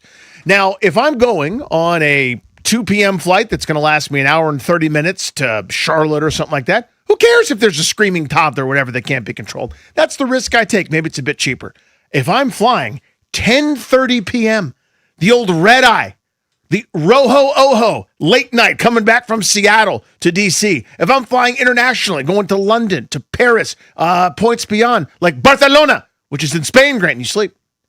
I need to know if there is a screaming disruptive force that's going to ruin it for everybody. I have kids. I'm familiar with their work. No. Give people the option. No one will do it because no one has the chutzpah to do it. I beg the airline, somebody introduce the child-free flight. You'll have an advocate in Fannie Mouye. I don't need a child-free flight, but I need the airline to find a way to not have everyone screwed over by a kid that won't buckle up. That kid's got to go. So if we need security to walk onto this plane and lift that toddler up and throw him over their shoulder and walk his ass off the plane, that's what's got to happen. We do that. I'm sorry. How big is the toddler? How old is the kid? They didn't reveal any identity information or anything because it's a toddler of some sort. Yeah. Don't care. Right. You could probably get him off the plane. Yeah. So 272 of us, we stay here on this little thing that flies up there. Mm-hmm. That little guy right He's there. He's got to go. He goes into that building that stays on the ground. Mm-hmm. We did this wrong. So to me, we're burying the lead. They pulled back in. Everyone got off the plane. We're here overnight now. Nope. Hey, that kid that's crying, Mom, I know this is embarrassing and tough, and I have empathy. It's a bad situation. You got 120 seconds, 2 minutes to get that kid buckled or get him off the plane, and then we're going to help you. And at that point, helping means what? That's the old, Daddy, carry me upstairs for bedtime. Can you do the fireman carry? Can we do the hi, baby? Can we do... Yep, we have a different definition of helping there. I'm going to help him off the plane. Right. There's a removal situation happening. It needs to happen way quicker. And someone needs to go, oh, are you sure? You want to have a toddler on a 10:30 p.m. flight? Oh, that seems potentially tricky. That's a sticky wicket right there to have a toddler. A toddler probably goes to bed at 7:30. You want that toddler on a 10:30 p.m. flight heading across the nation? No to that parent. No. In theory, I don't think the idea is as bad as you're thinking because they're expecting the kid's just going to sleep all night. Get in, buckle. They'll fall asleep pretty quickly. He's going to sleep through the night. That's what they're expecting? These are parents that are familiar with kids? My kids sleep through the night every night. Well, in their beds? Right. Yeah. On an airplane where their ears can't pop and the unfamiliar environment and all the excitement of all of it. I have been on too many planes, going too many places. Now, you don't go across the big water thing there because the idea that you might not be over land bothers you. But I've been on enough international flights and I've had enough hours ruined by the screaming toddler that you cannot control. If a child cannot respond to prompts appropriately, it shouldn't be on one of those flights. Well, I thought you were team take your baby with you now. You recently did a flight with the baby. I didn't, but it was done by my wife. Yes, she did. And we purposely didn't book a flight that was overnight. She didn't take a red eye somewhere with the screaming child. That, again, and what everyone should have had, by the way, was the option. Everyone should be able to know. Did you purposefully not fly with her and the baby so that you didn't have to be near a baby? It worked out that way better, I would say. But that's not why you weren't with them. It was a nice bonus, is what I would say. I had 3 older boys, 2 12-year-olds and an 8-year-old. So it wasn't like I was walking in the park, but it was much easier than dealing with a baby. Right. But I didn't know if you were like, maybe the baby and the wife could have come on the same flight as you and you said, no, get on another flight. I don't want to be anywhere near a baby. No, I didn't say no, get on another flight. Yeah. But they were on another flight. Right. Yeah. It did happen to work out that way. Not coincidental. Very favorably for old Rainy Duye. The Beltway Blitz is next, and at 4 o'clock, tickets. Luke Bryan, Jason Aldean. Who's winning them? We'll find out in a minute.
This update is brought to you by Mervis Diamond Importers. Nobody pays retail anymore. Why should you? Joint practice coming up with the Dolphins tomorrow. That'll get underway at 10:30. And the Commanders will take on the Dolphins for their preseason opener Friday night at 7 o'clock at Northwest Stadium. News across the NFL. Rams wide receiver Puka Nacua left practice early today. The team's currently unsure of what the injury is. Niners defensive end Nick Bosa is considered week to week as he's dealing with tendonitis in his surgically repaired knee. The Vikings named Kyler Murray is their starting quarterback. He's to be the fourth different starting quarterback the last 4 seasons for Minnesota. Bears safety Kobe Bryant's going to have knee surgery. He's out 4 to 6 months. He just signed a 3-year, $40 million deal this offseason with the Bears. Other news, the Nationals taking on the Cubs for the first of 3 at Nats Park tonight, 6:45 right here on the Fan. Jake Irvin going to take on Shota Imanaga coming up at 4:30. Brandon Coleman joined Grant after practice. You have that conversation at 4:30. And the 7th overall pick, Sonny Styles, joined Grant. You'll hear that conversation at 5. Celebrating her birthday, discover the stunning collection of Tacori fine jewelry at Mervis Diamond Importers. From engagement rings and anniversary bands to necklaces and bracelets at Mervis, you'll find the largest selection of quality diamonds and Tacori jewelry in D.C. Go to MervisDiamond.com. From the Crop Metcalf Sports Desk, I'm Toby Altizer on the Fan.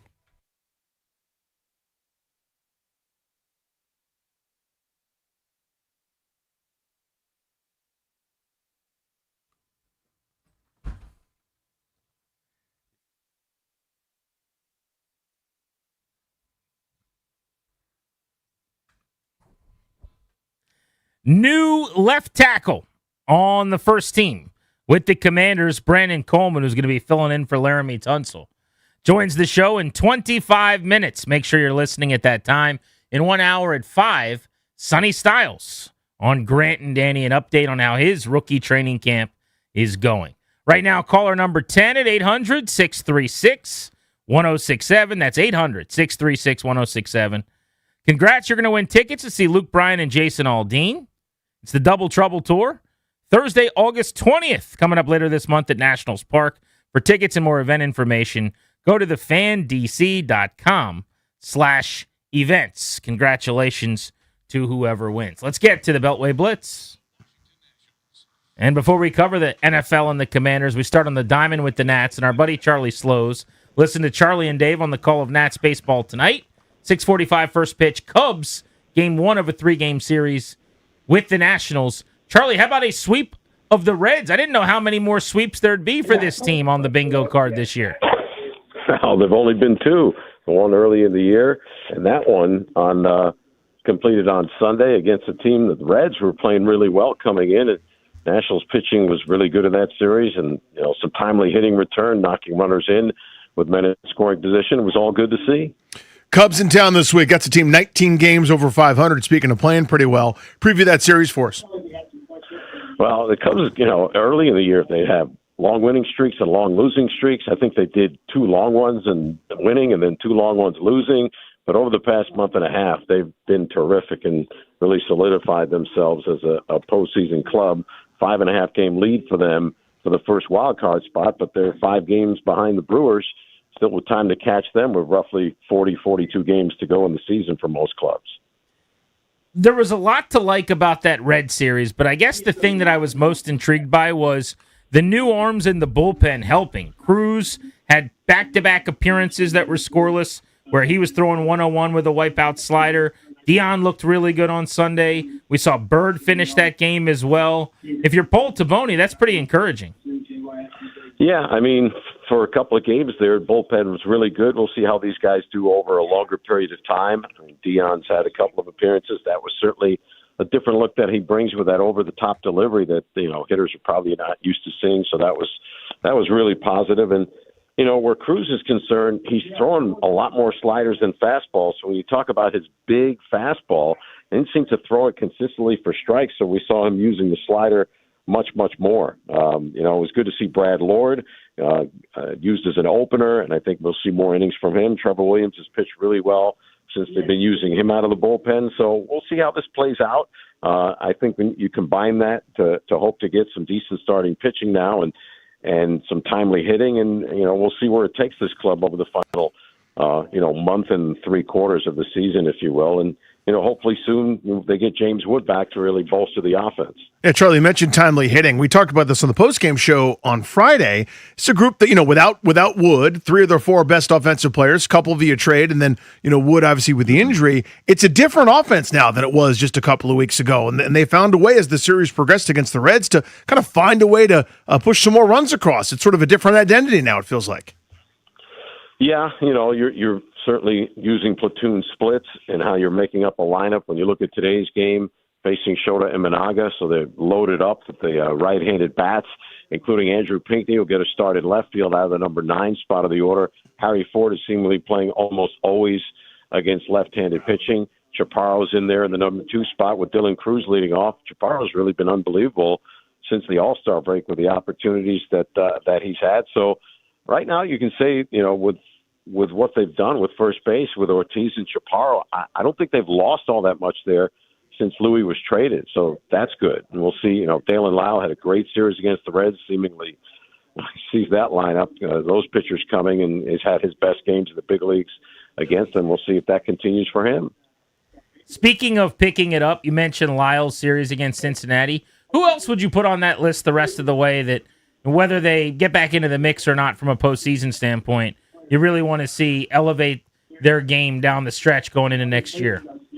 Well, they talked about Brady House when he was sent down. They felt he needed to work against right-handed pitching and be able to pull the ball. And, he's able to do that against left-handed pitching, hits the opposite way against right-handed pitching, but he's not playing very much against right-handed pitching. We saw one game over the weekend where he started and played the whole game against right-handed pitching. I mean, don't you feel like they have to find out if he is what they think he will be, an everyday player, and isn't now a good time to figure that out? It stands to reason for yours truly, Charlie. I think that's kind of what some of these games are for, right? Absolutely. Bebas served, a purpose as a left-handed bat in a platoon spot. Obviously, Curtis Mead, in his situation, hit his way into an almost everyday job at third base. I'd like to see Brady House can do the same. Charlie, thank you as always. Have a great call tonight, and I'll talk to you for postgame. All right. See you later, guys. Sounds good, my friend. Hit that NFL sounder, please. Our buddy Frank Schwab, Yahoo Sports, to talk about the league at large. Frank, to the surprise of nearly no one, I would say, Kyler Murray's the guy in Minnesota. What do you think? Yeah, nobody should be surprised. I was surprised at how many reporters out there were talking about the quarterback competition like it was a real thing. Like, come on, guys. We all know. We all know they brought in Kyler to start. And I think they left the light on just in case, hey, J.J. McCarthy looks like the 10th pick of the draft all of a sudden. Wow, we got to reconsider this. But this should be a surprise to absolutely nobody. This was kind of predetermined. And what does that say about J.J. McCarthy? Like, you have 10 NFL starts, and your NFL team made a decision over the offseason that whoever we can pick up is going to start over J.J. McCarthy. Kyler Murray's not good. Like, I hope people aren't fooled by that. Kyler Murray, everybody expects this breakout. It hasn't happened yet. Kyler Murray's played more NFL games than Terrell Davis, who's in the Hall of Fame already. It's not happening, guys. He's an average quarterback at best, but he's still better than J.J. McCarthy. Should the Vikings move McCarthy? I mean, for him, best case scenario is you go somewhere else, start over, and see what's what.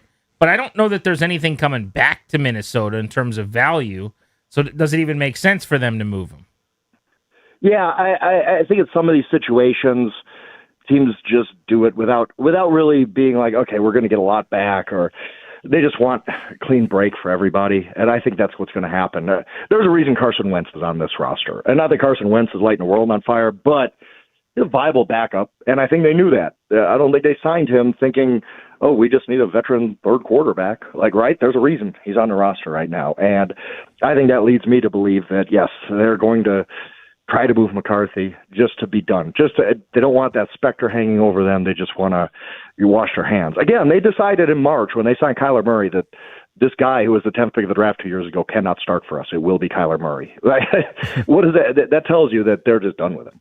Frank, who are the teams as you head in, and now we're kind of into training camp and preseason, pretty much, I guess you could say the games are underway with the Hall of Fame game last week, but who's on regression watch for you that you think comes back to the pack this year? Yeah, everybody talks about the Broncos and Patriots. They're going to regress. They're not going to finish 14-3 again. That's fish in a barrel right there. But I don't think they're regressing that far. I think they're going to be really good teams still. The team that's most interesting, and hey, Ben Johnson admitted it, it's the Bears, right? Every single regression factor, they check the box. The one thing that could mitigate that is Caleb Williams just making a leap, becoming an MVP candidate. I could see that. I could understand the argument. And further down the road, you don't think of a 8-9 team regressing, but the Carolina Panthers weren't very good last year. We all remember that last game. Like, oh my, don't you remember? They almost beat the Rams. Yeah, I do remember that. Yeah, I watched that game. But they were terrible for the rest of the regular season. They just happened to be in one of the worst divisions in NFL history. Nothing last year said the Panthers were even worthy of winning 8 games. Like, all the advanced stats said they're clearly a double-digit loss team. So I could see the Panthers being one of those teams that regresses, even though we don't look at them as a traditional regression candidate. Who's going to start at quarterback for the Browns? It's going to be Deshaun Watson. Look, they've been pushing this idea since December. I don't get why. I think it's terrible. Just to save some humiliation for the franchise. Like, what are you doing? Why? This guy can't play. We know about him off the field. It was one of the worst trades, one of the worst contracts in NFL history, and yet you're trying to do this again? I think it's embarrassing for that franchise. But they seem dead set on, hey, Deshaun Watson can still do it. No, he can't. All the reports out of camp Can I jump in real quick? Can't. How much of that do you think is ownership, I wonder? Because it seems like everybody likes Andrew Berry. And I heard an interview with him today where I'm like, man, this guy blows me away. He's so impressive. Outside of quarterback, I know that's a pretty big outside of. We'll call this the Chris Ballard deal. But, like, he's done a pretty good job. And I wonder, like, that was clearly an ownership thing to make the trade. Yep. Could it still be an ownership thing now? Absolutely. Jimmy Haslam's one of the worst owners in sports. I'm a Milwaukee Bucks fan. He screwed up the Milwaukee Bucks, too, now that he took a controlling interest in them. Everything for the Bucks went south the moment he got into decision-making role. Jimmy Haslam's like the Bo Jackson of bad owners. He's doing it in 2 sports. Like, it's crazy how bad Jimmy Haslam is. Yes, this is the reason. It is bad teams stay bad because they have bad owners, and the Browns have one of the worst owners in sports. Who are the Chargers going to be? I think they're really, really good. And I know I kind of say that knowing, come on, man, you've done this before to yourself. Don't do it again. I know, I've done it before. I've fallen. Right? But if you look, their one weakness last year was offensive tackle. They could not protect Justin Herbert. He was pressured the highest rate of any quarterback in the NFL. You add back 2 Pro Bowl tackles to that on a team that won 11 games despite that. And you add a better offensive coordinator, too, Mike McDaniel. I'm picking Justin Herbert to win MVP. I think they win the AFC West. I know I've been okey-doked by them before, so maybe I'm just doing it again. But I think the Chargers are going to be really good, and I think this is Justin Herbert's star turn. I think that this is the year he goes from just being a guy who, you know, everybody likes his highlights and everybody talks well about him to really, truly being a star in the NFL. Frank. Thank you, Frank. We appreciate you, buddy. Absolutely. Appreciate it. You got it. Let's keep the blitz moving. And we'll localize the football convo with our guy, Nick Ackridge, formerly of PFF, joining us now. So, Nick, what's your thoughts, first off, on the Diggs edition and how it's going to change the passing game for David Blau? Yeah, I loved it. I think they definitely needed somebody to finally compliment Terry because, I mean, he hasn't really had that his entire career. So I think it's just going to open up a lot. I think Diggs still has, the juice that obviously he's not going to be prime Stephon Diggs, but, watching some of the tape from last year, I thought he was still really good at separating in short areas. So I think it's huge for Terry. I think it's big for this offense. Still not entirely sure what the offense is going to look like. But having a guy like Stephon Diggs is only going to do good things. All right, now the opposite side. Tunsil's loss, what does it mean? What can't they do anymore? What are they going to have to do? Yeah, it's a tough one. So with Laremy Tunsil, the great thing about having him is that you can just isolate him on the left side, and you just know that he's going to lock that side down. He might give up a pressure or two, every other game, but you can isolate him on that side, which means you can start helping, the other side of the offensive line. So when you don't have that anymore, it opens things up to, not always getting the right side helping. And, other people are now going to be in isolated positions. So that's kind of the biggest thing there. Now, as weird as it sounds, he is obviously the best offensive lineman on the team. But in terms of position that I was most confident with the backup, it would have been left tackle. I think Brandon Coleman did a pretty solid job when he came in last year. Obviously, he's not going to be Tunsil level, but I still think he can get the job done and be a really solid left tackle. Where are you most concerned outside of the offensive line injuries right now?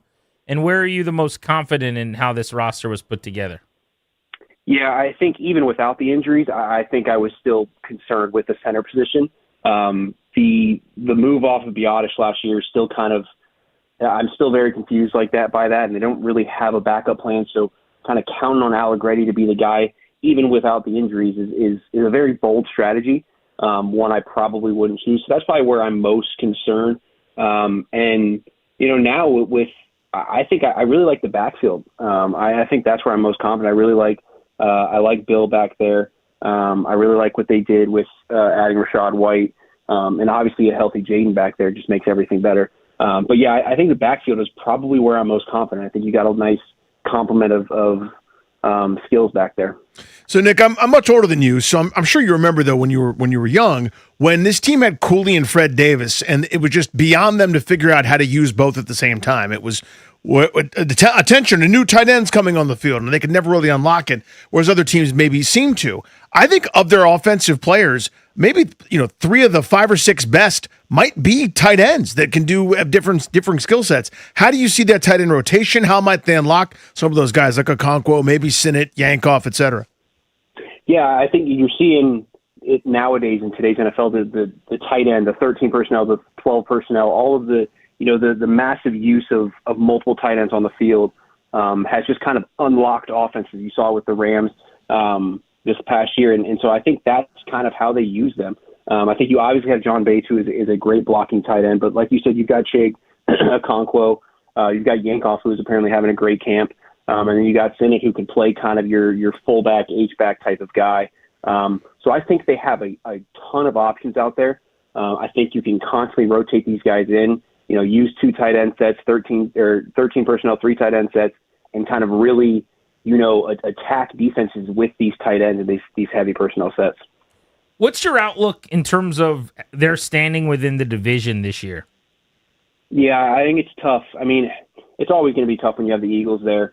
I think the thing that really is going to kind of hurt them this year is that the start of the schedule is brutal. I think it's going to be really tough to kind of get out to a hot start there. And you've got the top 2 division rivals with the Eagles and Cowboys early on. So I do kind of picture them right now as that 3rd team.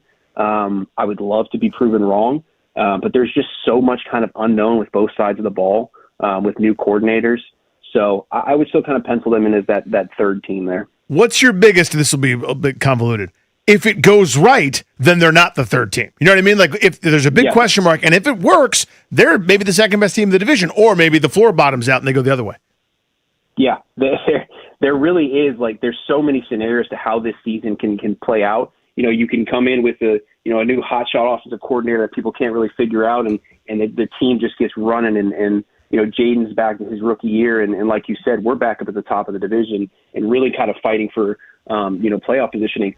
Or you come back to the bottom where, again, new offensive coordinator, and it's just kind of it's too much for him, and the offense just kind of looks disorganized, and then it can really bottom out. You get injuries, which we've already started to get some, and it could really, really bottom out, and you could see them there. So there's just so many different ways this season can go, and that's just the offense. The defense is pretty much the same thing. Like you have, again, a new coordinator who is coming in with, a defense that we've seen in Minnesota that is very chaotic, exotic, and teams really struggle with it. So again, it could prove to be something that is really great for this team, but you just don't know. There's just so many different scenarios this season can go.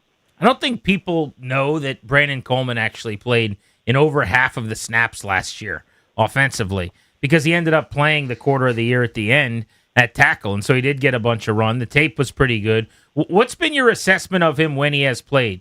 We're talking with him on the show in just a few minutes. He's front of mind, but what are you anticipating from him?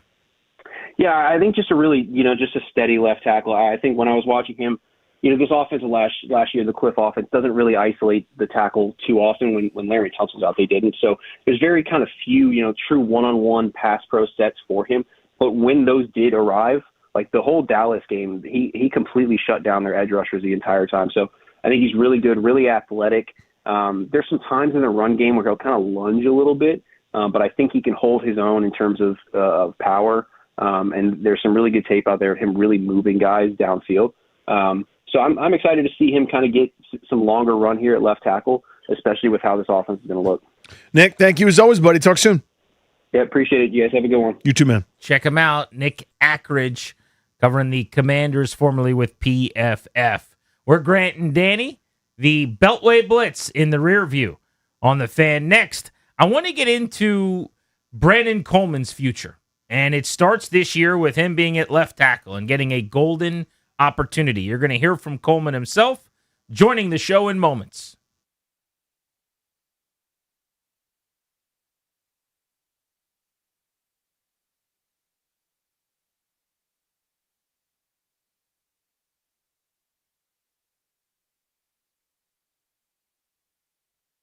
What's up, guys? Danny Rouillet here. If you've been putting off selling your home because it needs some work, you got to hear this.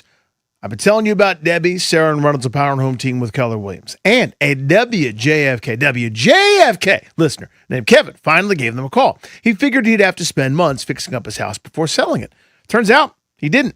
The team showed him every option, including selling his home completely as is. No repairs, no updates, no painting. Nothing. Bupkis.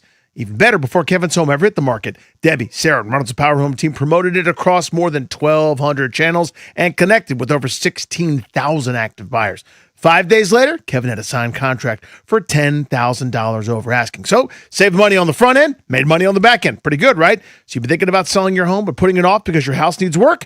Make that call that I've been telling you about. Sell with certainty, your home sold. Guaranteed, the winning strategy to sell your home. Call 844-654-SOLD. That's 844-654-SOLD, or visit DebbieHasTheBuyers.com.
Commanders getting set for their first joint practice. They'll take on the Dolphins in a joint practice tomorrow, getting underway at 10:30 out in Ashburn. Then they'll have their preseason opener against Miami on Friday at Northwest Stadium. That'll kick off at 7 o'clock. News around the NFL. Rams wide receiver Puka Nacua left practice early. The team's currently unsure of what the injury was for him. Niners defensive end Nick Bosa is considered week to week. He's dealing with tendonitis and his surgically repaired knee. The Vikings have named Kyler Murray as their starting quarterback. He'll be the fourth different starter in the last 4 seasons for Minnesota. Bears safety Kobe Bryant signed a 3-year, $40 million deal this offseason. He's going to have knee surgery. He's going to be out 4 to 6 months.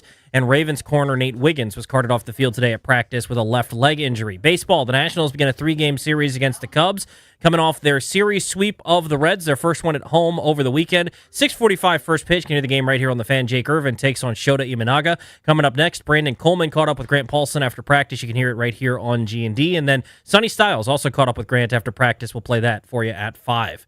From the Crop Metcalf Sports Desk, I'm Toby Altizer on the Fan.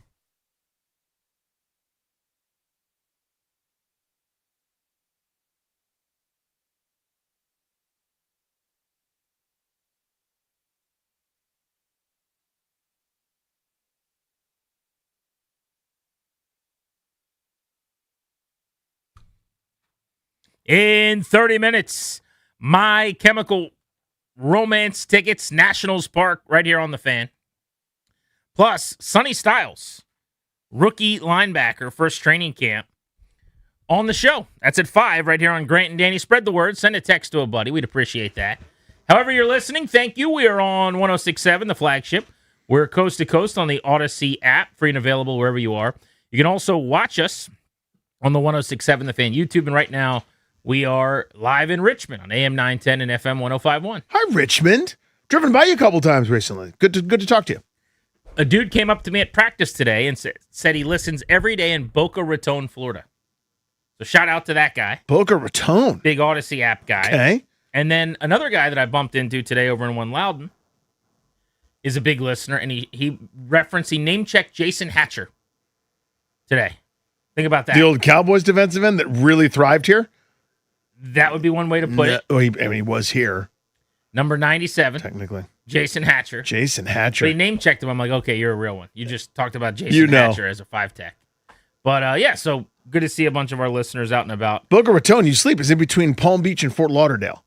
I just looked that up. I didn't remember that. Palm Beach and Fort Lauderdale. I can't geographically place that, but that checks out. So you go basically right. So you're looking at me. So this is the right side of the state, Atlantic side, okay?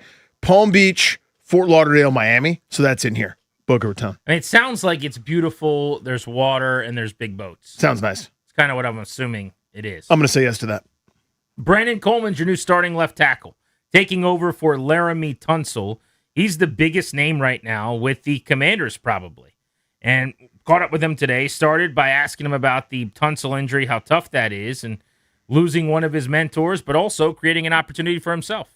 It sucks, and you hurt for him. Like, I was with him all summer. Like, the work that he put in last couple of months, and he puts in every year. Like, that's one of the highest competitors that you'll see, one of the best left tacklers to ever do it. You don't wish on anybody, especially not a guy like that. It's really hurting for him. When he got hurt, the first thought everyone has is now what? And Dan came up to the podium and said, Brandon Coleman is our guy. He is the starting left tackle. We're not going out and getting someone. What did that mean to you? And I wonder, even before he told us, what was the conversation like with you when they came to you to say, we're counting on you? Yeah, it's not like I was expecting it, but it was never like, what if they put me there? Like, I wanted them to put me there just because I've been there before. That's where I started off at, and I'm comfortable there. Just like I got comfortable guard this season, this camp. So, when they talked to me about it, it was just like, I already kind of knew it was coming. Like, I'm excited. I'm excited to be there and kind of build chemistry with CP now. We're really close. And going to competing with him for a spot, and now we're able to compete together against other people is great. So I'm just really excited to be at left tackle, to be back there and keep working on my craft now and to perfect it before we get to season. Looking back at 2024 now, how do you feel about what you put on tape? And I feel like maybe if I'm doing a radio show, I'm like, that's really good. And then I look back a couple years later and I'm like, damn, I could have done that better. Do you feel that way, or do you feel like in 24 you proved you could be a left tackle in the league? Obviously we made as far as we did, but there was a lot of stuff that I could have done a lot better. I was very rough around the edges. Like, there's a lot of things I was able to work on last year when I was not playing in that stretch at tackle that I was able to apply those last 4 games I was playing. Like, I was getting really comfortable with certain things, trying new things, throwing guard, like the ends off their game, kind of playing those mind games. So now I'm able to build off of that. And after the offseason I had with Laramie and his coach, like seeing how he prepares, what his thought process is, how he attacks those games, just able to apply that is going to be really exciting. So I remember coming out of 24 feeling like you could be a guy and feeling good about you at left tackle. Laramie, opportunity presents itself, and you kind of got to do that, right? It's a Hall of Famer. Yep. But then last year, you look like a different guy in that Chiefs game. People forget about the opportunity you did get at the end of the year where you did show a lot. What will that do in helping you now? Because it's a different offense. I mean, is it relevant? Does it matter?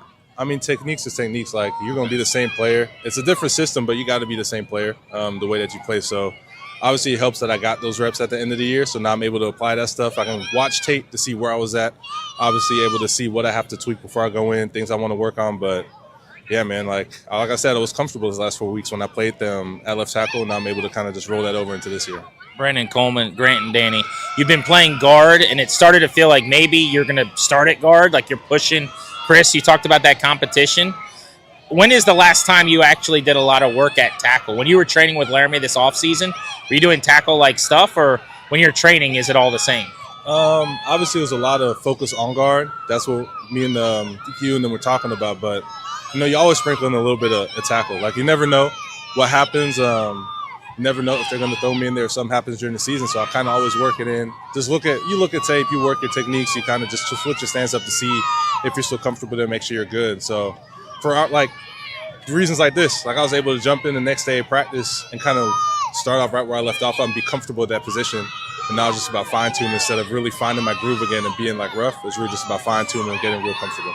From a tackle standpoint, under center, the Blau offense, some of the boots and things, is it easier to play tackle or like compared to the Cliff? There's more, drop back game, one of these offenses versus the other. Like, juxtapose that for me. Yeah, obviously a drop back offense is going to allow the defense a lot more freedom to rush to put pressure on you. You know what's coming. They know what's coming. So you got to be very clinical in how you set. But an offense, like you said, like that helps you out being able to switch things up and throw curveballs at defenses and keep them on their toes just as much. So lastly, I guess from a mindset standpoint, now all of a sudden, like on the radio yesterday, we're doing 4 hours on Laramie, and your name gets mentioned more than probably the weeks before. Mm-hmm. It feels like there's pressure at that spot to kind of be the guy. How do you not allow that to seep in? How do you make sure that you keep this pretty simple? Yeah, not having anything to prove to anybody. Like we talked about just now. I was a guy at that spot in my rookie year playing against guys like Myles Garrett, arguably best guys in the league and to ever do it. Now I'm a guy that's stronger, faster, mentally a lot more ready for a lot of things. I worked on my technique. I feel a lot more polished to where not just going out there and playing, able to stack those days that I did those years to now perform. Off the field, I mean, what do people need to know about Brandon Coleman? What do you like to do away from football? It used to be a lot of hoops and golf. Like I said, you a good basketball player? Arguably the best one on the team. Arguably. Okay. Stamina plays a big part. 101, I would say I'm the best one. He played 5 you like a power forward or what? Guard. Okay. I did not have that. Yep. Ball handler. Are you going between the legs? No. 360 on a good day.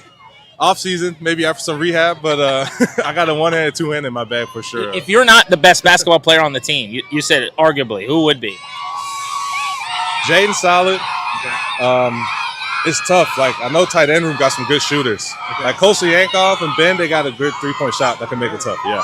So if you're playing threes, you want those guys?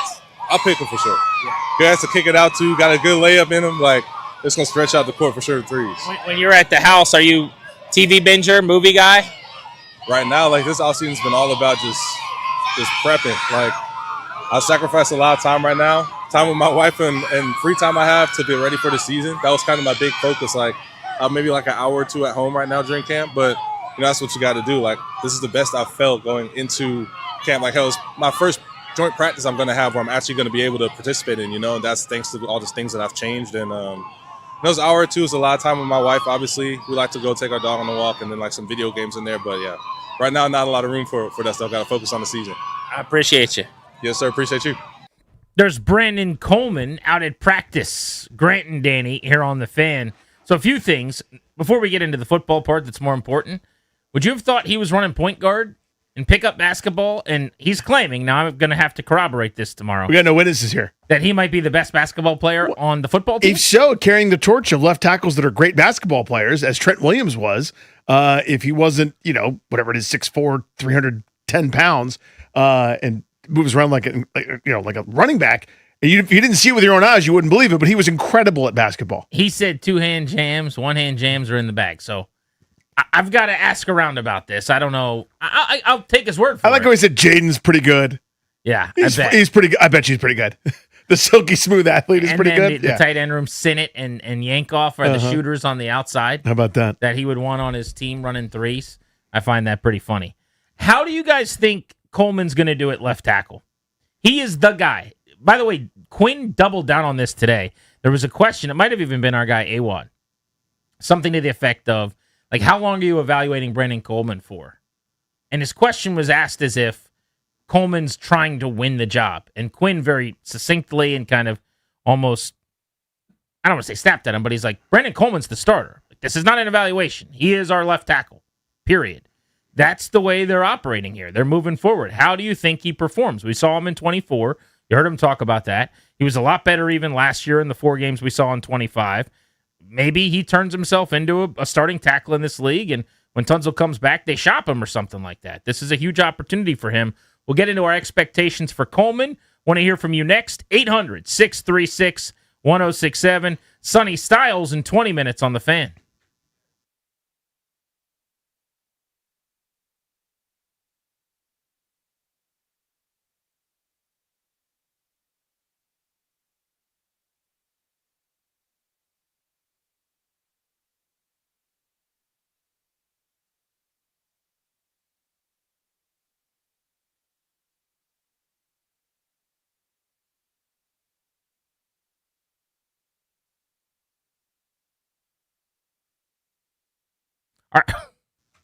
Are you using chat to research home improvement projects like window replacement? Look no further than Window Nation. They're the real deal. Get replacement windows and doors without the hassle. Act now before your energy bills skyrocket. The pros at Window Nation can help you get new energy-efficient windows at a great price. They did it for me. They did it for Danny. And now we tell you about Window Nation because we love Window Nation. You could get 50% off all window styles. 50% off. Is that all, Danny? No. How about this? You could get 0 down payment and no payments or interest for 2 years. I'm telling you, my utility bills have gone down. These windows have basically paid for themselves and then some. It's awesome. I love Window Nation. You guys will love them too. There's so many great reasons to love Window Nation. 96% customer satisfaction rating, 45,000 5-star reviews, over 3 million windows installed across the country, lifetime warranty. I could go on, but we only have a minute. Hurry, the sale ends soon. Don't wait to put an end to your window problems. Schedule a fast, free consultation now at windownation.com. Window Nation, a proud partner of the Wounded Warrior Project.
it's not like I was expecting it, but it was never like, what if they put me there? Like, I wanted them to put me there just because I've been there before. That's where I started off at, and I'm comfortable there. Just like I got comfortable guard this season, this camp. So, when they talked to me about it, it was just like, I already kind of knew it was coming. Like, I'm excited.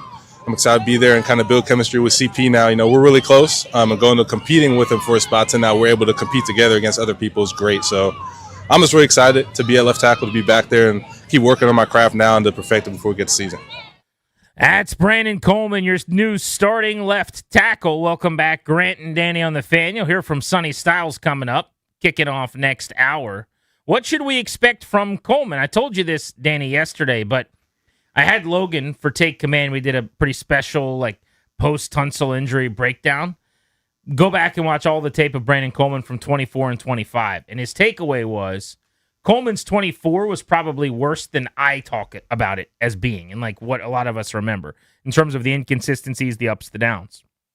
But he said his 25 last year, coming in against the Chiefs, starting down the stretch for the few games he did, ended up playing over 52% because he started some games, remember, at guard the first couple weeks. But in those final 3 games at tackle, he thought he actually looked really good and looked good enough to play left tackle for them this year. He thinks the reason that they're not going and getting Decker is because of how Coleman played in December last year. And his point was, if not for those games, if it's just based on the 24 tape, you probably have to go sign someone. But he played at such a level at the end of last season when he got a shot that it's worth giving your third-round pick a chance. The way I view it is the way I've kind of always viewed it. So, again, I don't have the expertise Logan does. He's forgotten more this morning than I'll ever know. But I remember the 24 as fine. 24, he was fine. With maybe the arrow trending up. You'd go, that's a win, a third-round tackle. It's not something I would have done. I would never have entrusted my prized rookie with a third-round guy that hadn't really played a ton of tackle. I hadn't played tackle at the NFL level to protect his blind side, but they did. They went with it because they thought they had a scheme and design that was going to keep Daniels protected, et cetera. So it went great, obviously. We were all there. But for Tunsil's portion of, not Tunsil, rather, Coleman's portion of it individually, I remember him being fine. Whenever he fills in, guard, tackle, I think he's fine. That's how I feel, is I go, I would like to do better. And whether that's his own progression at some point, you have to allow for that to happen. Players do get better, coaches do, et cetera. Or I'd rather go get somebody else. You'd rather have a Tunsil there than Coleman. I don't think that's the debate. I have always felt about him, and it doesn't seem they felt that way. Again, as evidenced by the fact he didn't start last year at guard. We thought he'd just walk into that role when he didn't. Now, I know it's different skill sets, but just as a guy that's always seems to have played pretty well or fine or plus or whatever, wasn't getting the looks. I feel about him where I go, okay, that's fine. I'd like to do better eventually, but this is not oh my God, this is Stefan Heyer. The guy can't even line up. The guy's going to false start every 7 seconds and just get beat like a drum. I don't feel that way. I think he's limited, right? I don't trust him against the elite pass rushers in the sport, but there are only a handful of guys that would hold up. There's only so many Penei Sewells and Rashawn Slaters to go around. When you say you'd like to do better, that's where he's been in 24 and 25.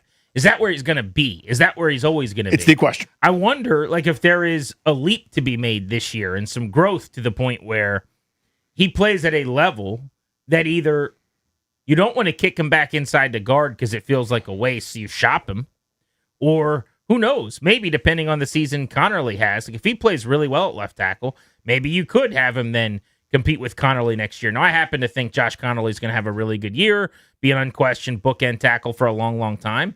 But in a world where Connerly is just okay, let's say, and Coleman plays really well, I guess that could happen.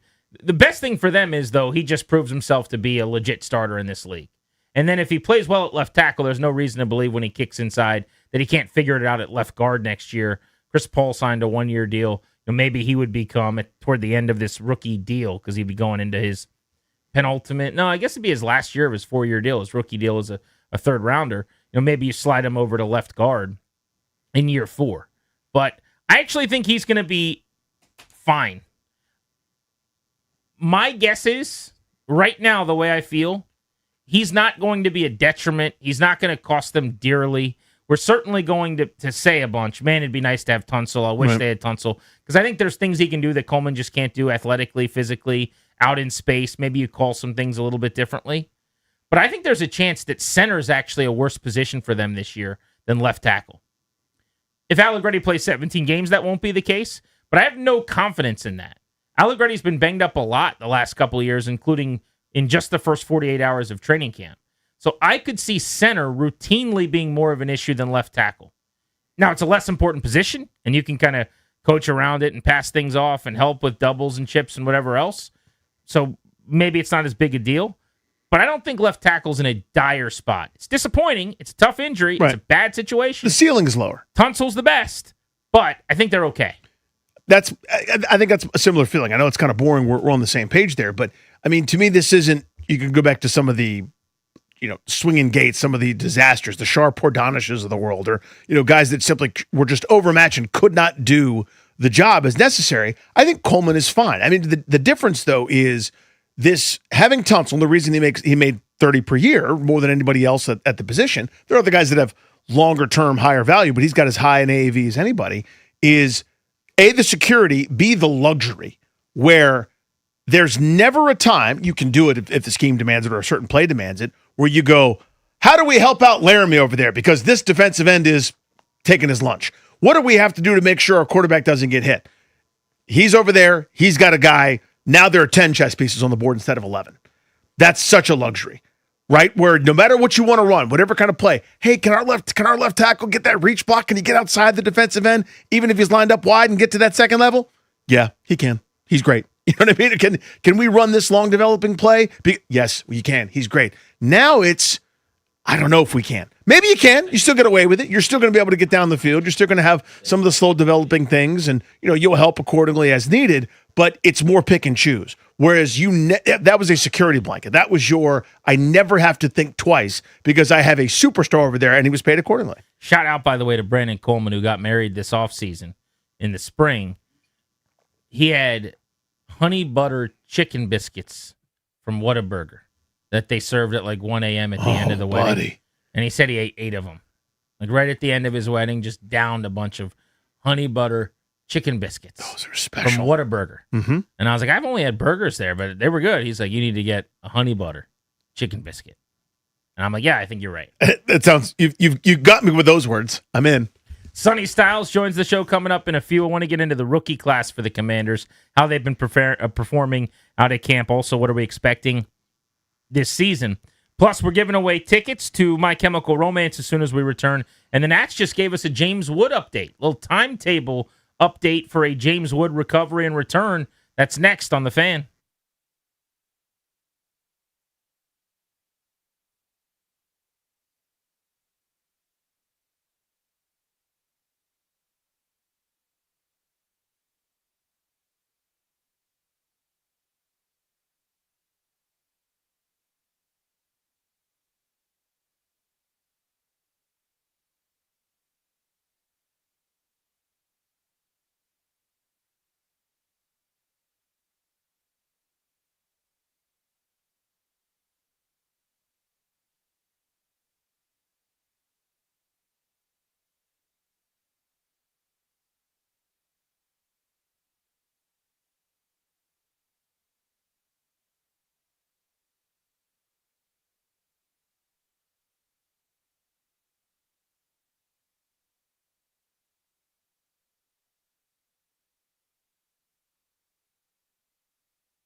This update is brought to you by Reynolds and Power Home Team, Keller Williams Realty. The Commanders are getting set for their joint practice with the Dolphins. That'll be at 10:30 tomorrow in Ashburn.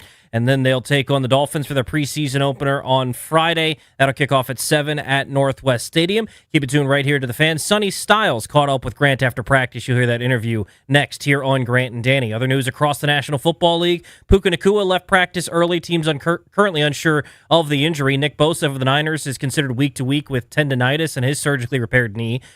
Kyler Murray is going to be the starting quarterback for the Minnesota Vikings. That'll be their fourth different starter in the last 4 seasons. Baseball, the Nationals taking on the Cubs for a 3-game series starting tonight, 6:45 right here on the Fan. Jake Irvin takes on Shota Imanaga. Want to hear the fastest way to know what your home would sell for? Reach out to Empower Home Team. Simply text your address to 800-763-3000. No phone call. Just text your address to 800-763-3000. That's 800-763-3000. From the Crop Metcalf Sports Desk, I'm Toby Altizer on the Fan.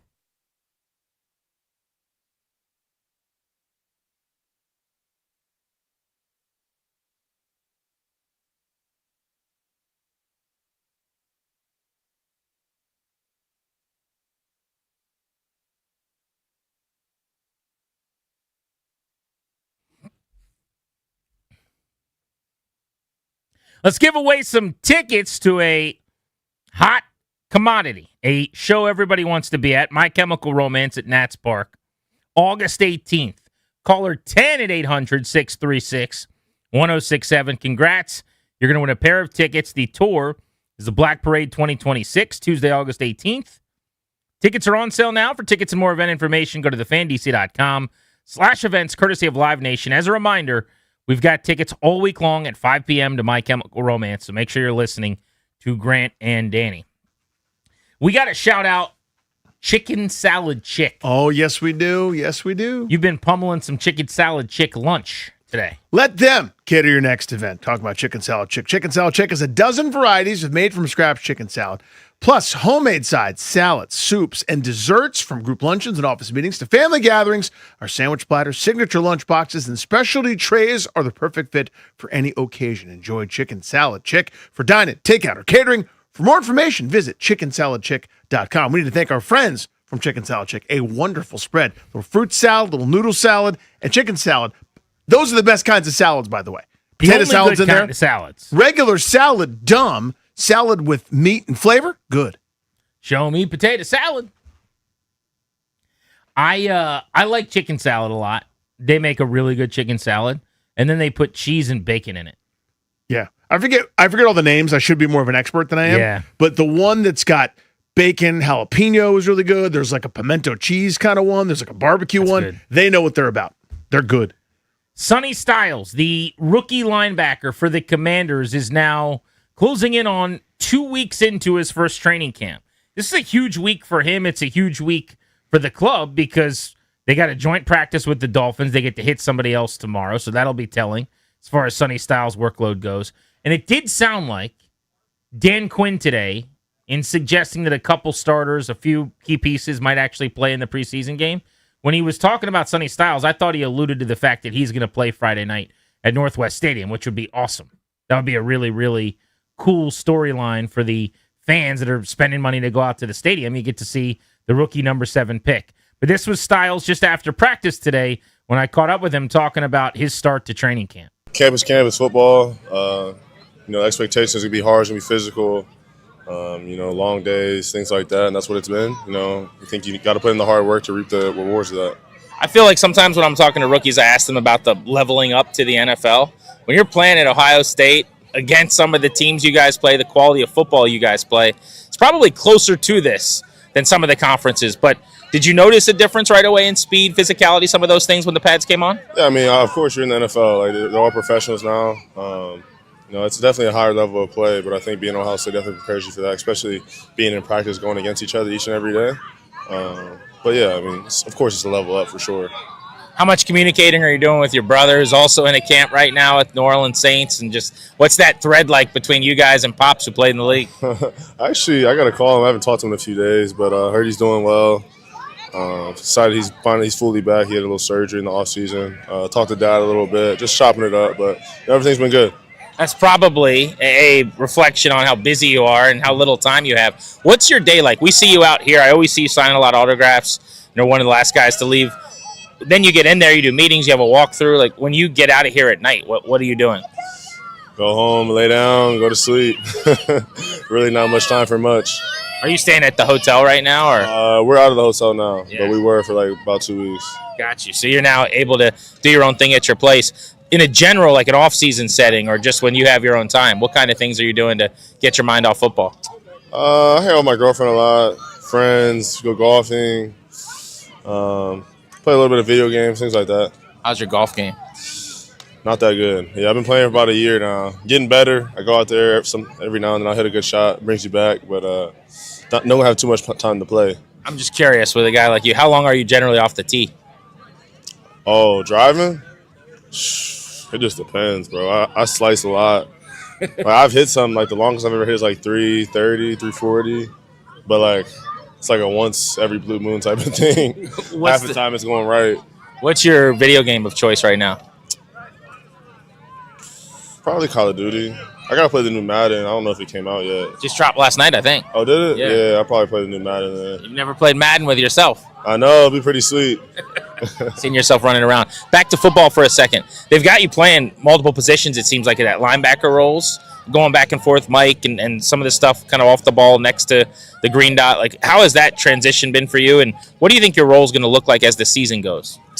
Yeah, play a little bit of Mike and Will out here. I think we got a pretty versatile room between me, Frankie, Leo, Jordan, Kane, Ale, all the guys. We all can play Mike and Will. So the transition for that has been pretty good. It's kind of what I did in college. You know, I played Mike and Will. My junior year played mostly Will. My senior year played mostly Mike. So I got like basically a season of experience at both positions. But I think it's been good. I'm just trying to soak in all the information from the vets in the room between Frankie and Leo. Leo's won Super Bowl. Frankie's been playing at a high level for a long time. So they got a lot of information. Sonny Styles on Grant and Danny. Would you mind nerding out with me a little bit? We hear Mike, we hear Will, we know about the green dot. Like, what are the actual differences in this defense? Or is it that different, or is it fairly positionless? Let's say it's kind of positionless. Green dot guy, you're obviously calling the plays. I think we're all kind of the collaborative effort making the checks, though, in terms of like between the safeties and linebackers. Yeah. And then like between Mike and Will, Mike's more so strong side of the formation for the most part. Will's to the weak side. At times you get a little bit more coverage responsibilities as the Will. But it just depends. Though. Me and Frankie can switch off sometimes. So that's what's nice, having a pretty versatile room. We can kind of do both. I know, seeing a lot of the content dating back to the draft, you've been fired up about playing in this Durante defense. It's very linebacker friendly on the second level coming downhill. Have you felt that out here? Like, are you getting some of the taste of that, or are you guys still ramping it up and kind of hiding some of the good stuff? Oh, yeah. It's a definitely linebacker-friendly defense, especially when you got a great D-line like we do, playing behind those guys to keep you clean, a lot of run-throughs, lots of one-on-ones with the backs, things like that. So you're going to have a chance to make plays. Lastly, Dolphins are coming to town, so you'll finally get to actually play against another team tomorrow. And then you have your first ever preseason game Friday. Sounded like DQ alluded maybe at the podium today that you would be on the field on Friday night at home. What would that mean to get to play in your first NFL action in front of the home fans, a lot of people wearing your jersey? That'd be awesome, playing in front of the fans, in front of the whole DMV, getting out there, just go out there, have fun, put on. I'm excited to get out there, excited to put on that burgundy and gold, so it'll be a fun one. We'll see. Appreciate the time. Yes, sir. Appreciate you, man. That's Sonny Styles, rookie linebacker. Really carries himself like a veteran. He's been impressive to watch operate throughout training camp. He's just such an impressive dude. Just sounds like the 10-year vet, even though obviously this is, week 2 of training camp as he's getting his feet wet and he ascends into hopeful stardom. But just such a welcome change. Again, it's just not to run down Bobby Wagner. That's a Hall of Famer, one of the best to ever do it at the position. But this is such a dramatic departure to last year's linebacker core. And really even before that, when you go back to Rivera and company, they tried to get away with not having really anything there at linebacker and thinking you could emphasize elsewhere. To them, it was the running back of defense, despite having a bunch of linebackers in their coaching staff.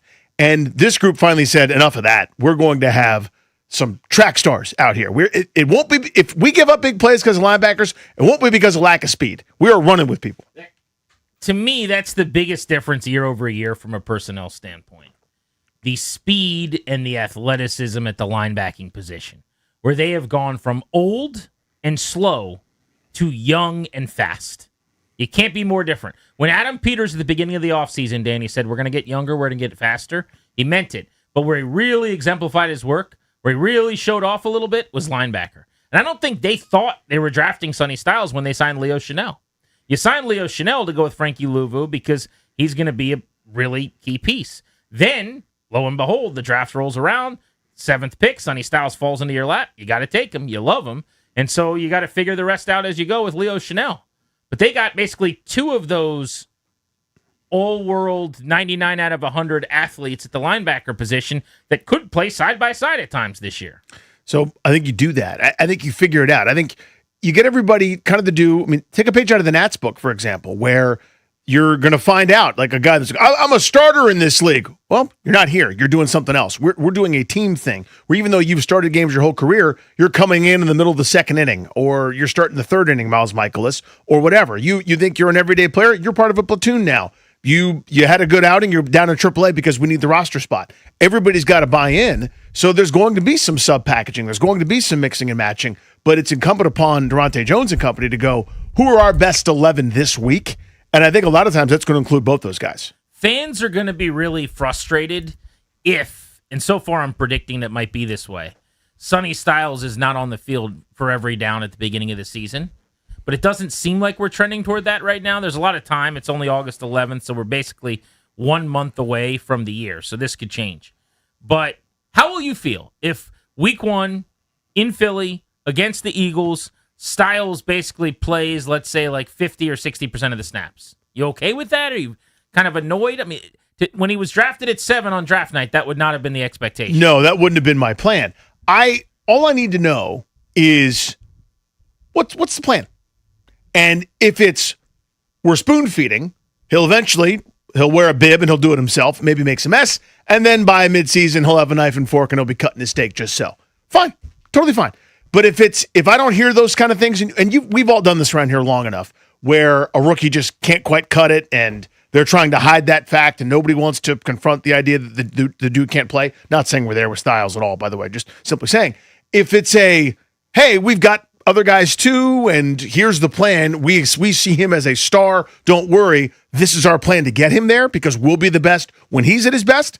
I'll be fine with that. But if it's one of those, we look up in a month and it's still 45, 50% of snaps without much explanation, and it's a lot of double talk at the podium, I'll be annoyed. There are a lot of days where if you're out at practice, I would say Sonny Styles kind of blends in, because they're not really doing a whole lot where he separates himself. Like the football stuff isn't happening like it's going to on a Sunday. Mm-hmm. Toby and I were talking about this earlier. In padded practices, he always shows up. And that has been the case all along. Toby, you had him on your training camp standouts, and I said, I think he's been good. I'm not disappointed, but in terms of putting him on like a list of the top 5 to 7 guys in camp, that feels a little bullish. But when you just think about what has been basically, 4 padded practices or something, maybe 5 max, I think it's actually been less than that, 3 or 4 padded practices, in all of those, you see his speed, you feel his physicality, and he has clearly been a standout when they've had pads on. Yeah, I mean, he's someone that you can tell the athleticism anytime you watch him, whether it's in a team period, whether it's individual drills, you can see that. So that's obvious. I want to see a linebacker do linebacker things. That's stuffing the run. That's being able to get depth in coverage, do the different things that he needs to. And, I guess you would say that maybe in pass coverage, I haven't seen him stand out as much as I maybe even would like. But, it's not to say that we don't know exactly what the plan and those sorts of things are. But every time he plays the run, there's 52 in there once again. Stuffing the run, doesn't matter who it is. The first 11 play of training camp was on Bill Sonny at the goal line. Styles stuffing Bill at the goal line. Yeah. Right. It's true. He has actually definitely been more of a gap plugger in the run game in some of the 11-on-11 work that we've seen than I thought. Because you think of him and you think a guy that's going to basically fly around and be athletic in space, and he's got that too. The thing I'm most excited about as the year goes on is the Durante Jones Flores stuff, where you've got him on the second level and maybe running a game where like Louvu goes off the defensive tackle's left cheek and Styles loops around off his right cheek, and next thing you know, he's in the A gap and they're running games. We have not seen any of that really at practice. As sexy as it gets from a Viking standpoint, is when they're putting 6 or 7 all at the line of scrimmage standing up. You'll see a little bit of that. But I think they're holding back on some of their games The that exotic they run stuff, with their yeah. linebackers. Yeah. There was a play today where I think he was running with the 2s, River Craycraft, who I think a lot of people forget he's even practicing with the Commanders at this point, but he ran this route right up the seam, and that's a receiver, and Sonny Styles was stride for stride, and it never even looked like he had to really open it up. So that's the type of thing that I'd like to see a little bit more of, but I also don't know if he's being limited in those sorts of sets. Yeah, and Craycraft is a shifty little slot receiver. You know what I mean? He's a little water bug that jumps around, and his whole career has been based on quickness kind of between the numbers, basically. And that's the guy he's running with. That's what's so obvious to me. Like, if you go out for one practice, we talk about this with Ovi sometimes, watching hockey. Yep. Where you can just sit there and go, that guy is different. That's the guy. Yellow laces, number 8, that guy's different than the other guys. And it's not like that anymore unless he's shooting. But this is a dated reference from like 15 years ago, probably, or even up to 7 years ago. But you could just see he's flying around. He's playing a different sport. You think now that's like Connor McDavid or one of the really skilled young great players in the NHL. You don't have to be a scout. You don't have to know what you're talking about. You just sit down and you watch everyone at practice and you go, who's that guy? Number 52. What? He's that big and he moves like that? It just stands out. And so, with the proliferation of 12, 13 personnel in it, and this being such a copycat league, there are going to be moments where, maybe Styles is sort of your acting safety. Maybe seeing with Chanel, or Chanel rather. I think that's part of the versatility and the need to go with speed at that spot. I don't think you can do a Jeremiah Trotter middle linebacker situation anymore. I just think the league is too different. I also think teams are now all realizing what an asset it is to be able to put a stellar pass catcher in the backfield and have them run routes out of the backfield into space. Mm-hmm. This is one of the things. It's so efficient. So analytical darling, obvious. Yeah. Until like 5 years ago, it was so underutilized in the league. Why don't more people throw to running backs? And I'm not pretending like it hasn't happened. There have been guys along the way like LaDainian Tomlinson and Larry Centers. And, we had a couple of guys that would catch 100 balls. You think about like Danny Woodhead and some of these players over the years that were PPR mavens. Austin Eckler was this guy. But just league-wide, it almost was as if you had to be in the pass-catching running back club to get those targets. And what most teams are now realizing is it doesn't really matter if you're in that club. We just need to get our running back out into the flat or running a route. But if you have a really good route runner, if you got someone who can shake someone, there's no room left, with all due respect, for like a Bobby Wagner. Because Bijan Robinson's coming out of the backfield and he's leaving you in his wake. And you either have someone who can run or that's a 57-yard gain and it's a backbreaker. And it happened to Washington last year, not just because of Wagner, but constantly. But including Wagner. Yeah. Tight end's not that different, by the way, with some of these speed guys now. You put like a Colson Yankoff or a Chig on a linebacker and you get them the ball with a step on those guys, they're gone. Think about the Dolphins overtime game. Who was the Dolphins tight end that caught that pass and went like 45 yards and set up the game-winning field goal, and he was running away from Bobby Wagner right after the Mariota interception? No, I'm blanking on it. Or the Packers tight end who had a career day, or any tight end against Washington, over the last couple of years. The Packers tight end was Tucker Kraft, who is the younger brother of River Craycraft, I believe. That's a joke. Oh, I think younger brother of my former classmate Tiger Kraft from St. Albans School. I think. Kraft. Yeah. Yeah. Craycraft. Cracraft. Craycraft. Do you have your? I always hear Charlie his Daybell? name, and I always think jet ski. I don't know why. Is that a type of jet ski? I don't know. It's River Craycraft. So there's So it's got to be a brand there's of something on yeah. the water, Right. river, but now it's like a Craycraft, and I just think of a jet ski. So this is going to be a wacky, but to me that sounds like one of those bayou fan boats. You know what I mean? Where it's like, because the jet ski, you're out on the ocean or the lake or whatever, but down now on the bayou, you got a real Craycraft right there.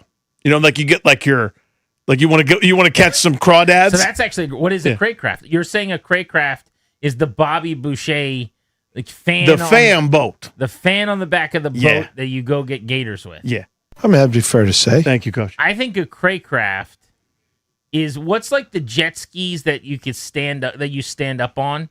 Like the handles come really high up, and Right. you like stand there, and So when you raise the handle up, you go faster. yes, And when you lower it down, you slower. Yeah. you can kind of sit down on them. That to me is what a craycraft. That's a craycraft is. To me, it's a fan boat that where you want to catch crawfish. Have you ever done one of those trips out into the swamps? No, that's a hard Obviously you don't pass for get me. in the water and fight them like you're Steve. No, Irwin. no. That is the hardest of passes But for me. Dude's trip, bachelor trip, something Nothing. like that. That has never interested any of us. Thank goodness. Do you remember years and years ago when we went to New Orleans with our buddy Christian? Mm-hmm.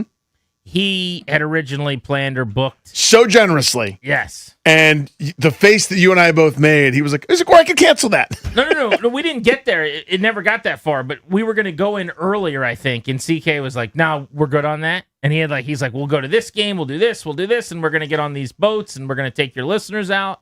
You don't remember that? I do. And I was like, I was down for it. I thought it'd be cool, although it was going to be gross and humid or whatever. Yeah.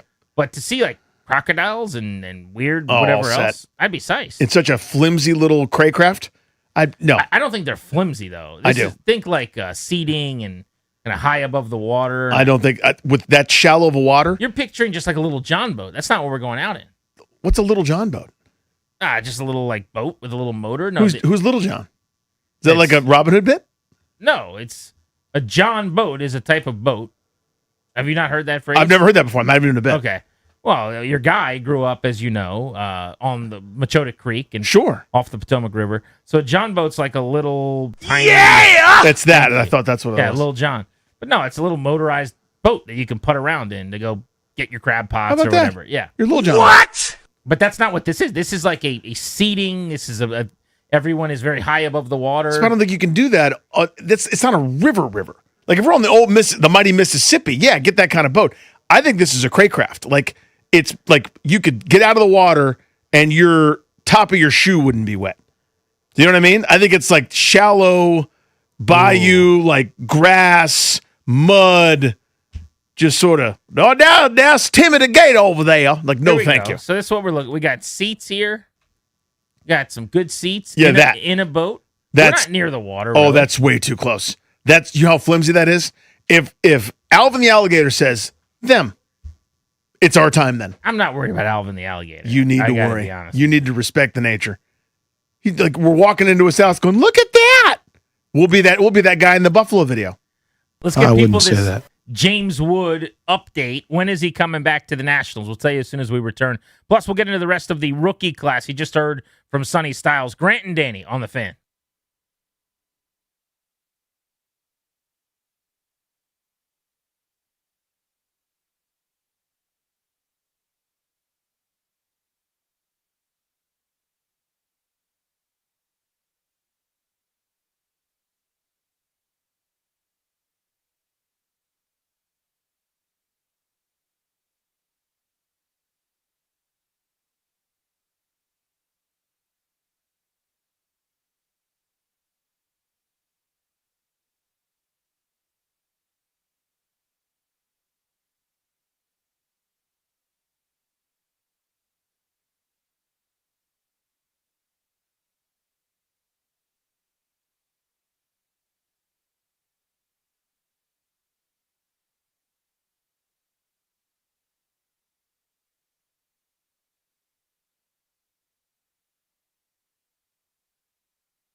This update is built by PaulHenrysWindows.com, your clear home improvement choice. In the NFL, the Commanders had a light practice today as they gear up for their joint practice with the Miami Dolphins tomorrow. That'll get underway at 10:30 out in Ashburn. Then they'll take on the Dolphins in their preseason opener coming up on Friday at 7 o'clock at Northwest Stadium. News across the NFL today. Puka Nacua left practice early for the Rams. Nick Bosa is dealing with tendonitis in his surgically repaired knee. He is considered week to week, and the Vikings have named Kyler Murray as their starting quarterback. It'll be the fourth different starter in 4 seasons for the Minnesota Vikings for week 1. Baseball, the Nationals begin a 3-game series with the Chicago Cubs tonight at Nats Park, 6:45 right here on The Fan. Jake Irvin starts for the Nationals. Shota Imanaga goes to the hill for the Chicago Cubs. This August, score $100 off each window with a 5-window minimum and $500 off each door at Paul Henry's Window Installation. Schedule your no-pressure free estimate today at paulhenryswindows.com, your clear home improvement choice. From the Crop Metcalf Sports Desk, I'm Toby Altizer on The Fan.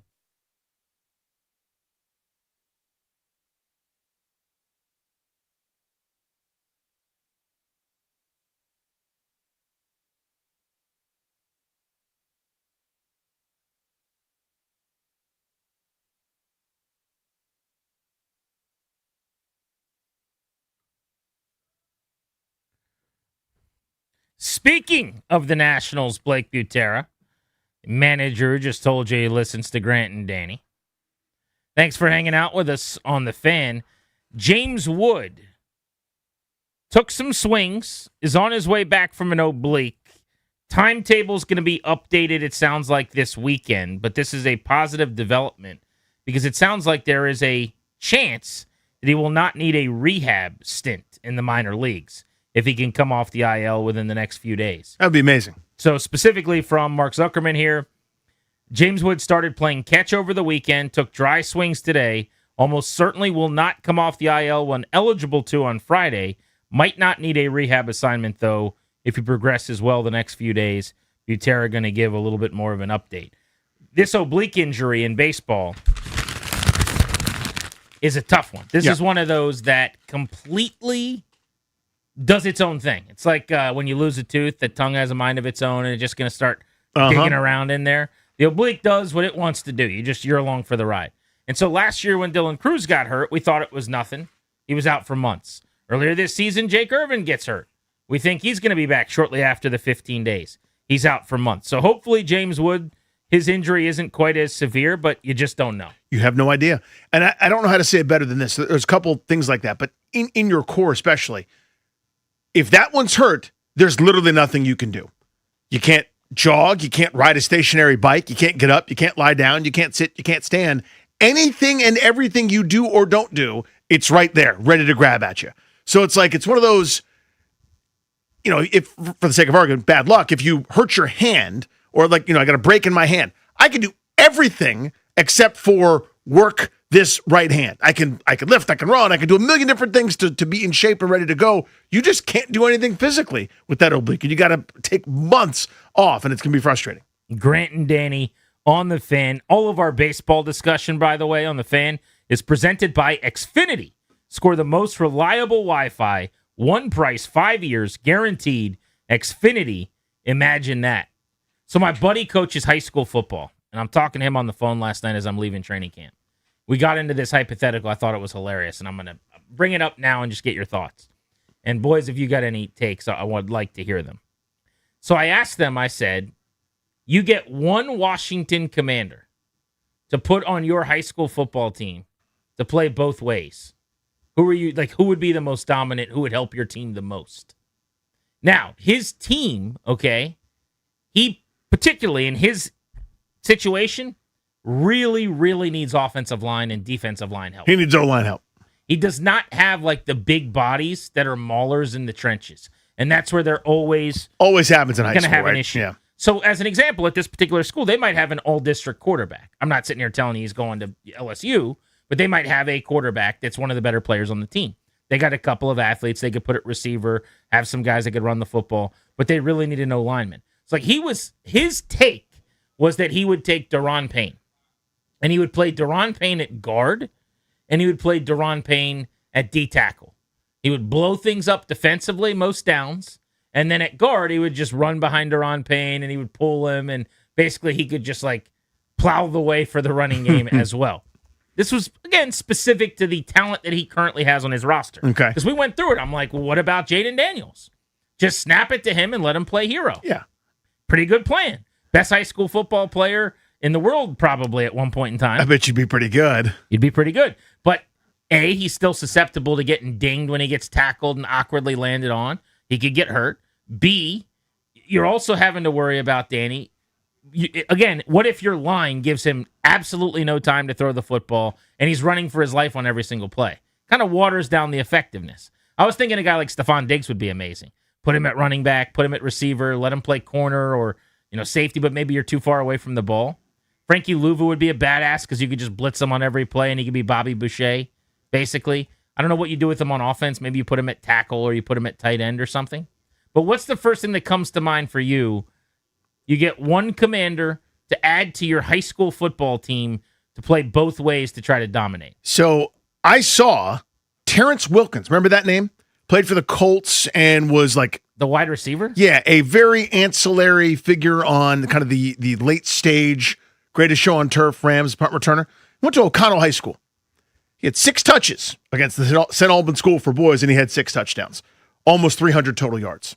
Nobody could catch him. No one could touch him. It didn't matter what anyone else was doing. Was he a running back? Technically. But he returned a kick, touchdown. He ran past everybody. They snapped it directly to him, touchdown. Handed to him on a reverse, touchdown. End around, touchdown. It didn't matter. That was the beginning and the end at that high school level. Now, I know high school football is better now. There's more good athletes. But even still, it's a pretty simple one. Terry McLaurin is my answer. You just... Because we go, but he's a wideout. Who's getting the ball? At that level, you could snap it to him. You could put him in the slot. You could put him at made up some H-back roll and run some sort of little scissor thing and behind the backfield. You just drop a play on a napkin. He's faster than everybody. It was funny because we're debating this last night. We're going through all the names, and we're like saying why we wouldn't go that guy. And then we'd always come back to, I bet he'd be pretty fine. Playing in Fairfax County. The NFL guy would be okay at Justice High School. He might be just fine. Yeah, against Falls Church this weekend. Yeah. You're right. I mean, he could tear it up. Diggs. I think if I'm taking a receiver, I might actually take Diggs. You could do Diggs. Yeah. Just because of this. I mean, he's not faster per se than Terry, but like the shiftiness. Terry might have more dog in him defensively, though. And so he would be, so you go, what do you put him at corner or whatever? I just put him at free safety. I'm playing him at like safety and playing him in the box. Yeah. Because my concern with a wide receiver is that, again, it's a two-way thing, and then they're also a DB, and now they're far away from the ball. Like the guy I settled on, which doesn't make a lot of sense, like you'll laugh at this. I think my answer is Javon Kinlaw. I think I'm putting Javon Kinlaw over the ball, and I'm going, go get it. And every single play, Javon Kinlaw is lifting up the poor bastard in front of him. Just trucking the guy, yeah. Like Hulk smashing a guy in the new Spider-Man movie. He's going, sit down, throws him on the ground, and then hauls his ass at whoever's got the football and blows him up for a loss of 4. Every single play, right over top of the ball, the other team never gains a yard if you've got Javon Kinlaw. Now, what does he do on offense? I got a little more of an issue. But again, my buddy... He can run behind him. Maybe. Maybe. Which way's the play going? That guy. He said, like, O-line, D-line is what he's looking for. Yeah. So I just put him at right tackle, and we just go power, and we're just following him? Or do I probably put him, whatever tackle I got him, I pull him, and then I just run right off his butt cheeks. So, again, I'm so much older, but my son had soccer practice last night. I mentioned Justice High School. And I'm walking around the track watching those guys practice. And those kids, a lot of them are bigger than guys were when I was in high school. It's just, that's the nature of it. But I saw enough 185-pound right guards to say, like, as long as you have someone that can stand there for a microsecond, if you've got one of these, I'm not saying, he's fast. No. This world-class fast thing, at that level, doesn't matter. Think about how quickly Kinlaw would win. He would the snap. He destroys the center. He's dead, like not playing anymore today. And I don't know how many of those we got until they just have to use like the person on the band. But he just runs through them. Yeah. And if it's a pass play, that poor quarterback dies. Just every down, over and over again. What do you got? It's a decent case. So I was thinking along the same lines as you, but I'm going to use somebody that is, I would say, equally as imposing in a different way, but faster. Odafe Owe. I thought about Odafe Owe. Like, I'm not... He's going to do the same thing as Javon Kinlaw against the O-line when he's on defense, And I think I can turn around and hand the ball off to him, and nobody's ever tackling that guy. And if he gets an open space, he's going to look like Derrick Henry. You think Odafe Owe can play running back? Absolutely. He's going to look like Derrick Henry. At that level, you kidding me? I mean, this is how the hypothetical gets funny because it's like, bet he'd be fine. Yeah, you mean that was the issue we had with Odafe Owe is like, where are we putting him on offense? Are we putting him at tight end? You're overthinking it. Yeah. You make up, you on the ground go, all right, this time Owe left. This time Sonny Styles right. Like but you you're just giving him carries. You just give him the ball in different ways. What's funny is I've over talked about Colson Yankoff today. Adding Colson Yankoff to your roster is a game changer. You know what I mean? Like, give him the ball. Dude, he does crazy things. Yeah, adding Van Jefferson to your high school roster is a game changer. Any of those dudes that are out there trotting around. So you're going to Odafe Owe. How many sacks? I mean, he's just blowing everything up. But the reason I chose Kinlaw, or Payne, I guess would make some sense too. They're just closer to the football. I want the fastest ability to wreck the game possible. Dad, who you taking off the Commanders if you're a high school football coach to play both ways on your roster? I was thinking more of like a DB. My DB of choice would probably be somebody like Nick Cross. I get sized for that style of safety and defensive back. And just blowing people up. Yeah, exactly. And I'm sure we can find a way. In the box, so he's just basically just making every tackle at the line of scrimmage. Runs through everybody. Yeah, and then on offense, we'll find a way to get him involved. He's such an athlete. You think he could gain yards? Of course. Oh, okay. I would be able to. Pitch left, pitch right. Yeah. Straight up the middle, doesn't matter. He'd run for 374. Yeah. In the first half. In the first half. He'd be okay. Let's go to Marcus in Centerville on the Fan. Hey, Marcus. Hey, how's it going, guys? Good, buddy. Hey, I think this is an easy one. It's a no-brainer. Let's talk about the guy who set a legendary combine performance, was one of the top-rated safeties in high school. Sonny Styles, guys. I mean, he blew the combine off the charts. You could put him anywhere, and he's going to be successful. That's a great one. He's the best athlete on the team. Yeah. If you're into that kind of thing. If that's and again, bigger than every one of those kids. The other thing you could do, you could put him out wide and just throw him jump balls. I don't know what his hands are like, but I'd imagine he'd come down with a few of them. I get you. Again, I bet you do just fine. Toss left, toss right. You're right. Like he could just gain yards. You make stuff up? Would he be okay defensively to help me out? I bet you would. Wyndham in Springfield. Who's your two-way player in high school from the Commanders? First caller just stole my sign. I was thinking Sonny Styles, but my runner-up, go ahead and give me a Tig, man. Give me Tig Okonkwo. No way that guy, you can't find he can wreck a game. Put it that way. Defensively or offensively, just athletic freak. So give me Tig. Put him on the edge or at linebacker in high school. He just gets 9 sacks in a game. Where you just go, as soon as they snap it, run straight to where you think the football's going and get everybody. Maybe it's a similar question. What Commanders player do you think has the craziest high school tape? It's probably like Jaden, maybe, or like a skill guy. But I remember seeing Jaden Daniels was like 130 pounds when he was a freshman in high school. I'm not exaggerating. That was like... Yeah, that was part of the latest QB show. Yeah. Was it like, obviously he was highly touted, but not like... Who do you think has the most impressive, crazy tape? It's probably a guy that we're not thinking of, like... it's like Katron Allen or somebody. De'Ami Brown probably had like a 9-touchdown game. Yeah. You know, just some wild... Like Bill. I guarantee Bill in high school... Had some good tape. Would Bill be a guy to take? Again, it's not a terrible option. And again, throw a dart at any of these names, and that guy would be successful. But I see your point. The versatility there, I don't think anybody's bringing him down. Nobody's tackling him. Powerful enough, shifty enough. Strobes, who you taking? Two-way player from the Commanders, high school football. Jeremy McNichols. He'd be really good because you could probably put him linebacker, safety, wherever. He's on special teams already in the NFL, and he makes tackles all the time. He's a great pass-catching back. He's strong, physical. He would dominate that level. Well, obviously he would, but... I think he'd dominate. I think he has a chance to make a play. Yeah, he might be a decent high school football player. You sleep on Leo Chanel also being a great option for on. this one. Play 11 positions. This could be like in college baseball, like they did with Von Lackey or Buster Posey, when the great college players going to the top 5 of the draft gets to play all 9 positions in a game just to, basically celebrate their career or whatever. Maybe that's what I would do. Just play a guy at 11 different positions over the course of the game. For Chanel, there's no wrong answer. What about Drew Stevens? He could do 22. Drew Stevens, you could kick a field goal from 60+, like every time you got the ball. That's a direct points correlation. Is that a waste to get like? Yes. Tress Way is probably a waste as a punter. That's a waste. But Tress Way could go out and go 7 for 105 in the first quarter as a receiver, I bet. Yeah. He's athletic enough. Again, he's 6'5", that guy. But what should be, but you're like a field goal here or there isn't enough. Like you need to run up the score for this thing. You need you need Hayfield in conference. But is there a chance that like you take Bill and he goes like 11 carries for 29 yards because you just have no line in it? He's just getting crushed. At that level, I don't think so. Okay. Now, maybe if you're in the Catholic League and it's like DeMatha St. John's, maybe some of those guys could swarm him. If you're playing Stonebridge or something. Yeah, but for the most part, like if you're one of these dudes, nothing matters. If you get the football, it's 6. We'll take you up to 6:15 on Grant and Danny. This is The Fan.